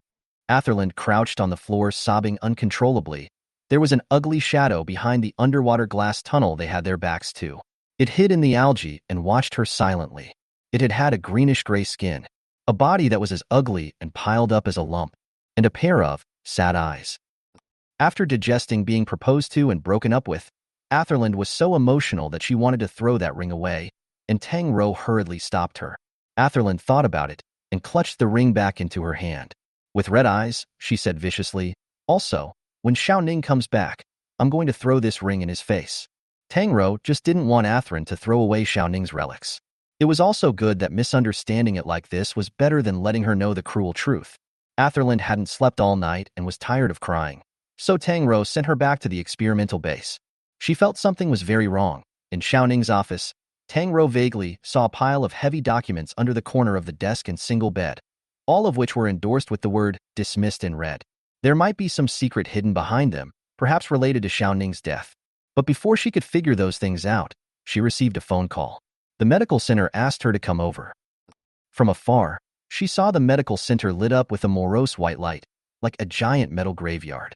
Before she could walk over, the people inside had already opened the door and quickly stepped out a few people in white uniforms, walking expressionlessly to Tang Rou, obviously aware of her identity. "Quickly lead him away. This mermaid has no formalities. We can't take him in to save him." "Why?" Tang Rou was surprised. "He's an experimental subject of the base. Why can't he be collected and rescued?" The therapist at the front threw her 2 bottles of medicine. "If you're willing, apply it to him yourself. These things can reduce inflammation." "But his wounds are so bad." The man interrupted her. "There is a quota for rescuing experimental subjects. He doesn't have a number or an ID chip. We can't violate procedures." After they left, the medical room was almost empty. Tang Rou searched for last night's direction to find the mermaid's room and pushed open the door. The air was filled with a smell of blood with a foreign fragrance. The mermaid was still sleeping. His body was still covered with her white lab coat, and his long, light blonde hair was like swaying algae, falling down from the metal frame. Even though the surrounding area was dim, a faint watery light still flooded his body, and his sparkling fishtail was like a huge gemstone carved into an artifact, shining with a radiant glow in the darkness. Tang Rou clearly saw the unhealed wounds on his body. The white chest was crisscrossed with bright crimson bloodstains. The skin and flesh flared out like flowers blooming to the point of conflagration. The mermaid had sensed it the moment she came in, frowning as if she was enduring the pain, and raising her eyes toward her. It was quiet, not crying, vulnerable and well-behaved. Are you okay? She walked over quickly, and the mermaid lifted her hand to take her wrist. The fingers were cold and dry, the thin lips faded from blood and a little chapped. The otherwise moist scales and skin were severely dehydrated. The mermaid's arms braced to raise his upper body, pressing his head against her waist, eyes closed. The shirt was also clutched in his hand. In order to prevent his wounds from splitting open under the drastic movements, Tang Rou could only compulsorily press down on his shoulders, vainly holding the man in a circle. Don't move. From a distance, it looked like an embrace. She gently patted the mermaid's shoulder and said to him warmly, "It's okay. It's okay." The merman's head hung low, the white coat covering him slipping off, the scarlet bloodstains on his back like torn wings. How could they bear to leave him hanging in the treatment room all night? The carts from last night were all still there, and she pushed them over, opening the top tank lid to let the mermaid in. "Get out of here first." The mermaid showed complete trust in her. Without knowing where Tang Rou was going to take him, laboriously supporting his upper body, he moved into the water tank bit by bit. Spinning around, he emerged from the water, his long light blonde hair sticking to his skin like seaweed, extraordinarily alluring. Chapter 69, Tea Scent and Stupid Beauty. Alfino had always been a particularly obedient experiment. But this obedience has to add a special premise, that is, when facing Tang Rou. The experimental chamber that was unbearable in his eyes had long since lost control of him, and would stay inside quietly because Tang Rou liked to be obedient. So he pleasurably played the tame and well-behaved image, sticking to her and waiting blearily for her. The sound of the door lock turning came from the office door, and the youth immediately opened the hatch, poking out the graceful pale upper half of his body, his icy face softening. "Zo." The call was drenched in too much damp vapor and unspeakable lust. It was burning and gentle. Soon, the figure of the breeder appeared behind the door. He couldn't contain his pleasure and was about to climb out of the water chamber. "Zo, you're back now." But just then, the sight caught something. The youth's pupils locked up, looking dead behind her. What was that? Number 17, introducing you to a new friend. Tang Rou had always felt that number 17 was a very well-behaved child, like a tail-wagging puppy, sticking to her every day and quietly curling around her with tentacles poking out when she moved. But such an obedient child fell into great hostility the moment she saw the mermaid. The originally soft, translucent tentacles instantly elongated, becoming hideous and filled with a sense of violence, and coiled on the ceiling like a cloud. The mermaid wrapped her arms around Tang Rou's neck, her face buried behind her, trembling her eyelashes as if in fear. Tang Rou immediately spoke out, "Be quiet, don't scare him." But she didn't realize that number 17's reaction at this moment was a state of stress after encountering danger. He was anxious, yet his language system wasn't complete, leaving him unable to explain his intentions. "Zo, him. It's dangerous. Get away from him." "Yes, he'll be your new friend from now on." Tang Rou obviously couldn't understand what he meant, and said gently, "Alfino, he's injured and needs our help. You'll be friendly, right?" Number 17 became even more anxious and said helplessly, There is no what? Sick. Right." She was soft as always. "He doesn't have a name or number. He'll apply later." Unseen by her, the blonde fish-tailed beauty curled her lips in a very light show of sarcasm. Number 17 was instantly enraged and swallowed the rest of his words, his eyes sullen, his body covered in a somber aura. Tentacles coiled leeringly above their heads, like vipers ready to bite at their prey. "Get out of the way, Zo," he said in a cold voice. Tang Rou was puzzled. "What's wrong?" The mermaid crept closer to her ear, his voice low. "Did I cause you trouble?" Tang Rou shook her head. "No, don't think nonsense." His two slender white fingers hooked her sleeve. His tongue licked over his slightly dry thin lips, his tone low. "He doesn't seem to like me, otherwise, I'll leave." Tang Rou revealed an awkward smile. "Alfino is a good boy. He's just in contact with too few people. You guys get along more and get used to it." The mermaid looked good-natured, nodding her head gently. Tang Rou raised her hand and held the closest tentacle. As soon as that saber-rattling thing was touched by her, it immediately put away its harsh edges for fear of hurting her. Number 17, be obedient, okay? She gently pinched the tip of the tentacle and shook it from side to side. "Don't you even listen to my words anymore?" The octopus youth was completely unable to stand up to her teasing like this. The soft voice was like a feather passing by his ear, provoking an unspeakable tingle. Especially the hand she held the tentacle in was warm and soft. Being shaken twice, The youth was immediately septuagenarian, forgetting his initial sulking, the last vestige of sanity supporting him as he opened his dark green eyes wide and shook his head anxiously. Speaking with a bit of an airy tone and a quiver, "No, no, I can buy you candy." Like coaxing a child, she easily took the soft underbelly of this aggressive experiment. "Alfino, you're the most obedient, right?" "Yes." He nodded, quickly coming to his senses again and hooking her wrist anxiously. "No." The mermaid was breathless. "Sorry to interrupt. I'm a little uncomfortable."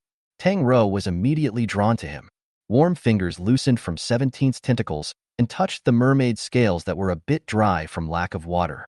"Been out of the salt water environment for too long. Give me a moment," she said, grabbing a disposable paper cup from the table and simply mixing up some potion. But the mermaid's body was extremely weak, her forehead leaning against her shoulder, unable to lift her hand. Tang Rou had been raising fey creatures for years and naturally squeezed the cup to feed him the water. "Hold on for now." He stared at the empty water cup. After a long time, he answered, his voice soft, "Thank you." Tang Rou smiled. "Don't be polite to me. You'll have to teach me more in the future." With a click, the edge of the water chamber holding the octopus youth cracked open a seam. Tentacles crossed over at this time, immovably grabbing her wrist bones. The ink-haired youth's face grim as he ripped Tang Rou away from the mermaid's body. His voice was cold and hostile, like containing ice. "Don't touch him." Tang Rou only felt that number 17 was inexplicably having a temper tantrum. "Loosen up, number 17." The youth stiffened, looking at Tang Rou incredulously. The feeder also looked at him, his brows slightly furrowed. It was a look of incomprehension. He stiffened, opened his mouth, but couldn't say anything, his tentacles stubbornly clutching her, pursing his thin lips like he was aggrieved. "Soft." This sound is full of too many emotions. He is not good. It was a pity that Tang Rou had already turned back and squatted in front of the mermaid to speak to him in a gentle voice. "There are no more water pods here. I'll go find one. You sink in first." The mermaid nodded, sitting peacefully with his tail curled up in the cart's narrow water tank. Tang Rou turned back to number 17 and said, "Alfino, be friendly, be obedient, be good." At the same time, she looked meaningfully at the mermaid. "Look, people are friendly to you." The mermaid showed only one face, wet hair plastered to her cheeks, warmth-less eyes watching him. A greeting came out of his own accord. "Hello?" The ink-haired youth was dumbfounded. For the first time, he had such a strong sense of crisis, and the pupils of his eyes tightened as he stared at the uninvited guest with a deadly stare. Humans were a seemingly complex, yet extremely simple creature. They were so soft and weak that they had no defenses, and were easily harmed and would die if they were not careful. It's also easy to be soft-hearted, easy to relax reason towards the weak. Humans are more willing to believe that the underdog is right, often siding with the underdog and losing the ability to see things rationally. The human error is irrational sympathy for the weak. Before Tang Rou left, the mermaid asked, "Can you come back early?" He had waited too long. Didn't want to be separated again. Tang Rou, however, misunderstood and stroked his hair. "Don't be afraid. Alfino won't hurt you." Then asked the somber-faced, half-chaptered youth, "Right, Alfino?" The other party turned his head, avoiding her sight, obviously sulking. Tang Rou secretly laughed at the childish tantrum and left the office. The all-metal door panel closed with a soft thud, the door inside and outside isolated into two worlds. Under the temperatureless light of the incandescent lamp, the weak mermaid, who was still covered in injuries a second ago, had a subtle change in her aura all of a sudden. Chapter 70, Shura. The lights flickered frantically, emitting a slight sound of electricity. Blurry black shadows that could not be glimpsed in their true colors appeared at the corners of the walls. The mermaid gathered a soft harmlessness and slowly stretched his arms, gently turning his head and looking expressionlessly at the SS-17 experiment in the water chamber. The other was looking at him as well, a murderous desire to destroy emerging from amongst the pure, rich dark green eyes. The air was silent and stagnant, and the cracks in the water chamber were widening. Predation, indifference, and killing were engraved in their cold, otherworldly blood. They had never been a friendly race, nor were they social creatures. The mermaid gently raised her hand, her pale fingers twisting in the air. "You're an eyesore," he commented coldly. It was clearly like nothing had been done, but space became distorted at this moment, and the air gradually solidified, pressing down on the youth in the water chamber. The octopus youth instantly curled up in pain, his tentacles tensed to the extreme. He was pulled by the invisible force, without any power to fight back, and the hard and incomparable water chamber, click, click, click, cracked out spiderweb like gaps and shook. Even the hard metal walls were slightly deformed, like a cracked iron box, bulging or sinking into unnatural folds. The mermaid inclined her head slightly, her soft blonde hair sliding down her shoulders with an indifferent expression. The silver eyes were frozen with a morose coldness, like an abyss that could not be illuminated by light. The ink-haired youth folded his arms, his pale torso cracked with a narrow wound oozing blue blood. He was completely helpless to resist. The creature before him was crushingly powerful. The tentacles deformed slightly against the horrific as hell power, forced to be trapped between square inches, spasming from the pain. He was tormented to the core, his mouth slightly open but unwilling to show any weakness, his eyes glaring viciously at the mermaid. The other roamed, averting his eyes to stop looking at him, surveying the office with interest. This was not the same office as last time. The mermaid vaguely remembered that last time. That office was destroyed to bits and pieces, and there was still a glass wall with a giant jellyfish kept behind it. Now, that jellyfish was gone. There was another octopus. How many of those things did she have around? Shadows pressed down under her eyes. The mermaid looked towards the skinned half-octopus experiment, her voice cold and without the slightest bit of temperature. Don't get in my way, and I won't hurt you. It couldn't go too far, or it would be a bit troublesome if it was discovered instead. Abruptly, those invisible oppression suddenly disappeared. Alfino felt that he could move. At the thought of his keeper being deceived by his disguise, he instantly burned with rage. His tentacles violently stormed up, like a vicious dog that was pushed to the brink of extinction, lighting up its sharp claws and teeth to tear at the enemy's throat, wanting to fight to the death. But just then, the door opened. 17. What are you doing? Tang Rou was just in time to see the scene of the mermaid retreating in fear, dodging those horrible tentacles. The one octopus experiment was attacking the other with hideous ferocity, killing intent as if it were substance. The ink-haired youth looked up in dismay, and his tentacles froze for a moment. But even faster, he stretched out his arm and injured tentacles, anxiously showing her, "Rou, you see? It hurts." Tang Rou walked over and held his outstretched hand, looking down to inspect it. "Injured?" "Well," he answered lowly. But soon, Tang Rou realized that his whole body was fine. His skin was pale and flawless. His touch was smooth and delicate, without the slightest appearance of injury. Tang Nian asked seriously, "Where does it hurt?" Alfino's eyes widened slightly. His powerful healing ability made it too late for him to show Tang Rou the evidence of the mermaid's menace, and those wounds had already disappeared. He opened his mouth and said in some panic, "It hurts, here." Tang Rou frowned, holding the octopus youth's wrist and examining it carefully again. Then looked at him suspiciously. "Does it really hurt, or is it faking it?" This octopus had already wolfed many times. There were priors. Alfino stalled. Taking her hand, the tentacle couldn't help but wrap around it, trying to pull the person closer in his direction. "Trust me, Zoe. This time it was for real." As an otherworldly creature that had only communicated with Tang Rou alone since birth, his language system was clearly not complete enough to express his thoughts. Tang Rou didn't have time to say anything when a crisp sound came from behind her as the fish tail gently collided with the floor. The weak mermaid let out a slight hoarse gasp like she couldn't endure the pain. Seeing her attention diverted, Number 17 tugged at her, lifting his hand to cup her face, insistently saying, "Don't look him. Look me." Like a child fighting for favor.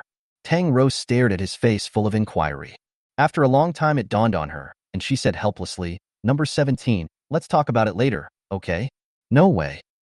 Number 17 bent down and tugged on her sleeve, more than a pleading color in his eyes, the tip of his nose nearly brushing against her forehead. "Don't go." Tang Rou raised her hand and rubbed that wet hair, said in a warm voice, "Maybe it's my fault. You're only like this because you've been in contact with too few people. Mermaids are very friendly. You be friendly to him too, okay?" "Friendly? Who? The mermaid?" The youth's expressionless face looked at Tang Rou without blinking, unable to express complex feelings. Tang Rou had raised him and understood all of his little actions, and at this moment, seemed to see a hint of aggression on that handsome, face-palmed face. She couldn't help but laugh. "You bullied someone else? Why are you still showing this expression? Pretending to be pitiful?" The youth's expression became even more aggrieved. It was truly aggrieved. Tang Rou broke his fingers one by one and was tickled by the touch. He couldn't explain for a moment, looked at her pitifully, and in the end, only lowered his voice to say, "Sugar." Sugar has not yet been given to him. Tang Rou shook her head in mock anger. If you don't listen, there will be no more sugar. He was even sadder. The mermaid leaned weakly against the wall, his pale, thin skin crisscrossed with cold white and crimson, the two colors colliding with a hint of abusive beauty in its cruelty. He looked at Tang Rou quietly, his eyes as clean as glass beads. Tang Rou took out her toolbox and sat down next to him. "Here, let me take a look at your wound." The mermaid obediently revealed his wounds. Scarlet and hideous, like a mermaid that had just been salvaged from the sea and torn by a shark. This was what a real injury looked like. The way number 17 was all shiny and flawless like that really wasn't convincing in the slightest. Instead, it looked like he was being evil. Tang Rou said to him somewhat apologetically, "Didn't ask for a water chamber. I'll think of something else."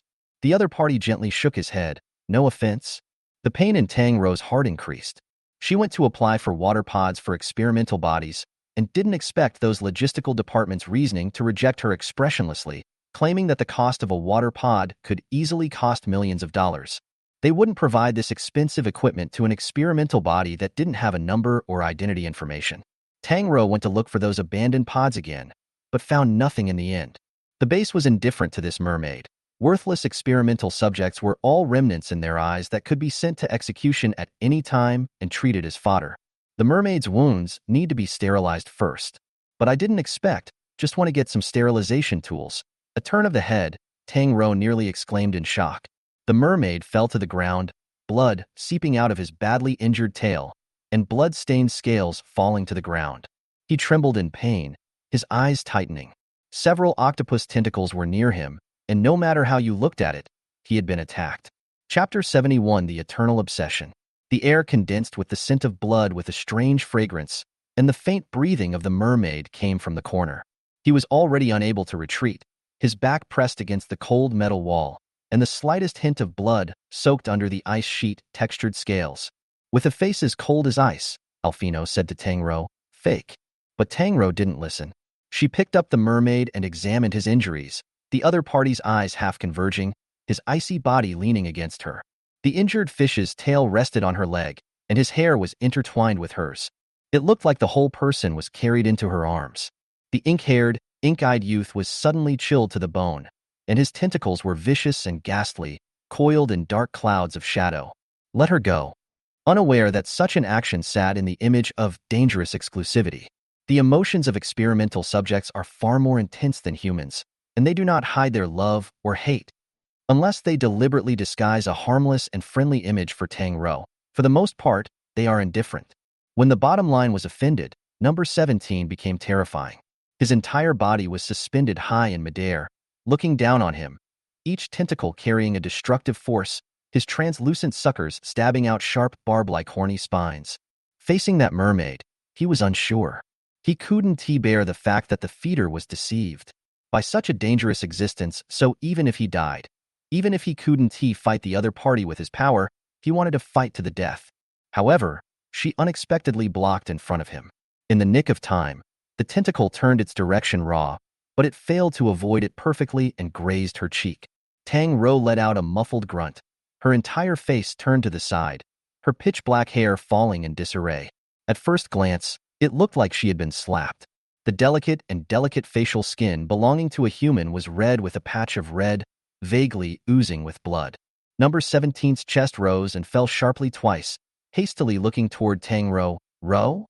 Tang Rou raised her head, her red, swollen cheeks peeking out from between her messy hair, not angry or blaming him. "Don't be like this." Her tone was clearly calm, but it was like a dagger that viciously tore into number 17's heart. He looked at the red marks on Tang Rou's face, and his heart ached so much that he couldn't wait to cut off his tentacles, at the same time staring even more disgustedly at her behind. His thin lips spat out two icy monosyllables. "Rou, get out of the way." Tang Rou didn't move. "Wow." The water pod cracked open in response. The coldly hostile and handsome ink-haired youth crushed through the wreckage of glass and metal, pressing a little towards her, enveloping her in a shade. "Get out of the way, Zoe."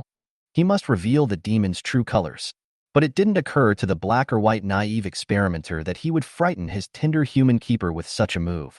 The other tensed up long before the loud sound of the lab pod breaking apart, and took a small step back when he saw his expressionless face pressing down on his figure. 17.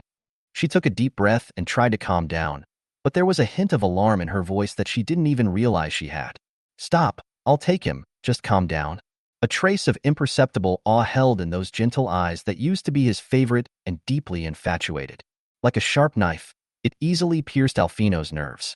He froze in disbelief. Soft. You, afraid of me? The mermaid's eyes darkened a few degrees. Pale fingers hooked Tang Rou's sash, pulling her behind her. Obviously his face was condensed, but his voice was low and weak, his breath like a swimmer. Be careful. Don't mind me, you hide. Tang Rou didn't move away, slowing her voice to say to number 17, Alfino, calm down for a moment. This lab still belongs to you alone. I'll take him away, okay?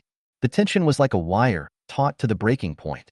Number 17 had stayed with her from birth until now, and Tang Rou was familiar with every look and every change in his mood. She was quite certain that Alfino wanted to kill the mermaid. This made Tang Rou unconsciously recall again the last time Athrun was here, when he lost control of his appearance. When she thought about it carefully, number 17's loss of control wasn't untraceable, and every time it had something to do with her. Perhaps his sense of territory was too strong, and he had scratched Tang Rou into his exclusive range. Octopuses were creatures of the lifelong mate system, and once they identified with someone, it might become an everlasting obsession. Tang Rou pressed the mermaid's shoulder. You go back to the tank first. The mermaid's eyes stared icily at the half-octopus youth, and after a few seconds of stalemate, she finally played the submissive image, bracing her body to return to the cart's water tank. I'll take him, okay? Tang Rou carefully raised her hand, wanting to stroke the sword's tentacles and in doing so, calm him down, but he avoided it. Pursing his lips, he looked at her fixedly, word for word, like an accusation. You want to go with him? Tang Rou's hand froze in the air. Her silence shattered the last trace of expectation hidden in the youth's eyes. With difficulty, he averted his eyes, like he was preserving his last illusion, and slowly backed away, returning to the broken water pod, presenting a self-absorbed appearance of licking his wounds alone. Like an aggrieved little animal, the original vicious and murderous tentacles curled up and gathered around his pale body. Tang Rou pursed her lips. Alfino. The youth's back was turned to Tang Rou, his head sunk deep between the tentacles, a picture of a posture that refused to communicate. The mermaid gazed at her in silence. There was a certain mixture of exhaustion and hurt in his eyes. In the long years of his absence, the heart of the human that had once belonged only to him had finally inhabited someone else. The intimacy and unspoken silence between her and that octopus made him, who had won even in this silent contest, seem superfluous. There was an empty hole in his chest. He was a little dazed. So hard. Was he really hurt? The loss of blood made the mermaid close his eyes, so deep into the drama that he was literally dying, even as the water in the tank glowed a golden red. Tang Rou eventually said to Alfino, calm down and I'll see you again. Shortly after these words, the sound of a door slamming sounded behind them. The light in the room dimmed, and on the broken water pod, the youth clutched his tentacles, his handsome face filled with bewilderment. No one saw his dark green eyes that were growing moist. 17's mind reflected back the last look of his keeper, slightly wary, with a red mark on his cheek where he had bruised it. Blame, pain, remorse. Each emotion was strange and familiar, and they all arose in relation to the breeder. Inside the youth's cold lip cavity, the sharp, venomous, barbed jaw piece nearly chewed his lower lip to pieces. But he didn't feel a thing, recalling that image with self-mutilation and self-mutilation. Why don't you believe him? Between his pale fingers, there was a strand of long black hair tied by a leather band, wet with water and drooping, which was his beloved thing. It was a strand of hair that Tang Rou had cut for him. Inside the quiet and unoccupied experimental chamber, only his mumbling remained. It hurts. Me, it hurts. The medical center does not treat injuries. Logistics doesn't give water pods. 17 shows unprecedented hostility to the mermaids. The base issued an early warning notice that this tsunami caused by the Luosong volcano was quite serious and could potentially partially paralyze the city's systems. Tangrowth glanced at it and didn't wait to put the phone down before someone put the call in. Athelin finally woke up from his nap, his voice a bit muffled. Ro, are you back yet? No, I'm at the base. Come back soon. The first wave of tsunami has already reached the coastal area. The seawater is pouring in. Homes have been destroyed. Some places have already lost communication. Tang Rou pinched her eyebrows and said, I may not be able to return now. Why can't you go back? I see that many people at the base are off duty. Before she could say anything, the mermaid suddenly drilled out of the tank and took her hand. Icy body heat passed through the contact, and Tang Rou turned her head back to meet those ethereal, icy eyes. Can I go with you? Tang Rou froze. I want to leave here. Her figure was reflected in his eyes. The androgynous face pressed against her hand, its color obscure. But I can't escape. Athrun asked suspiciously, Who's that on your side talking? The voice is so nice. Tang Rou spoke, I'll call you back later. The mermaid tilted her head and stared at her, and Tang Rou was somewhat helpless. Experimentals aren't allowed to leave the base. You can. He looked at her fixedly and said, I didn't belong here in the first place. Awakened because of a person, and came ashore, and was captured by greedy humans. No one will ever know why mermaids came to land. Why the mysterious creature that was supposed to be dormant in the otherworldly depths became a prisoner of the lab. Not even the man who woke him up knows. Chapter 72, Mermaid Elegy. 3 years ago, with 10% of the continent remaining, the ocean became the breakthrough direction for human survival. That year, the Tower of Babel united with several major bioengineering bases and convened a unique experiment. They captured the most amazing and terrifying special creatures ever. Those who came to watch the experiment wore heavy special protective goggles. In addition to scientific researchers and oceanographers, the rulers of the Union were also alarmed. They were flanked to the sterile laboratory, wearing gowns and epaulets, and someone had prepared wine and snacks to enjoy a cold to the core experiment like a high-class ball. Across the huge expanse of bulletproof glass was a huge pool so deep that it was impossible to see the end. The body of water reflected a light blue color, and in the depths, immersed in it, was a blurry, slender figure. That's him. What a wonderful creation. What is the subject of this research? The Fey creature's erogenous love period. If we can get hold of his genes and merge them with human genes to transform them, we might be able to unlock the evolutionary code. Conducting special experiments to create the perfect human. The rulers revealed smiles and complimented. What a great experiment. The dean introduced to the rulers. In order to bring him into the estrus early, we injected a large amount of domperidone into his body, as well as the luteinizing hormone-releasing hormone A3, the water temperature, as well as the salinity. This is not the mating season for cold-blooded animals. The mating season for marine creatures is usually in the springtime, and will take place when the light and sunlight is just right for the love-crossing mating.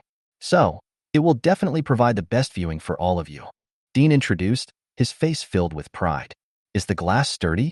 Absolutely sturdy, special encryption that far exceeds any kind of defense-type observation wall in the world. So, what's inside absolutely can't get out. It could only be forced, like a senseless beast, to accept their manipulation. The smiles of the higher-ups grew deeper and deeper, holding their glasses of wine as they intently admired the figure in the artificial seawater. Someone asked curiously, why doesn't he swim over? Oh, this can't be helped. He's very wary. Cold-blooded animals wouldn't actively approach any human, let alone this being the most mysterious Fey creature. Don't worry, we have a remote HD camera. You can observe any of its moves. Look, now those oxyurotic drugs have started to take effect. Dean said, pointing to the screen. People looked at it and instantly couldn't take their eyes off it. The high-definition, zoomed-in fishtail beauty was crouching on the aquascape reef. It was so beautiful. What kind of mesmerizing and dreamy creature was this? But the truth was, the figure looked in pain. He was curled up with his back to the glass, and on his smooth, white back, the two shoulder blade bones looked like butterflies on the wing. Seaweed-like silky, light blonde hair was slowly swaying as the current fluctuated. The hair hangs softly on the mermaid's shoulders and spreads out in the water with his subtle movements, like a beckoning flag. The merman seemed to be shivering, his body, joints, and elbows taking on an unusual pink color. Like a flower that had bloomed to a conflagration that one could not help but reach out and try to destroy. He didn't turn his head back. Only half the line of his neck and his white earlobes were visible, and the superior stared at these earlobes, never able to take his eyes off them again. Does he have a name? No, we just call him by his experimental code. Give him a name. Right now it's called something like SP-01. The OP gave a look of disappointment, and the dean, instantly understanding, offered, if you have a better idea, you can name the merman. The man smiled, raising his hand to touch the glass, his fingers tracing the dreamy shadow. Then said, "Keep him close. I want a closer look at him." The earth could not satisfy human greed, especially the greed that prides itself on justice. When sin is justified by justice, harm and wickedness become honorable. In short, they all have rational explanations, and they all become justified. How can the higher powers standing at the top of the pyramid be wrong? They're just trying to advance humanity. That year, Tang Rou, who had graduated from the Oceanographic Institute with the best grades, had just stepped into this huge metal siege. The slogan of the Tower of Babel was, "Decipher the evolutionary code. Let mankind evolve." Tang Rou, like all young people, is full of fresh blood with expectations for the future, wanting to make her life more meaningful. All of her relatives died in a shipwreck, and no one wanted to make human evolution more resilient than she did. She entered with great anticipation, thinking she would be engaged in the most righteous and meaningful thing in the world. Little did she realize that on her first day here, the alarms sounded throughout the building. Many people didn't have time to escape, and the observation room, set up like an extravagant reception, turned into a sea of corpses. Cylinders shattered, circuits destroyed, door locks impossible to open. The out-of-control began when someone took off their goggles to get a clearer view of the phenomenon of extraordinarily high-level biological fever. Tang Rou registered her information card at the service island desk and saw countless people rushing out on their way to wait. Right behind them was a team of heavily armed security officers escorting a huge metal water capsule. "What's being transported inside?" she asked curiously. In fact, Tang Rou's voice was not loud enough to hear the violent, crashing sound of the metal capsule as it fell. SP-01 is out of control again. The red alarm was pulled full across the tower-shaped building. Tang Rou heard someone shout, "Don't let him hurt himself. His tail is breaking." The crowd clustered anxiously, some fleeing outward, others charging in with weapons. The uninvolved were removed, and Tang Rou was forced to evict them. 3 years later, the people who had participated in that one observation experiment in the first place were gone. The superiors at the top of the power of the Tower of Babel and several large biological bases changed one batch after another, and no one knew what all had happened in the first place. After all, there were no survivors in that observation room. Drip. In the wide conference hall, a holographic light screen projected an internal encrypted file. Contents: Tower of Babel, first biological release experiment. Subject: SP-01 mermaid body. Tower of Babel S-class breeder, TR. Experiment content: open to observation whether or not an emotional bond in the universal sense would arise between a xenobiotic and a human. Progress of experiment has been taken out of the experimental chamber and out of monitoring range. Chapter 73, Bringing Home. Tang Rou had thought that bringing a mermaid home was whimsical. Unexpectedly, the base was so permissive towards him to the point where Tang Rou became skeptical. Not only did no one stop her along the way, they all turned a blind eye to her. Eventually, the security guard at the security office said, "Yes, he's already an experiment under your name. You can take him out, but you can't expose him to public view." So Tang Rou took the mermaid home. When they arrived downstairs, the lid of the water tank opened a crack, and the mermaid quietly looked out from between the cracks, seemingly curious about the world. After looking at it for a while, the line of sight moved to Tang Rou's face, and the pupils looked like they were glowing. "Don't look at me with such eyes." Tang Rou flexed her fingers and gently tapped the lid of the box. "Dive down. It'll be troublesome if someone outside the base finds out." The mermaid obediently hid into the water, only revealing 2 eyes to quietly look at her. Although it was a fish, it always reminded Tang Rou of the kitten that used to wander outside the orphanage. That cat would always stare at them with bated breath when it had something to ask for, and then went back to basking in the sun after giving food or smoothing its fur. The cat eventually died on a rainy day. The change in climate made the rainwater so corrosive, caustic, and acidic that the stray cat would not survive the night of continuous rainstorms. Being stared at by him like this, it was hard to ignore, and Tang Rou couldn't help but quietly say, "We're almost there." The elevator rose all the way to the 162nd floor, and it was a bit of a reaction until they pushed the water tank into the room door. The mermaid curled up in the cramped water tank, slowly sticking her head out like a cat, curiously poking around after newly entering an unfamiliar environment. With eyes as clear as glass beads, she looked around. Tang Rou's apartment was very cozy. As soon as she entered the room, the light automatically adjusted out of the warm light. She went to disinfect the bathtub, cleaned it up, and then filled it with water, and found the sea salt and salinity meter to start testing. Blending the artificial seawater to a concentration of 2 points pushed the cart over. The mermaid was badly injured. Tang Rou tried to carefully avoid his red, swollen and oozing wounds, holding the other side and slowly lifting him into the bathtub. The slender fish's tail oozed blood again with a little force, and the wide tail fin couldn't fit into the 2-meter-long bathtub. A large section of it was exposed. Tang Rou tried the water temperature and asked him, "Do you think this is the right temperature? Let me know if it's cold or hot, and I'll reconstitute it." The mermaid shook his head and said softly, "This is fine." The experimental subject, who should have been well cared for, was covered in scars and didn't receive formal and comprehensive treatment. So Tang Rou could only soak him in an anti-inflammatory medicinal bath first. She didn't think she was doing a good job, and even somewhat inadequate. This was a mermaid that had saved her life, and 3 times. And with the other party injured, she certainly couldn't just sit back and do nothing. Tang Rou stood up, but was tugged by the hand, and turned back to find the mermaid looking at her with those piercing platinum silver eyes. "Where are you going?" Tang Rou smiled at him. "Don't worry, I'm going to prepare some medicine to coat your wounds."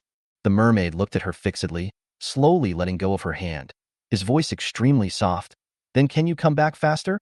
He was greedy, he admitted. Once he was back in contact with her, he wanted to see her all the time, hear her voice and touch her warm body all the time, especially with her patience and tolerance. "It's okay," he heard her say. The merman leaned back against the tiles of the bathtub and looked at the ceiling, unfamiliar emotions welling up in his chest. He retrieved what he had seen and heard over the years in human society and could vaguely determine that the emotion was a mixture of pleasure and jealousy. Pleasure because of the arrival in an environment that was exclusively hers, where he hadn't caught the scent of any other living creature, proving that this realm was hers alone. Jealousy because in his absence, she had been surrounded by other creatures that took up most of her attention. Obviously, he was the one who had encountered it first. As she passed by the floor-to-ceiling windows, Tang Rou realized that it had started raining again outside. Not far away to the raging sea level, the rainwater was converging into lines on the glass at an increasingly rapid rate, finally blurring the vision with its flowery whiteness. Citizen Terminal has sent a second wave of tsunami warning. Tang Rou clicked on the push to find that the news is showing that the last wave of tsunami has broken the cross-sea bridge. Connecting them to this area of the transportation path is temporarily blocked. Not only that, the monitoring station also predicted that the sea level would continue to rise, and it was possible that the land area would continue to shrink after this tsunami. What a disaster. Tang Rou took the medicine bottle and walked back. Suddenly her footsteps lurched. The memory returned to that night at the barbecue restaurant. What had they said? The bridge around the sea at the edge of the city's seafront will be broken by the impact of this tsunami. Countless buildings will collapse, and the city's power supply system will soon be paralyzed. She turned back and could only see her reflection on the floor-to-ceiling windows in the turbulent water. The bridge across the sea had indeed washed away, just now on the news. So, would the power supply system be paralyzed too, as in the dream? Was the vision really a prophecy? Back in the bathroom, even knowing that the creature was put there by herself, Tang Rou was still a bit uncomfortable. The bluish glowing tail fin dangled from the tiles, its scales radiating sparkling waves under the refraction of the light, and its slender, pale hand fell along the edge of the bath. The mermaid lay on her back, eyes tightly closed, not knowing if she was asleep or passed out. Tang Rou walked over and touched the water temperature. The LCD screen showed a constant temperature of 25 degrees, dissolved oxygen 11 milligrams per liter. Everything is normal. So is he asleep? Just then, the bathroom lights suddenly flashed, and a faint current tone came from the warming lamp overhead.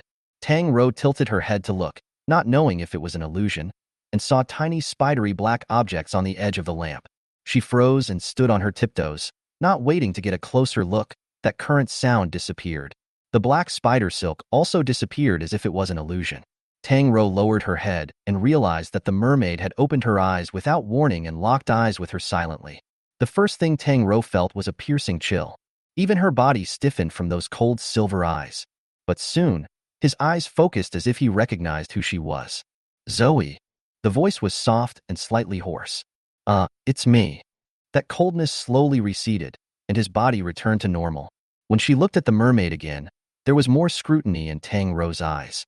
The mermaid sat up straight, seemingly a little uneasy, raising her eyes to look at her from the bottom up. Her first reaction was surprisingly to apologize first. "Sorry, I just fell asleep." "What's there to apologize for?" Tang Rou asked. Are there any uncomfortable places on your body right now? The wound still hurts a little. She glanced at the timer and said, the medicinal bath will take another hour. So if there are any discomforts, tell me in time.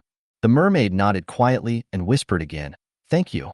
Tang Rou came out of the bathroom and called the security center to ask what happened to Qin Li's investigation results. But she didn't expect the results to shock her, not because the punishment wasn't as strong as she'd hoped, but the person on the other side of the phone asked suspiciously, who is it that asked Qin Li? Tang Rou thought that the other party wanted to shirk their responsibility or harbor Qin Li, and said with a straight face, she privately abused the experimental body, and I have human and material evidence in my hand. If you can't handle it properly, I'll go to the Tower Type Center to complain. But the other party asked again in good faith, excuse me, may I ask which district you said Qin Li is a staff member of? S District. There was a crackling sound of tapping on the keyboard from the other side, and after a pause, the person said, there are no bioengineers with the last name Qin in Area S, and none among the breeders. There is a data monitor with the surname Qin, but his name is Qin Faxing, and he is a male. May I ask if the Qin Li you mentioned is a male or female? Tang Rou felt odd. Qin Li is the biological engineer and senior director of Sector S. The person on the other side checked again and seemed to be in a difficult position. Indeed not.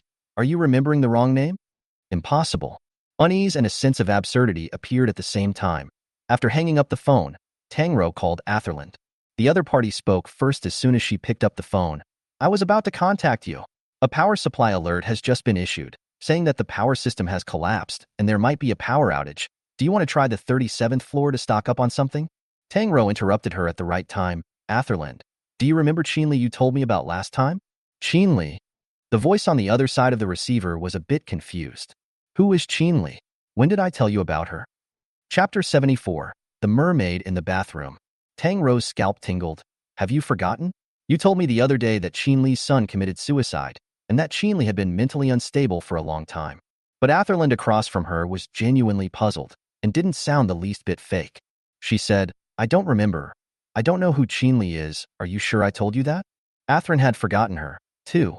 No, not forgotten. Tang Rou suddenly felt a pang of fear. She hurriedly hung up the phone and went to the bathroom.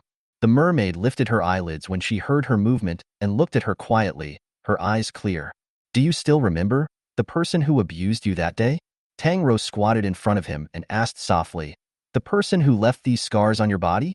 The mermaid quietly looked at her for a moment and shook his head. Tang Rou froze completely. Why did no one remember her? It was as if her existence was like words written with a pencil, erased with a gentle wipe, all wiped away without a trace. She had vanished into thin air. Everything about her had disappeared. There was no name for her in the base system. Atherland didn't remember her. The mermaids didn't remember her. It was amazing that no one in this world remembered Qin Li as a person anymore. Then you still remember these injuries of yours? But in the next second, Tang Rou's words came to an abrupt end, her expression somewhat hollow. Qin Li, who is it? Who? Is it hard to make someone disappear? It's hard, both in the legal sense and in the social sense. Every person is not an island. They have roots spread out and intertwined under their feet. Is it hard to make someone disappear? Not difficult. It's easy. Tang Rou walked away for a brief moment with her eyes open, and then came back to her senses when it was the timer that sounded the reminder. It was time for the mermaid to soak in the medicinal bath. This mermaid was the one she had brought over from the base this afternoon, and in a sense, he was a savior who had saved her life many times. A few days ago, he had been abused by one of the keepers at the base and had suffered serious injuries. Tang Rou's memory was trimmed and optimized, concocting logical and self-explanatory plausible reasons, not noticing in the slightest that something was wrong. The water in the bathtub was tinted with a light red color, as well as the transparent mucus that the mermaid automatically secreted when her wounds were repaired. She opened the drain that she had opened and told the mermaid, "Can you simply clean it yourself? I'll change your medicine after rinsing." However, the mermaid looked at the facilities in the bathroom with a confused expression. He did not know how to use the bathing system in human society. Tang Rou thought for a moment and asked, "Then I'll wash you, mind?" The mermaid looked at her with those clean, penetrating eyes and nodded, inexplicably giving Tang Rou a sense of guilt, as if she was cajoling the scum of her simple girlfriend. For some reason, when faced with this mermaid experiment, she would always think of something messy. The mermaid had no objections to all of her behavior, which could be described as submissive, and most of the time didn't speak. The bathtub was drained of the concocted potion, revealing his revealed and intact body. The last time he had treated the mermaid's wounds was the time of the level 4 alert, when the power supply system of the entire S area had been damaged, and with the faint light brought by the glass capsule, Tang Rou wasn't able to get a good look at his body.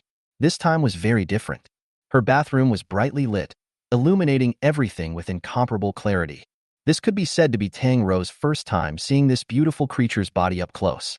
His skin was very white, the unique pallor of deep-sea creatures that were hidden deep under the sea and didn't see sunlight, and belonged to a male human's broad-shouldered, narrow-waisted, handsome upper body, with the part below the waistline covered by streaming, radiant scales connecting to a long, slender, dreamy fish tail. The flaw was that the scars from the violent damage were slightly turned out, revealing glistening flesh that was translucent and unique to fish. From both sides of the waistline extends the bluish fins, stretching out narrow ribbon-like tips, translucent like a ribbon.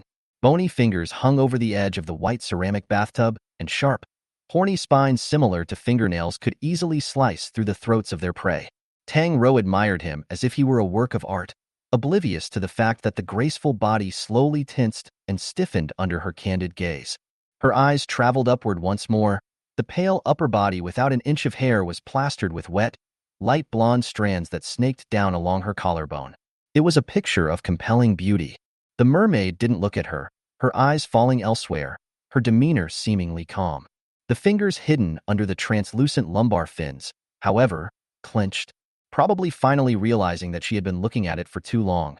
Tang Rou then picked up the ointment and averted her eyes, and the mermaid didn't move to breathe a sigh of relief, only to tense up even tighter in the next second. She raised her hand, and those melted ointments directly smeared onto the sensitive, burning wound. Tang Rou smoothed over the red and swollen wounds, vaguely touching the scales positioned downwards from her waistline, where the body temperature seemed to be a little higher than elsewhere. The rain, from the moment the mermaid woke up, stopped. Outside the glass window, churning waves that could not be calmed. An obscure tsunami lurked beneath the thick, slender, light golden eyelashes. Her eyes were as clean as any human she'd ever seen. The movements were also earnest and gentle, and what the mermaid knew was that she was cleaning her wounds, healing those made by the greedy humans. But the feeling was torturous, an unspeakable, unfamiliar, and even more intense torment than that night together in her lab. He frowned slightly, his petal-like thin lips pursed into a taut line, his entire being immersed in some kind of unspeakably unbearable subtlety. Tang Rou was careful and professional. She frowned as she cleaned the wound. The mermaid's injuries were very serious, and some of them were deep enough to be seen in the bone, making her not dare to apply medicine with a heavy hand. Not realizing that the gentle movements under her hands were making the other party become even more agonized. "Don't you have a name?" Worried that he was in pain, Tang Rou diverted her attention and generally said. The mermaid's long blonde hair hung down, covering his complexion. Tang Rou could only hear him faintly, his voice vaguely trembling. "Sure enough, it still hurt, right?" She continued to ask, "Then do you want a name?" The mermaid was silent for a long time. His chest rose and fell slightly, and he gave another light sound. "How about I give you a name, then?" The mermaid continued to hum, one louder than the other, one shorter than the other. There was also some faintly undetectable trembling. Even the tail of the fish was taut, so pathetic. Elegant, elongated fingers clutched at the hard ceramic tub rim, the horny spines leaving a deep mark on the smooth tiles. He closed his eyes and inclined his head, wet hair plastered to his cheek, bearing an indescribable sensation that was both strange and terrifying. She didn't seem to be an ordinary human. She had magic powers. Those hands, they seemed to contain some kind of power that was strong and made him shudder. Tang Rou once coated the wound at his waist and abdomen, once said thoughtfully, "You remind me of a certain character in Greek mythology. Rumor has it that Narcissus, the son of the river god and the forest nymph, was the most handsome man in Greek mythology, and his birth was accompanied by a prophecy from a prophet saying that if he wanted to live a long life, he must never see an image of himself." Chapter 75, Narcissus. Ding dong. With a soft thud, the elevator door of the hotel apartment opened. However, no one came out. After a while, the elevator door automatically closed. But a few seconds later, there was once again a soft ding-dong sound. The elevator door opened again, and a shadow came through diagonally. The security guard saw the abnormalities of the elevator in the monitoring room, pushed the door towards the elevator room, thought it was an elevator malfunction, but to my surprise, there was a person inside. standing crooked, covered in water, with his head against the elevator wall in a strange position, back to the door to stick in the elevator. It was as if he couldn't stand without support, as if he couldn't stand. "Hello, how may I help you?" The security guard walked towards the man, assuming the other man was drunk. Could it be a homeowner who just came back from outside? Why else was he covered in water? "Why don't you come out first, and I'll go to the security room and find you a towel to wipe it off?" The security guard raised his hand on his shoulder. His body was icy, and there was an indescribable sticky slickness on the water-wet fabric. It was also a little fishy. Without waiting for the guard to think about it, the man moved his head slightly. His head was still turned with his back to the security guard against the elevator wall, but his body slowly turned and twisted at an incredible angle in front of the security guard. On his front, where his chest should have been, there was an extra narrow, morose gash strewn with sharp, white teeth. The security guard took a step back, and before he could make any noise, he was violently embraced by the man whose body and neck had twisted a straight 180 degrees. Ding dong. The elevator door closed behind them, crimson blood slowly seeping out from the cracks. By the time that door opened automatically again, removing the blood and clothing trimmings from the floor, there was only one more person left in the elevator, with his back to the door. Atherland had called Tang Rou when she was telling the mermaid about Narcissus, the daffodil beautiful boy from Greek mythology. She said hotly on the phone, "The city warning says the power will be out in 2 hours, and the elevator is going to stop in a few minutes. Do you want to go get something?" Tang Rou looked at the mermaid and asked her, "Can you give me another hour?" Atherland sneered, "Forget it then. I'll go buy it myself first. See you later." Tang Rou suddenly thought of something, but speaking of which, there haven't been any more fey creature attacks on the city recently. Maybe it's because the military is controlling it well? Atherland suddenly eeped, "It's fogging up outside." Outside the glass window, a fog had indeed risen. The thick black air was like a swamp with too short a sight distance, churning with ominous air. The mermaid stared silently at her scarred fishtail, the young woman's pale, slender fingers dangling from it. It was clear that nothing was being done at the moment, but it made him feel hot and burning. After hanging up, the magical hand once again stroked up his scales and medicated him. The sensitive fishtail showed a hint of untimely pleasure at this point, against his will, happy and trembling at the woman's touch, and resentful at the brief separation as he dug into the ointment. How could a fishtail just be touched? The mermaid thought tautly as she lay on her back on the edge of the tub, her eyes half-lidded. She probably doesn't realize how fragile and sensitive a fishtail is to a mermaid, does she? He pursed his lips and endured it, carefully collecting his strange emotions and still looking quiet and docile on the surface. The cold ointment melted into a warm, slippery touch on her fingertips, applying itself to the wound with her gentle touch. The mermaid closed her eyes as she heard the girl tell the unfinished mythological tale once more. Having rejected the wooing woman, resulting in her fragrant death, the gods were enraged and decided to punish him. Narcissus was strolling through the forest one day, and when he came to the lake and leaned down to drink, he realized that an incomparably beautiful young man was looking at him from under the water. And at that time, he did not realize that what he saw was his own reflection. He fell deeply in love with the teenager in the water and drowned, seeking what he loved, and out of compassion, the gods allowed his body to be transformed into a crystal-clear daffodil. Her voice was soft as she stroked the scars on the fish's tail and said softly, "That is the story of Narcissus." "That story doesn't sound pretty." The mermaid spoke, her voice soft and muffled. Sharp, horny spines scratched a deep mark on the tile, suppressing the urge to make her cry out. Her voice was soft and light, falling on her ears like a feather sliding across the spinal cord, hard and deep. It must be nice to cry out, right? Drowning in the complexity of this feeling, the mermaid said slowly, "Why must someone respond if they adore him?" "You're right," Tang Rou agreed, rather compassionately cupping his fishtail dangling outside the bathtub and carefully placing it in her lap. The gods in the ancient Greek stories are actually deified people, speaking not of divinity but of humanity. They have the same qualities as people such as joy, anger, sadness, bravery, suspicion, jealousy, and various other qualities. So in a sense, they are just as selfish as people. Tang Rou carefully cleaned the circular blood and flesh at the place where the chains were penetrated, because he was too serious and careful and was extremely close, and as he spoke, his breath sprayed on his scales, causing the mermaid's body to become even more taut. He slightly swung his fish tail and gently struggled like a reflex, but was pressed down by Tang Rou. "Don't move," You'll get hurt. This time, the entire palm was pressed against the cold scales. The mermaid jerked his upper body up, and his cool, wet fingers gripped her small arm, tugging her to lean over a bit. His hair hung down, his eyelashes fluttering and quivering like two feathers, as if he couldn't take such a touch, and slightly sharp teeth showed between his lips, biting the soft ones crimson. Does it hurt? Tang Rou asked. Then I'll be gentle. Lightly? It would be better to be heavier, to push harder on him. That would also be less torturous.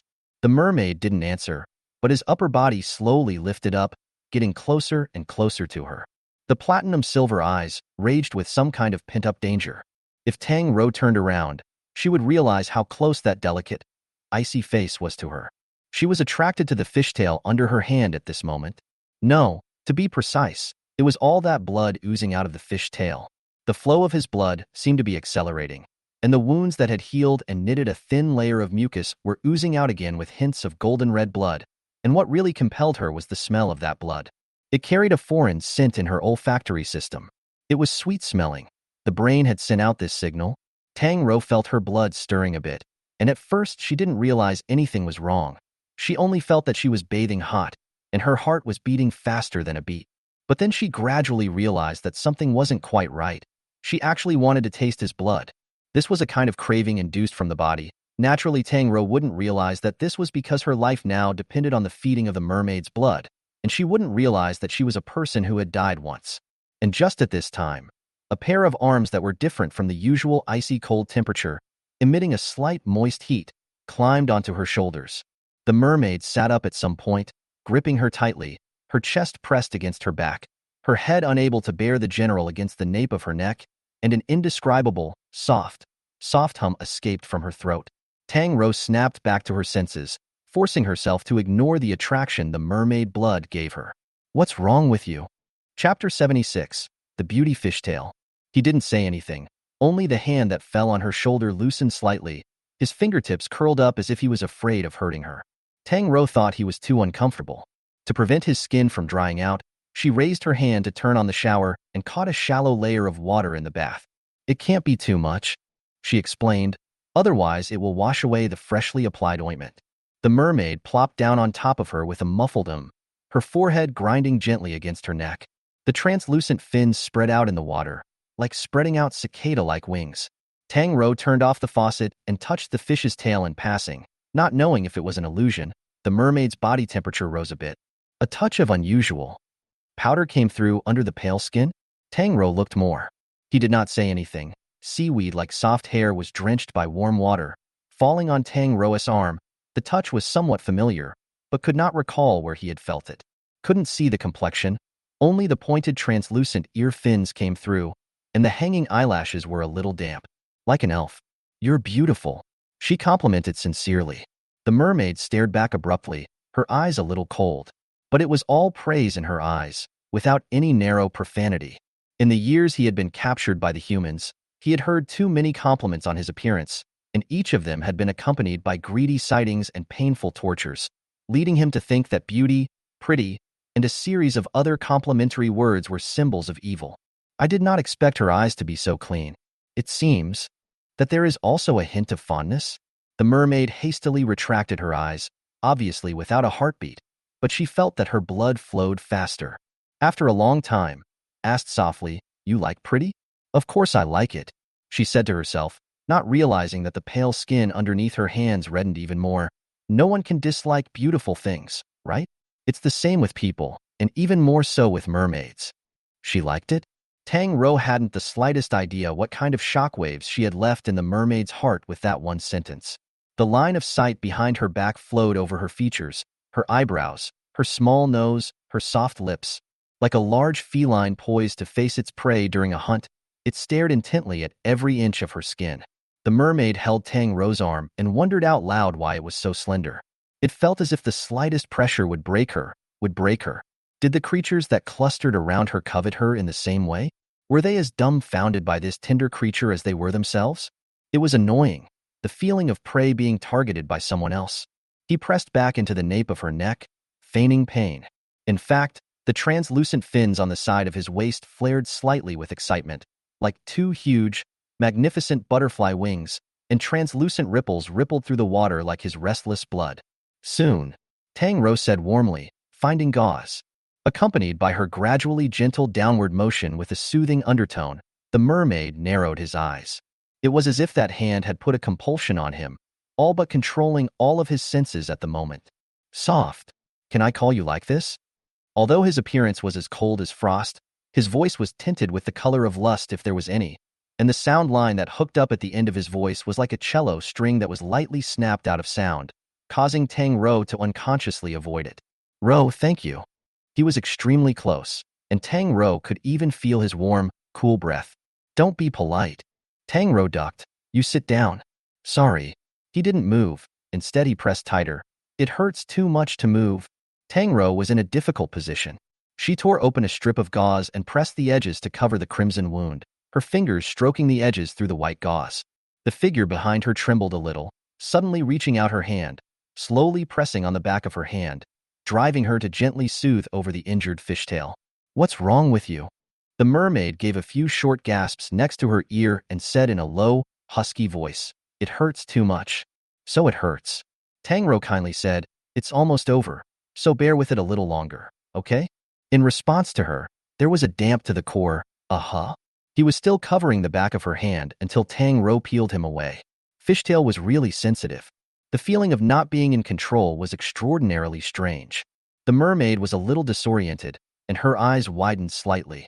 With the idea of a quick fix, Tang Rou wrapped a circle around the injury, and the mermaid, unable to withstand the sting of the pain generally, slid off her, reaching out in vain to grab the edge of the tub, his long, slender fingers whitening from the effort, and then several times, disengaging himself to generally let go. He began to call her name, softly, moistly, mixed with affection, shouting it hoarsely, swallowing it into his throat. Finally, it became a whimper. Pale arms slid down the snow-white porcelain tiles and hung outside the bathtub, and the whole man fell back weakly into the sink. Only the beautifully contoured chest kept rising and falling, panting without rhythm. Like a dying white swan, he unconsciously bit his lips, using pain to ward off unfamiliar feelings, biting those beautiful thin lips to a crimson conflagration, on the verge of oozing blood, wanting to eat the prey like all predators. But he couldn't. He could only torture himself. The mermaid's blood began to emit an aroma again. Tang Rou felt her brain a little drowsy, like someone paralyzed by alcohol. It seemed to become more and more fragrant. It always felt sweet-smelling. It wasn't until she had meticulously cleaned up all the hideous and gruesome wounds that Tang Rou realized that the merman wasn't right. He had his head on his side, leaning against the edge of the tub, his slightly drooping head like a lifeless narcissus, a slim, beautiful neck folded under, warm blood flowing under his skin, tendons pulsing slightly, wet hair plastered to his face, his expression blurred. Tang Rou didn't understand, kept asking, What's wrong? Did it hurt you? Is the gauze too tight? Her concern was so obvious that he had to turn around. I'm fine. As soon as he opened his mouth, he realized that his voice was horribly hoarse. Tang Rou's eyes were shaken by him for a moment. The mermaid at this moment looks a little different. The corners of the eyes and eyebrows with a slack cherry, pale skin under the thin red through the withering and shriveled, slightly out of focus, thin lips unconsciously open and close. The whole person exudes a cherry magnificent color. Like experiencing a ravage. There is also a provocative lethargy. Tang Rou was a little weak. She knew that she was starting to think out of the box again. Recently, it's always like this. Can't help it. This won't work. People just hurt too much. As a new age independent woman, she couldn't have her brain muddled by yellow waste. She hated herself for it. It's already better. Tang Rou pressed his chin and looked to his lip that was bleeding from the bite. Loosen it. The mermaid's consciousness returned, obediently loosening his mouth as indescribable breaths spilled from his throat. But it bit Tang Rou's finger before she drew her hand away, gently, grinding it down with her teeth. Tang Rou instantly got goosebumps. In the next second, caught off guard, she was gripped by someone's wrist and pulled down. Don't go. The mermaid's voice was as moist as the air. For no reason at all, it really felt like it was drenched in water. A reward for you, he whispered. Chapter 77, Nightmare or Real? Tang Rou didn't realize what the so-called reward was. The mermaid raised her hand and cupped her face. The sight fell unguarded into those silver eyes, as if they had been sucked into a radiant and deep vortex in an instant. thoughts stripped away in an instant. She slackened like a puppet, the pupils of her eyes losing focus, and her nostrils caught the tantalizing scent of blood. It was as if the lotus hidden on the snowy mountain all year round, dark and unseen until the other raised her hand, revealing a slashed palm. Dumbfounded, she obeyed her instincts and moved closer to the oozing blood. The mermaid's other hand clasped her shoulder, and with a gentle fold, she had grasped it and leaned over crookedly. Warm, cool hair fell on him. The only thing left in his sight was the soft top of his hair, and the mermaid closed his hand, deliberately closing the distance. The palm of his free one clasped at the back of her head, gently smoothing her hair. Take your time, there's no rush. The blood of a mermaid. How sweet it was to a human who had not long been reborn. Reborn by his blood. Craved and dependent on his blood. This uniquely close bond pleases the mermaid. He reservedly half-lidded his eyes as his hand came to her small, animal-like licks. The sensation she gave was so vivid that she even attempted to stick out her teeth, only to have her jaw cupped just in time by the mermaid who sensed the intent. He patiently counseled, "Don't use your teeth. Devouring my flesh and blood will be too much for you to bear." Tang Rou's eyes were out of focus, clearly unable to understand. The mermaid looked at her for a long time, and suddenly sighed, gently holding the back of her neck, ruffling her broken hair, and dropping a kiss on her forehead. Collect some payment. Tang Rou had a dream. The dream had no beginning, and when she became conscious, she found herself standing in the hallway. Through the layout of the corridor, she could vaguely tell that it was the corridor of her hotel apartment, but it wasn't quite the same. The lamps seemed to be broken, flickering faintly with a dim light. The corners of the corridor were overflowing with sticky, fishy black mucus, like viable cancer cells, constantly dividing, reproducing and regenerating one after the other, almost wrapping around the entire corridor. Just when Tang Rou thought that she was the only one in this empty world, she heard an odd, somewhat stumbling set of footsteps. Turning her head following the sound, there was a figure standing in a strange position not far away.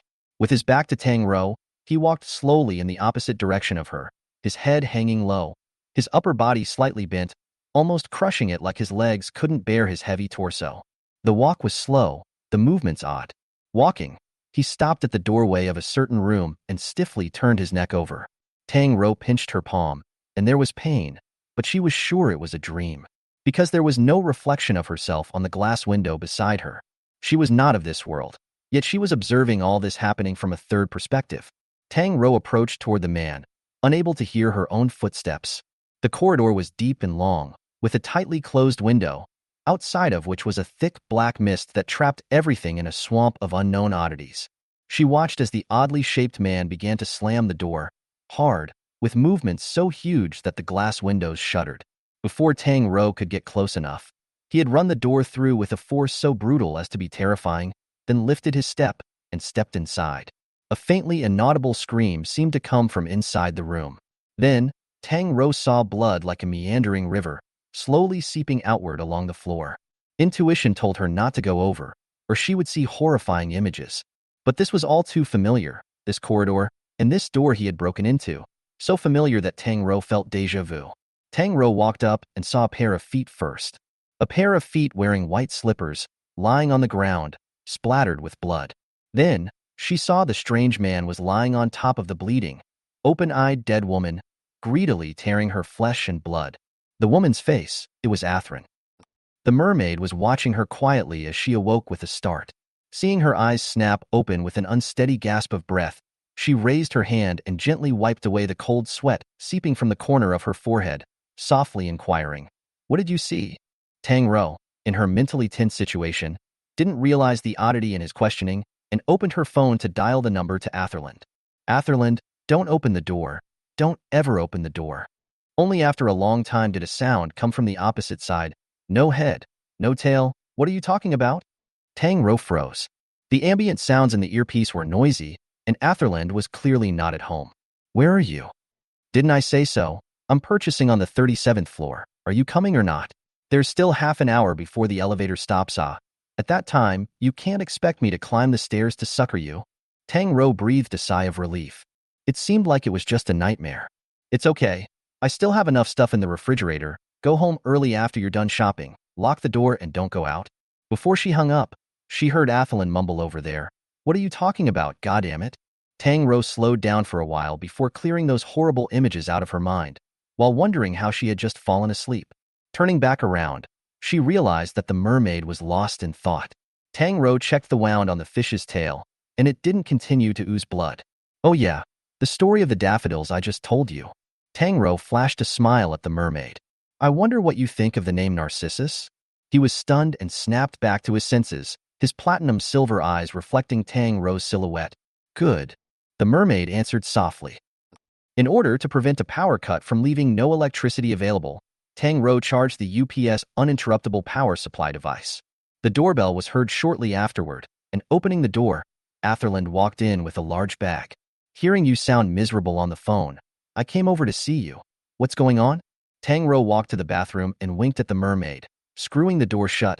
Nothing, just had a nightmare. Just one nightmare scared you like this? Dreaming about me? Tang Rou didn't tell her about the horrible dream, casually lied.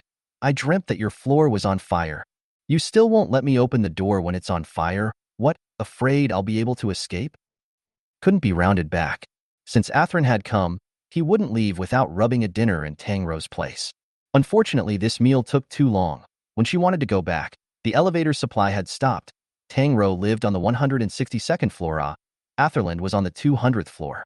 Dozens of floors to climb up would kill her. After thinking about it, Atherland turned back to Tang Rou's house and said boldly, seeing as you just had a nightmare, I'll sleep with you for the night. Tang Rou opened her mouth slightly and subconsciously looked towards the bathroom. Atherland was puzzled. What have you been looking at nonstop since just now? Your family's toilet blew up? After the central air conditioning stopped, the indoor temperature kept climbing in the summer. Athrun took off his outerwear at his own pace. That's just as well. I'll take a shower first. Wait. Tang Rou brushed her clothes and put them back on her, running towards the bathroom as she said, you throw out the garbage for me first. I'll collect the unwashed clothes in the bathroom. Chapter 78. The most dangerous creature in the world. Tang Rou would like to call this night a night of chickens coming home to roost. She had managed to find the inflatable bathtub she had bought on a whim before, fill it with water, and move the mermaid to her bedroom. Unexpectedly, Atherland knocked on her door after her bath and leaned against the doorframe to wink at her demurely. Flip you the bird tonight. Let's both sleep together. Tang Rou immediately refused. No, no, no. I'm prone to insomnia lately. I won't be able to sleep if the two of us sleep together. You like me that much? Atherland's tone changed slightly. Tang Rou? Question mark. How did she come to this conclusion? In the end, after Tang Rou pretended to be sick in various ways until she falsely claimed she had the flu, Atherland then covered her mouth and nose and left. After thinking about it, Tang Rou went to the refrigerator kitchen to get salmon and sweet shrimp and brought them back to the bedroom on a plate. I didn't expect to be dumbfounded when I opened the door.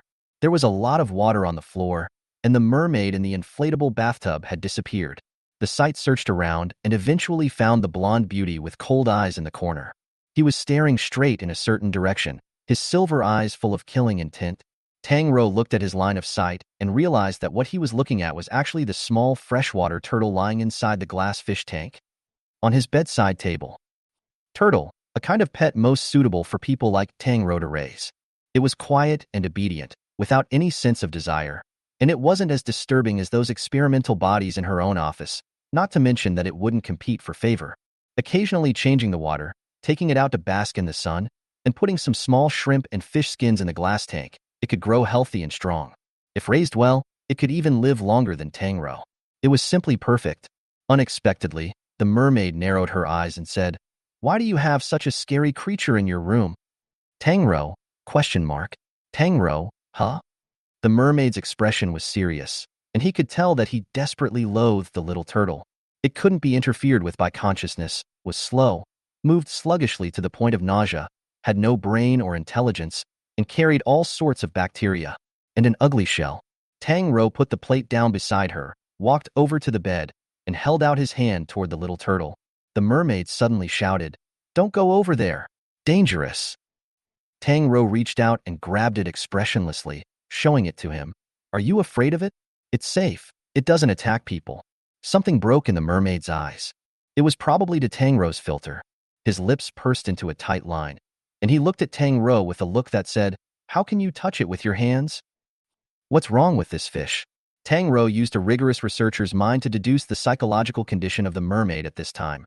guessing that perhaps it was because he, as a sea creature, hadn't seen a freshwater turtle before that he was so resistant. So she grabbed the turtle and walked towards him. Unexpectedly, the mermaid's body was tense, his back pressed tightly against the wall, unable to retreat. His beautiful silver-colored eyes slightly rounded, like a frightened cat, staring at her with a great deal of vigilance. Tang Rou once again a burst of virtuous. From his look, vaguely saw a trace of Tang Rou sea bugs when the resistance. All right, she compromised, turned around and put the innocent little turtle back into the glass jar. When she looked up again, she heard the wind and rain outside the window, and the glass was vaguely shaking. Her wrist was grabbed, and Tang Rou looked down, watching the mermaid hold her hand expressionlessly and put it into the inflatable bathtub to clean it carefully. The mermaid explained in a muffled voice. It has a variety of bacteria on it, among them the salmonella bacteria that you humans know so well. Tang Rou? I don't know how many times it was repeatedly cleaned before the mermaid sighed in relief, lifting her rubbed red palms and sniffing them closer, nodding at Tang Rou's complicated look. It's ready. Tang Rou turned back and hesitantly asked, Then do you want to eat something? The mermaid looked towards the plate she brought, revealing a curious expression. Tang Rou brought over the sliced salmon, stuck a piece in with her fork, and handed it to his lips.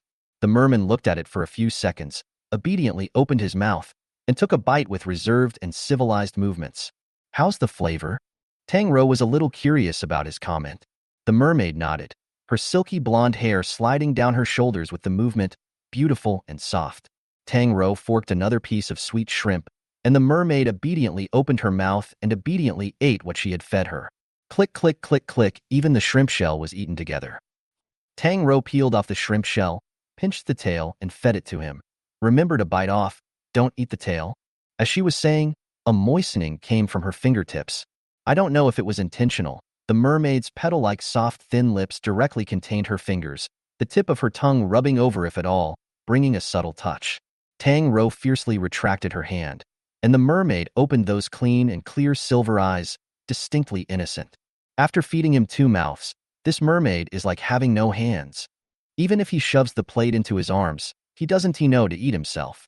Quietly waiting for Tang Rou's feeding. It is good that the matter of feeding itself carries a unique pleasure. Tang Rou thought about it, put down the plate and walked out. Wait a minute. When she came back again, there was an extra stack of sashimi soy sauce with squeezed wasabi in her hand. Under the mermaid's curious eyes, she picked up a slice of salmon and dipped it in, handing it to the mermaid's lips. We usually like to eat it like this, try it. The mermaid opened her mouth, but choked on the unfamiliar mustard flavor and coughed all over her eyes. Tang Rou panicked and said she was sorry, raising her hand to pat his back to smooth his air. But she didn't expect this action to trigger the mermaid to inexplicably plop down on her knee, dropping his head down and pressing it against her leg. These sea creatures are always eerily similar in some way. Into the night, Tang Rou had wanted to move the inflatable bathtub to the balcony, but it suddenly started to rain outside. The mermaid seemed extra sleepy, sinking under the water and falling asleep, her blonde hair softly spread out in the water, like the siren's invocation. The chest did not rise and fall, quiet as a sculpture, with a kind of cold and silent beauty. He clutched a piece of Tang Rou's hem in his hand, and she tried to break his hand, couldn't break it, and could only take off her pajama jacket and hang it on the side of the bathtub. Tang Rou dreamed again. This time she stood outside some somewhat unfamiliar laboratory and heard the sound of an argument coming from inside, some familiar, vaguely like someone she knew. Around her was a thick, black fog, a muddy swamp eroding the edges of her vision, and the only thing in her vision was this laboratory that had appeared out of nowhere. The door of the room was closed. Tang Rou tried to unscrew the door and enter, but realized that she couldn't touch the doorknob, nor could she pass through the door, as if she was restricted by some kind of rule. While she was puzzled, someone walked over in the darkness. Tang Rou recognized that person. It was Director Shui of Area D's genetic experimentation program. Because he had a warm, soft, and harmless baby face, he was often out in front of the television, acting as the image of the spokesperson for the Tower of Babel genetic project, and was very popular. He was followed by 2 people, with a bit of excitement behind their svelte glasses that was different from the usual, unscrewing the doorknob and walking in. Tang Rou took advantage of the fact that the doorway hadn't had time to close, and dashed in after him as well. Unexpectedly, she saw another familiar face in the room. Xiaoning. Chapter 79. I think I'll just walk here. The feelings in the dream were not clear. She couldn't tell at first glance who was arguing and who was laughing. She saw someone reaching out a dirty hand and pressing it against Xiaoning's shoulder. Seeing his originally straight legs bent, his clean and handsome face pressed to the ground. Saw the gold-framed glasses that fell not far away and were trampled. Seeing him being stepped on by someone's neck. The proud son of heaven fell into the mire. The white swan fell into the trap, his feathers stained with sludge, too heavy to fly. Someone took a document and raised his hand, and the pieces of paper fluttered and streaked, like a simple and cheap funeral. Tang Rou saw the scattered documents with the words, Human Genetic Modification Project, written on them. As far as she knew, Xiaoning had always been staunchly opposed to experiments on living humans, and had thus offended quite a few people who stood at the top of the power hierarchy. Director Xue's regret for the young talent was written on his face as he shook his head, hypocritically judging, "You've always been so incapable of change." With his waving gesture, the two men standing behind him opened their suitcases and extracted liquid from some sort of metal capsule into a syringe, then took it step by step towards Xiaoning. Xiaoning's eyes abruptly widened, disbelief written all over his eyes as he was pressed down by the two men on his shoulders and forced to inject the potion into his body. What was that? Tang Rou looked carefully and saw the F773 word mark. Someone turned on the testing instrument in front of him, letting him watch his vital signs change a little bit. Xiaoning became an experiment. How cruel it was to watch himself turn into a monster. "We can't help it, you can't stay," an unrecognizable face said. Director Xue looked extraordinarily benevolent and squatted down in front of him. "Xiaoning, there's about 10 minutes left. Do you have anything you want to say?" Xiaoning's mouth was open, like a dying fish. Even when he was loosened, he lay stiff and would not struggle. He knew that there was nothing that could be done about it. Soon, the toxin would invade the bloodstream, circulating the human limbs between the heart's contracted beats. The xenobiotic cells would devour and eat away at him, completely replacing the will of the person, Xiaoning. 10 minutes, 1 minute wasted because of his pain. What did he want to do in the remaining time that belonged to the person? A face appeared in Xiaoning's mind. He skipped the meaningless anger, skipped the meltdown, skipped the agonizing struggle, thought extremely calmly, and also extremely cruelly, and said, "I want to make a call." Director Xue said, "Yes." Then a hypocritical smile appeared again. "You know what to say and what not to say. If you say too much, the person listening to the call will also be in danger." Of course Xiaoning knew that. He only wanted to hear her voice in his last moments. The phone with the external playback tapped was placed in front of him, and the earpiece played the color ringtone of Atherlin's cell phone, an old song picked out of her vintage, sentimental tendencies. "Bagpipes from afar, all I care about is hearing from you. Castles keep secrets for love, and I keep memories for you." The song suddenly quieted, and something shattered open in Xiaoning's cool eyes. "Hey!" It was her. The phone connected, but he didn't speak. "Honey, what's wrong?" The flat line on the screen fluctuated, and Xiaoning's body began to mutate. 7 minutes to go. "I was just about to call you too. You've been so busy lately, we haven't had a date in a long time." The girl's slightly complaining voice came out. "Never mind, forgive you. Dinner tonight?" The voice began to alienate, and a hoarse and unpleasant sound appeared. Xiaoning raised his hand to cover his mouth, and a meaningless, hoarse monosyllable emitted from under his palm. 6 minutes. "Busy man. Keep me company?" The lines on the screen undulated like manic snakes. 5 minutes. "Let's go to Zenith Park together for the weekend," supposedly replicating extinct land creatures. His hands began to tremble, and the backs of his otherwise white hands appeared to patchily molt and mutate. "For minutes. I'm going to go get some ingredients and cook for you." The retina clouded and whitened, and a single grayish-red color appeared in his eyes. Xiaoning controlled his hand, which was beginning to numb and lose consciousness, and tapped the mute button. The gray eyes sought the direction of Director Xue, and the young man who had originally preferred to die, at this moment even showed a hint of pleading. "After I lose my will, can you help me send a text message?" Xue Zhijia towered over him, his eyes showing pity. "Yes." Xiaoning sighed in relief. The alienation situation accelerated. 2 minutes. Her voice was still beside her ear. "Hello? Is the signal bad? Why can't I hear you?" He stepped into the shadows, but wanted her to stay in the sunlight. Xiaoning hoped that Athrun remained peaceful and happy in that future where he was destined to be absent. He hoped she would never have to investigate her own death, never have to be involved in danger. What was the first line of that ringtone lyric? Xiaoning vaguely hummed the melody. "I want to go as far as this."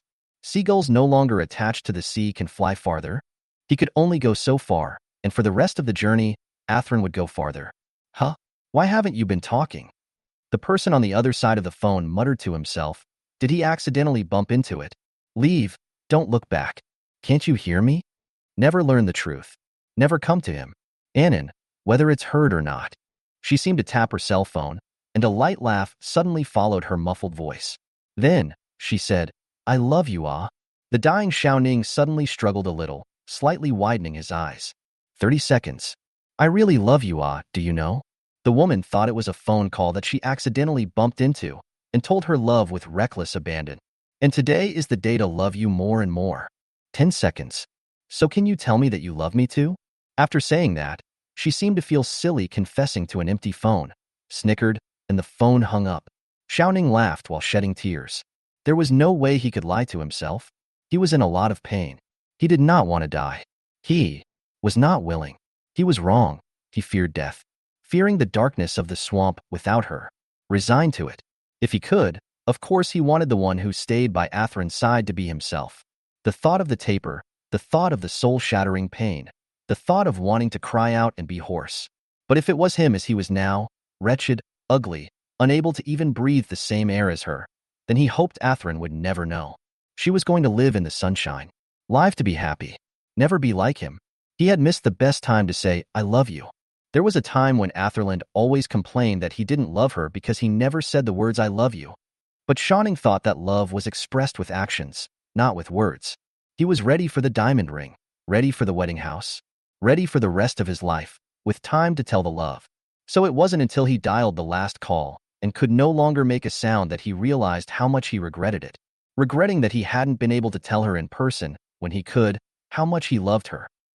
Donella realized it was a dream, an overly realistic dream. She stopped trying in vain to stop it, and instead coldly, seriously, memorized all the faces in this room. Director Shui of the genetic program in Area D, a man with a mole on his brow bone, and Song Chi of Song Biology, Song Yina's uncle. She memorized these faces one by one. The dream was going to wake up. Tang Rou squatted in front of Xiaoning and watched that handsome face alienate a little bit, appearing on the mutated end. Xiaoning, why did I dream of you? Where did this fearful and cruel dream come from? Tang Rou was puzzled. Wake up? Tang Rou looked straight at Xiaoning. His fingertips dangled in the direction of his cell phone. Wake up? A knock on the door caused Tang Rou to open her eyes. The first thing that came into view was the mermaid's icy eyes with inorganic texture. Athalin's voice came from outside the door. She sounded anxious. Ro, don't sleep. Open the door. Something big has happened. Chapter 80 Feeding Fish. Changing medicine threatened people. Tang Rou hurriedly dragged the fish tank to the balcony and pulled the curtains to open the door for Athalin. The other party looked nervous and his voice was a little shaky. Rou, something's wrong. The one who had an accident was the person who lived in the room next to Atherlin's. It was a husband and wife. The base's equipment quality inspector, Tang Rou, had seen them a few times, very kind. When they died, their faces were completely disfigured. Their abdomens were hollowed out, as if they had been violently bitten by something. Half of their shoulders were missing. The scene was very bloody. The husband died in the entryway, the wife in the bed. And to make matters even more gruesome, the door to Atherlin's room had been violently slammed open. The metal door panel smashed full of dented craters. If she was home last night? Zoe, it's a good thing you gave me that call. I'm afraid if I hadn't stayed at your place yesterday. Athelin had a bad chill and realized that Tang Rou's face looked bad. Zoe, what's wrong with you? Did it scare you? Scared indeed. Tang Rou realized that her nightmare hadn't not appeared, but had been altered. Then what is the matter with Xiaoning? A faint sound of clattering water suddenly came from the balcony, and Athelin curiously took a step inside. What's that sound? Nothing sounds. Tang Rou was busy pulling her out. Looking back a little before closing the door, the curtains had been lifted by a pale, slender hand, revealing the mermaid's exquisitely inhuman face. With water droplets hanging on her eyelashes, she looked slightly disgruntled and somewhat sorrowful as she looked over. Well, it's beautiful. Tang Rou closed the door. It was cloudy and the living room was dark. UPS electricity was to be used in important places. Tang Rou stayed on the refrigerator and cell phone computer power supply, so there were no lights on. The atmosphere was a little odd. Tang Rou asked in a seemingly offhand manner, You mentioned an extinct creature replica exhibit in Zenith Park before, remember? Ah, I did tell you about it. Atherland opened her refrigerator, very self-consciously looking for food inside. That was something I made up to lie to Xiaoning. He was busy at the time and didn't have the time to come out. I knew that he liked land creatures, so I lied to him and said that the extinct creatures were replicated, trying to pull people out of the lab. Saying that, she found out a box of salmon, satisfied with the knife, and sliced it, while questioning. So that's how I lied to you too? Tang Rou didn't say anything. The dream was real. She asked again as if she was making small talk. Do you know what Xiaoning has been applying for? Are there any projects that were rejected? How do you know? Atherland paused. Oh, I remember Xiaoning wasn't in quite a bad mood for a while. You told me about that. Did you forget? Oh so. Atherland was so accustomed to being heartless that she actually believed it. The fact was that even if Xiaoning had more troubles, he always had a gentle and light smile in front of Atherland, never letting his negative emotions affect Atherland. He couldn't afford to give up. I remember that he refused to conduct human living experiments and kept declaring upwards, and every time he was rejected. Athrun also looked a little annoyed. You don't know how cruel live experiments are, but the people up there are too ambitious to stop. Right on. In Tang Rou's dream, what those people had forced Xiaoning to inject was the extracted xenomorphic transformation gene. Xiaoning must have done something else and was silenced because of it. Then the plate was taken away by Tang Rou. Athelin gaped. What are you doing? Tang Rou's conscience was a little too much. She pinched up a piece and stuffed it in her mouth. There's not much sashimi left. You eat something else? Atherland? Question mark. Then he watched her carry the plate into the bedroom. Good dog woman. Take my cut salmon and eat it yourself. Tang Rou was wronged. She wasn't eating it herself. She was feeding it to the fish. When she pulled open the curtains, the mermaid was stretching out those pale, graceful hands, pointing and drawing at the gloomy sky outside the window, not knowing what she was doing. Tang Rou vaguely heard an ethereal song coming from the distant shore, heard the water rolling up the reef bank, heard the gloomy clouds and waves. But in an instant, those illusionary sounds disappeared. The wide, dreamy fish tail swayed slightly, and the mermaid's radiant, moist eyes looked over. Tang Rou sat down beside him with her plate, and the other leaned towards her, her blonde hair falling over her arm. What were you doing just now? The mermaid didn't answer, lying on the edge of the inflatable bathtub, her translucent ear fins slightly raised, moving her lips, like it was waiting for Tang Rou's feeding. What made Tang Rou's head hurt was that changing the medicine also seemed to be a kind of torture for the merman. He was very cooperative with her movements, but he couldn't resist the pain from the drug stimulation during the sterilization process. Tang Rou thought so. She was holding the medicine in her hand, being grasped by the wrist, and half of her clothes were wet with water. It looked a bit lousy. The mermaid didn't seem to be able to withstand that kind of stimulation and let out a muffled grunt in her throat, which in turn made Tang Rou's small, waxy face float due to the ethereal and moving sound of her voice. She admitted that she was dirty. Her thoughts were dirty. In order to prevent the mermaid's gasp from attracting Atherland, Tang Rou covered the mermaid's mouth in a slight panic. Don't scream. Bear with me. This cover can be great. That kind of defenseless nerve stimulation made the mermaid subconsciously bite the hand in front of him. Tang Rou hissed. He slowly regained a little bit of sanity again. Afraid of biting her, pain generally loosened his teeth, gently licked the groove that was bitten out by his teeth. But soon once again, he gently bit down again. Solely it didn't hurt, and Tang Rou didn't stop it. This was really just a medication change. He looked tired, his delicate eyelashes trembling uncharacteristically, his hair wet with water, snaking out magnificent totems, dehydrated fish-like on the edge of the tub. Tang Rou was also tired. She stood up, but he held her wrist. The other moved the tail of the fish, which had just been anointed with medicine and not yet tied with gauze, bringing up a clattering splash of water. Where are you going? His voice was soft, slightly hoarse. Tang Rou patted the back of his hand. Loosen up, I'm going to get something. She went out for a moment, and the mermaid slumped over the edge of the tub, becoming annoyed at not being able to see her. It had clearly only been out of sight for a few minutes. Soon, Tang Rou returned, and the mermaid resumed his quiet demeanor, watching as she tore open the wrapper and fed him a candy. Sweet? Tang Rou asked with some uncertainty. Her means of calming her experimental subjects were truly few to scarce. Thankfully, those ancestors didn't mind. The mermaid dully held the candy, looking up at her, the cramped environment ambiguous. The truth was that he couldn't taste it, but he still nodded. Tang Rou sighed in relief. It's good that you like it. The power supply system was still paralyzed, and the indoor light dimmed a little with the dim skylight. Not knowing if she was too tired, Tang Rou turned her neck, sat on the floor and leaned against the bed behind her, surprisingly closing her eyes and slowly falling asleep while sitting. Breathing steadily, eyebrows slightly together. The mermaid watched quietly for a while, climbing out of the inflatable bathtub. Plopping down next to her, she lifted her hand and smoothed her brow with her fingertips. Someone wanted him, that beautiful experiment, and Changning gritted his teeth, but there was nothing he could do about it. That woman didn't know when she found out, but she had quietly recorded everything. Zhang Ning heard the slimy, seductive words from her own voice on the recording. That was incriminating evidence. She had gone so far as to threaten him with those things, asking him to send the sea rabbit over. Luring and invading an experimental subject, once discovered by the base, Zhang Ning would die, be thrown into the most terrifying prison, and possibly even be forced to undergo experimental modifications. Could it be that he could only give away his treasure with his hands? He gritted his teeth and then looked around.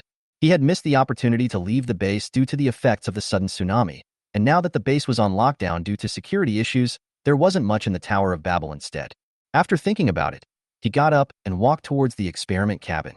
Chapter 81. He's going to his zoo.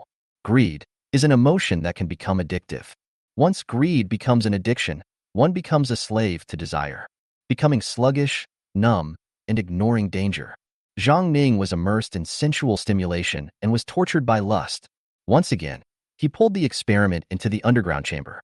But the numb, puppet-like teenager tilted his head and pushed him away, asking expressionlessly, "Why haven't I seen her until now?" The greasy man, bloated and flabby with layers of flab on his stomach, was pushed and spread out like a dead fish on the bed in the secret room, leaning back and panting impatiently. Offhand, "I won't let you see her." "What?" The teenager narrowed his eyes, his voice plummeting cold. "Why?" Zhang Ning repeated, as if he had heard something extremely funny, and suddenly began to laugh, almost to the point of tears. He sat up and reached out to fish for him, caught off guard and unexpectedly wrapped his arms around the teenager's waist. "How could I send something like you back when you're not very aggressive, and you don't fight back, and you don't cry, and you don't scream, and you're such a good liar?" The sea bunny froze. Slowly he raised his eyes, and for the first time, his gaze fell on the man's calm face. Until then, he had never looked squarely into this greedy face. Sea Bunny's world was simple to the point of scarcity, and thus wouldn't have concepts like deception. Because Tang Rou never lied to him, and because of that, he never had what he called a sense of defense. What's so good about her? Zhang Ning was unimpressed when he was pushed back. It was only as if this little thing was throwing a tantrum. Just a few words of coaxing would do. It was just a good thing to fool anyway. "What did you say?" Zhang Ning was a bit oblivious and didn't notice the teenager's abruptly cold voice. "I said, I won't let you go back. I want you to stay here forever." Seemingly certain that the tender teenager was incapable of resisting, he took off his clothes and stood sashaying without a hint of cover. Nor did he notice the dark color of the teenager's eyes in the eerie ice, and the desire to kill that gradually surfaced. Still speaking loudly. "One of you even listened to that woman so much, almost like a dog she raised. No, how can a dog be as loyal as you?" The experimenter's mouth was dry, and he grabbed a cup and tilted his head to drink water. However, he was violently hit in the head by some unknown hard object, sending a sharp, stabbing pain and dizziness. He subconsciously covered the back of his head and felt a handful of blood. Turning back, the beautiful and handsome teenager was bending down to pick up the glass shards that had smashed on the ground. Zhang Ning finally realized the danger. He hastily tried to escape, but the other party was faster, and with a flash of cold in front of his eyes, his most vulnerable throat was also slashed. Blood sprayed out, splashing onto the teenager's exquisitely beautiful face. The blood at the end of his eyes was like a swaying and blooming mandala, setting him off with unwarranted beauty and terror. His vocal cords ruptured, and he hoarsely let out a few meaningless monosyllables, unable to even call for help. Zhang Ning's vision was dyed red with blood, covering his blood-spewing arteries. Like a blast-treated rotten building, he abruptly collapsed. He had forgotten that the sea rabbit had evolved into a highly intelligent creature that made good use of all weapons. He also forgot that this was a cold-blooded creature from the deep sea, far more cruel than imagined. The room was reserved for the temporary rest of the base's experimenters, and was later turned into a warehouse with many clean, silver-white uniforms on the shelves. The teenager slowly and methodically put on the clothes, covering his pale and slender body that was like a work of art. At first glance, except for his overly delicate eyebrows, he actually did look somewhat like a human. "You lied to me." He calmly stated the facts, even observing with interest the blood spurting from the man's arteries. "So I can only kill you." Disgusted, he then took 2 steps back to avoid it. Zhang Ning tried to call for help, struggling to crawl outward, dragging bloody marks on the ground. Instead, he was stomped on in the back. The teenager stood tall, his expression obscure and indifferent, like he was looking down on a drowning ant. The beautiful pupils of his eyes did not have a trace of temperature. He expressionlessly watched Zhang Ning bleed dry, unable to close his frightened eyes, like a dead fish drying on the floor. Feeling somewhat tasteless. Forget it, he was going to find Zhou. No time to waste. The teenager turned his head away, not forgetting to draw the blood-stained permission card from the man's neck. To put it mildly, he had to thank this greedy man for avoiding people's ears. Every time he brought himself to such a place where there was no surveillance and would not be noticed in the slightest, and never put the matter of taking him on record. The teenager returned to his former owner's lab, cradling the soft fleece blanket she had left here, lifting the cover and climbing back into the tank of his own accord. He rubbed his face gently against the soft, water-soaked fleece blanket that had become heavy, fantasizing that it had been touched by its owner, and smiled a happy, contented smile. "I'll see you soon. Wait for me, okay?" No one answered him, and the quiet room played out his one-man show. But after a while, those soft, beautiful eyebrows were colored with a rich hostility. With hindsight, he began to get angry. He had been tricked. It was so disgusting. He forced himself to close his eyes and bury his face in the fleece blanket, but the annoyance in his heart intensified. Finally, the hostile teenager opened the lid and climbed out again. He couldn't wait. Didn't want to wait any longer. Taking the blood-stained permission card, permission sharing below A area, there was no place he couldn't go. But that wasn't what he wanted. He wanted to find Rou, to go to that higher level. To find his own light. After soaking in the cold swamp for too long, he desperately wanted to see his own son. The lab wasn't too crowded. The men who patrolled back and forth were gone more than usual, and it was extraordinarily dark, as if the lights hadn't been turned on to save energy. Passing by another lab sealed in layers, he heard a cry for help. A special language that only they could understand. The sea hare walked straight past. The researchers who were temporarily cordoned off in the base didn't stop, but instead took the time to do a lot of test work. They were conducting a higher experiment called fluxing, with dozens of living people and hundreds of eels, including an electric eel mutant from the S sector that had been downgraded to a class due to a major trauma. Through the cylindrical glass and steel, they observed the living person who was desperately struggling among the hundreds of electric eels, trying to swim out, and the half-humanoid electric eel experimental body, which was covered with a greenish-gray body like a water ghost, ghostly stretched out its hand. In a split second towards someone, and the data fluctuated into sharp twists and turns, and the streamline pulled out fast. No one knew that a warm and soft-looking uninvited guest had entered the observation room behind them. The sea bunnies heard the plea for help. They were not a benevolent race, and far from social creatures who would cooperate, and he wanted to help the other, purely because he saw that the pendant around those men's necks was different from this one held in his hand. It looked more refined and advanced, and he wanted that kind of permission card. The researchers were observing the body of water, when suddenly the overhead lights went out. In the darkness, only the electric currents that passed through the cylindrical steel body from time to time could be seen. Hundreds of electric eels waved their tails and extruded a light blue light, like a brilliant constellation map. But these do not make them feel horror. Horror is click, sound. Electronic lock was opened. Fastened to the cylinder on the hatch cover was some kind of force suddenly overturned. Clatter. The body of water spread out in large quantities. The researchers hastily backed away, wanting to avoid the water, but the next second, the manic current has swept through the water on their bodies. Almost in a matter of seconds, it turned them into corpses with thousands of holes and charred skin. The lock of the door, which had failed due to the strong current, was gently pushed open, and the slender and slim teenager walked over, yanked away the information card from the neck of one of them, and left without looking back. Chapter 82. The future him, the present him.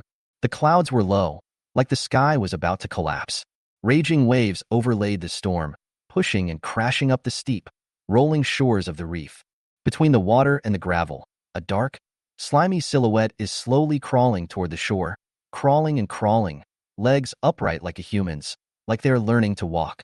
Their destination was the city, and with each step, their bodies evaporated a little, their movements becoming more and more human-like.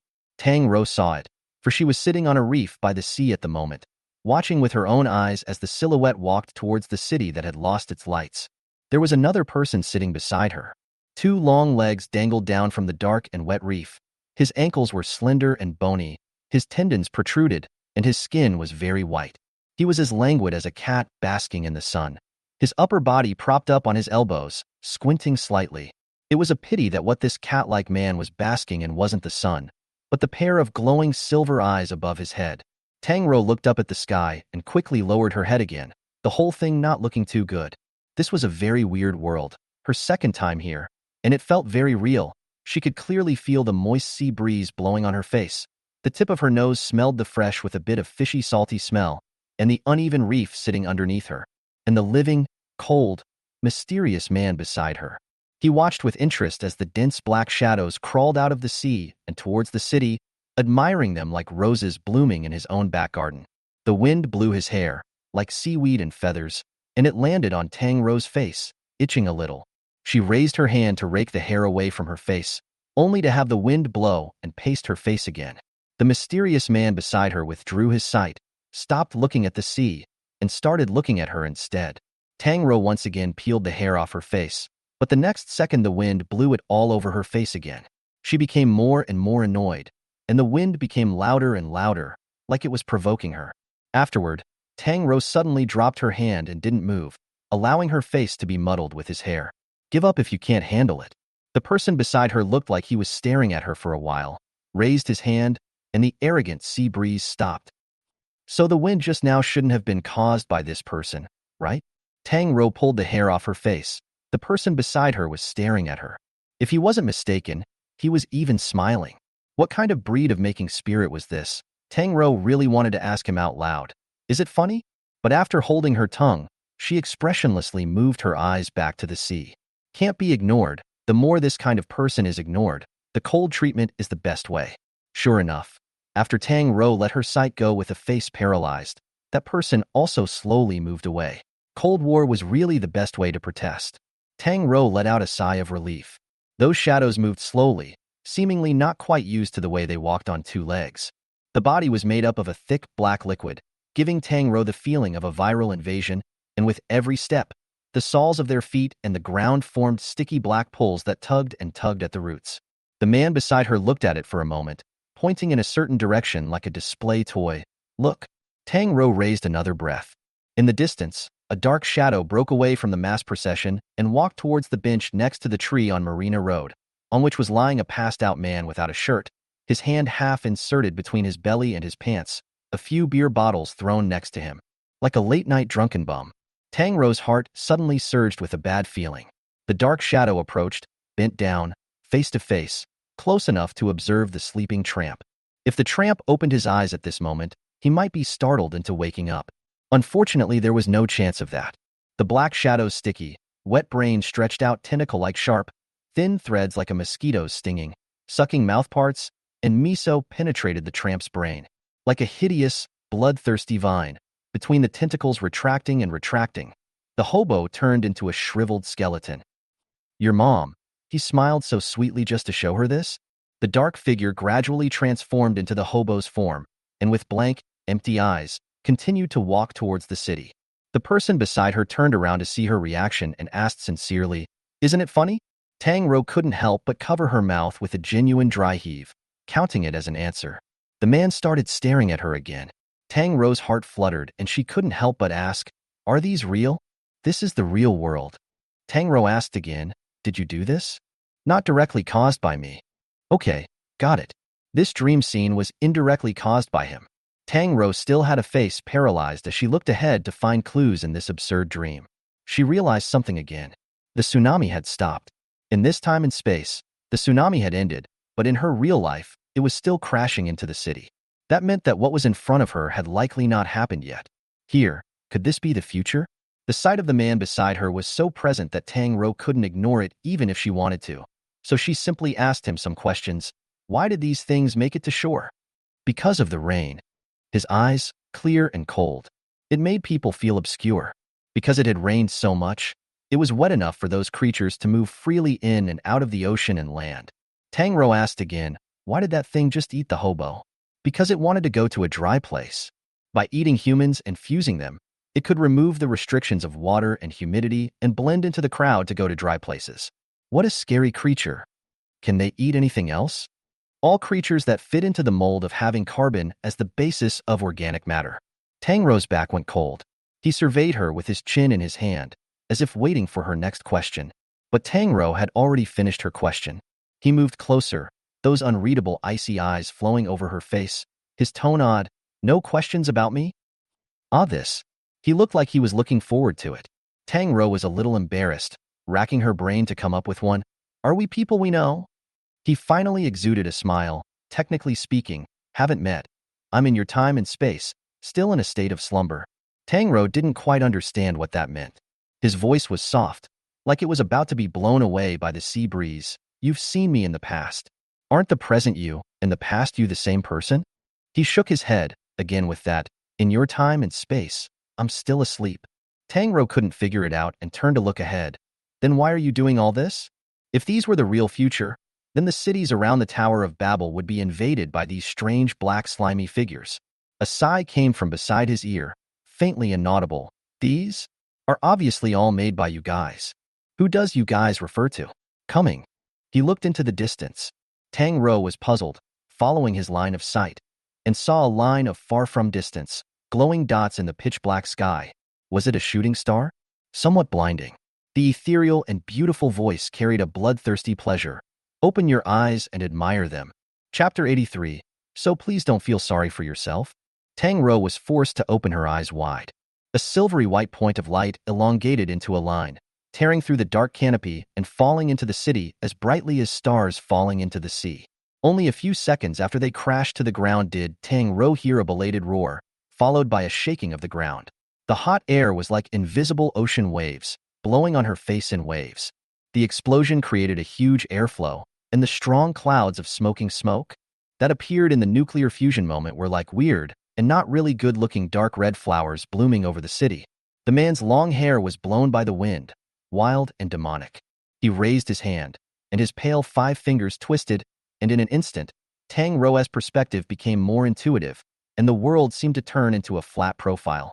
It was a scene unlike what she had imagined. The black muddy monsters didn't disappear because of the explosion, and those air currents were attacking humans indiscriminately. It turned out that the lack of bright lights in the city wasn't a lack of people, but they were all hiding. She saw people in the hallways, people hiding in the basement, people in the supermarket, people covered in the quilt, and even people hiding in the refrigerator.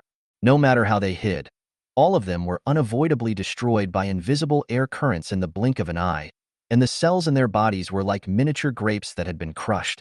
It wasn't something she could see with her naked eyes, but rather a visualization of what the person next to her was giving her. Until there was not a single living thing here. Until the city's splendor entered into oblivion. Tang Rou did not belong to this time and space. She watched as countless fragments of air flowed through her body, but she could not feel their existence. The person beside her withdrew his hand and softly smiled at her, his posture lazy and harmless. He looked at the radiant spectacle he had caused to fall from the sky, his eyes mesmerized, and asked her thoughts. Is it beautiful? This was a madman. It made Tang Rou feel terrified. Every time she saw this person, he had to create a scene of the sky falling apart. A sociopathic personality? Those were your weapons just now. Seeing her eyes tinted with anger, the long-haired lunatic explained one more time, as if that made him seem harmless. I had nothing to do with it. Human weapons? Tang Rou's pupils tightened as she looked over again. She suddenly thought of something. Neutron bombs, owned by the military of the Combine. A terrifying nuclear weapon against people and not things. It was characterized by the fact that the energy of the neutrons from the explosion could easily penetrate living organisms, destroying cellular tissue and causing them to die instantly. But it won't destroy buildings, destroy infrastructure. It is an indiscriminate murder. It was a massacre against people, and far more people died than monsters. What are you afraid of? Noticing Tang Rou shivering, he raised his hand, bracing himself behind her, and from a distance, it looked like he was holding her in his arms. The slime-like monsters continued to walk slowly towards the city, and one of them suddenly looked straight at Tang Rou. The dark head tilted with suspicion, as if it had realized that she didn't belong in this world. The closer it came, the pitch-black head cracked open a slit and spat out a strange strip with the tip moving, like a parasite. Tang Rou's scalp tingled before she was pulled behind her. "Get lost." The voice in her ear sank. The thing shivered like it had been greatly frightened and walked away. Even its speed was much faster in fear. The man softened a lot and explained to her, "That thing just now had a high inspiration value. It sensed your presence." "Inspiration value?" Tang Rou asked. "Those neutron bullets couldn't kill the monster. Does the Combine know that?" The man folded his legs and replied carelessly, "Of course. Then why put them in?" "To kill, ah." Tang Rou was stunned. He hooked the corners of his mouth, his long hair streaking, the light behind him bright and clear, a face hazy. "Look, you guys did it." In order to prevent these creatures from mixing into the crowd, they went to the lengths of slaughtering the city. Humans are such an interesting creature, most of the time, killing each other. But he was very happy, seemed to delight in watching the humans kill each other, delighted to see the higher powers yanking off their own feathers like parrots driven mad. Only when humans broke the rules could they break the balance and come into the world. He waved his hand, and the waves surged even more, and out of the sea came something more pitch-black and slimy, densely packed, as if endless. A brilliant silver light streaked through the canopy. The city was destroyed in the chaotic bright light, and the majestic waves suddenly rose up, bringing with them a thick, icy wet air. Tang Rou looked back and saw that those pitch-black seawater was scurrying up into the canopy in incredible shapes, pouring back into the city. All of a sudden, the ground shook and the sky crumbled, as if a pitch-black giant net was slowly opening overhead, boundless and almost sweeping the entire city. "What is this?" She shook inwardly, but other than opening her eyes wide, she actually had no other reaction. It was difficult for people to react when faced with something beyond their cognizance. His other hand was also raised, and his long hair flew openly, but suddenly, the movement stopped for an instant, and he slightly sidestepped his head. Sighing softly, his voice was a softness very different from the destructive background. "He's going to wake up. You need to go back." Who was going to wake up? "We'll meet soon." He withdrew his hand, and amidst the wailing of the city, Tang Rou felt a little cold on her forehead. He kissed it. The man was so scary, yet his lips were soft and a little moist. He raised his hand. His cold 5 fingers clasped around her neck, like a predator clasping its prey, with a touch of loving intimacy. "Do not feel sorry. Any civilization that develops to a certain height will become disorganized and chaotic, and they will be destroyed by their own hands. This is not a paradox. Countless civilizations have confirmed this. Even the history of any prosperous country will go through the beginning, prosperity, and destruction. So come see and enjoy the beauty I bring to you." Tang Rou opened her eyes, and her first reaction after waking up was surprisingly to raise her hand to touch her head. Surprisingly, she touched the wet feeling. So it wasn't an illusion. That pervert had actually licked her before waking up. The corners of her mouth twitched. Tang Rou deflated, treating herself as if she was a cat that had been sucked by a trickster. There was some itching on her cheeks. She raised her hand to touch it and tugged on a few strands of hair stuck in her earrings, a light golden color with a beautiful sheen. Did the mermaid get them up? He was lying next to Tang Rou's feet, 2 white and slender arms hugging her calves. The skin on his body was a little dry. Tang Rou raised her hand and touched it, clearly a cold-blooded animal, but it was actually somewhat warmed up. She laboriously lifted the mermaid into the inflatable bathtub, and surprisingly, none of them woke up, the slender neck hanging over the edge of the plastisol cylinder, eyes closed tightly, like an unconscious white swan. Tang Rou remeasured the salinity water temperature and oxygen content, pulled the curtains back, and walked out of the room. Athelin was consciously scavenging food from the refrigerator, and when she saw her come out, she guarded the plate in her arms vigilantly. "Don't use me as free labor. Ah, if you want to eat, get it yourself." Tang Rou, however, said, "Your car is modified, isn't it? Can you take me out for a ride?" Athelin froze for 2 seconds and suddenly screamed, "Do you know the elevator stopped? Do you know you live on the 162nd floor?" But Tang Rou didn't look like she was joking in the slightest, looking very serious. "Going downstairs is easier than going up. It's only more than 100 floors. Just take it as exercise." But who's fine with going down more than 100 floors to exercise?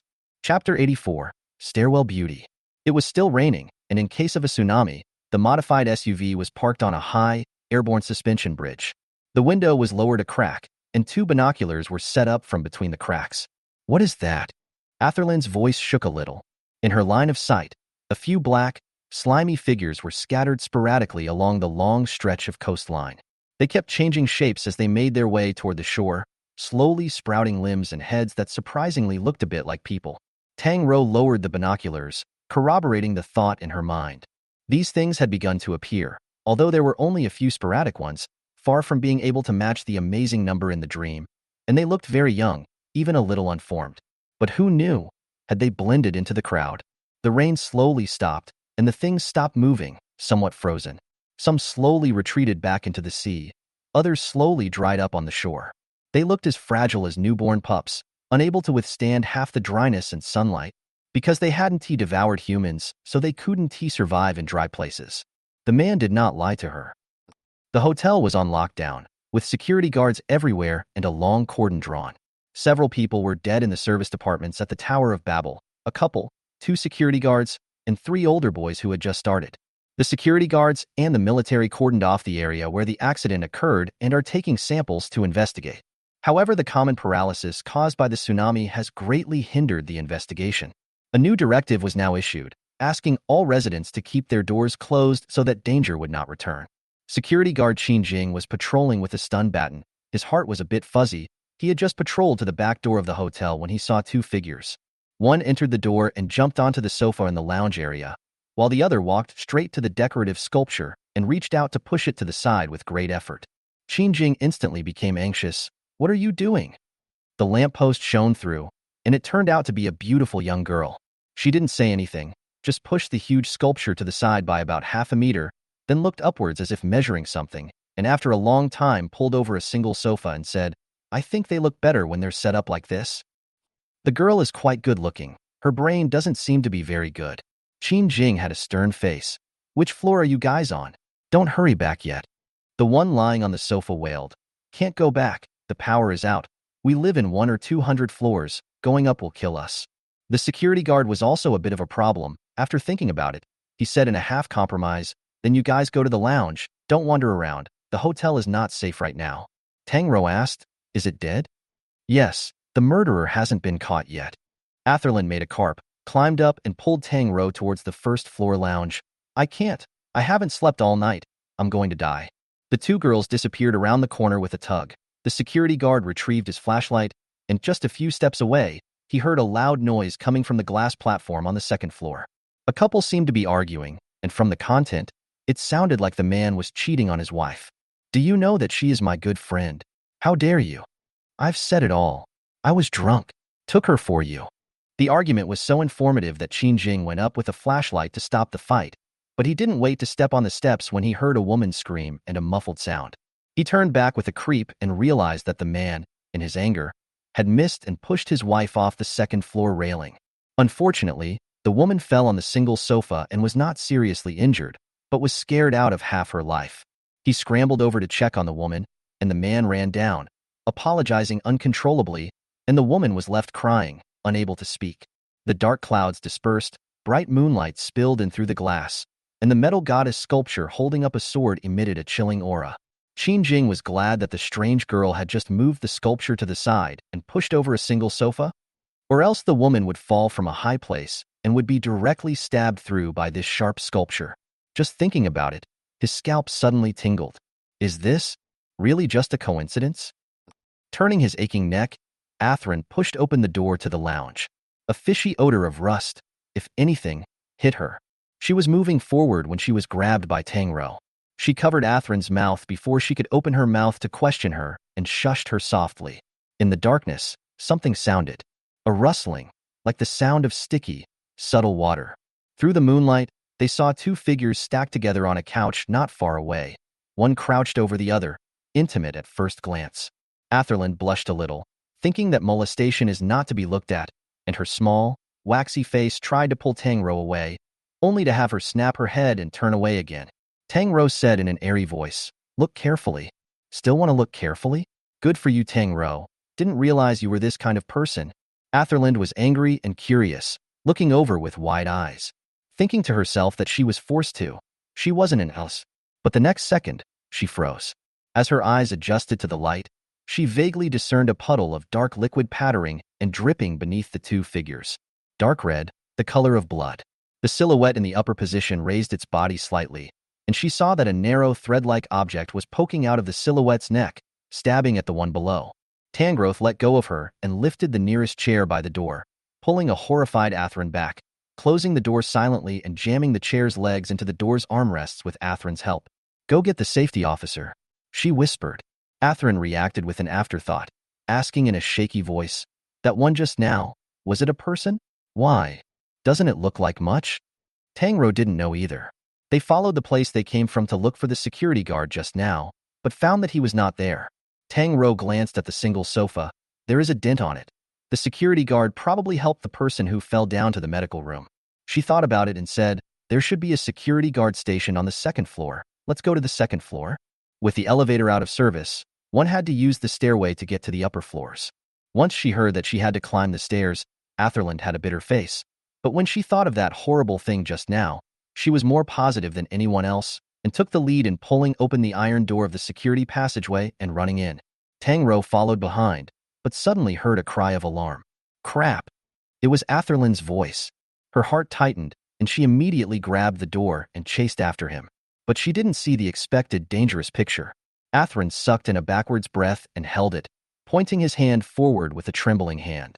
Over her shoulder and into both eyes were two clean, flawless legs, long, cold white, straight, with beautifully defined bones, sinewy lines, and emaciated ankles.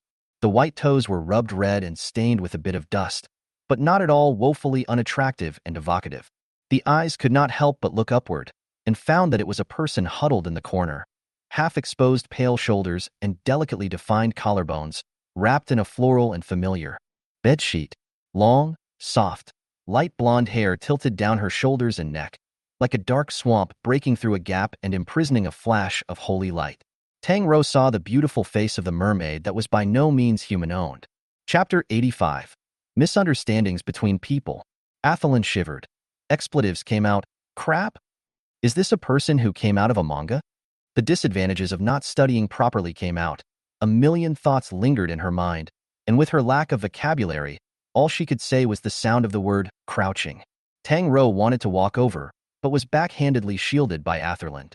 "I found it first," she said while not turning her head back, staring straight at the blonde beauty. "The books all say that those who look too pretty are probably demons, and I don't think he's particularly human-like." "Huh. Why does he seem a bit dull?" That's not the point." "Tang Rou, what the hell is this all about?" Atherland narrowed her eyes, and with her keen insight noticed that the iceberg beauty was looking straight at herself, behind her, and had her hand outstretched. Her eyes landed on that hand, and she couldn't take them off. How could there be such a beautiful hand in this world? Tang Rou crossed over to Atherland again, and again and again. She was tugged behind her with a hand. The mermaid's eyes slowly chilled, her sight moving to Atherland's face, her silver eyes like frozen frost. Atherland didn't even realize it, and even turned back to Tang Rou with hatred. "You can't see color. I'm going to stop you." Tang Rou brushed her hand away. "We know each other. Even if you know each other, you don't." She froze. Her voice changed tone. "You know each other?" Upon closer inspection, the sheet-wrapped ice beauty was indeed reaching out toward Tang Rou. Atherland crouched again. Too unsisterly. When did they know each other? Why didn't they introduce her to them as well? Tang Rou half squatted in front of the mermaid, her eyes skimming over the two slender legs as she reached out her hand towards him, and the other party immediately put his hand on her palm and gently clasped it. "Will it go?" she asked, not quite sure. He nodded and shook his head again. Two long, slender legs dangled on the steps, some red marks on the skin of his legs and his knees, as if he had hit them while standing unsteadily. Tang Rou thought for a moment and pulled his arm over his shoulder. The other party obediently pressed up against her body, exposing the skin outside the bedsheets to be extraordinarily cold. The cold jaw touched on her neck, intimate like a lover who is buried in a kiss on the neck. The atmosphere is loving. Tang Rou expressionlessly pushed his head away a bit. "Atherland, is this woman really allergic to romance?" "Atherland, wait." She took 2 steps closer, looked at it and suddenly said, "Are these your family's bedsheets?" Tang Rou was silent for a split second while thinking of how to weasel out, missing the best time to explain. Atherland said, He was in your bedroom last night. It was the tone of certainty. Before Tang Rou had time to speak, her expression had become off. Oh, no wonder you wouldn't let me in. Told you so. Am I the kind of person who would spoil your good deed? It looked like a wonderful brainstorm. Tang Rou, listen to my explanation. This matter is like this. No need to explain. She looked serious. Let's go to the safety officer first. Misunderstandings between people are created in such situations where there are mouths to speak. However, there was no safety officer stationed on the second floor. Even the people patrolling were nowhere to be found, and the dark corridors looked especially narrow and long in the blackout, like an invitation to the abyss. The top might be more dangerous, while at least the one below was locked up in the lounge by them. Tang Rou and the girls temporarily gave up the intention of continuing up the stairs, lest they be in a dilemma when the time came. Retreating to the hall seemed to be the safest, and if anything happened, they could always drive and escape. In the process of descending the stairs, Tang Rou turned her head to ask the mermaid, "Why did you come down?" Woke up and realized you weren't there. Inexplicably, Tang Rou's heart softened. So you came to find me? He nodded. Soft blonde hair hung over his arm like he was wearing smooth gauze. Tang Rou raised her hand to ruffle it and asked again, "Then how did you know I was here?" "Smelled your breath." Atherland couldn't help but look back over, his expression quite wonderful, scowling at Tang Rou as if conveying something. Tang Rou calmly averted her eyes. The mermaid was obviously very uncomfortable with her own legs, walking uncoordinated, and always accidentally stepping on Tang Rou's feet, causing her to drift off into an illusion of déjà vu. Déjà vu? Atherland looked at him for a while and said, "He doesn't seem to be very good at walking." Tang Rou also felt. She suddenly looked at her with eyes that looked extraordinarily meaningful even in the darkness, analyzing head-on, "Is it because of you that he's like this?" Tang Rou? Sister, what exactly is in your head? They avoided the lounge and re-entered the first-floor lobby, and from afar, they saw that the security duty room was lit up, so I'm afraid that the security guard on duty had already returned. Probably having been out of the tank for too long, Tang Rou felt that the mermaid's skin was dry and a little tight. She placed the man on the pantry couch outside the security room and asked him to sit here for a while. The merman wrinkled his nose, unwilling to let go. Atherland had already gone inside and was telling the guard what he'd seen in the lounge, and the other man was half convinced, as if he was doubting the veracity of what she was saying. "I know that the hotel dead people you do not feel at ease, but you describe this thing does not sound too much like a person, ah?" Qin Jing obviously some disbelief. "So dark, you will not see the wrong." As he was talking, the door to the lounge was pushed open, and Qin Jing saw the young girl who had moved the sculpture earlier walk in, and immediately stood up. Tang Rou knocked on the vending machine but couldn't turn it on because of the power outage, and after searching around unsuccessfully, she asked the security guard, who looked inexplicably a little nervous, "May I ask if you have water here?" "Water? No." He inexplicably stammered a bit, looked down and saw the Coke on the table, and the corner of his mouth twitched. Coke doesn't count as water, does it? Happy water was something that renewed his life. It was one of the few things he had in stock, and he didn't know how much longer he would have to be sequestered. The young girl took 3 or 2 steps over and grabbed the Coke on the table. "It can be used in an emergency, thank you. I'll buy you a case when there's electricity." Qin Jing, don't be polite. Full of heartache. Forget it, it's not a big deal to sacrifice a little for a pretty girl, and she just saved a life unintentionally. Thinking like this, Qin Jing followed out and found that the girl was not far away. Half squatting beside the sofa, unscrewing a Coke bottle, she was feeding Coke to a person. "Drink a little first. See if you can adapt." The person trapped in the sofa slowly sat up straight. A head of long hair, as soft as satin, slid down with his self-shoulder, raising his neck. The whole body is only wrapped in a piece of light blue fabric, 2 long and pale legs hanging down, barefoot. Eyes that a touch of cold and silent silver like the moon is flooding the darkness with a faint light that is hidden. Good flavorful picture. Out of Qin Jing's expectation, beautiful girl and even more beautiful beauty, double happiness. The man was obviously not used to the taste of cola, took a sip and frowned slightly. Then he squinted again under the young girl's smiling eyes and tasted it again, before dropping his eyes to see her reaction. Tang Rou explained, "The first time I drink it, I might not be used to it." He nodded. "It's a bit hot." Tang Rou smiled. "That's bubbles. Doesn't it feel a little prickly?" Qin Jing felt the need to make an appearance. With firm yet righteous steps, he walked next to them. "Excuse me, do you still need water?" Tang Rou asked the mermaid. "More water?" The blonde beauty shook her head. But what she spat out was a low magnetic and moving male voice. Still needed. Qingjing. F***CK. The beauty is male. Shattered dreams. Chapter 86. Subduing a beauty. Tang Rou couldn't catch her breath in her dream, feeling as if she was being entangled by a cold viper, her breathing getting heavier and heavier. Opening her eyes, she realized that it wasn't a poisonous snake that was wrapped around her, but a slender arm. With great difficulty, she turned her head back and met a pair of quiet and temperatureless silver eyes. The other was looking at her with open, quiet, motionless eyes. The arm was heavy across her throat. It was murder. Tang Rou yanked his arm away, and displeasure passed through the other man's eyes. What is he displeasing? She is suffocating. Because it wasn't safe outside, they lay down to rest in the security guard's duty quarters, surrounded by 4 beds. But the mermaid crawled over after she fell asleep, insisting on squeezing into a tiny couch with Tang Rou. Not far away was Athelin with meaningful eyes, his face full of "you kids' good fortune is not shallow." Looking down, the sheet wrapped around the mermaid's body wanted to fall, about to slide down, half revealing pale shoulders and 2 slender newborn legs. This scene is extraordinary. What is even more remarkable is, Tang Rou smelled the strange fragrance at his neck, half penetrating the sinewy skin. The blood flow spawned a tantalizing flavor, attracting her attention. To die. How does this fish smell so good? I've seen cat suckers, but not fish suckers. If she really went up and sucked on it, she would be treated as a pervert, right? Tang Rou felt her desire for his blood, not realizing that the mermaid was also staring at her at this time. It was still light outside, and she raised her hand to check the time. 3:30 a.m. Not long to sleep. Atherin's face reflected the light from his cell phone screen, looking like he hadn't been sleeping. The security guard, Qingjing, sat in the outermost single seat, occasionally lifting his wrist to check the time and grasping his walkie-talkie, as if waiting for someone. He pressed the call button, but no one responded. Please. Donnie decided to speak up. Did something happen? It's already time for the shift.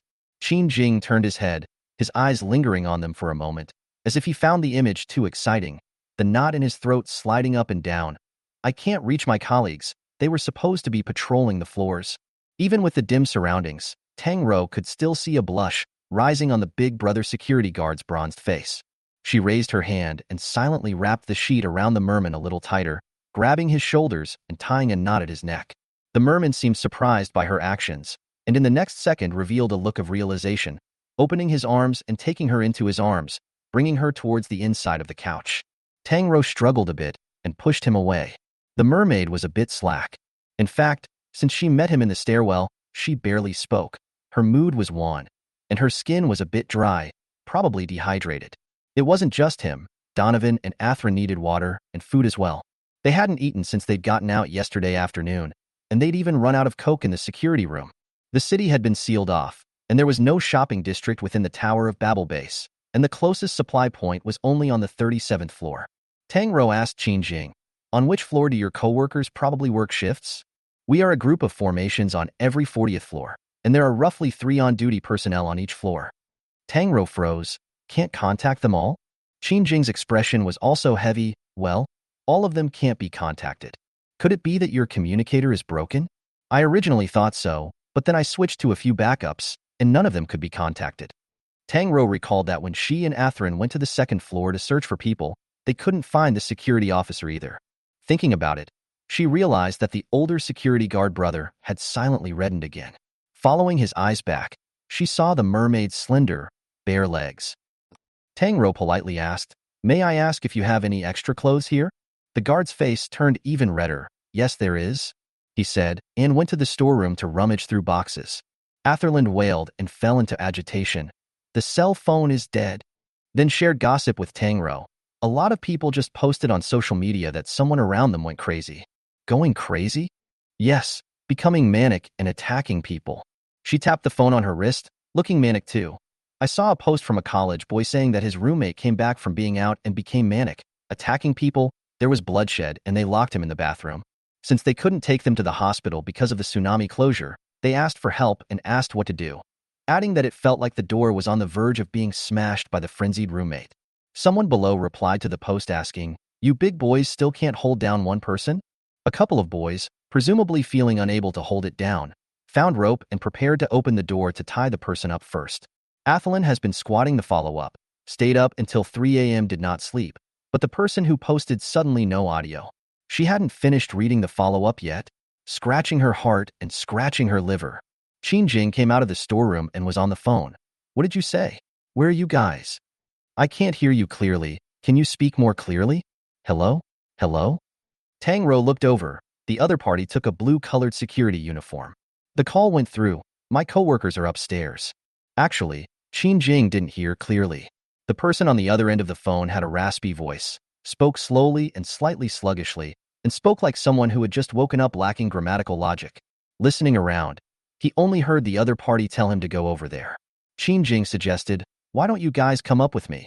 There's no food here, and a dozen kilometers in every direction belongs to the bio-base area. There's no shopping district. Not to mention the city was in a tsunami emergency lockdown. Tang Rou took the clean uniform and helped the mermaid go next door behind the blockade to change. The knot in Qin Jing's throat slipped, and he asked solicitously, do you need my help? Tang Rou politely declined. She stood outside the partition and handed the mermaid the clothes in her hand. Her own eyes closed and her face turned outward. After a burst of rustling sounds, his low, clear, magnetic voice was heard, okay. Tang Rou turned back. Pupils earthquake.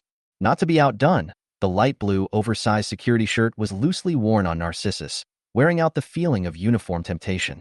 That soft light blonde hair rested on his shoulders, lining his skin whiter and his lips redder. Even, there was still that bedsheet around underneath. Tang Rou sullenly pushed the person back. Athelin hurriedly glanced at it, his mouth slightly open. It was too luscious. What long legs, what a horny erotic picture. Tang Rou found the pants that the mermaid had thrown on the floor of the cubicle and handed them to him. Don't surround the sheets, put the pants on. The mermaid stopped, his cold 5 fingers wrapping around the back of her hand, gently gathering them in his palm. Can't wear them. If it wasn't for the fact that his eyes were too clear, Tang Rou would have thought that the fish was being a hooligan. Why can't I wear it? That way it won't change back. He spoke in general terms, but Tang Rou understood. This was a mermaid, and the place where the 2 legs should have been was the tail of a fish. Tang Rou looked at him face to face and finally compromised by tying the sheet around his waist. The mermaid was still barefoot, like the little mermaid in the fairy tale, who traded her singing voice for legs in search of true love and came to land to find her lover. This fish changed its legs to come to Tang Rou. So wouldn't she be very much like the negative prince in the fairy tale? Tang Rou let out a poof of laughter, and the mermaid looked at her with a puzzled face and inquiring eyes. Tang Rou asked, do you walk with the feeling of stepping on the tip of a knife? Question mark. Qin Jing had already circled around the doorway of the cubicle several times, and when he saw the person come out, he swallowed silently. Even knowing that the other party was a man of more than 1.9 meters, there was still a pang of apathy. What an age, gender can't be stuck too rigidly.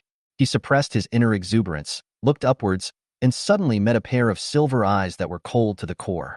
Chilliness crawled up his spine in a split second. The blood had the illusion that it was about to freeze. Chapter 87, Creating a God. On the darkened hallway, the tall figure suppressed Tang Rou's entire sight. The mermaid had a sense of intimacy as if no one else was there, and it was more like he couldn't see the 2 living, breathing people beside Tang Rou than he could ignore them. Like a small stone on the side of the road, your eyes would pass over it without realizing its existence. It was ignored because it didn't care, because it was just a background plate. Tang Rou originally thought that this was just the pattern instinct of cold-blooded creatures. Later, she realized that there was some kind of subtle resonance feeling that affected her and changed her. A few times, Tang Rou also unconsciously ignored them. Even though Athelin kept calling out to her and Qin Jing kept talking to her, she couldn't hear them. The 2 figures were clearly right in front of her, but she couldn't see them. It was a very bizarre feeling. They disappeared from Tang Rou's mind. It was only at a certain point, when Tang Rou recalled her original intention of going upstairs and inadvertently glimpsed the other 2 people in the glass reflection, that she realized her perception had gone wrong. Slightly frightened, she stood still. The eyes capture light, encode and process it by the optic nerve to the visual center of the brain, and vision is created. The ears captured sonic vibrations and exchanged them via the auditory nerve to the auditory area of the cerebral cortex, producing hearing. All of her senses were controlled via her brain, and now, someone was controlling her brain. Tang Rou jerked her head back, still unable to see, unable to hear, only mermaids around her.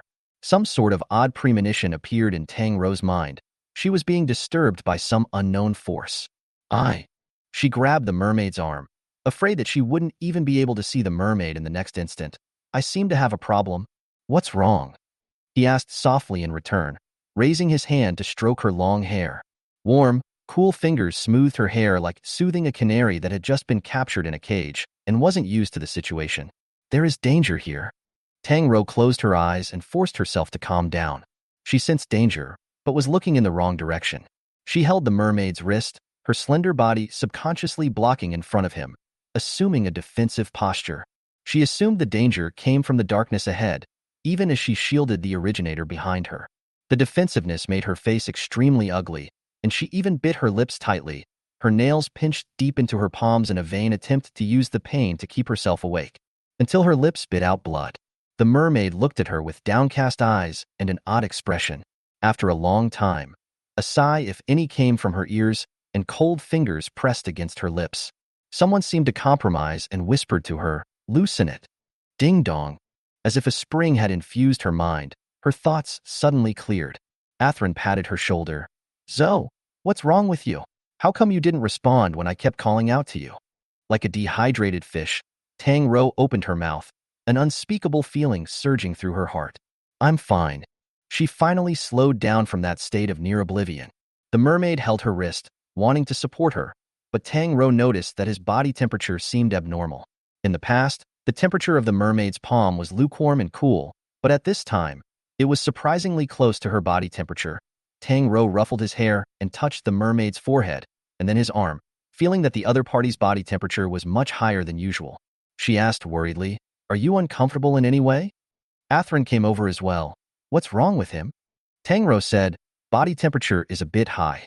Athrun subconsciously raised her hand to touch it, but abruptly met the mermaid's icy cold sight, her silver eyes exuding a morose chill, filled with warning. She grandly withdrew her hand, realizing that her actions were somewhat inappropriate, and asked Tang Rou, "How many degrees does it feel like?" "Body feeling guess about 32 degrees. 32 degrees?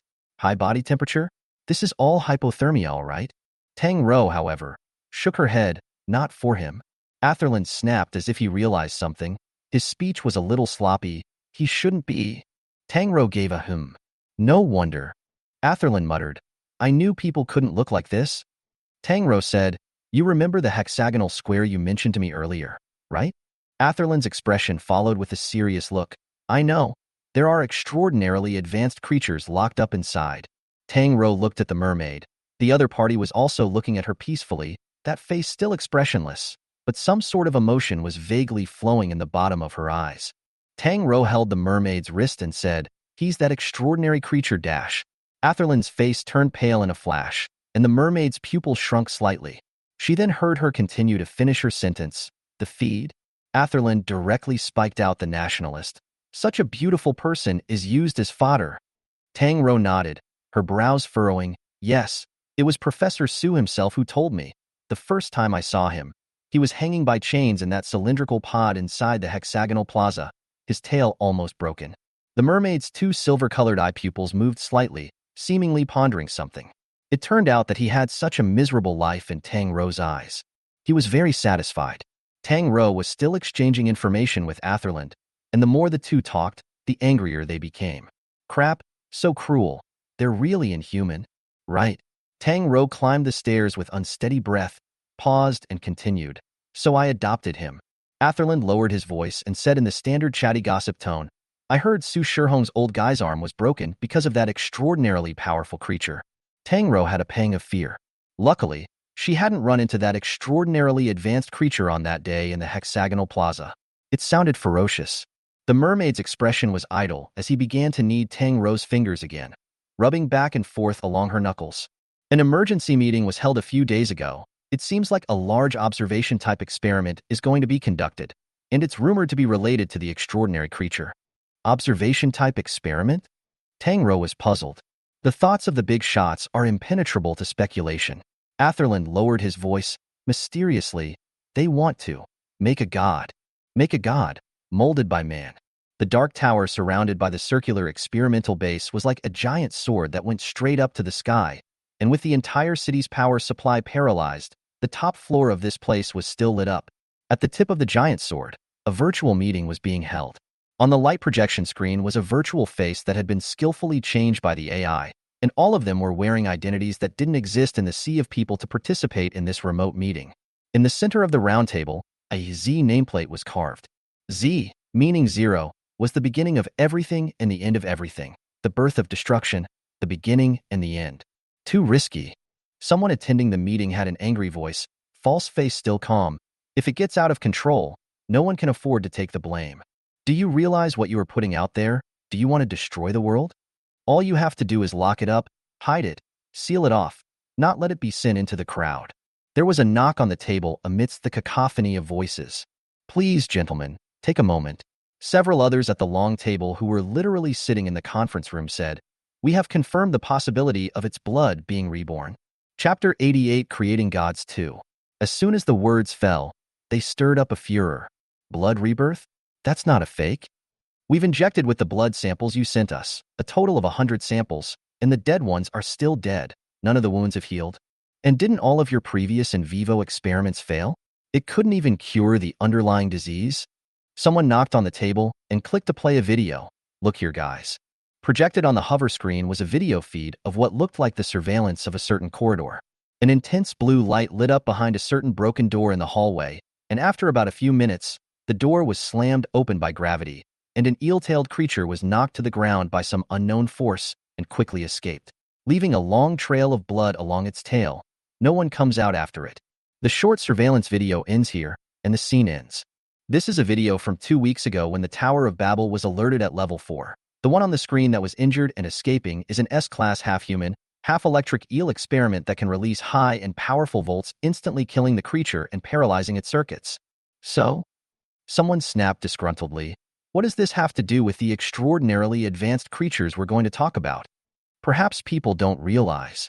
The man raised his hand and pointed to the door of the room that had been violently slammed open. The extraordinary creature is in this office. The virtual faces froze, and everyone went uncharacteristically quiet. To the human body, 100 milliamps of current can cause cardiac arrest in just a few seconds, and 1 amp can cause severe burns to body tissue. And the strong electric light you have just seen, which was inspired by the electric eel in a furious situation, has close to 10,000 amperes, which is equivalent to the strength of a single flash of lightning, as deduced from our usual test data. Do you guys think it's possible that someone in the office could have survived in such a situation if they existed? No one spoke. Obviously, everyone knew the answer. It was impossible. 1 amp was equal to 1,000 milliamps, and overcharging the human body over 100 milliamps would result in death, let alone 20,000 amps. But then the scene jumps, the door is still the same, and a couple of rescuers walk in and come out carrying transparent closed bins. The magnificent fishtail still shines with a regal, polarized light even in the dim light. After a moment, a young woman follows them out and stands in the doorway. The scene pauses and the man points to the young woman on the screen. But she survived and knew nothing of that strong current. Her memory was modified, and even someone changed her clothes. A single word stirred 1,000 waves. Finally, someone was surprised, and discussion arose, as if they couldn't believe it. Someone asked, "How can we prove that this woman was brought back from the dead?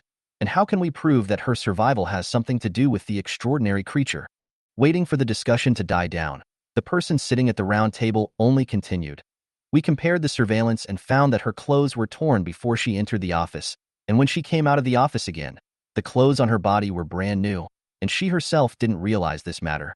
So we're guessing that her previous clothes had been destroyed, and that someone had tampered with her memory and left her unharmed." Someone in the office finally choked. Then the projection screen shifted to a medical report. "So we took her blood on reasonable grounds and found a number of substances that didn't belong in her body, and her biology has been altered in some way, but she herself doesn't seem to realize it. So, they were going to make a god that could raise the dead and be controlled by them." He pointed at the person on the screen and through his voice, "She is our most successful test subject. The only animal that mankind had truly tamed since the beginning of time was the dog. People often chose to use violence to conquer and rule, forgetting that the restraint of power alone could not soothe a restless soul. And the highest level of control is mind control. Feelings are the best shackles. It is the medicine, the weapon, the fine wire that holds the puppet." Qin Jing pushed open the door and whispered, "It's here."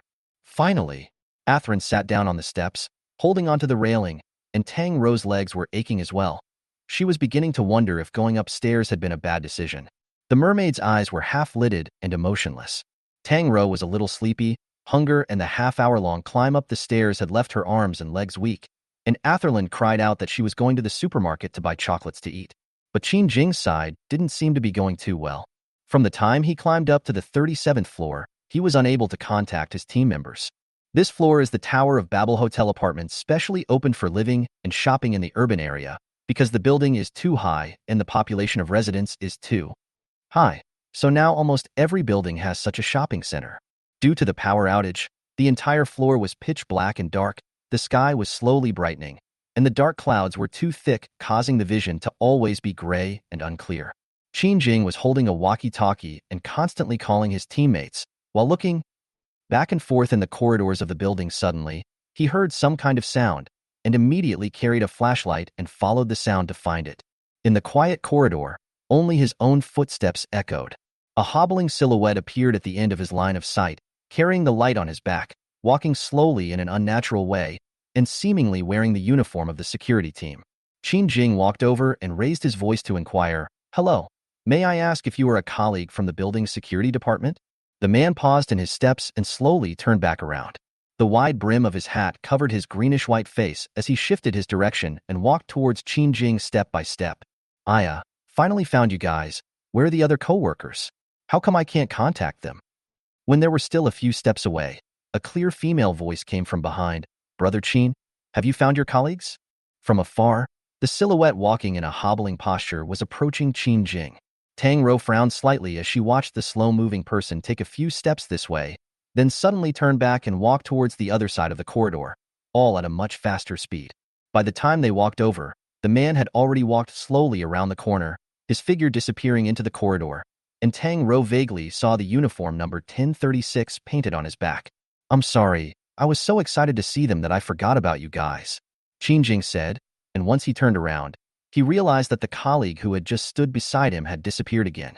Atherland breathlessly suggested, "Let's go to the supermarket to eat something first, and then come over to pay when the call comes in." Qin Jing remembered that there was a duty point office next to the supermarket, and he might be able to find someone there, so he also readily agreed. But to his surprise, the formerly prosperous shopping center turned into a different scene. The walls and shelves were violently damaged.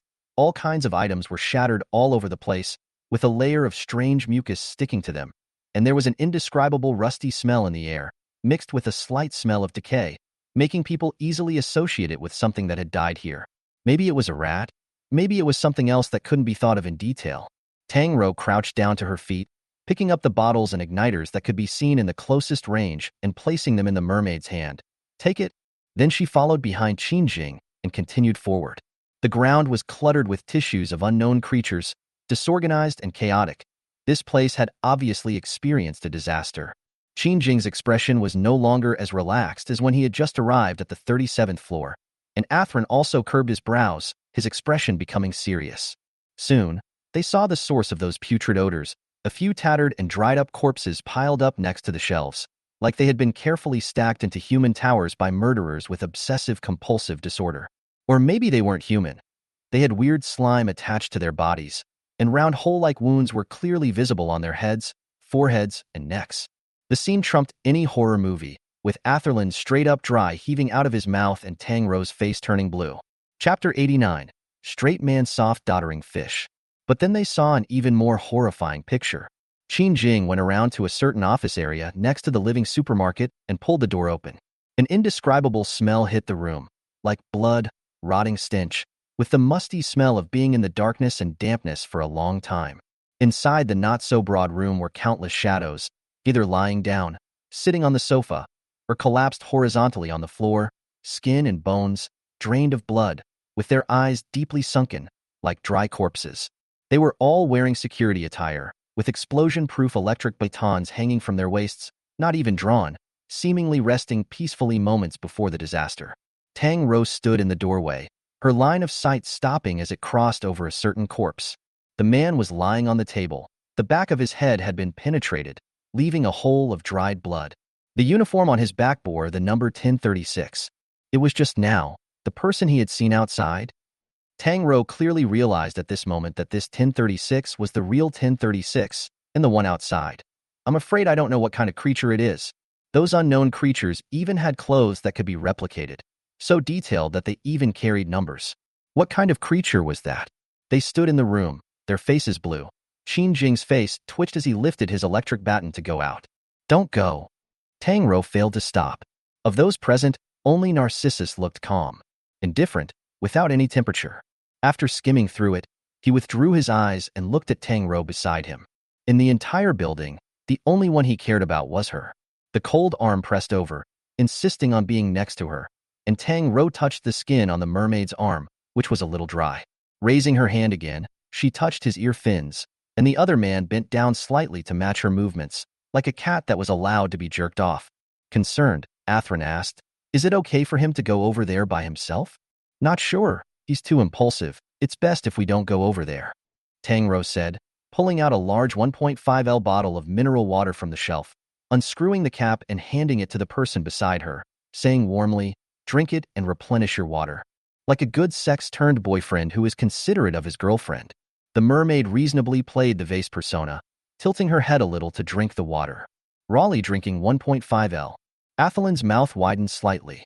What an amazing amount of water. It's the reincarnation of a bucket, right? The blonde beauty's movements were gentle. After drinking the water and wiping her mouth, her appearance was noble and cold. Tang Rou felt that he still needed a bit of light sea salt. It would be best to find some shrimp and crabs, or something to supplement his nutrition, and finding something that could physically cool him down might be even better. The supermarket was in better shape than the shopping center looked. As Tang Rou took the mermaid in search of sea salt, Athrun found a deli and dove in, hungry for food. The merman became more pleasant. He followed Tang Rou at a brisk pace, enjoying his time alone with her. The shelves were stacked with a wide array of merchandise, and the merman's platinum silver eyes widened, igniting a hint of curiosity about the things of the human world. Tang Rou had only been looking for a packet of sea salt, but upon entering, she was inspired with a shopping nature. Pulling open the small door of a certain display case, she took out a hairpin from it and beckoned to the mermaid. "Come here." Unsure, Narcissus walked over to her. "Lower your head." He obediently bent his slender body, his long, light blonde hair hanging down as smoothly as water. Tang Rou grabbed a handful of it, silky smooth and cool, satin-like as it slipped through her fingers, handily holding it in her hand and tying it. She also accidentally ripped off a few hairs, and she sheepishly and quietly observed his other side, looking like a straight man who wouldn't tie his girlfriend's hair. Fortunately, Narcissus had his eyelashes down and was quiet, and didn't seem to feel it. Tying someone's hair was a different kind of difficulty than tying one's own, especially this kind of long and thick hair. Tang Rou pulled it around and then gave up, directly taking a hairpin and pinning it down, loosely resting on her shoulders like a crookedly tied bud. However, in the context of this face, it looks lazy and demonic. The mermaid raised his hand and ruffled it, and his thin crimson lips hooked out a very shallow arc, fleetingly. It was quite satisfactory.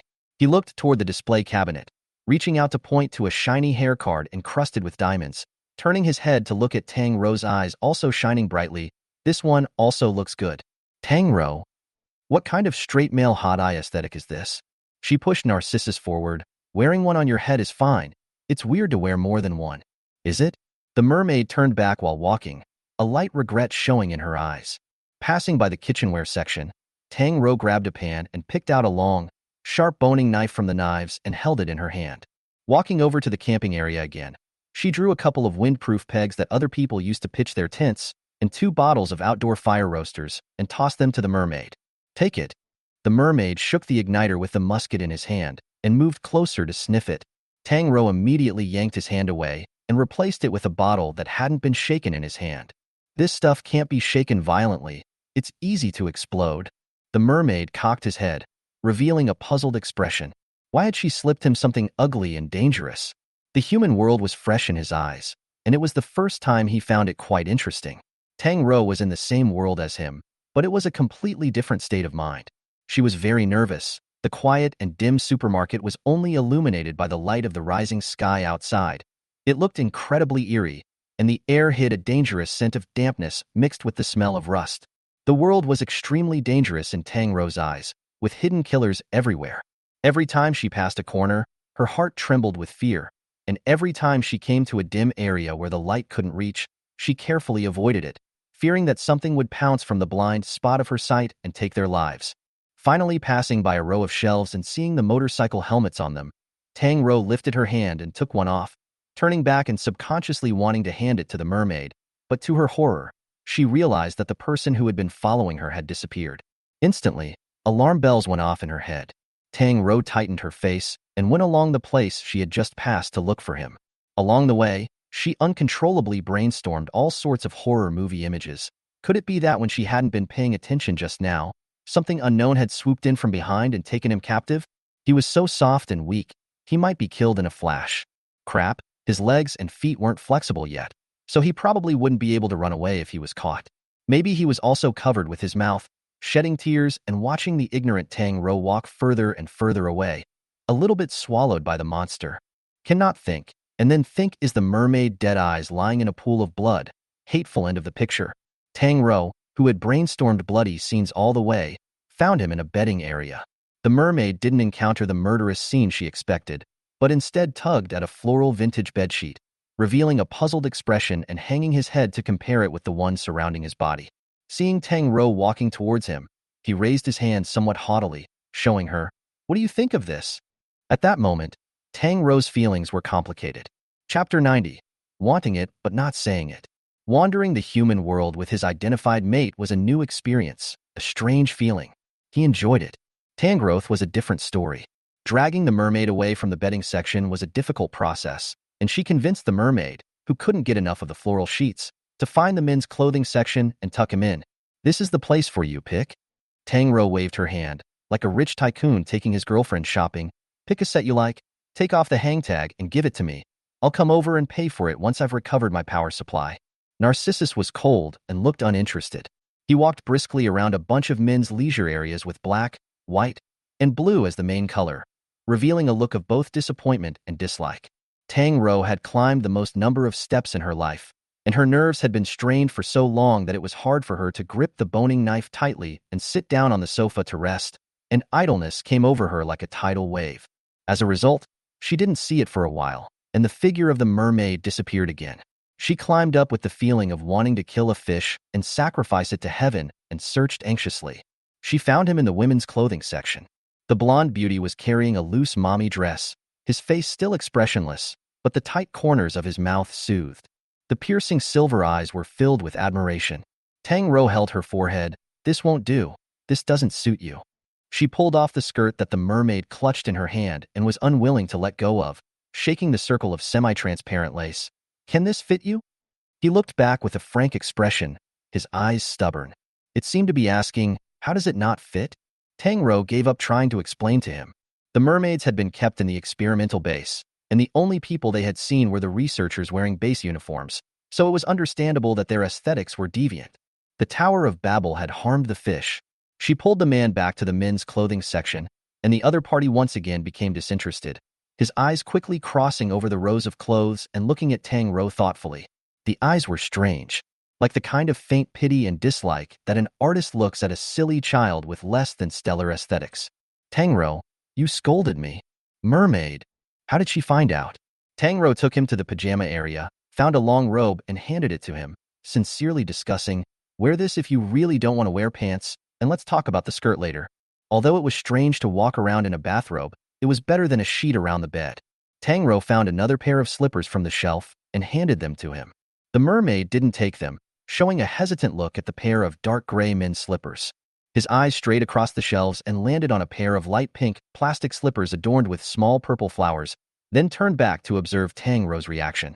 Seeing her expressionless face, he calmly moved his eyes away again, seeking out a pair of beige slippers before stopping to observe her reaction again. Tang Rou compromised. "White it is."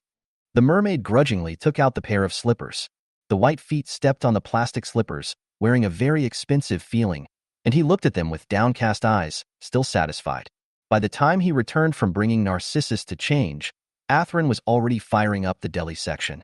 "What are you two having? Seafood pasta for dinner?" She glanced at the mermaid with her hair pulled back and wrapped in a bathrobe, a little dumbfounded. "Changed your look?" "Also, quite good looking, especially the lapel folded out to reveal the small piece of delicate and smooth skin," and clear and deep collarbone.